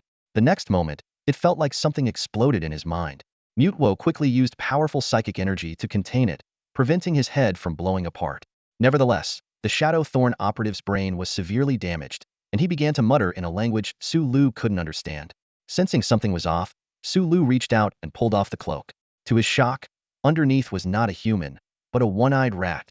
Sulu narrowed his eyes, pondering the implications of this discovery. Based on prior knowledge and Mewtwo's investigation before the capture, this creature clearly possessed high intelligence. If this was an isolated case, it would be one thing. But if the entire Shadow Thorn Guild's assassins were such peculiar beings, the issue would be much more serious. Realizing this was beyond what he could handle alone, Sulu thoughtfully decided to call in Huyunji. Huyunji, looking grave, took the one-eyed rat's body and left the office. Meanwhile, in the Pokémon Valley, Psyduck was proudly recounting to other Pokémon how it protected Sulu. With its hands on its hips, it reenacted the battle with exaggerated gestures, emitting a series of quack, quack, quack cries. The surrounding Pokémon listened intently, their eyes shining with admiration. The green caterpillar dashed into Sulu's arms with excitement, exclaiming repeatedly, Grow bigger! Grow bigger! Its eyes sparkled with anticipation. Sulu understood that the caterpillar was eagerly waiting to grow larger and start training. However, this special ability could only be activated when Sulu was present, and it had a cooldown period. After fulfilling the caterpillar's wish, it transformed into a long green shape and happily rushed toward the training grounds. Watching its energetic form, Sulu couldn't help but smile. Suddenly, Sulu felt something tugging at his pant leg. Looking down, he found it was Yukira. Yukira made a sound, seemingly trying to get Sulu's attention. Sulu glanced around and his eyes fell on the pile of minerals in the Pokemon Valley, once towering 10 meters high. Now, the pile of minerals, crucial for the evolution of rock-type Pokemon, was reduced to less than half a meter. Most of it had been consumed by Yukira, while Iron Bell was more selective, only choosing suitable minerals. Crouching down, Sulu attempted to pick up the increasingly hefty Yukira. You've gained quite a bit of weight, Sulu noted. The next batch of minerals is on its way. Until then, try to eat more energy cubes. He thought to himself that once the lab was built, he could devise a more targeted diet plan based on mineral types, rather than relying on expensive minerals as he did now. As a core member of the Sandstorm team, Yukira's final evolution into Banjirasu was a key focus for Sulu. Held in his arms, Yukira joyfully wiggled its limbs, trying to bond with its trainer. However, its body was as hard as iron, making it both heavy and uncomfortable to hold. For a potential powerhouse that required time to develop, Sulu's greatest wish was to accelerate its evolution. He pondered, perhaps it's time to raise its level, or I could start trying energy resonance training. My aura power can detect the energy of each Pokemon, which should aid in energy resonance and forming a Pokemon army. Gently stroking Yukira's smooth shell, Sulu then placed it back on the ground. He decided to complete today's free lottery draw before starting the energy resonance training. Sulu skillfully spun the prize wheel, watching as the pointer came to rest on the common Pokemon section. Although the thrill of drawing 100 times in a row had dulled his excitement for single draws, a free opportunity was always worth taking. Under Sulu's and several curious Pokemon's watchful eyes, a small Froakie appeared in the Pokemon Valley. It's a Froakie, Sulu exclaimed, his eyes wide with surprise. It wasn't just any Froakie that shocked him, but a shiny one commonly known as a shiny Pokemon. Typically, shiny Pokemon are considered to have slightly higher potential than their regular counterparts. This Froakie differed from the usual light blue, sporting a vibrant pink hue instead. The ordinarily white bubbles were now a pale gold, making it stand out noticeably. Only one word came to Sulu's mind: flamboyant. The Froakie looked up at Sulu, blinking inquisitively. Froak, are you my lord? I'm your trainer. You can call me Sulu, he clarified, thinking to himself that this Froakie had a rather old-fashioned mindset. Could this be what they call the way of the ninja? Froakie became serious. Froak, understood. My lord Froak. No problem, my lord. Froakie, will you choose to fight or? Sulu began, only to be interrupted. Froak, fight for my lord, the pink little frog declared, brimming with determination. Let's do our best together. Froak. The surrounding Pokemon gathered with curiosity. Froakie looked around, thinking that these were all part of its lord's forces, and some seemed quite strong. Froakie felt reassured that it had chosen the right person to follow. Seeing Froakie, Sulu suddenly remembered its unique trait in the world he came from. Only Greninja, Froakie's final evolution, could undergo a special bond evolution without the need for a Mega Stone, known as Ash Greninja transformation. Sulu quickly opened Froakie's stats, recalling that only those with the hidden ability could undergo bond evolution. Froakie. Potential. Champion. Current level. 5. Type. Water. Ability. Protean changes the Pokemon's type to the type of the move it's about to use. Status. Healthy. Moves. Pound. Growl. Bubble. Quick Attack. Protean. Hidden ability. Sulu read the words, feeling vindicated. This must be the special trait of a shiny Pokemon. It seemed that bond evolution might be possible after all. With the hidden ability already in place, and perhaps even stronger than Ash's Greninja, Sulu believed that with his own aura powers, he could easily form a deep bond with Froakie. However, all evolutions had to wait until the Pokemon fully evolved, so even bond evolution would take some time. Froakie.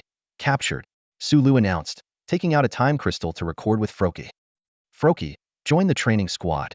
I'll think of a gift for you later. Froakie nodded earnestly, though it didn't quite understand what gift meant yet. Next up was training time. Sulu interrupted Psyduck, who was busy telling other Pokemon about its happy life with him.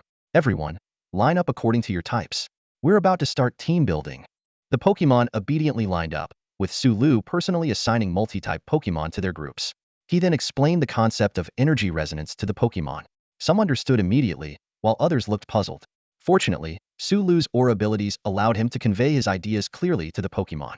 Once all the Pokemon grasped the concept of energy resonance, they began their game.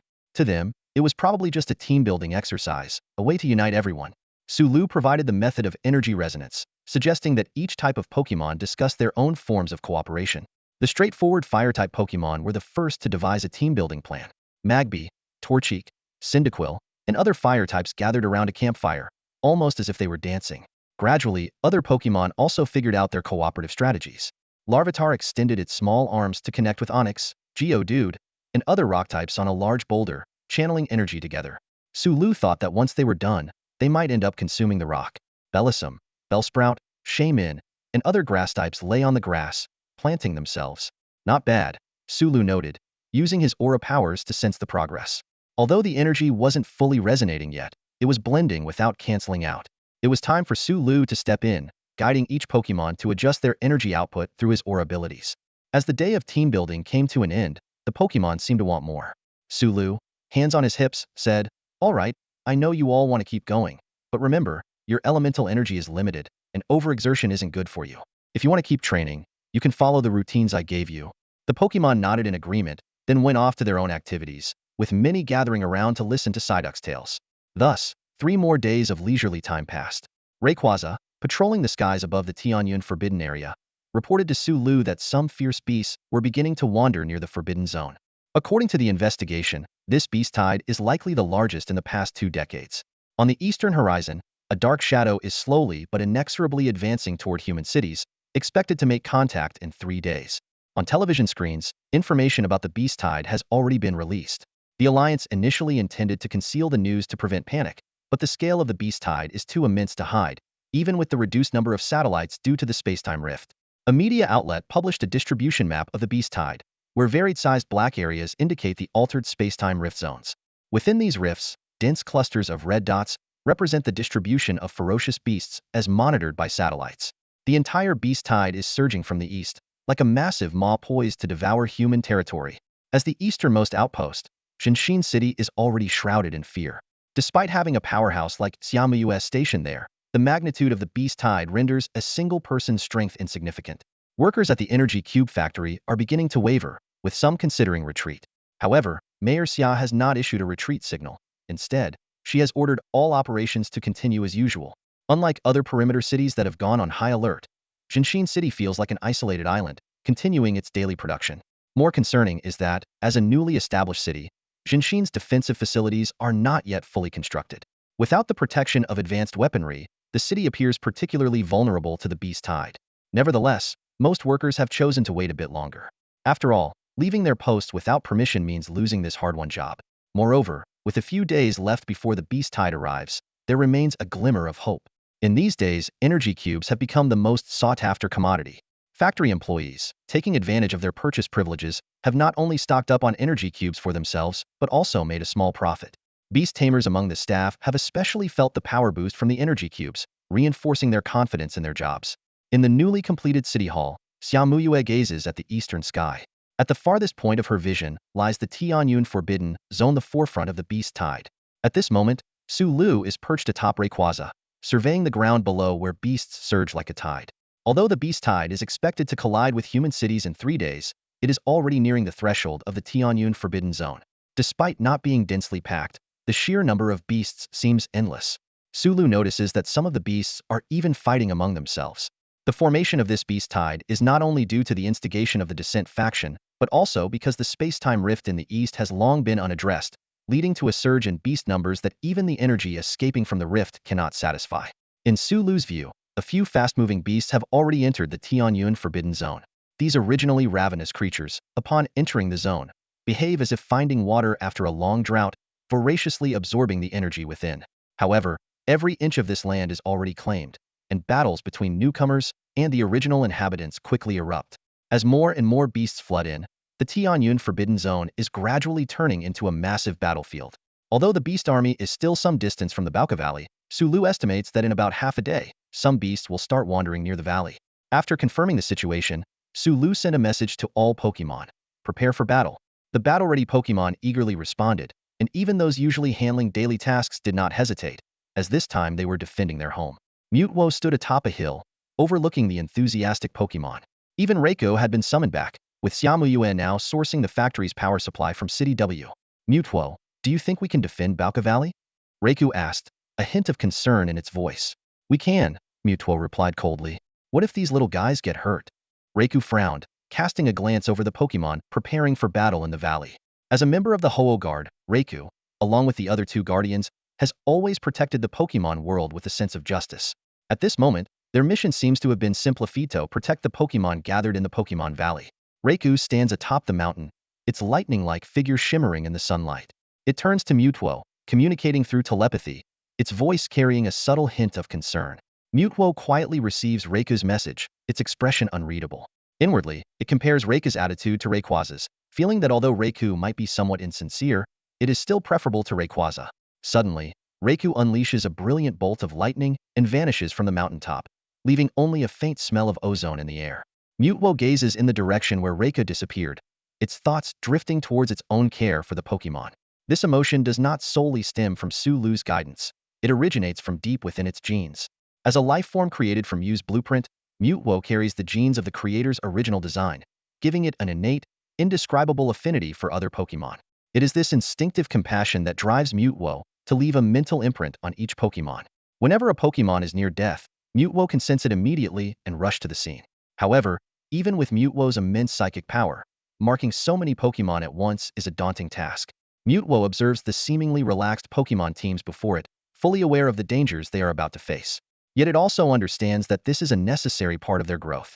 As Sulu once said, true strength and security must come from within. No matter how powerful Mewtwo is, it cannot protect all Pokémon forever. In fact, Mewtwo believes that the Pokémon have been shielded too well by Sulu, leaving them ignorant of the world's true nature. Having traveled through many cities and wildernesses, Mewtwo knows that this situation cannot last. Go and fight alongside your companions. Mewtwo silently encourages the Pokémon about to embark on their journey, hoping they will truly grow through this adventure. Meanwhile, the Pokémon were mobilizing. Gila led the Sandstorm Squad, Shaman headed the Plant Team, Sunflora commanded the Sunshine Team, and Caterpie led the Bug-type Reconnaissance Team. Almost every Pokémon had set out. Sensing all of this, Sulu also sprang into action. It's time, Rayquaza. Let's intercept the main force, Sulu said with a solemn expression, gripping one of Rayquaza's horns tightly as he channeled a continuous stream of energy. Intercepting the beast horde was not just about protecting the fruit trees in Pokémon Valley and the Sky Cloud Forbidden Zone. It was crucial to prevent a decrease in the energy concentration of the Forbidden Zone. If that happened, the ravenous beasts within would join the horde, causing it to swell and eventually pose a devastating threat to Viridian City and other human settlements. Sulu knew he couldn't stop the entire beast horde, but at least he could alleviate the pressure on the areas surrounding Viridian City. Under his infusion, Rayquaza's level soared from 75 to 88. This 13-level leap significantly enhanced Rayquaza's energy and endurance, translating to roughly a 30 increase in overall combat power. As Raikou had sensed, Rayquaza didn't care about the survival of most Pokémon. It was only concerned with whether its territory was being invaded. If Feeba and Swablu were present, Rayquaza might have been slightly more inclined to mediate. Upon hearing Sulu's command, Rayquaza let out a thunderous roar. The audacity of so many flying-type beasts to invade its domain was utterly unforgivable. In flight, Rayquaza opened its massive jaws, and a small, dark light began to gather, rapidly expanding into a 3 to 4 meter diameter black beam of destruction. The destructive beam hit the densest part of the beast horde with precision. Any beast directly caught by the beam was instantly reduced to ash. The moment the destructive beam hit the ground, it was as if thunder roared and meteors fell. The deafening explosion followed, sending large swathes of beasts flying and casting terror over the horde. The ground was gouged with massive scars, leaving deep fissures 20 to 30 meters deep where the beam had swept, surrounded by charred earth for hundreds of meters. Among the humans monitoring the horde's movements via satellite, some took notice of the alarming activity in the area in front of the Sky Cloud Forbidden Zone. Mayor Li Yuan of Z City was particularly attentive. He noticed that Rayquaza's activity was most evident in the Forbidden Zone. As a mayor of the same rank as Xiaomuyue, he had the authority to access satellite data. He was convinced that the Rayquaza that once saved Z City would act to suppress the beast horde, so he closely watched the changes around the Forbidden Zone. Though worried about not getting combat data on Rayquaza, Li Yuan soon locked onto the battling Rayquaza through the ground scars that were easily captured by satellites. Even though it wasn't his first time witnessing the soaring Rayquaza, every sighting left Li Yuan in awe.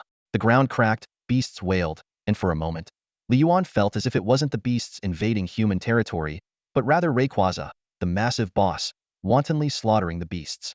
He clenched his fists, his heart racing. This is the dragon god. This is the mighty beast that saved all of Z City. Even the beast horde must howl in agony under its shadow. As Li Yuan observed, Rayquaza seemed dissatisfied with the current rate of destruction. While the destructive beam's power was formidable, in terms of attack range, Draco Meteor was its unrivaled area attack and its current favorite skill. Rayquaza ascended higher, and the beam it emitted turned from black to crimson. The crimson light dispersed after descending a distance, transforming into meteors each at least 10 meters in diameter. The meteors blanketed a kilometer-wide area. Every meteor impact shattered the internal organs of non-leader beasts within a 100-meter radius, obliterating them. Li Yuan watched in both terror and admiration. Draco Meteor was a move Rayquaza hadn't used during the rescue of Z City. Back then, it had only employed a variant, the explosive meteor. Li Yuan couldn't help but think, if the Dragon God had used this move then, the entire Z City might have been obliterated. The scene before him was like a barrage of missiles tilling the earth, and Li Yuan felt as if his fear of insufficient firepower had been cured. What was originally a one-time Draco Meteor showed no signs of stopping. Su Lu was surprised to find that his Rayquaza seemed particularly adept at sustained casting. The Dragon's Breath attack from Rayquaza was transformed into a barrage effect, which Su Lu named Dragon Ascent. Meteor shower? In the sky, countless meteors fell like comets, creating a spectacle that was both magnificent and terrifying, as if a natural disaster was unfolding. Li Yuan watched in awe, shivering from head to toe. He murmured to himself, a being like a natural disaster, leagues beyond the champion level, truly worthy of being called a god. At that moment, he recalled something he had once read. The first deities were manifestations of humanity's fear of catastrophes. Yet now, it seemed a powerful deity was standing with humanity. This realization filled Li Yuan with excitement, and he was eager to share this revelation with everyone. After a brief moment of contemplation, he promptly sent in a proposal, attaching the video footage of Rayquaza. Just 20 minutes later, the footage of Rayquaza was broadcast on television. A massive green dragon soared freely through the sky, its mouth unleashing a deadly beam akin to a purifying light. Wherever it reached, the land was charred, leaving behind patterns that resembled apocalyptic symbols. One by one, the dragon's meteors crashed to the ground, shaking the earth. In a shelter in Z City, a child sat glued to the television screen, eyes wide with excitement. He pointed at the screen and shouted, "Mom, look, the Dragon God." The ordinary citizens of Z City hadn't witnessed Rayquaza's power firsthand. They could only feel the tremors from the shelter and watch the scenes unfold on television. Nevertheless, this did not stop them from developing a sense of reverence for Rayquaza. The child's eyes sparkled with admiration as he continued, "Mom, I want to become a beast master too. I want a partner like the Dragon God to fight alongside me." The child's mother forced a smile, gently stroking his head. As an adult, she had a clearer understanding of the gravity of the current situation. Such a massive beast tide could potentially reach Z City. Yet, she felt a glimmer of hope at least. For now, they had the Dragon God watching over them. This is the first time Rayquaza has appeared on national screens. Li Yuan was well prepared, capturing exceptionally clear footage. On the screen, a murky sphere of gas hovered above Rayquaza's head, intermittently revealing a humanoid silhouette. There was no doubt it was the Beast Tamer who commanded the Sky Dragon. As the camera zoomed in, the devastation of the beasts on the ground became increasingly apparent. Initially, the audience was thrilled, but a tinge of fear quietly crept in. If such creatures were to attack humans, could we really withstand them? At the heart of Hua Nation, in the headquarters of the Beast Tamer Alliance in the city of origin, an elderly man with graying hair was intently watching the video. Behind him stood a young woman with a delicate yet stern face, clad in professional attire. The old man sighed. Is this the information reported by Xiao Song? Indeed, a new Alliance master-level force. I just wonder why he hasn't come to see this old man yet. This elder was Lu Qingxian, one of the 3 major Alliance leaders of Hua Nation, the envoy of the Abyssal Earth, and the only Alliance master stationed at the headquarters of the Beast Tamer Alliance. Hearing Lu Qingxuan's words, the young woman's pupils contracted slightly, and she thought to herself, has another Alliance master been born? The appearance of Rayquaza sparked a frenzy. Although the Beast Tide was a major event, its emergence had already been anticipated by many. Residents of inland cities were unconcerned, marveling at the prosperous human race and the emergence of such a powerful beast tamer. Many beast tamers watched the video with excitement, eagerly applying to go to the front lines. Soldiers and beast tamers in the outer cities of Hua Nation felt as if they had been given a morale boost. Since learning of the beast tide, the pressure had been mounting daily. Now, the beast tide seemed less intimidating. The rapid release of Rayquaza's video was undoubtedly meant to uplift spirits. The effect was significant, even easing the tension of ordinary soldiers. Humans may be fragile, but beast tamers and their beasts are powerful. As long as the beast tamers hold the line, They can provide support with guns and artillery from the rear. Sulu, who was fighting alongside Rayquaza against the beast tide, suddenly sensed something unusual, as if he was being watched. Looking around, he saw nothing above. Upon careful consideration, this sensation seemed to be conveyed through psychic abilities and had been present for some time. Thanks to Mewtwo's psychic link, Sulu's psychic abilities had improved significantly, though not as rapidly as Psyduck's. Previously, he might not have noticed this peculiar gaze at all. Sulu reached out to Mewtwo through the power of aura. Mewtwo, I feel like something is watching me. Mewtwo replied, that's because someone thought of you, and the resulting mental energy waves were sensed by you. If you focus, you should be able to perceive the general form of the observer and the medium through which they are watching you. Sulu was astonished. Could he really sense when someone merely thought of him? In his mind, such an ability was reserved for deities. Oh, Mewtwo is a level 1 deity? Then it's fine, Sulu mused. Through the power of aura, Mewtwo shared a mental state with Sulu again. Sulu's psychic ability underwent a hyper-frequency shift. His mind felt emptied. His consciousness lifted out of his body, ascending into the sky to face a satellite, the medium through which he was being observed. And the ones thinking of him were countless humanoid figures appeared in Sulu's mind, their faces blurred and forms indistinct. Sulu understood that this was due to his insufficient psychic power to fully perceive them all. In the next moment, Sulu's consciousness swiftly returned, leaving him mentally exhausted. So it was a satellite. Sulu looked up at the sky. With Mewtwo's assistance, he managed to perform a psychic perception, gaining a deeper understanding of Mewtwo's formidable power. If he could barely sense the satellite, Mewtwo's abilities must be even more astounding. After a brief recovery, Sulu continued to fight alongside Rayquaza. Rayquaza moved like a bulldozer, clearing area after area. Its hyper beam precisely annihilated powerful beasts, while Draco Meteor swept away the smaller ones en masse. 20 minutes later, the breath from Rayquaza's mouth gradually ceased. Nearly an hour and a half of continuous bombardment had nearly depleted Rayquaza's energy, rendering even store-bought potions ineffective. The energy drain affected not only Rayquaza itself, but also the surrounding environment. In technical terms, its PP power points were running low. Without Sulu's verdant power for support, this extended spellcasting might have been cut short by half. Last time in Z City, they had used major skills intermittently, unlike now, where they unleashed attacks everywhere, scattering mini-nuclear strikes across the land. During this hour, Sulu and Rayquaza fought their way from the Pinyin Forbidden Zone to the east coast. Standing atop Rayquaza's head, Sulu gazed at the coastline in the distance, now a forbidden zone beyond satellite detection, stretching out into a continuous expanse. Along the shore, ferocious beasts were crawling out of the dark waters.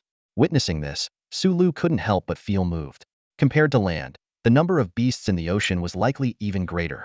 For a century, humans had barely managed to clear the temporal rifts on land, but those in the ocean remained largely untouched. It's possible that the forbidden zones in the ocean had merged into one vast sea.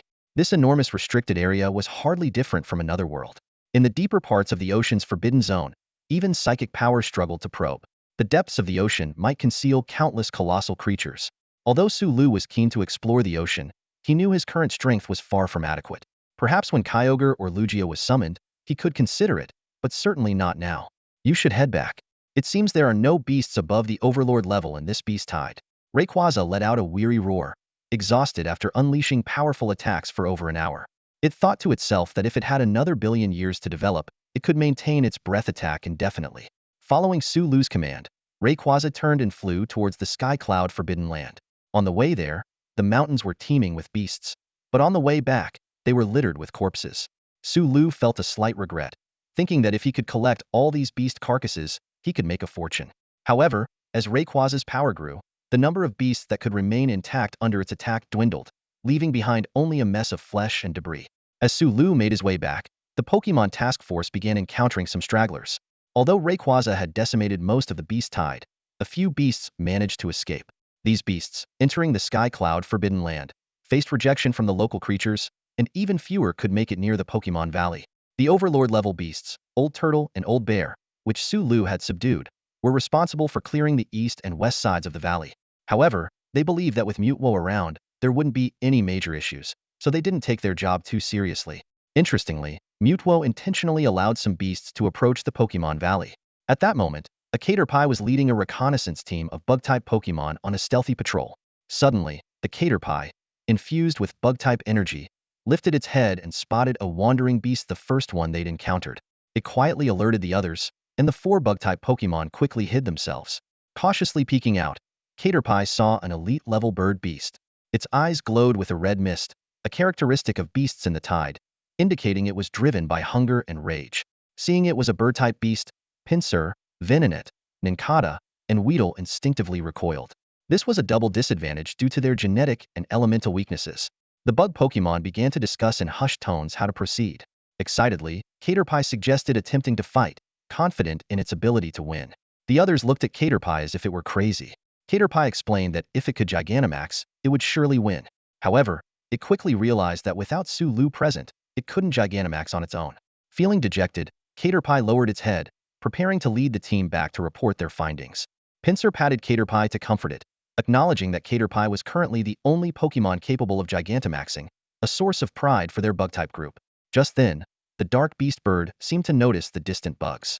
In the Pokémon Valley, Mewtwo opened its eyes from its meditative state, believing the Pokémon needed to understand the harshness of the world, but it was also ready to intervene if necessary. The black beast bird silently closed in on the bugs. The bug-type energy focused on Caterpie heightened its instincts. Sensing danger, Caterpie immediately issued a warning.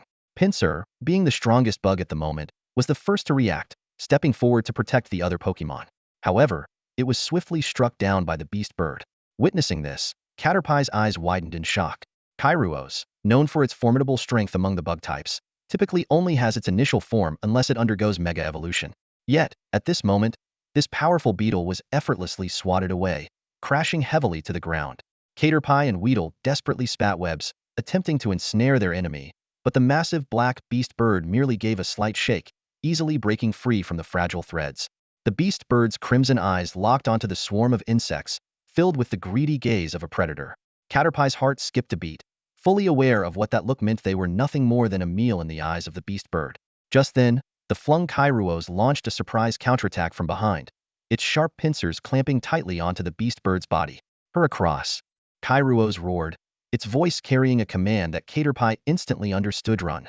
The beast bird, enraged by the sudden grip, began to struggle violently. It whipped its head around, its beak striking at Kairuos like lightning. With a sharp crack, Kairuos' tough shell shattered, exposing its vulnerable interior. Witnessing this, Caterpie stood frozen, overwhelmed with despair. Was this the fate of bug types? Weak, fragile, and powerless to resist?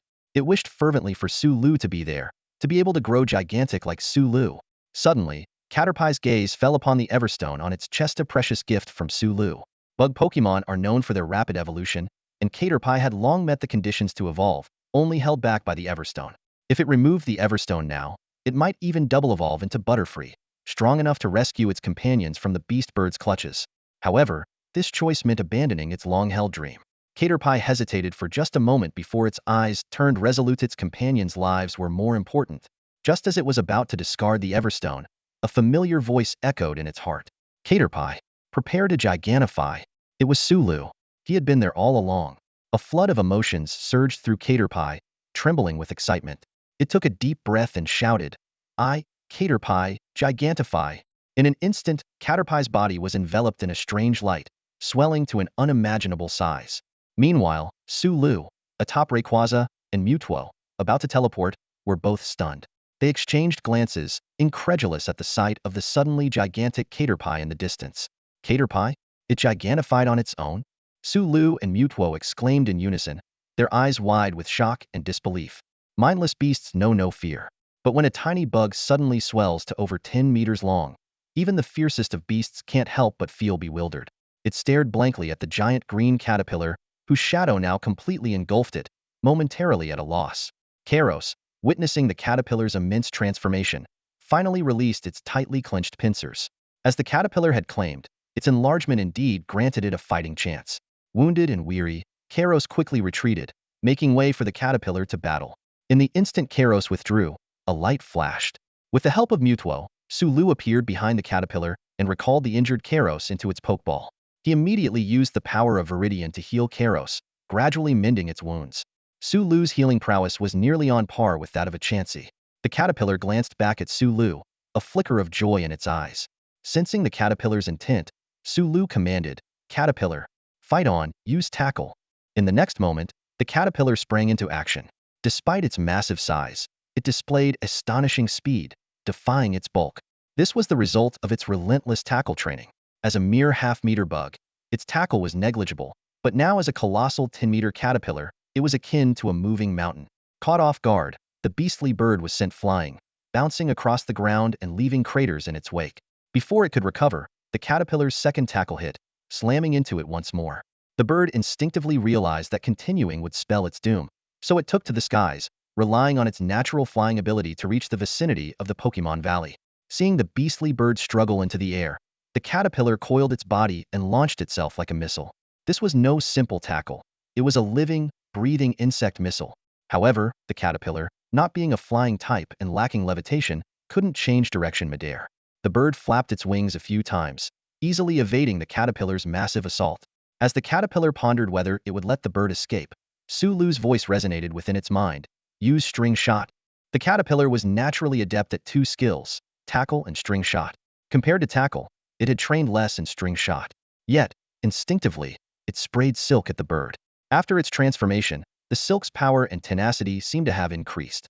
This time, the bird couldn't dodge, and the silk adhered to it firmly. Even ensnared by the silk, the bird's formidable strength allowed it to continue flying, possibly even severing the silk. In this critical moment, the caterpillar had a stroke of genius.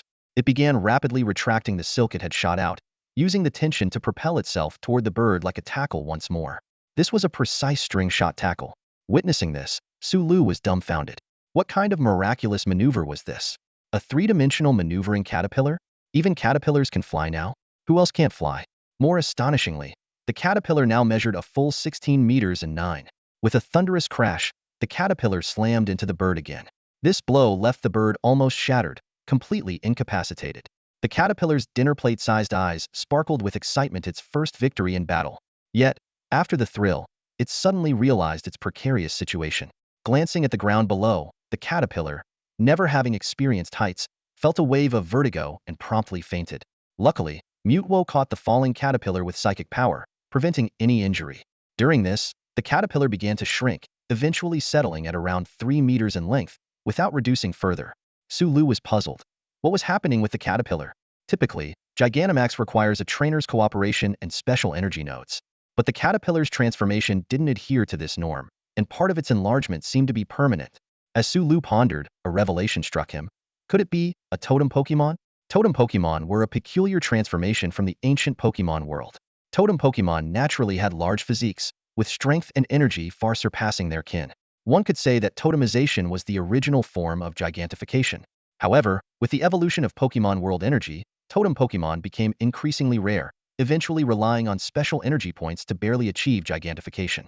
Perhaps the energy from the Forbidden Zone, coupled with some peculiar changes, allowed the caterpillar to fulfill the conditions to become a totem Pokémon, leading to this metamorphosis. The caterpillar, afraid of heights, awoke groggily upon contact with the ground. It looked at Sulu quizzically, asking, "SSSS, why does the trainer seem a bit smaller than before?" Sulu laughed and explained, "It's not that I've shrunk. You've grown, caterpillar. Congratulations, you might now be a totem caterpillar." "Well done. Totem?" The caterpillar's eyes gleamed with little stars. Then it remembered something. "SSSS? Is Karos all right?" "All right, you can continue your exploration." Sulu released the now mostly healed Karos. Karos looked at the 3-meter-long caterpillar, puzzled. "RRRK? Did the caterpillar's gigantification fail?" The bug team resumed their exploration. Meanwhile, Sulu delved into thoughts about totemization. Compared to gigantification, which requires tools, totemization seemed to hold greater potential. Perhaps the ancient gigantic Pokémon were transformations of totem Pokémon. If he could uncover the reason behind the caterpillar's totemization, he might acquire a team of totem Pokémon. "Mewtwo, what do you think?" Sulu turned to Mewtwo, seeking its opinion. The transformation was indeed remarkable, but the energy expenditure was equally tremendous. Mewtwo analyzed, "It's manageable for a Caterpie, but if it's a stronger Pokémon, it would require even more energy." After pondering for a moment, it added, "Is it similar to Gigantamaxing? We can still give it a try." After witnessing Caterpie's transformation, Mewtwo took Sulu back to the Pokémon Valley. In the valley, Pokémon were still exploring and battling. Rayquaza no longer carried Sulu and quickly flew back to him. However, upon landing, Rayquaza seemed uneasy, frequently glancing towards the direction of the sky cloud Forbidden Land. "What's wrong, Rayquaza? Is something happening?" Sulu noticed the anomaly and inquired. Rayquaza let out a low growl. "Roar, the aura from the Sky Garden is intensifying? Could it be that a fierce beast has perished in the sky cloud Forbidden Land?" Lu frowned and said, "It seems we need to keep a closer watch." Subsequently, Lu began to tally the gains from this venture. Although the beasts defeated by Rayquaza were of lower levels, their sheer number allowed Rayquaza to level up by 10, reaching level 85. Leveling up is the simplest method to strengthen Pokémon in Lu's arsenal, and it's one of the system's perks gaining experience through battles. In this world, Beast Tamers don't enjoy such benefits. The strength of their creatures depends entirely on their innate qualities and training methods. Lu calculated that leveling up Pokémon could only go up to level 100, after which further strength would rely on nurturing and training. Besides Rayquaza's level increase, Lu's biggest gain was in store points. The field of beast carcasses provided him with a substantial amount of points, which he accumulated by continuously bombarding with Draco Meteor. After this sweep, Lu's points skyrocketed to an astounding 40 million. Faced with such a colossal amount of points, Lu started contemplating how to use them. He thought, with another round, perhaps I could even exchange for the Arceus plates. Fully harnessing the power of the plates could allow ordinary Pokémon to rival Tier 2 deities. Moreover, the plates are creation tools and might contain some special information. After some deliberation, Lu decided to exchange for something he had long desired. He spent 1,000,000 points to obtain a Ho-Oh feather, which contains the flame of life and can bestow blessings upon the holder. The flame of life can even resurrect the dead, which is why Lu considers the Ho-Oh feather as a sort of revival coin. Lu exchanged for 5 Ho-Oh feathers, 1 for each of his parents, 1 for himself, and 2 as reserves. He thought, with the Ho-Oh feathers, even if he takes some risks, there's a chance for revival. Looking at the still available Ho-Oh feathers in the store, Lu wondered just how many could be exchanged and whether Hua's feathers were sufficient. With over 36 million points remaining, Lu turned his attention to more expensive items. The items in the million-point range were special tools related to legendary Pokémon, such as the Adamant Orb, Lustrous Orb, Light Stone, and Dark Stone. Lu decided to first exchange for Mega Stones for Mewtwo. Mewtwo has 2 Mega Evolution forms, X and Y, so it required 2 Mega Stones. He spent 10 million to purchase 2 Mega Stones and handed them to Mewtwo. Mewtwo took the Mega Stones, clearly sensing the strange energy within. These stones are like catalysts, and once activated, they would bring about significant changes. However, Mewtwo realized that having just the Mega Stones wasn't enough. While confident in undergoing Mega Evolution directly, without addressing the missing components, it might result in its savagery overpowering its rationality, turning it into a beast driven solely by instinct. Unlike the Mewtwo from the Pokémon world with rich experiences, Lu's Mewtwo lacked the inner strength to complete Mega Evolution on its own and required Lu's coordination to achieve it. "Do you want to give it a try?" Lu asked. Mewtwo shook its head. "You're not in the best state, nor is Rayquaza." Lu nodded in understanding. Rayquaza's condition was crucial in stopping Mewtwo if the Mega Evolution failed, and Lu's condition was directly tied to the Mega Evolution process. "Then let's wait a while before attempting it. You can study it on your own in the meantime," Lu said, and continued browsing the store items. After some thought, Lu spent 20 million points to redeem both the Adamant Orb and the Lustrous Orb. These orbs are key items for empowering the time and space dragons, possessing certain temporal and spatial abilities. Lu hoped to tap into their powers, potentially using them to explore the secrets of space-time rifts. Considering the massive space-time rift in the Sky Cloud Forbidden Land would need addressing sooner or later, he decided to prepare thoroughly. The Adamant Orb, resembling a sharply cut diamond, holds the power of time. The Lustrous Orb, akin to a smooth, beautiful pearl, contains the power of space. As Lu held the 2 orbs, he was enveloped by an unusual sensation. Time seemed to flow more slowly, and matter appeared to stand still. This feeling, however, was fleeting, and when Lu snapped back to reality, even Mewtwo hadn't noticed his brief anomaly. When Lu tried to activate the orb's powers again, he found that none of his internal energies could trigger any power within them. He sighed inwardly, acknowledging that these were indeed the exclusive items of Dialga and Palkia, not easily harnessed. Although he couldn't actively use the orb's abilities, they continued to emit energy waves. Pokémon that came into contact with this time and space energy could experience a gradual improvement in their aptitude. After pondering for a while, Lu handed the orbs to Rayquaza. As a dragon type and a Tier 1 deity like the time and space dragons, Rayquaza was the most likely among Lu's Pokémon to harness the orb's powers. Additionally, Rayquaza needed to monitor the space-time rift, and carrying these orbs might lead to unexpected outcomes. Rayquaza finally showed a serious expression, sensing the immense power contained within the orbs. It placed the orbs into its abdomen, immediately feeling about a 10% enhancement in its dragon-type energy. And this wasn't the limit. The orbs would continue to strengthen its dragon-type energy over time. Under the continuous energy emitted by the 2 orbs, Rayquaza, which had been somewhat exhausted, also experienced a certain degree of recovery. Sulu looked at the numbers before him and couldn't help but gasp. Over 30 million shop points vanished in an instant. Spending money like water, he muttered to himself, but then consoled himself. But it's worth it if it strengthens my Pokémon. After Sulu purchased the Adamant Orb and Lustrous Orb, these exclusive items disappeared from the shop. With 6 million points remaining, he originally planned to equip all his Pokémon with Mega Stones. However, the shop only offered Mega Stones for Pokémon known to be able to Mega Evolve, unlike the roulette where he might draw a Mega Stone even he hadn't heard of. Sulu recalled the Mega Stone for Butterfree, which he had unexpectedly obtained from the roulette. In his understanding, there was no Mega Butterfree in either the games or the anime, yet the stone existed. This led him to speculate that the roulette might hold many unique items not available in the shop. Ultimately, Sulu only bought a Mega Stone for Pinsir, as it was the only Pokémon he had that met the conditions for Mega Evolution. Whether it could actually complete the Mega Evolution was still unknown. The plans for the other Pokémon's Mega Evolutions had to be put on hold, replaced by distributing candy. These so-called candies were actually magical candies that could enhance a Pokémon's potential, a great find Sulu discovered in the shop. Although their effects weren't as direct as energy cubes, candies had fixed inclinations, were small, and tasted good. By training and burning off the energy from the candies, they could be consumed continuously. Pokémon that trained diligently could use this method to constantly enhance their potential and grow stronger. However, candies were more expensive than energy cubes and ordinary berries, with each universal candy costing 100 points. There were 6 types of universal candies: Vitality Candy to boost stamina, Strength Candy to enhance power, Knowledge Candy to improve special attack, Guard Candy to bolster defense, Mind Candy to augment special defense, and Agility Candy to increase speed.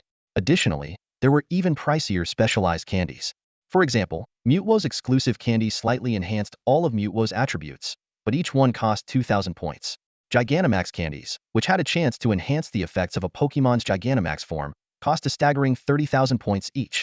Even Sulu dared not purchase too many specialized and Gigantamax candies at once. More importantly, the shop didn't offer a method to manufacture these magical candies. They could only be bought directly. Whether the roulette contained a manufacturing method was unknown to Sulu. Since I've come into some wealth, let's buy 2,000 of each type of regular candy for now, Sulu decided, and another 120,000 points disappeared in an instant. 6 large jars appeared out of nowhere, filled with candies of various colors. These candies will serve as rewards for the Pokémon's daily training and work. Sulu nodded with satisfaction. After consuming them, they'll need to train to fully digest the candy's energy. Before long, the Pokémon returned to the Pokémon Valley, bearing traces of battle. Upon seeing the 6 gigantic candy jars, their eyes lit up with excitement. Shaman rushed over and clung to Sulu's pants. Sulu, Sulu, Shaman wants candy. The other Pokémon crowded around, chirping excitedly. All right, there's enough for everyone today. Sulu laughed. You've all been fighting today, so I won't be stingy. He opened the jars and handed out candies to the eager Pokémon. Caterpie, you get Strength and Vitality Candy. You looked great during your Gigantamax today. Psyduck, here's your Knowledge Candy. Your psychic moves were impressive. Larvitar, you get Knowledge Candy too. But maybe try something other than just biting during battles? Raw beast meat isn't very tasty. Pinsir, here's your Strength and Vitality Candy. You were very brave today. Sulu, like a kindergarten teacher, distributed candies while healing the injured Pokémon with his evergreen force. The delicious candies seemed to make the Pokémon forget their battle pains. Even Mewtwo, Rayquaza, and Raikou couldn't resist squinting in enjoyment after eating the candies. After distributing the candies, about half of them were gone. Sulu, having used his evergreen force continuously, took a deep breath. Seems like I've got a long way to go before I'm as good as Chansey. Looking around, Sulu's gaze landed on Bellossom. From now on, Bellossom will be in charge of distributing the magical candies. Pokémon who participate in work, battles, or training can get their daily candy from Bellossom.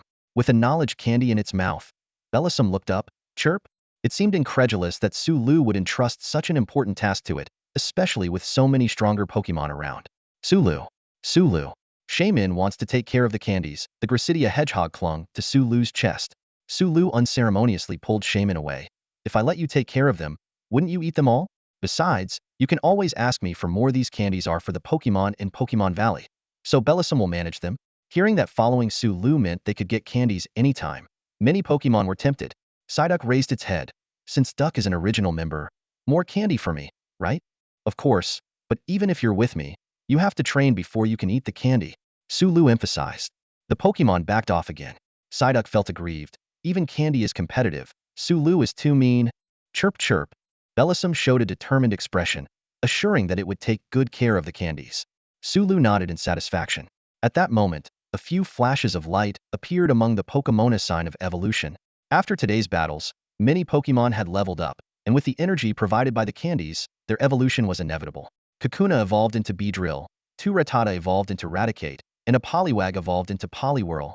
The simultaneous evolutions left Sulu a bit flustered, but he eventually managed to record everything.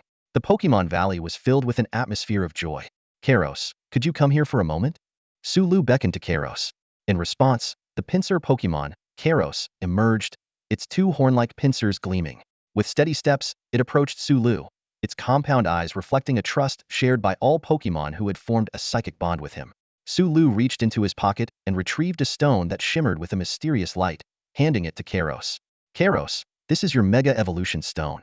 Let's try Mega Evolution. Upon hearing the term Mega Evolution, Karos trembled slightly, its eyes revealing an undeniable excitement. Was it really its turn for such a privilege? As a special Pokémon, Karos had a lower threshold for Mega Evolution compared to its companions, which was precisely why Sulu chose it for this experiment. Sulu was contemplating the effects of Karos's Mega Evolution, knowing that with Mewtwo and Rayquaza nearby to guard, any loss of control could be swiftly contained. Karos nodded eagerly, extending its pincers to carefully accept the Mega Stone. As soon as it grasped the stone, a unique wave emanated from the key stone Sulu carried, a sensation only he could perceive, similar to when he had previously given Mewtwo a Mega Stone. Suddenly, Sulu felt a stronger connection with Karos, as if a special energy was continuously flowing from the key stone to Karos. The surrounding Pokémon gathered around, eager to witness this extraordinary transformation. Sulu closed his eyes, feeling the energy flowing within him. He realized that by actively channeling his emotions into Karos, the response from Karos would trigger changes under the influence of the Mega Stone. However, he was also aware that the energy within the Mega Stone might exceed what Karos could currently handle. Are you ready, Karos? Sulu opened his eyes, gazing intently at his Pokémon partner. Karos, feeling the unique connection, understood that it could Mega Evolve at Sulu's will. This was the essence of Mega Evolution, the trainer and Pokémon being in perfect sync. With the power of the aura, Sulu could communicate with any Pokémon's mind, making Mega Evolution almost a certainty once mutual recognition was achieved. Roar! Karos let out a determined growl, indicating its readiness. Karos, Mega Evolve! At Sulu's command, Karos, which had reached its evolutionary limit, suddenly burst forth with a brilliant light. In this world, Beast Tamers typically attempt extraordinary evolution once their beasts reach their limits, and Mega Evolution is considered a unique form of such evolution. Here, only champion-level experts can skillfully use extraordinary evolution, but in Sulu's hands, the process appeared seamless. More importantly, if this new form of extraordinary evolution were to be discovered, it would likely cause a great stir. Amidst the dazzling light of evolution, Karos's body began to undergo astonishing changes. A pair of insect wings sprouted from its back, and sharp skeletal spikes emerged from the outer sides of its pincers. Its eyes became piercingly sharp, with a pale yellow triangular gaze that exuded a chillingly fierce aura. Roar! The newly Mega-evolved Karos let out a deafening cry, causing some timid Pokémon nearby to shrink back. However, the Mega-evolved Karos seemed to have lost some rationality. Sulu, using his aura and wave abilities, keenly sensed a peculiar emotion enveloping Karos's mind. Without a deep enough bond, it would be impossible to penetrate this chaotic emotion with the key stone's energy, potentially leading to the Pokémon losing control. So this is Mega Evolution? Sulu mused as he observed the fierce-eyed Karos. Clearly, from the perspective of their bond, his connection with Karos wasn't deep enough.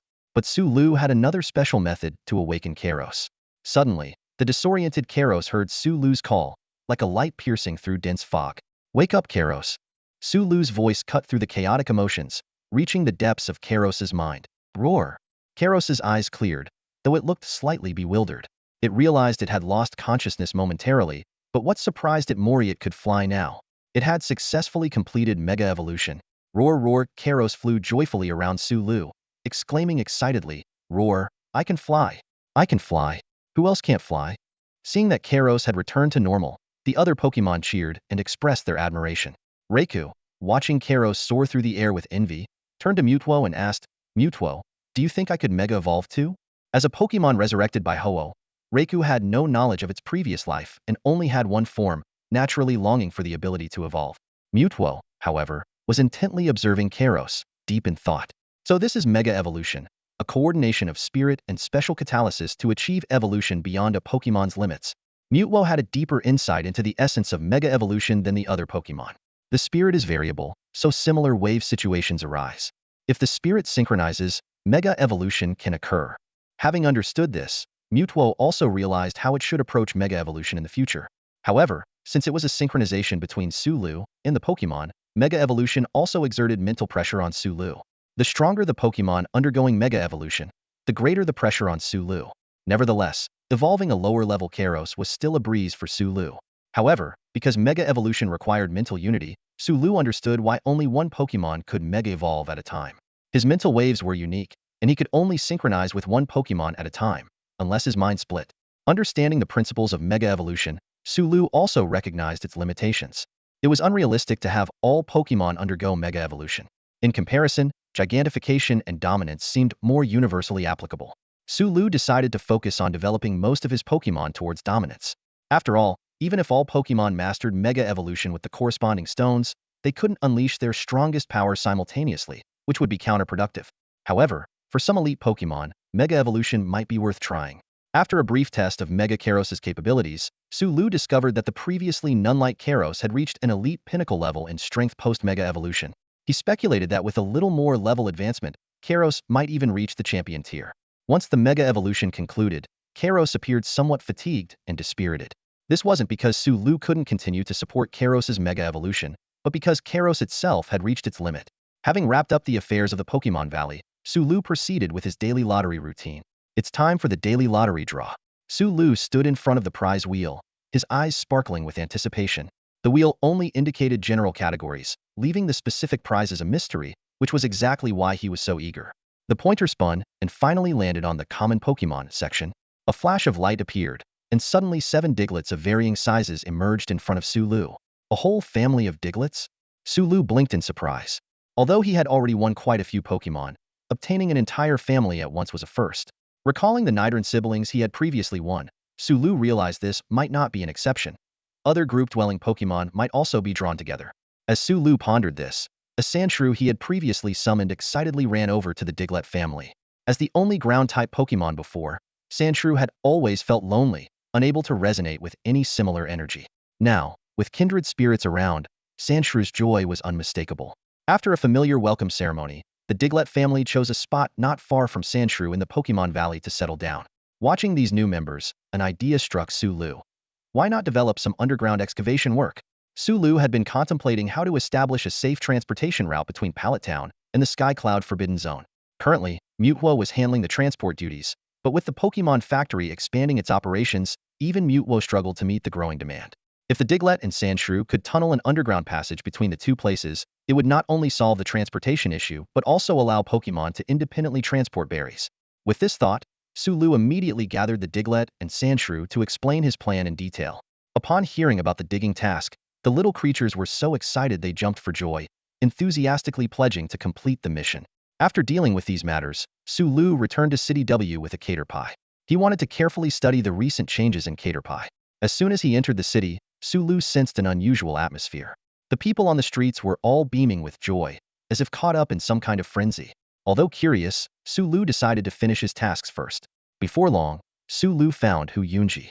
Originally, he intended to find Xiamuyue, but with Pallet Town's construction nearly complete, Xiamuyue had almost settled there. Sulu also planned to move there once the town was more finished. Hu Yunji's residence was simple yet spacious, full of greenery. In a small bungalow, Hu Yunji awaited Sulu's arrival. Since Sulu and Xiamuyue had been fending off the roaming beasts from the east, Hu Yunji had finally had more time to rest, looking much more relaxed. Mayor Hu, sorry to bother you, Sulu said, handing over a package of specially made energy cubes. Hu Yunji smiled kindly and replied, no need to bring gifts. Sulu, you're the hero who held back the beast tide. The hero who held back the beast tide? Sulu was taken aback, only then realizing that his encounter with Rayquaza might have been made public. Hu Yunji continued, I'm here to thank you on behalf of everyone, Sulu. If you encounter any trouble, just let me know. Her eyes were filled with admiration for the young hero. Hu Yunji knew that Sulu wouldn't visit her unless it was something important. After all, this young man was at a critical stage in rapidly enhancing his abilities, and even training time seemed scarce for him, let alone visiting her. It's not really a bother, Sulu admitted honestly, but I do have something to discuss with City Lord Hu today. Hu Yunji nodded slightly. She always appreciated straightforwardness, especially in young people. The thing is, Sulu got straight to the point. The Baoku experimental zone is nearing completion, but we're facing some difficulties with recruiting personnel. He briefly explained the situation. While the Baoku Energy Factory doesn't require high technical skills for ordinary employees, simple training would suffice to operate the energy cube manufacturing machinery. The experimental zone needs truly top-notch talents. Although Mewtwo is quite interested in research, it is, after all, a Pokémon and cannot take full charge. Moreover, human intelligence is indispensable.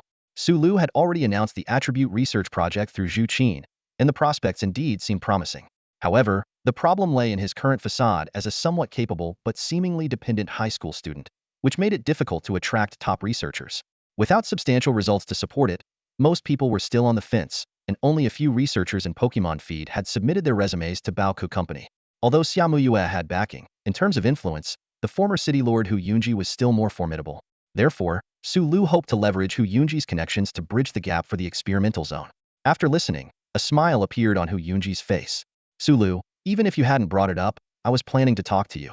Lu Chongqing visited a few days ago and expressed interest in joining Baoku Company for research once your Baoku research zone is established. In Hu Yunji's eyes, Sulu was not only outstanding in strength but also exceptionally clever. The energy cubes and attribute theories had genuinely impressed her.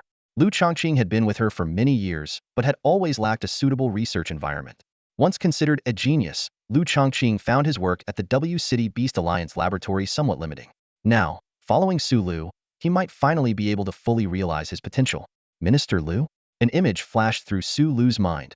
An elderly man with graying hair, holding a small green snake, his eyes sharp and focused. Being the deputy minister of the Beast Alliance Research Department of a city speaks volumes about his capabilities. With his involvement, the research area would undoubtedly operate smoothly, and many projects could be successfully launched. Sulu mused silently that if Lu Chongqing followed the direction he provided and published some results, it would certainly attract more researchers. At that moment, Hu Yunji suddenly spoke seriously. By the way, Sulu, we have some news about the rat man who attacked you before. His tone revealed the seriousness with which he regarded the attack on Sulu. Hu Yunji explained that while the transformation ability of the hidden chameleon was indeed powerful, it would still face challenges moving unhindered within W City and launching an assassination against Sulu. After all, it was merely a controlled elite beast, not a top-tier assassin. Therefore, he suspected that there might have been internal assistance for the hidden chameleon to infiltrate. Hearing this, Sulu couldn't help but take the matter more seriously. He recalled the member of the Adventist school he encountered in Z City who tried to confuse him, and he wondered if the Ratman assassin might be the same twisted-eyed individual. If he was indeed targeted by a cult, he would need to consider whether to strike preemptively and eradicate the cult entirely. Hu Yunji continued, according to my investigation, those attempting to assassinate you through the shadow assassins might be people from certain beast feed companies in W City. Beast feed? Sulu's expression turned wryly amused. He initially thought he was being targeted by a cult, but it turned out to be a business dispute. This served as a reminder. Not only his Pokemon and system were coveted, but even some system-derived products were becoming objects of desire for others. After a brief silence, Sulu asked, how did the city lord handle it? Although the assassination attempt hadn't significantly affected him, Sulu wasn't magnanimous enough to forgive such actions easily. Moreover, Hu Yunji's proactive disclosure seemed to suggest he was willing to leave the resolution to Sulu. Hu Yunji replied, the mastermind is charged with colluding with foreign races. After being brainwashed by psychic beasts to extract all information, they are executed and incinerated, leaving no trace. His tone carried a hint of regret. Sulu keenly noticed the change in Hu Yunji's emotions and asked, is it someone you know, City Lord Hu? Yes, a descendant of an old acquaintance named Yu Luming. Hu Yunji explained, with the regret in his eyes receding, if it were just an assassination, it would be handled according to the law. But the involvement of the Ratman from the hidden assassins changed the nature of the matter from a simple assassination to collusion with foreign races. Moreover, Yu Luming being able to contact foreign races suggests others might have such channels too, indicating a deeper infiltration of foreign races into human society. Yu Luming, Sulu repeated the name softly. He was the mastermind, so he was already brainwashed and dealt with yesterday, so he's already ashes? Sulu initially wanted to see who was trying to harm him. However, knowing they were already dead was somewhat relieving. If Sulu had to personally deal with it, he would feel uncomfortable. As for him, killing a person and killing a beast were entirely different matters. Unless necessary, Sulu preferred not to let his Pokemon shed human blood. At the same time, Sulu couldn't help but reflect on how he could now influence many lives without lifting a finger. He reminded himself not to lose his true self just because he possessed the power of Pokemon. In fact, Su Lu was unaware that Yu Luming was captured by Hu Yunji himself. Many insiders speculated that Yu Luming was likely the mastermind behind the assassination, as Su Lu's energy cubes posed a significant threat to the interests of W City's beast feed companies. Hu Yunji's decisive handling led many to speculate about a deep connection between Su Lu and him. Some even guessed Su Lu might be a distant relative or grandson of Hu Yunji, but more believed Su Lu had been taken as a disciple by Hu Yunji, prompting him to act against an old acquaintance's descendant. And the foreign races? What kind of beings are they? Su Lu asked, intrigued by the term foreign races mentioned by Hu Yunji.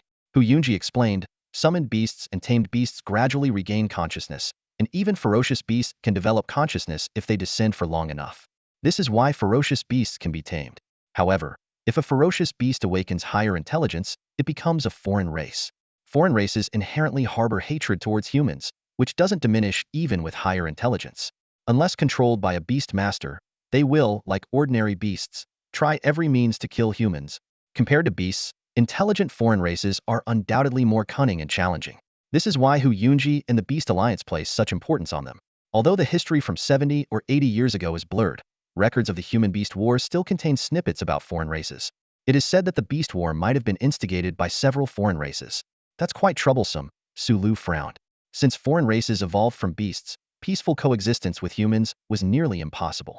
In contrast, Pokémon were much better, as they were relatively friendly even with intelligence. So Su Lu, it's best to be extra cautious when you're out, especially with those who dare not show their true faces, Hu Yunji advised. Although your status as a Rayquaza beast master hasn't been exposed, you are likely already targeted by foreign races. Su Lu nodded to show he understood. After discussing the serious matters, Hu Yunji's expression softened. Oh, by the way, Su Lu, are you about to start school? Hu Yunji asked like an ordinary elder. This question made Su Lu suddenly realize that he was just a high school senior in the upcoming semester. In just over a month, he had developed to this extent, marveling at the strength of starting with Rayquaza. If he had initially gotten only a pseudo-legendary or a secondary god, his progress might not have been so rapid. However, whether he still needed to continue attending school became a question worth pondering. After chatting for a while with Hu Yunji, Su Lu returned home. When not in battle mode, Hu Yunji had the warm and friendly aura of a neighborly grandmother, and their light-hearted conversation was just what Su Lu needed to relieve the fatigue and stress from controlling Rayquaza in battle today. Lying on his bed, Su Lu held a 3-meter-long green caterpie above him, like a giant green pillow. The caterpie's small eyes met Su Lu's, making him look a bit comical. Nearby, Mewtwo sat with a cup of steaming tea, ready to join Su Lu in researching the phenomenon of caterpie's dominance transformation. Su Lu, care for a cup? Mewtwo offered, raising the teacup. From what I know, it enhances mental acuity. No thanks, Su Lu shook his head. I'm already exhausted today, and I don't want to be up all night. Su Lu began to carefully examine Caterpie through his psychic powers and aura. His Dynamax band on his wrist seemed to form a subtle connection with Caterpie.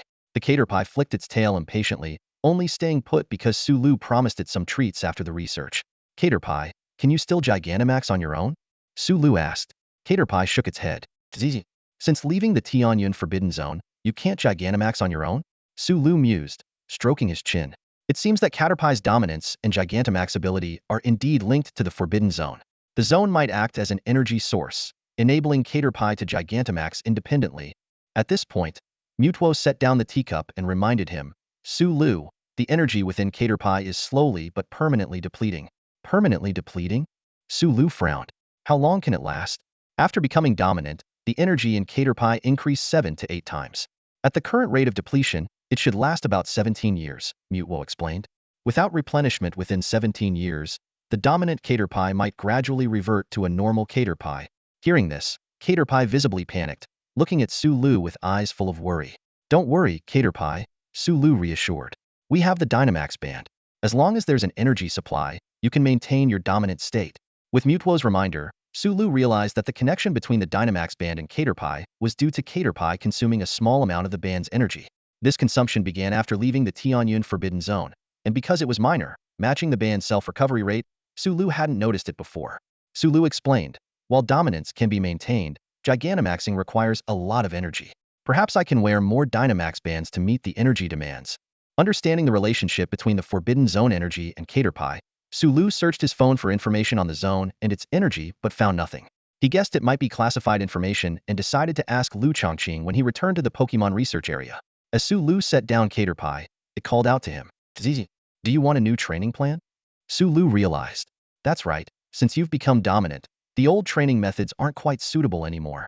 Thinking for a moment, Lu recalled Caterpie's battle style after Gigantamaxing, resembling a silk-spitting bulldozer, and had a sudden inspiration. Silk spinning. That's it. Lu exclaimed excitedly. Caterpie, you could develop your silk spinning skill to achieve off-the-ground mobility. Seeing Caterpie's puzzled expression, Lu explained the concept of three-dimensional maneuvering in detail. Caterpie's eyes sparkled with anticipation, realizing that mastering silk spinning mobility could allow it to semi-fly in complex terrains. Lu continued, this would not only overcome the limitation of not being able to change direction after charging, but also enable agile directional sprints. If you can stick to a target, you might even perform pinpoint Caterpie-style bulldozer charges. Of course, the silk quality needs to be robust, at least half as strong as human strength, Lu added. But there are many beast trainers who work with silk, and materials to enhance silk properties can be bought online. Seeing Caterpie's eager gaze, Lu decisively ordered a full set of silk-enhancing materials. With his aura to observe Caterpie's changes, and psychic and aura powers for direct communication, Lu wasn't worried about any major issues arising. With a bright future ahead, Caterpie contentedly returned to its Pokeball to rest. Unlike Shaman and Psyduck who preferred to sleep outside, Caterpie felt more secure in its Pokeball. Exhausted from Gigantamaxing and the battle, Caterpie quickly fell asleep. Lu also felt worn out, and he drifted into a deep sleep, hugging Shaman like a pillow. After Lu fell asleep, Psyduck stealthily approached Mewtwo. Quack! Mewtwo, let's start today's psychic training. It turned out that since Mewtwo occasionally rested at its home in W City at night, Psyduck would seize the opportunity to learn psychic skills and techniques from it. If Lu paid attention to the panel, he would notice that Psyduck's stats, which were once fluctuating, had now stabilized, with even its lowest aptitude reaching the elite level. Meanwhile, at the center of the Tianyun Forbidden Zone, the Sky Pillar began to undergo strange changes due to the death of numerous ferocious beasts. The sleeping Amethyst Battle Bear and Dream Serpent Turtle suddenly awoke, instinctively gazing toward the direction of the Sky Pillar. In the Tower of the Sky, each floor contains nothing but a vast hall and a spiraling staircase, with a massive stone tablet on each level. These once blank tablets have undergone a mysterious transformation, and now savage, bizarre beast patterns are emerging on their surfaces. The largest stone tablet in the Sky Garden is also emitting a strange glow, indicating that an unknown power is awakening. The following day, television news continued to discuss the impressive feat of Rayquaza sweeping through the Beast Tide. Although Rayquaza cleared only a small section of the Beast Tide, ferocious beasts continue to pour out from space-time rifts in the ocean, but at least the eastern region of Jinshin City is temporarily safe.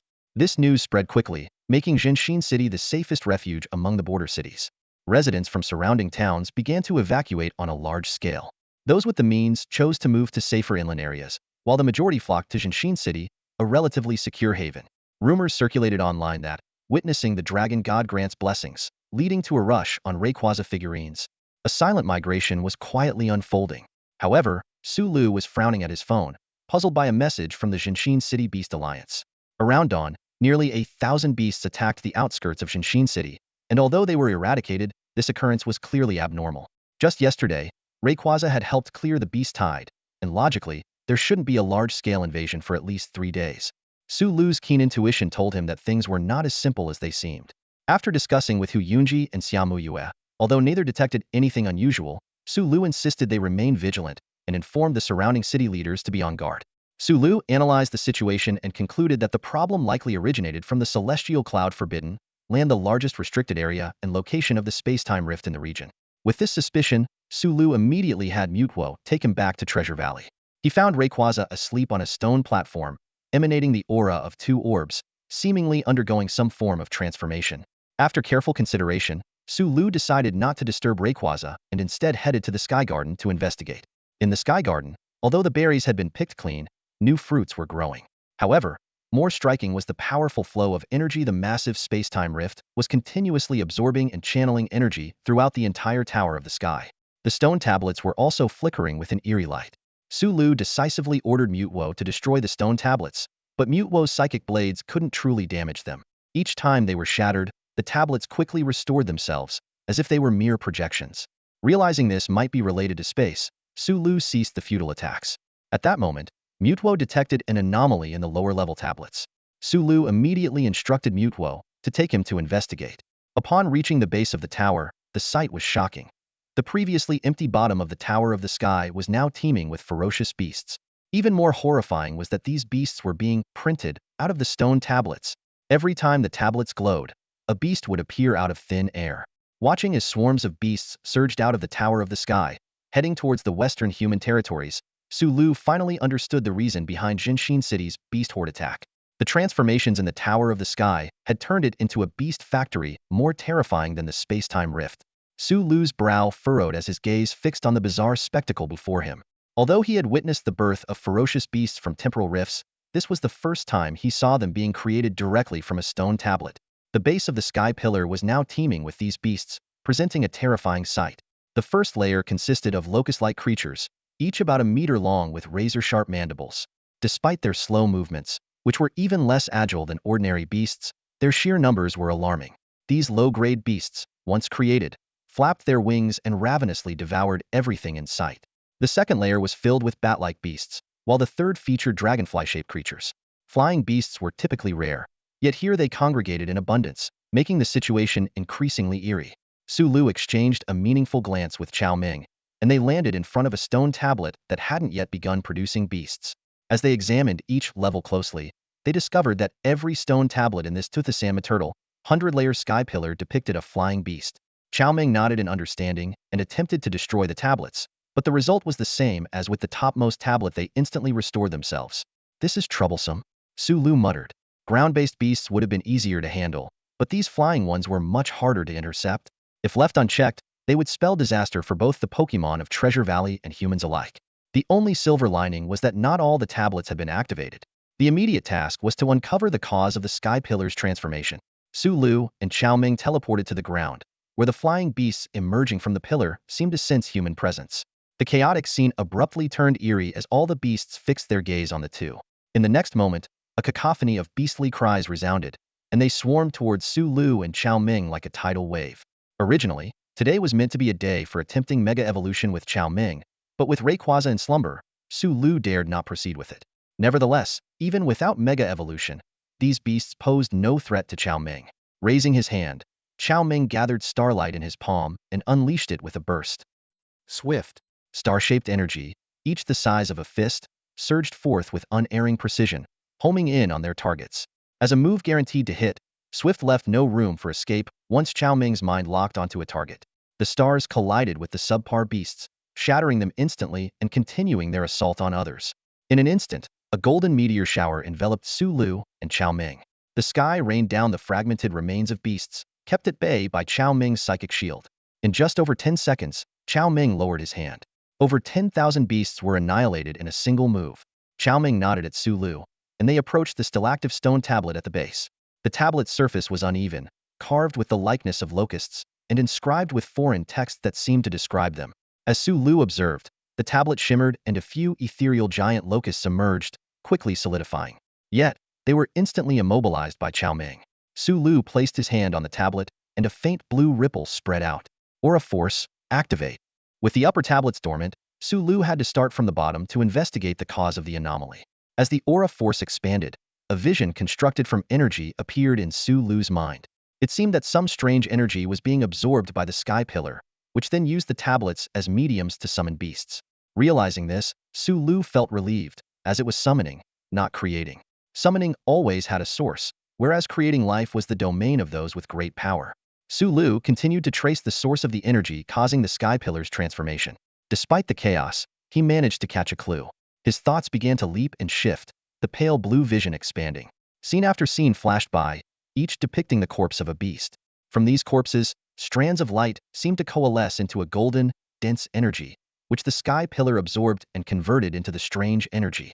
As the Aura Force touched a strand of golden energy, countless voices echoed in Sulu's mind, each chanting different names, celebrating and cursing, a cacophony of chaos.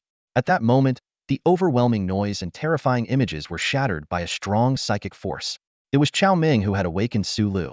Emerging from the vision, Sulu took several deep breaths, his expression grave. What kind of energy is this? Chao Ming looked at him quizzically, seemingly asking about his findings. In terms of perceptive ability, the Aura Force was indeed superior. Even Chao Ming's formidable psychic powers couldn't sense the peculiar energy. Sulu pondered for a moment, and relayed his impressions through the mental link with Chao Ming. After a brief pause, Chao Ming also seemed to have comprehended. It resembles a kind of special energy formed from chaotic thoughts, yet it lacks psychic power. Instead, It feels like a collection of intentions. I discern some of the voices and intentions within it. Sulu, do you want to hear them? Sulu nodded. Chao Ming, true to his reputation, had managed to dissect the chaotic voices that had given Sulu a headache. Through Chao Ming's analysis, Sulu gradually understood everything. The chaotic voices appeared to be praises or fears directed at deities. If he were to name the golden energy, Sulu would call it amalgamated faith power. With this realization, Sulu solemnly looked up at the sky, as if trying to pierce through the rift and glimpse the colossal dragon behind it. Among all the information, one name stood out prominently, as if specially chosen by the Sky Pillar. This might be the name of that entity Osiris's Sky Dragon. As soon as Sulu read out the name of the original owner of the Sky Pillar, the entire structure trembled as if it had awakened. All the stone tablets began to glow simultaneously, and the already activated ones summoned a massive stone tablet monster. This beast contained chaotic faith energy within, causing Sulu to realize that the Forbidden Lands buildings were gathering faith, and the most powerful beast was indeed a deity. Despite the shock, Sulu quickly regained his composure.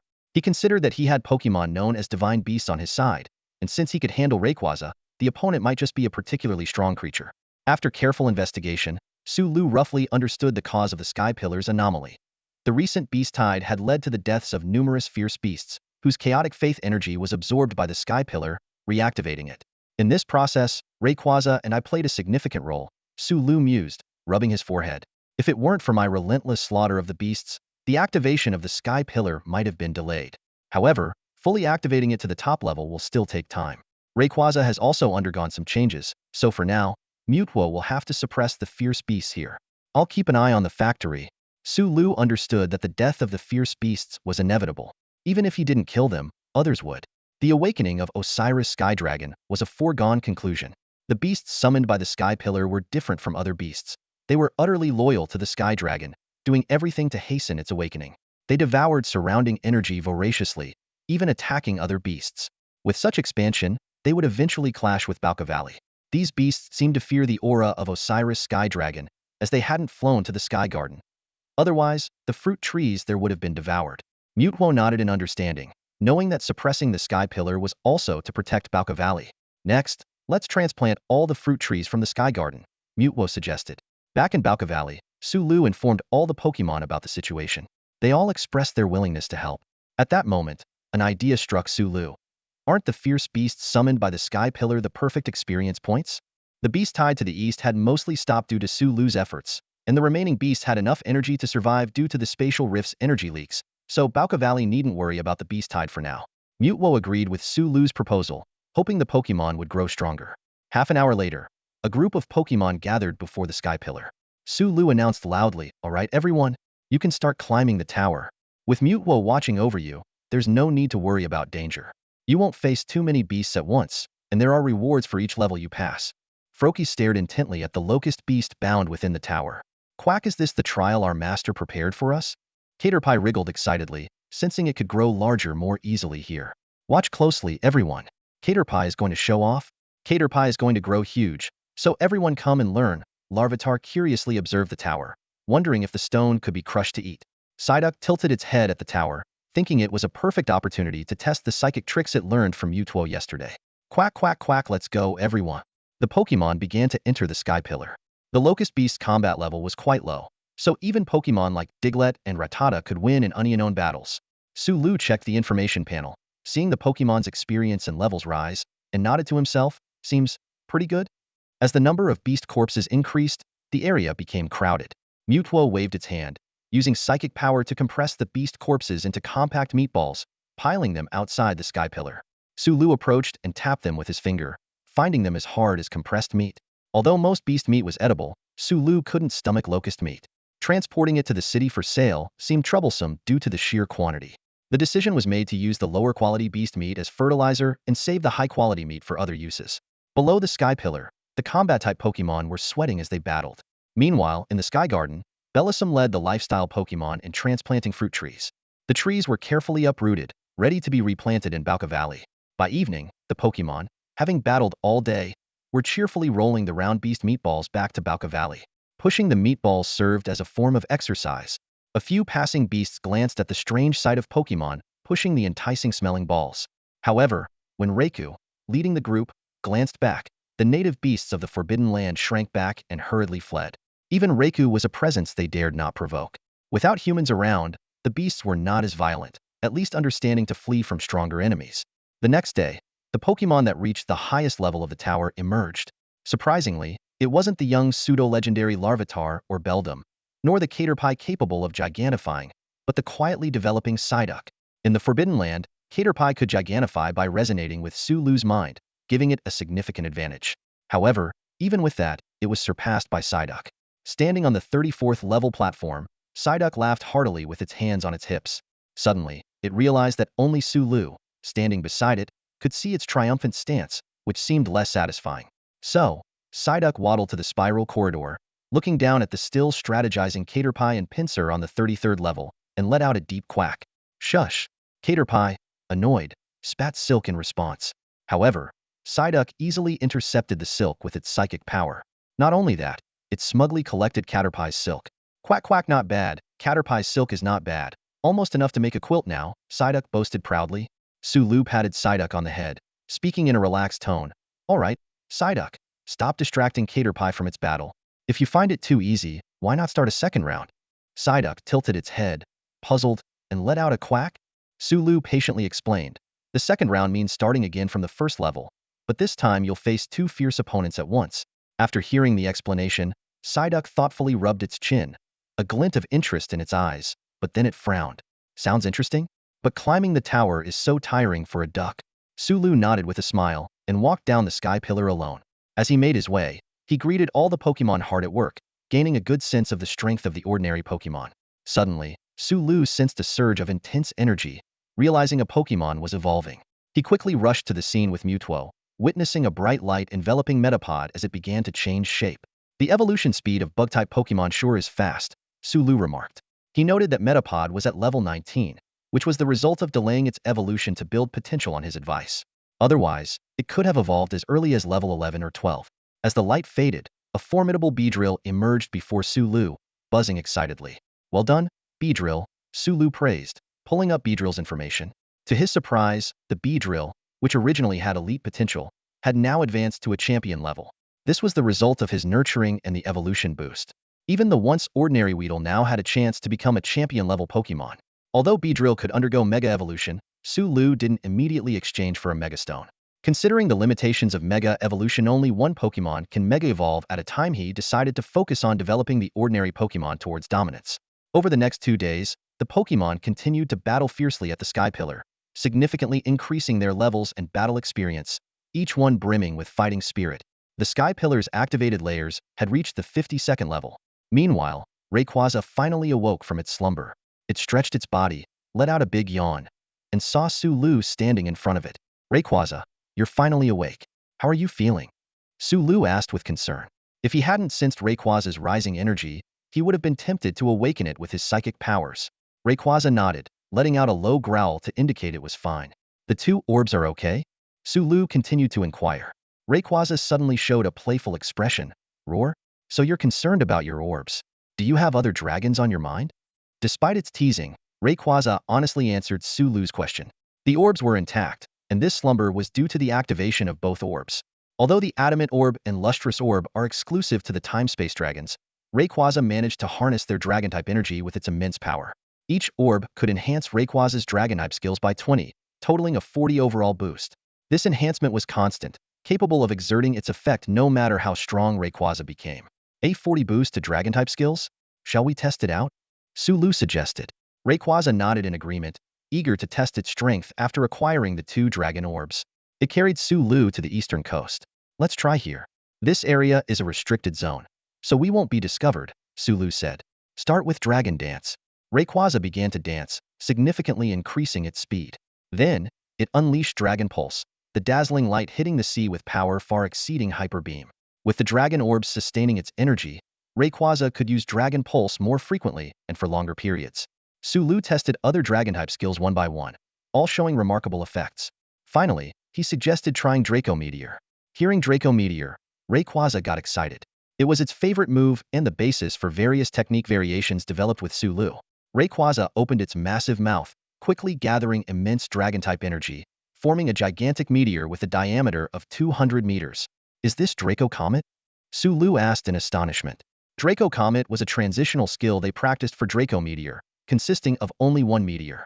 He didn't expect Rayquaza to be so focused on perfecting this move. Looking at the awe-inspiring Draco Comet, Sulu couldn't help but admire. It looks pretty impressive. The once scattered power of the Dragon Star cluster coalesced into a massive meteor, significantly boosting its destructive force. As Sulu pondered this transformation, the meteor slowly descended into the ocean before him. A thunderous explosion shook the heavens and the earth. The sea surged as if the Milky Way had flooded, with towering waves carrying clouds of steam in all directions.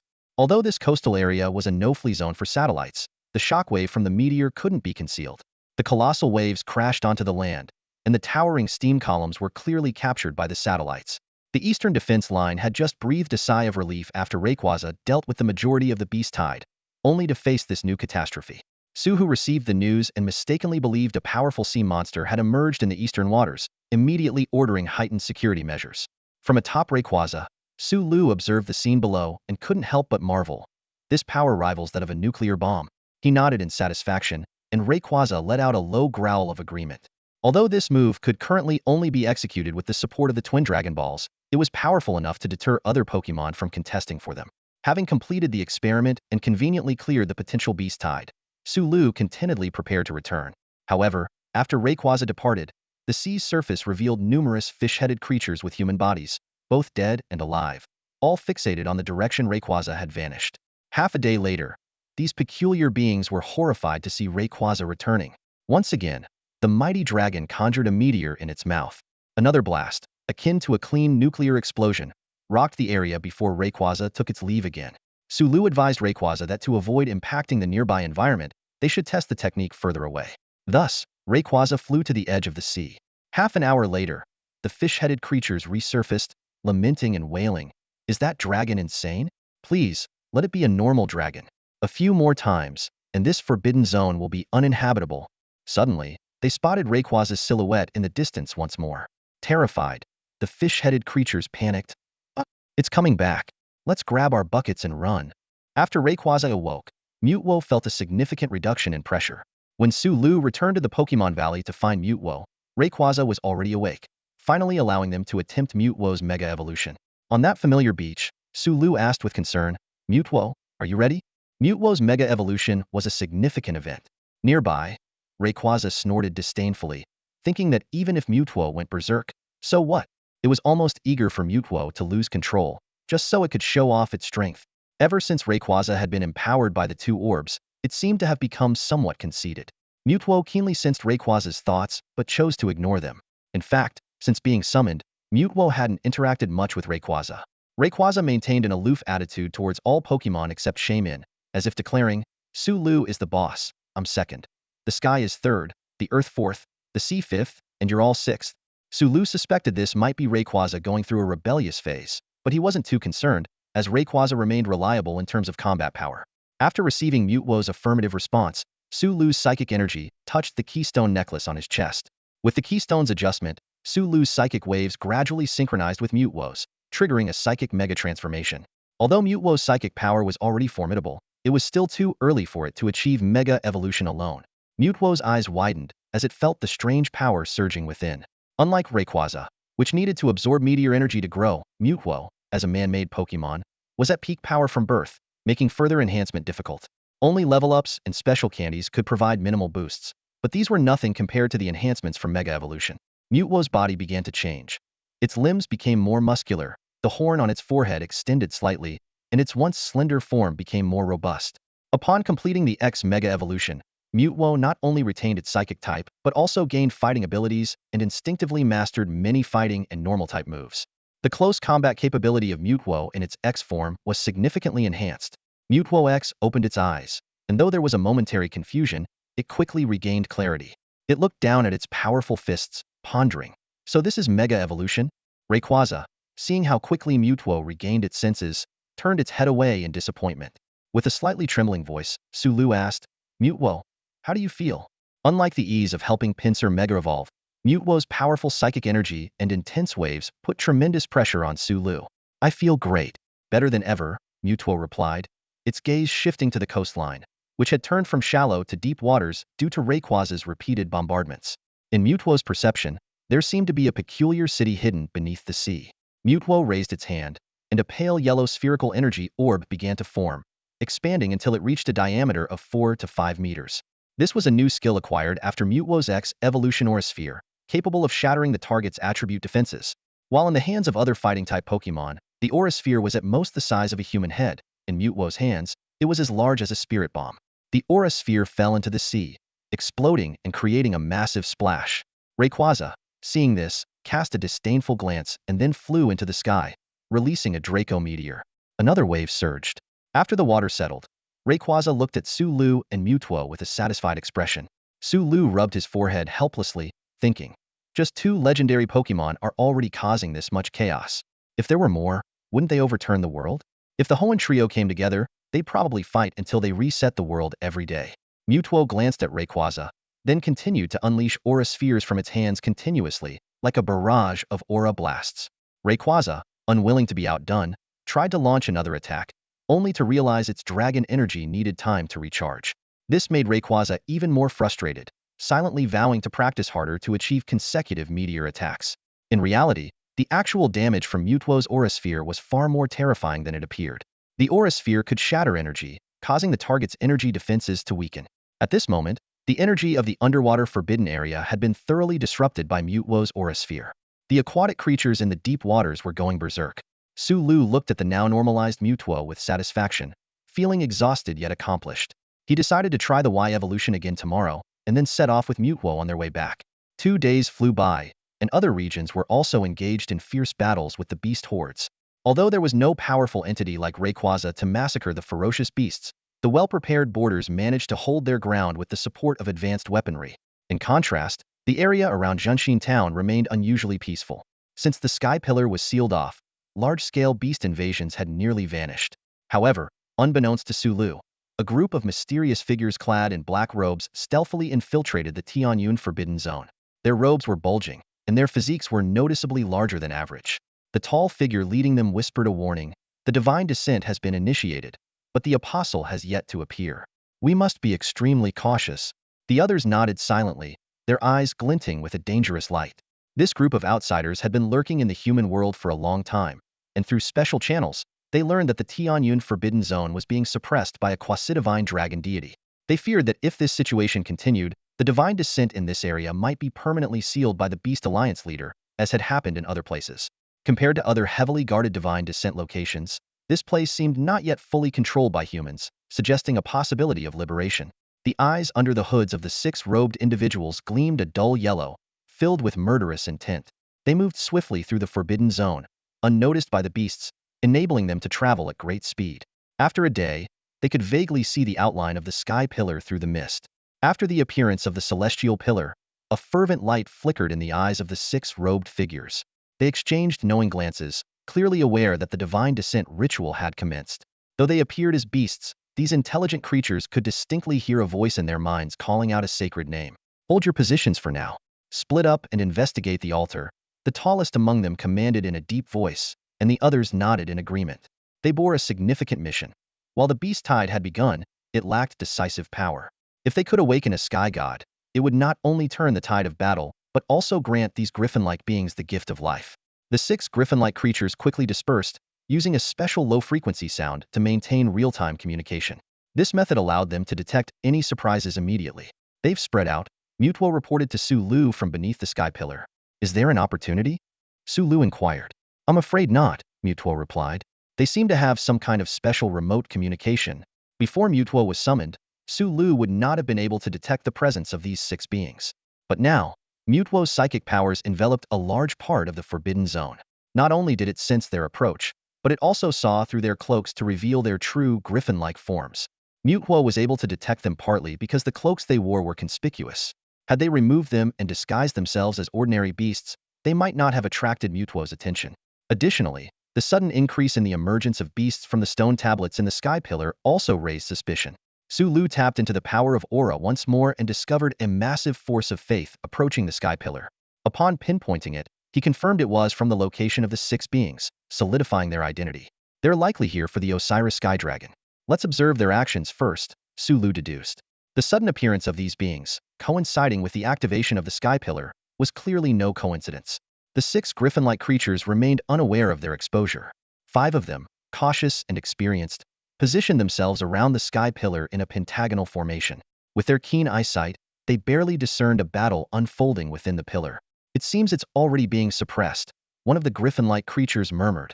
Compared to Sulu, these creatures knew more about the Sky Pillar. Although each had only fragmented memories, piecing them together provided accurate intelligence. Each layer of the Sky Pillar housed a dragon scale from the Sky Dragon. These scales guided the dragon's kin, summoned to collect life energy from this world to create a suitable vessel for the Sky Dragon. Without this process, even a sky god mastering the skies could only manifest as a slightly stronger creature, incapable of reclaiming the dragon scales. However, as the apostles meant to gather life energy were being swiftly defeated by Sulu's Pokémon, they were failing to collect energy and instead depleting their own power. If this continued, the Sky God would be forced to descend before the spatial rift closed, significantly weakening its power. One of the griffin-like creatures, after observing for a while, started searching around. It eventually pinpointed a 3-meter diameter stone on the grassy ground. Through Mewtwo's psychic perception, the creature moved the stone, revealing a roughly dug hole. Witnessing this, Sulu's brow furrowed. There are hidden underground passages in the celestial Forbidden Land? Their familiarity suggests prior knowledge. Mewtwo's psychic energy extended through the hole, revealing a vast underground space over 100 meters deep, with a diameter of about 100 meters. Inside, unfinished stone tablets were arranged, and at the center was a large, flat stone slab inscribed with a simple pentagram. Upon entering the underground chamber, the griffin-like creature visibly relaxed. It produced a pale gold crystal from its feathers, causing the pentagram to emit a faint glow in response. Meanwhile, more beasts were summoned from the stone slab within the Sky Pillar. Seeing this, Sulu felt an urgent desire to immediately send Mewtwo to stop them. However, he suppressed this impulse and continued observing the scene before him. Among the 5 underground chambers, 2 had already become ineffective, a discovery that slightly calmed Sulu. In the scene, a griffin draped in a black robe was staring intently at a divine crystal shimmering with faint light, frowning. "It failed," thought the griffin named Falcon. "Looks like repairs are needed." For this mission, the Griffin clan had exhausted all resources, exchanging with other races for these precious divine crystals.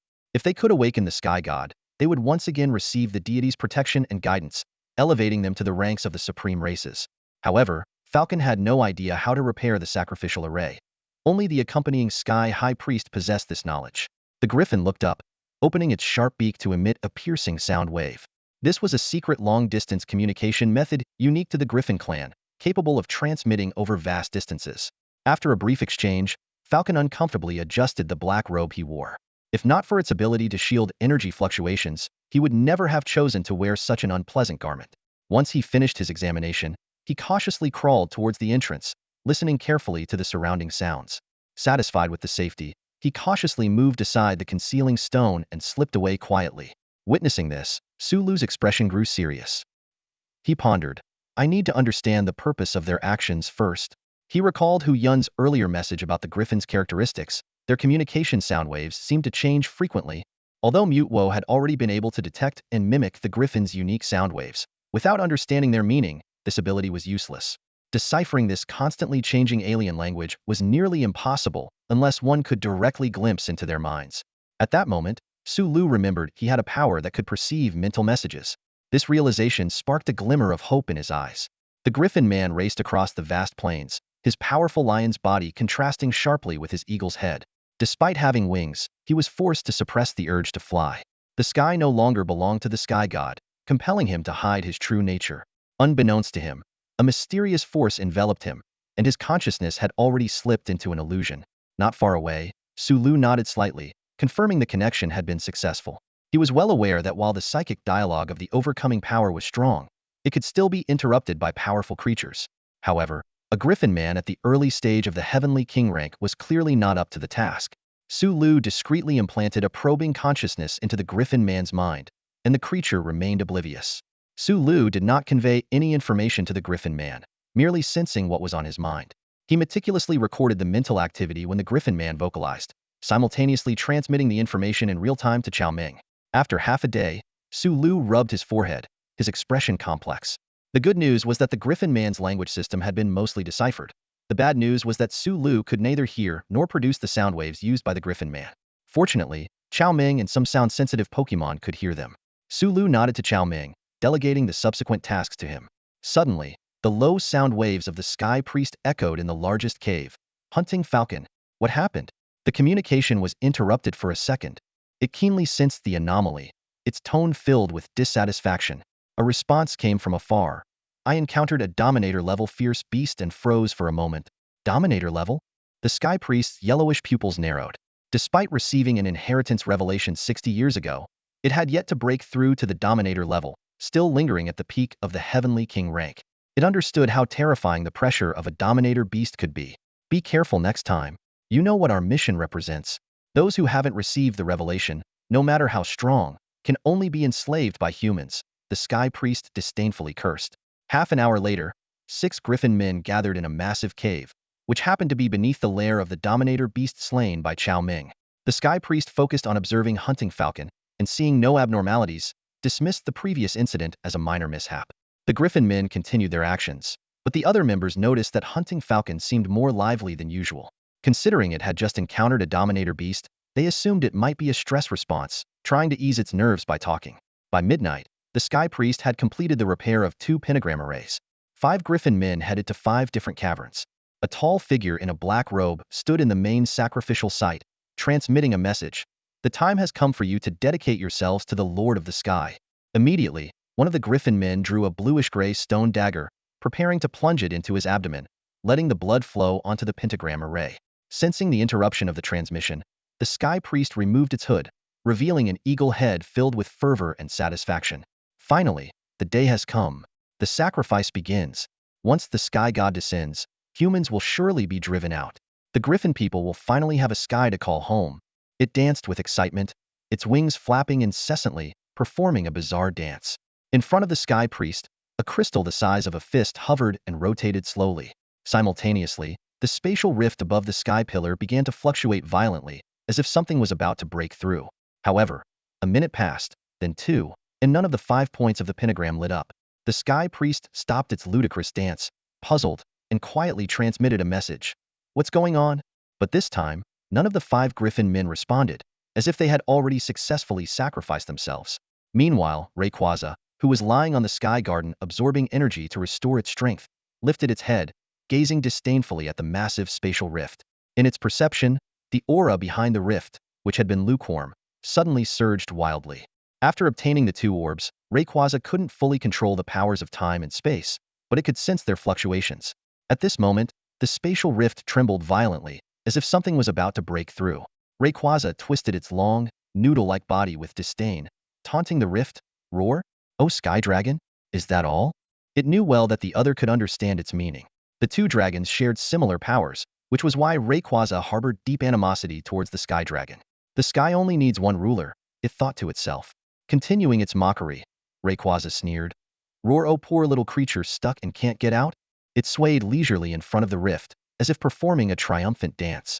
Suddenly, a deafening roar erupted from the once silent rift, accompanied by a thunderous crash. Yet, Rayquaza remained unfazed, swaying defiantly before the rift. Roro can't get out, can you? Just as I thought, Rayquaza's voice rose and fell mockingly. Your minions have already been taken out by mine. It declared arrogantly, then added, yes, Sulu is the boss. Meanwhile, at the main sacrificial site, the Sky Priest stared blankly at the 2 humanoid figures that had suddenly appeared.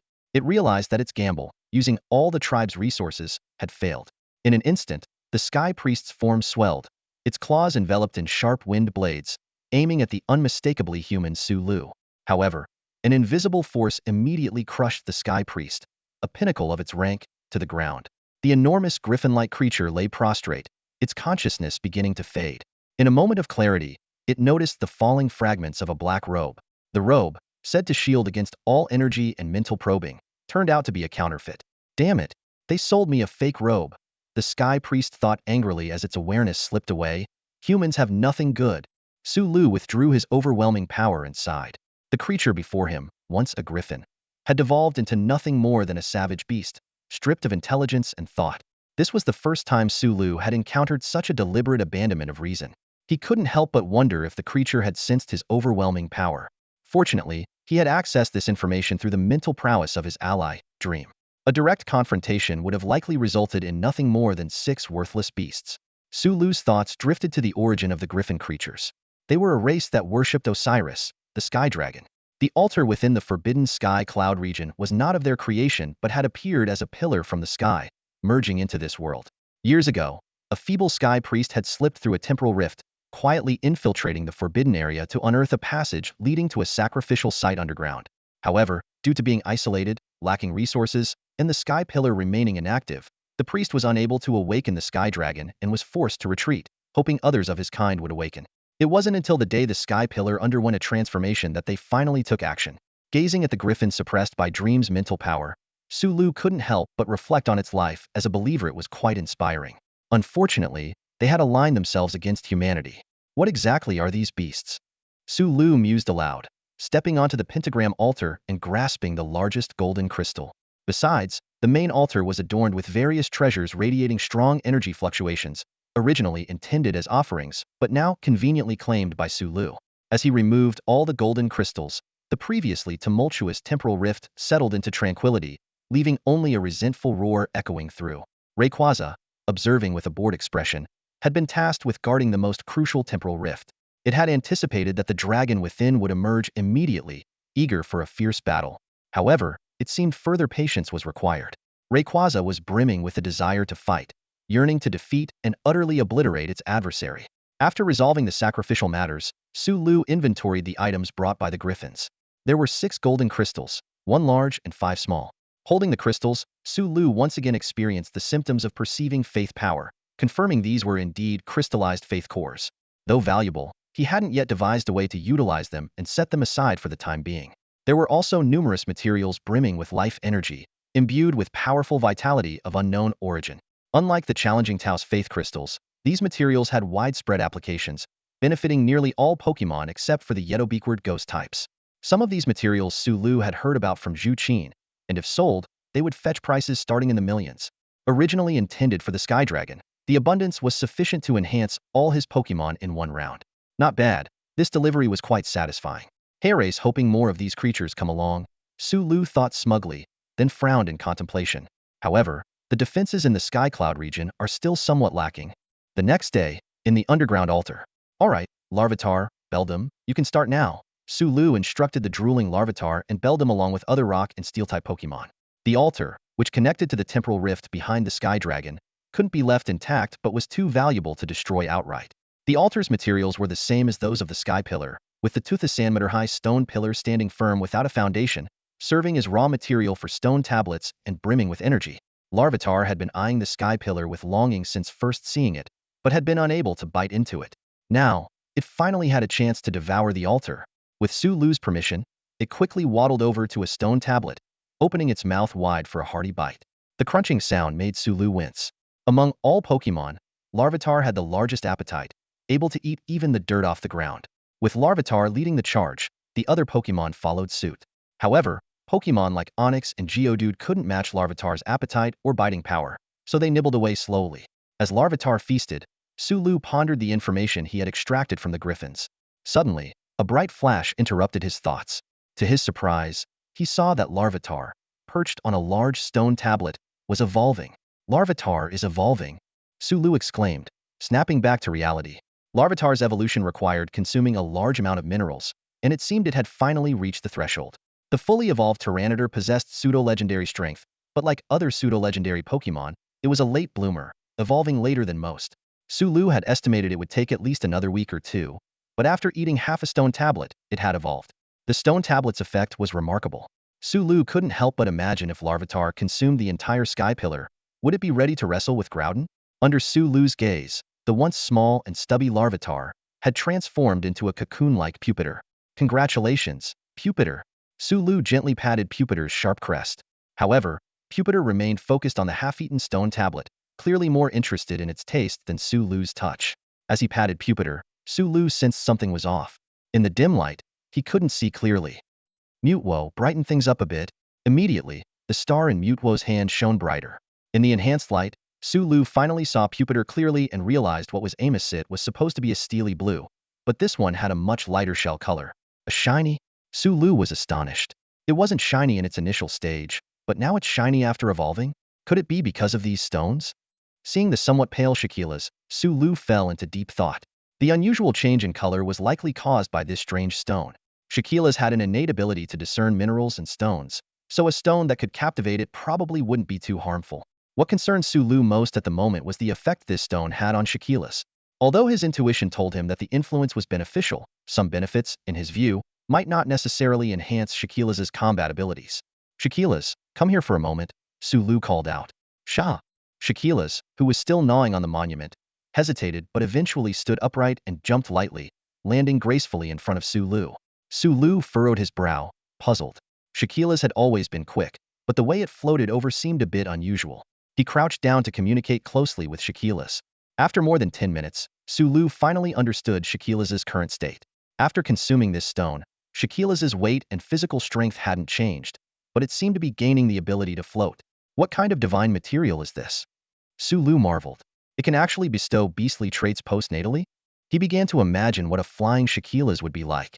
Tyranitar, already known for its high attack and defense, had only one weakness: its excessive weight, which made it slow.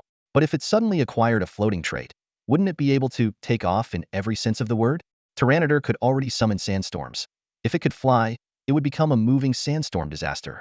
Thinking of this, Sulu lovingly looked around at the white monuments and the pentagram sacrificial altar on the ground. It must be a magical material born from the influence of Sky Dragon, he mused to himself. Since it can grant the floating trait, let's call it Sky Stone. Old goo, oh old goo, Sulu said excitedly to Shaquilas. You're really something. Hurry up and evolve. Once you can fly, you won't have to care about the other two anymore. After understanding the effects of the Sky Stone, Sulu was even more eager to explore the 2,000-meter-high sky pillar.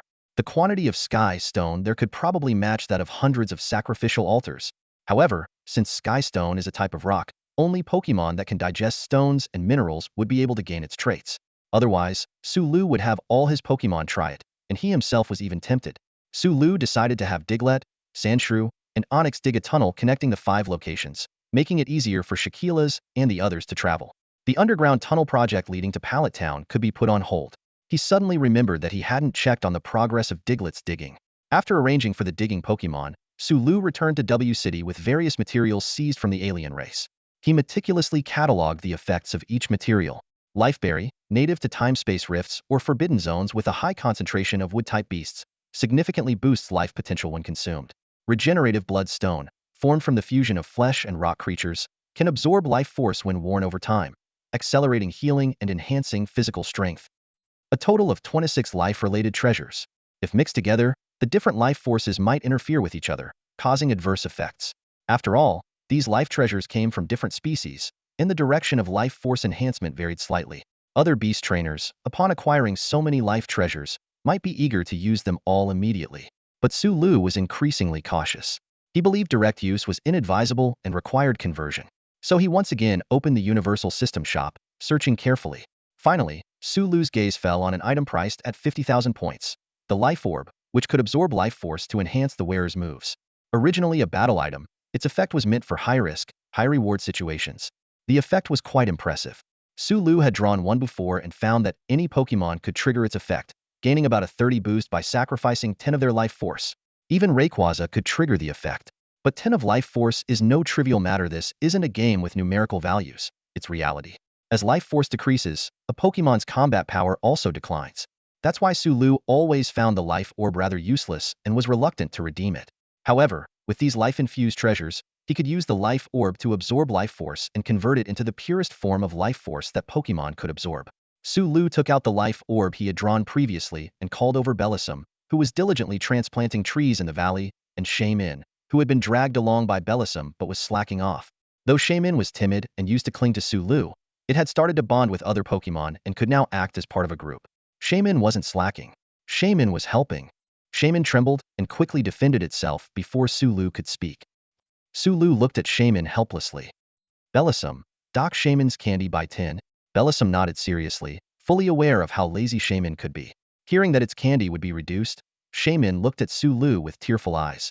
But I have a task, Sulu continued. If you complete it, I'll give you extra candy. Promise to complete the task. Shaymin perked up immediately. Sulu pulled out a life orb. Help me monitor the flow of life force within the life orb. Once the life force conversion is complete, you two use leech seed and flower seed to convert it into primal life force. Hearing this, Shaman nodded, thinking the task seemed quite easy. Sulu's candy was easy to earn. Due to the need for long-term conversion, the leech seed and flower seed must be able to remain in place. Sulu added. Shaman was taken aback.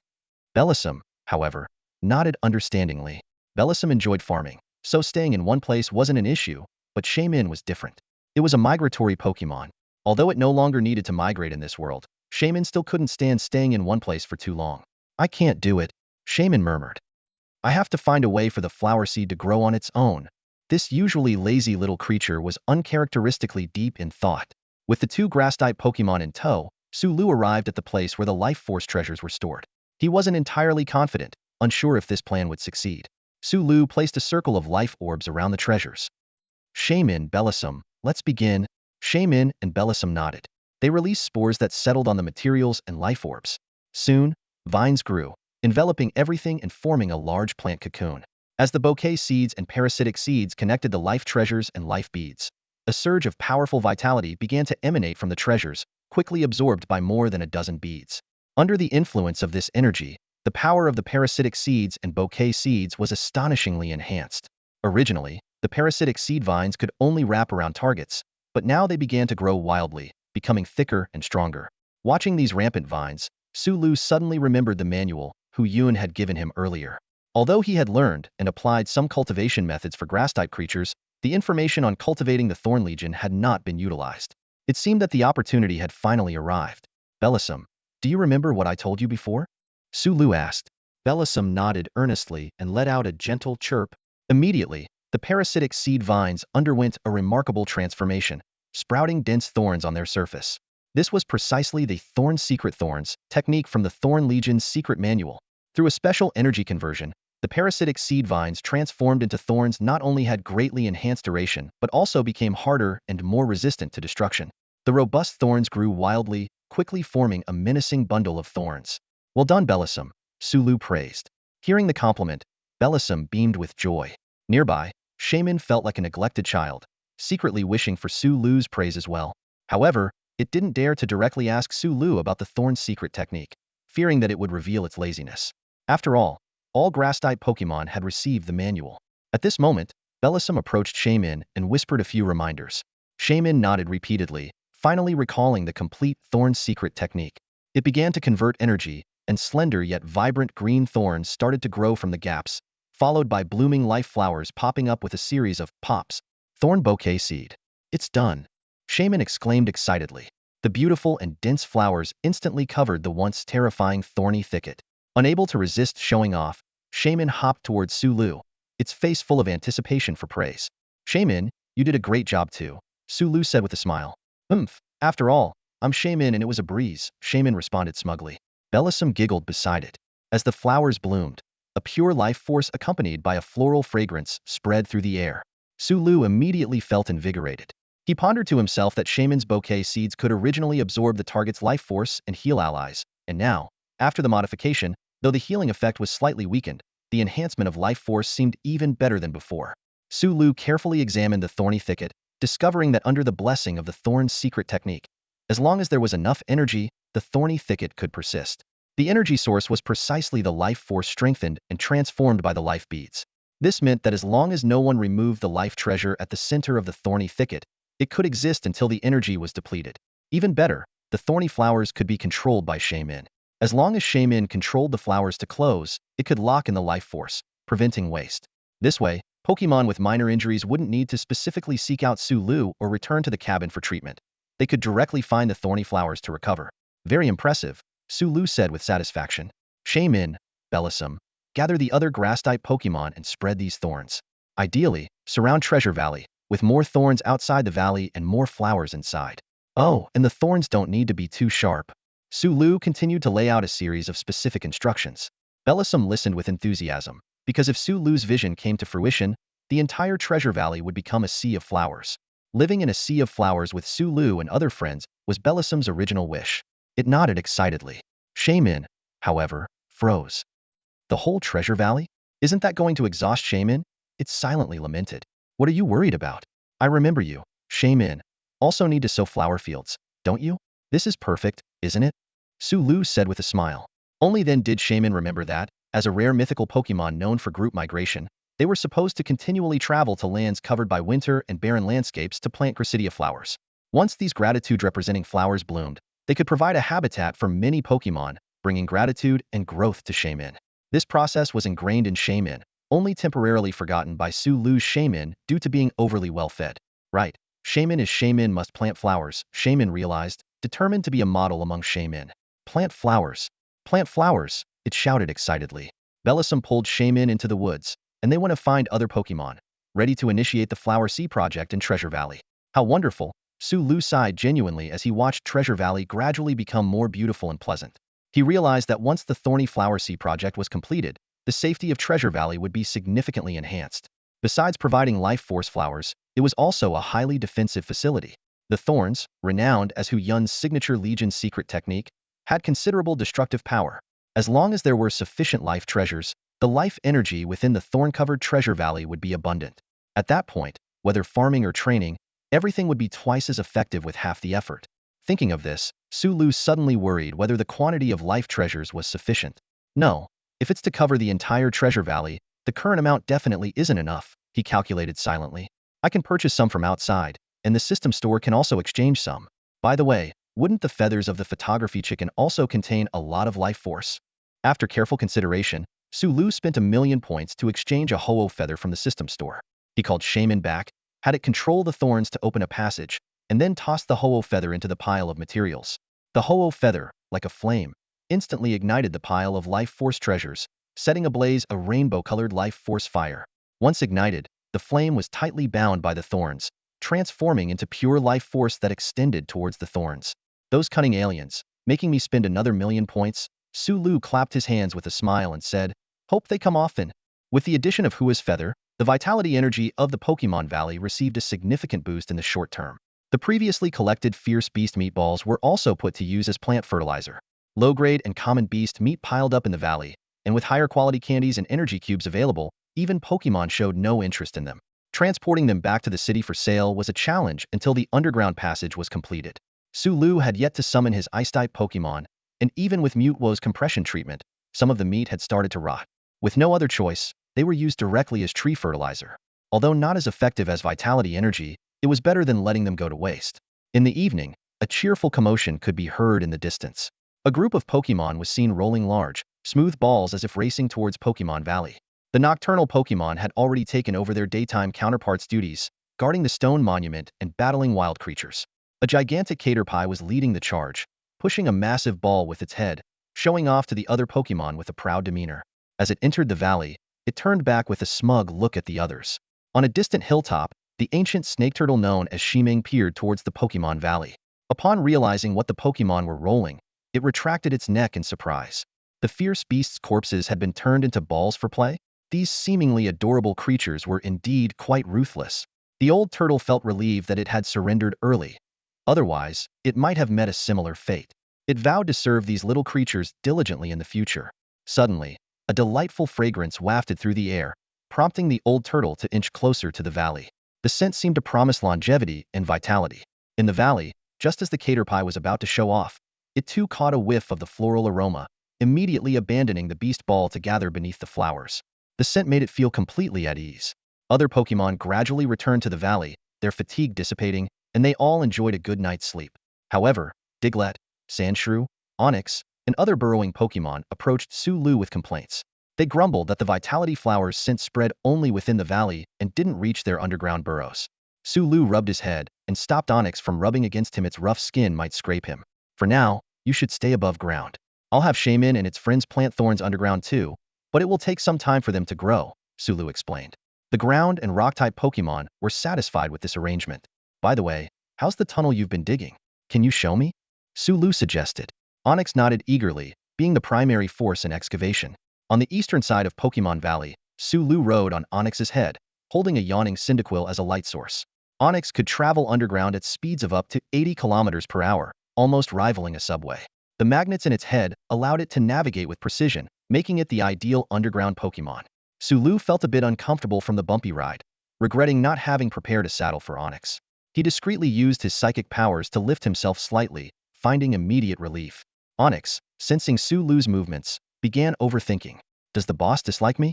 Does he look down on me? Do I still have hope? I'm so pitiful. I really am an unappreciated Pokémon. Sensing Onyx's emotional turmoil, Sulu chuckled. Why are you so dramatic? He patted Onyx's head. Onyx blushed, and Sulu teased. Why are you getting shy? Onyx let out a bashful laugh. As they raced along, Sulu was surprised by the fresh breeze underground, indicating the passage was interconnected. He asked Onyx if it had completed a full tunnel, but Onyx shook its head. After half an hour of underground travel, Onyx brought Sulu to a massive cave entrance. Sulu lifted Cyndaquil, gently poking it. The flames on Cyndaquil's back flared up, illuminating the area. Below, Sulu noticed the cave branched off into multiple tunnels. Suddenly, 6 ants with scarlet eyes, about a meter long each, emerged from the tunnels. Sensing the presence of strangers, they quickly advanced towards Sulu, ready to attack. Sulu gazed at the swarm of ants before him, pondering to himself. These appear to be ordinary grade trapjaw ants. It seems we've stumbled upon their nest. This kind of common fierce beast has long been known and isn't rare. At that moment, the Onyx sensed a threat. It opened its massive mouth and unleashed a stream of dark purple breath directly at the trapjaw ants. Sulu was taken aback. It was the dragon breath move. Although Onyx is not a dragon-type Pokémon, it can indeed learn this skill, though it is quite challenging. Sulu speculated that this might have been influenced by Rayquaza and the 2 orbs, leading Onyx to master dragon breath. Despite Onyx not being particularly known for its offensive capabilities, it was more than sufficient to deal with these ordinary grade trapjaw ants. Sulu nodded with satisfaction, thinking, well done. This encounter served as a wake-up call for Sulu. He surveyed the cave, realizing that the underground wasn't absolutely safe. Since space-time rifts could appear in the ocean and sky, similar dangers and restricted zones might exist deep underground. To ensure the safety of the underground passage, it was imperative to clear out these fierce beasts. Sulu considered. The attacks by these beasts are one thing, but if they were to damage the passage and cause a collapse, burying Pokémon would be a major issue. After pondering for a moment, Sulu devised a plan. First, the passages needed to be reinforced. Onyx and other rock-type Pokémon could use stones to strengthen the walls. Once the roots of the life thorn flower spread, their root systems could also help stabilize the soil. He turned to Onyx and instructed, in the future, whenever you encounter fierce beasts underground, take care of them. If you can't handle it, head to Pokémon Valley for help. Onyx nodded in understanding. Nearby, Diglett and Sandshrew watched curiously, thinking, we just love digging. Let's leave the fighting to the big guys. 20 minutes later, Onyx brought Sulu to the end of their excavation. Sulu was amazed to discover they had already dug over 100 miles, seemingly not far from Pallet Town. He couldn't help but marvel. Is this the power of digging Pokémon? The efficiency of Onyx and Diglett is truly astounding. After learning about the Sky Pillar, Sulu intensified his efforts to clear out the monsters within. He discovered from the Griffin people that the stone tablet on the Sky Pillar was not only a summoning medium but also a primary scale of the Sky Dragon. Although he wasn't sure of the scale's significance to the Sky Dragon, Sulu believed that eliminating the beasts was always the right move. However, just 2 days later, the Sky Pillar abruptly ceased summoning beasts. Sulu stood at the base of the Sky Pillar with his Pokémon, disappointment etched on his face. He thought to himself, such a perfect training ground, and the Sky Dragon chickened out? Some sky god it is. The beasts that emerged from the stone tablet were ideal for practice, or even as a source of resources. Sulu had hoped the higher-level tablets might summon elite, or even king-level beasts. At that moment, only the stone tablet continued to flicker with light. The appearance of the Sky Dragon was inevitable. Once the Sky Pillar was fully charged, it would descend. Due to Sulu's suppression, the life energy couldn't be collected, and the Sky Dragon seemed to decide to conserve its strength for a more powerful arrival. Sensing Sulu's presence, Rayquaza, stationed at the top of the Sky Pillar, flew down. It glanced disdainfully at the Sky Pillar before letting out a roar at Sulu. Sulu's expression of disappointment turned to delight. Rayquaza, can you really reactivate the stone tablet? Rayquaza nodded solemnly. Its aura was similar to the Sky Dragon's, and the temporal powers of the Lustrous Orb and Adamant Orb could influence the tablet's summoning ability. Rayquaza vaguely felt it might be able to exert some influence over the Sky Pillar. Give it a try, there's nothing to lose, Sulu encouraged. Rayquaza flew to the Sky Pillar. After some time adjusting, it felt it could barely harness a sliver of the orb's temporal power. A faint temporal ripple emanated, and the once dormant stone tablet flickered with light once more. Suddenly, a roar echoed from the top of the Sky Pillar. The stone tablet, just about to reactivate, was forcibly suppressed by the Sky Dragon. Sulu faintly heard a voice chanting the name Osiris. Unwilling to be outdone, Rayquaza circled the Sky Pillar, unleashing a roar louder than any from the temporal rift. The call for Osiris was shattered, replaced by a call for the dragon god. As the dragon god's name drowned out Osiris, the tablet lost control once again. Its light shone brightly, summoning beasts to the sky pillar. From the temporal rift above came a heart-wrenching roar, each summoned beast draining the sky dragon's energy. Rayquaza squinted, waved at Sulu, and disappeared into the clouds, returning to chat with its little brother at the rift. Witnessing the entire scene, Sulu fell into deep thought.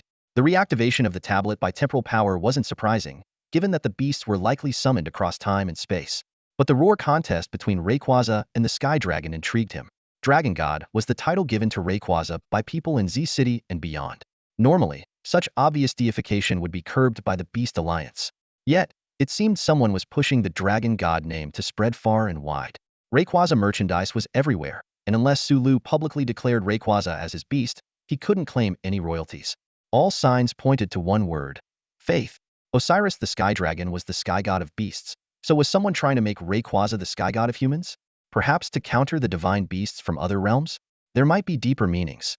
Like now, the Sky Pillar belonged to the Sky God, but Rayquaza seemed to have gained some control over it. This could be the result of the Beast Alliance's gradual deification of Rayquaza. The Alliance's upper echelons might know some secret information about forbidden zones, leading them to bind Rayquaza and themselves with faith to Huagua's cause. Coupled with the popularity of beast celebrities, Sulu felt he might have stumbled upon a secret. Although he couldn't determine the pros and cons of deifying divine beasts, Sulu thought that as long as he didn't delve too deeply, the impact would be minimal. He didn't oppose people worshipping Rayquaza.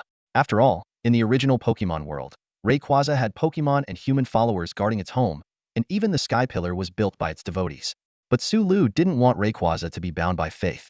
Moreover, Rayquaza and Mewtwo, as primary gods, didn't need deification because they were already god-ear forces. Sulu decided to remind Rayquaza not to get lost in this power. With this in mind, Sulu called his Pokémon to continue training, then had Mewtwo teleport him to Rayquaza. At the temporal rift, Rayquaza seemed to be conversing with the Sky Dragon. Sulu was surprised to see Rayquaza holding a smartphone he had bought for it long ago. Rayquaza was cautiously scrolling through it, awkwardly swiping the screen with its claws. It would occasionally look up and roar, then glance back at the screen. Roaring again? From the rift came exasperated voices. Sulu face-bombed. Realizing Rayquaza was using classic, trash-talking phrases from the phone, furiously outputting them. With the Sky Dragon's limited vocabulary, it was likely losing the argument entirely. Sulu suddenly felt his worries were a bit excessive. If he recorded Rayquaza's and the Sky Dragon's banter, Rayquaza's terrifying and powerful image in people's minds might become quite nuanced. Ahem. Sulu cleared his throat. Rayquaza, caught up in its heated exchange, was startled and, unusually, seemed a bit flustered. It quickly tossed the phone into its mouth, then looked at Sulu somewhat sheepishly. Having a debate? Need some tips? Sulu chuckled. Rayquaza and Sulu exchanged a knowing smile, their eyes twinkling with mischief. As the Sky Pillar Monument resumed its operations, the Pokémon began to follow a regular routine. Fighting-type Pokémon took turns battling at the tower day and night, while life-oriented Pokémon were busy constructing the Pokémon Valley. The energy-charging speed of the Sky Pillar was somewhat restrained, leaving the Sky Dragon constantly anxious about its energy depletion. 3 days later, the Pokémon experienced a wave of evolution. Sulu, who was practicing psychic powers with Mewtwo below the Sky Pillar, was suddenly interrupted. He put down the spoon he had exchanged from the system store, realizing that yet another Pokémon was about to evolve. Sulu thought to himself that Pokémon evolution requires not only levels but also physical development. Larvitar can grow rapidly by consuming large amounts of minerals, whereas other summoned Pokémon, mostly in their juvenile stages, need time to mature. However, under the influence of the Life Thorn Flower, the growth rate of the Pokémon had significantly accelerated. This time, the one evolving was the pink, dazzling Froakie. Initially expected to meet the evolution conditions in half a month, it had now advanced a full 2 weeks ahead of schedule. Mewtwo instantly teleported Sulu in front of Froakie. Upon seeing its trainer arrive, Froakie began its evolution. After days of battles, it had reached level 37, making it fully capable of evolving directly past Frogadier into Greninja.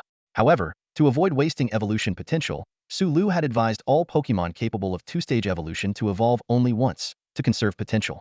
Though Sulu was eager to experience Bond evolution with Greninja as soon as possible, he restrained himself for the long-term growth of the Pokémon. As the light of evolution faded, a flamboyant pink frog emerged, shimmering with a pale golden froth, reminiscent of a wealthy heiress, yet it was actually a charming little blue boy. Frog. My lord. Mission accomplished. Frogadier exclaimed excitedly.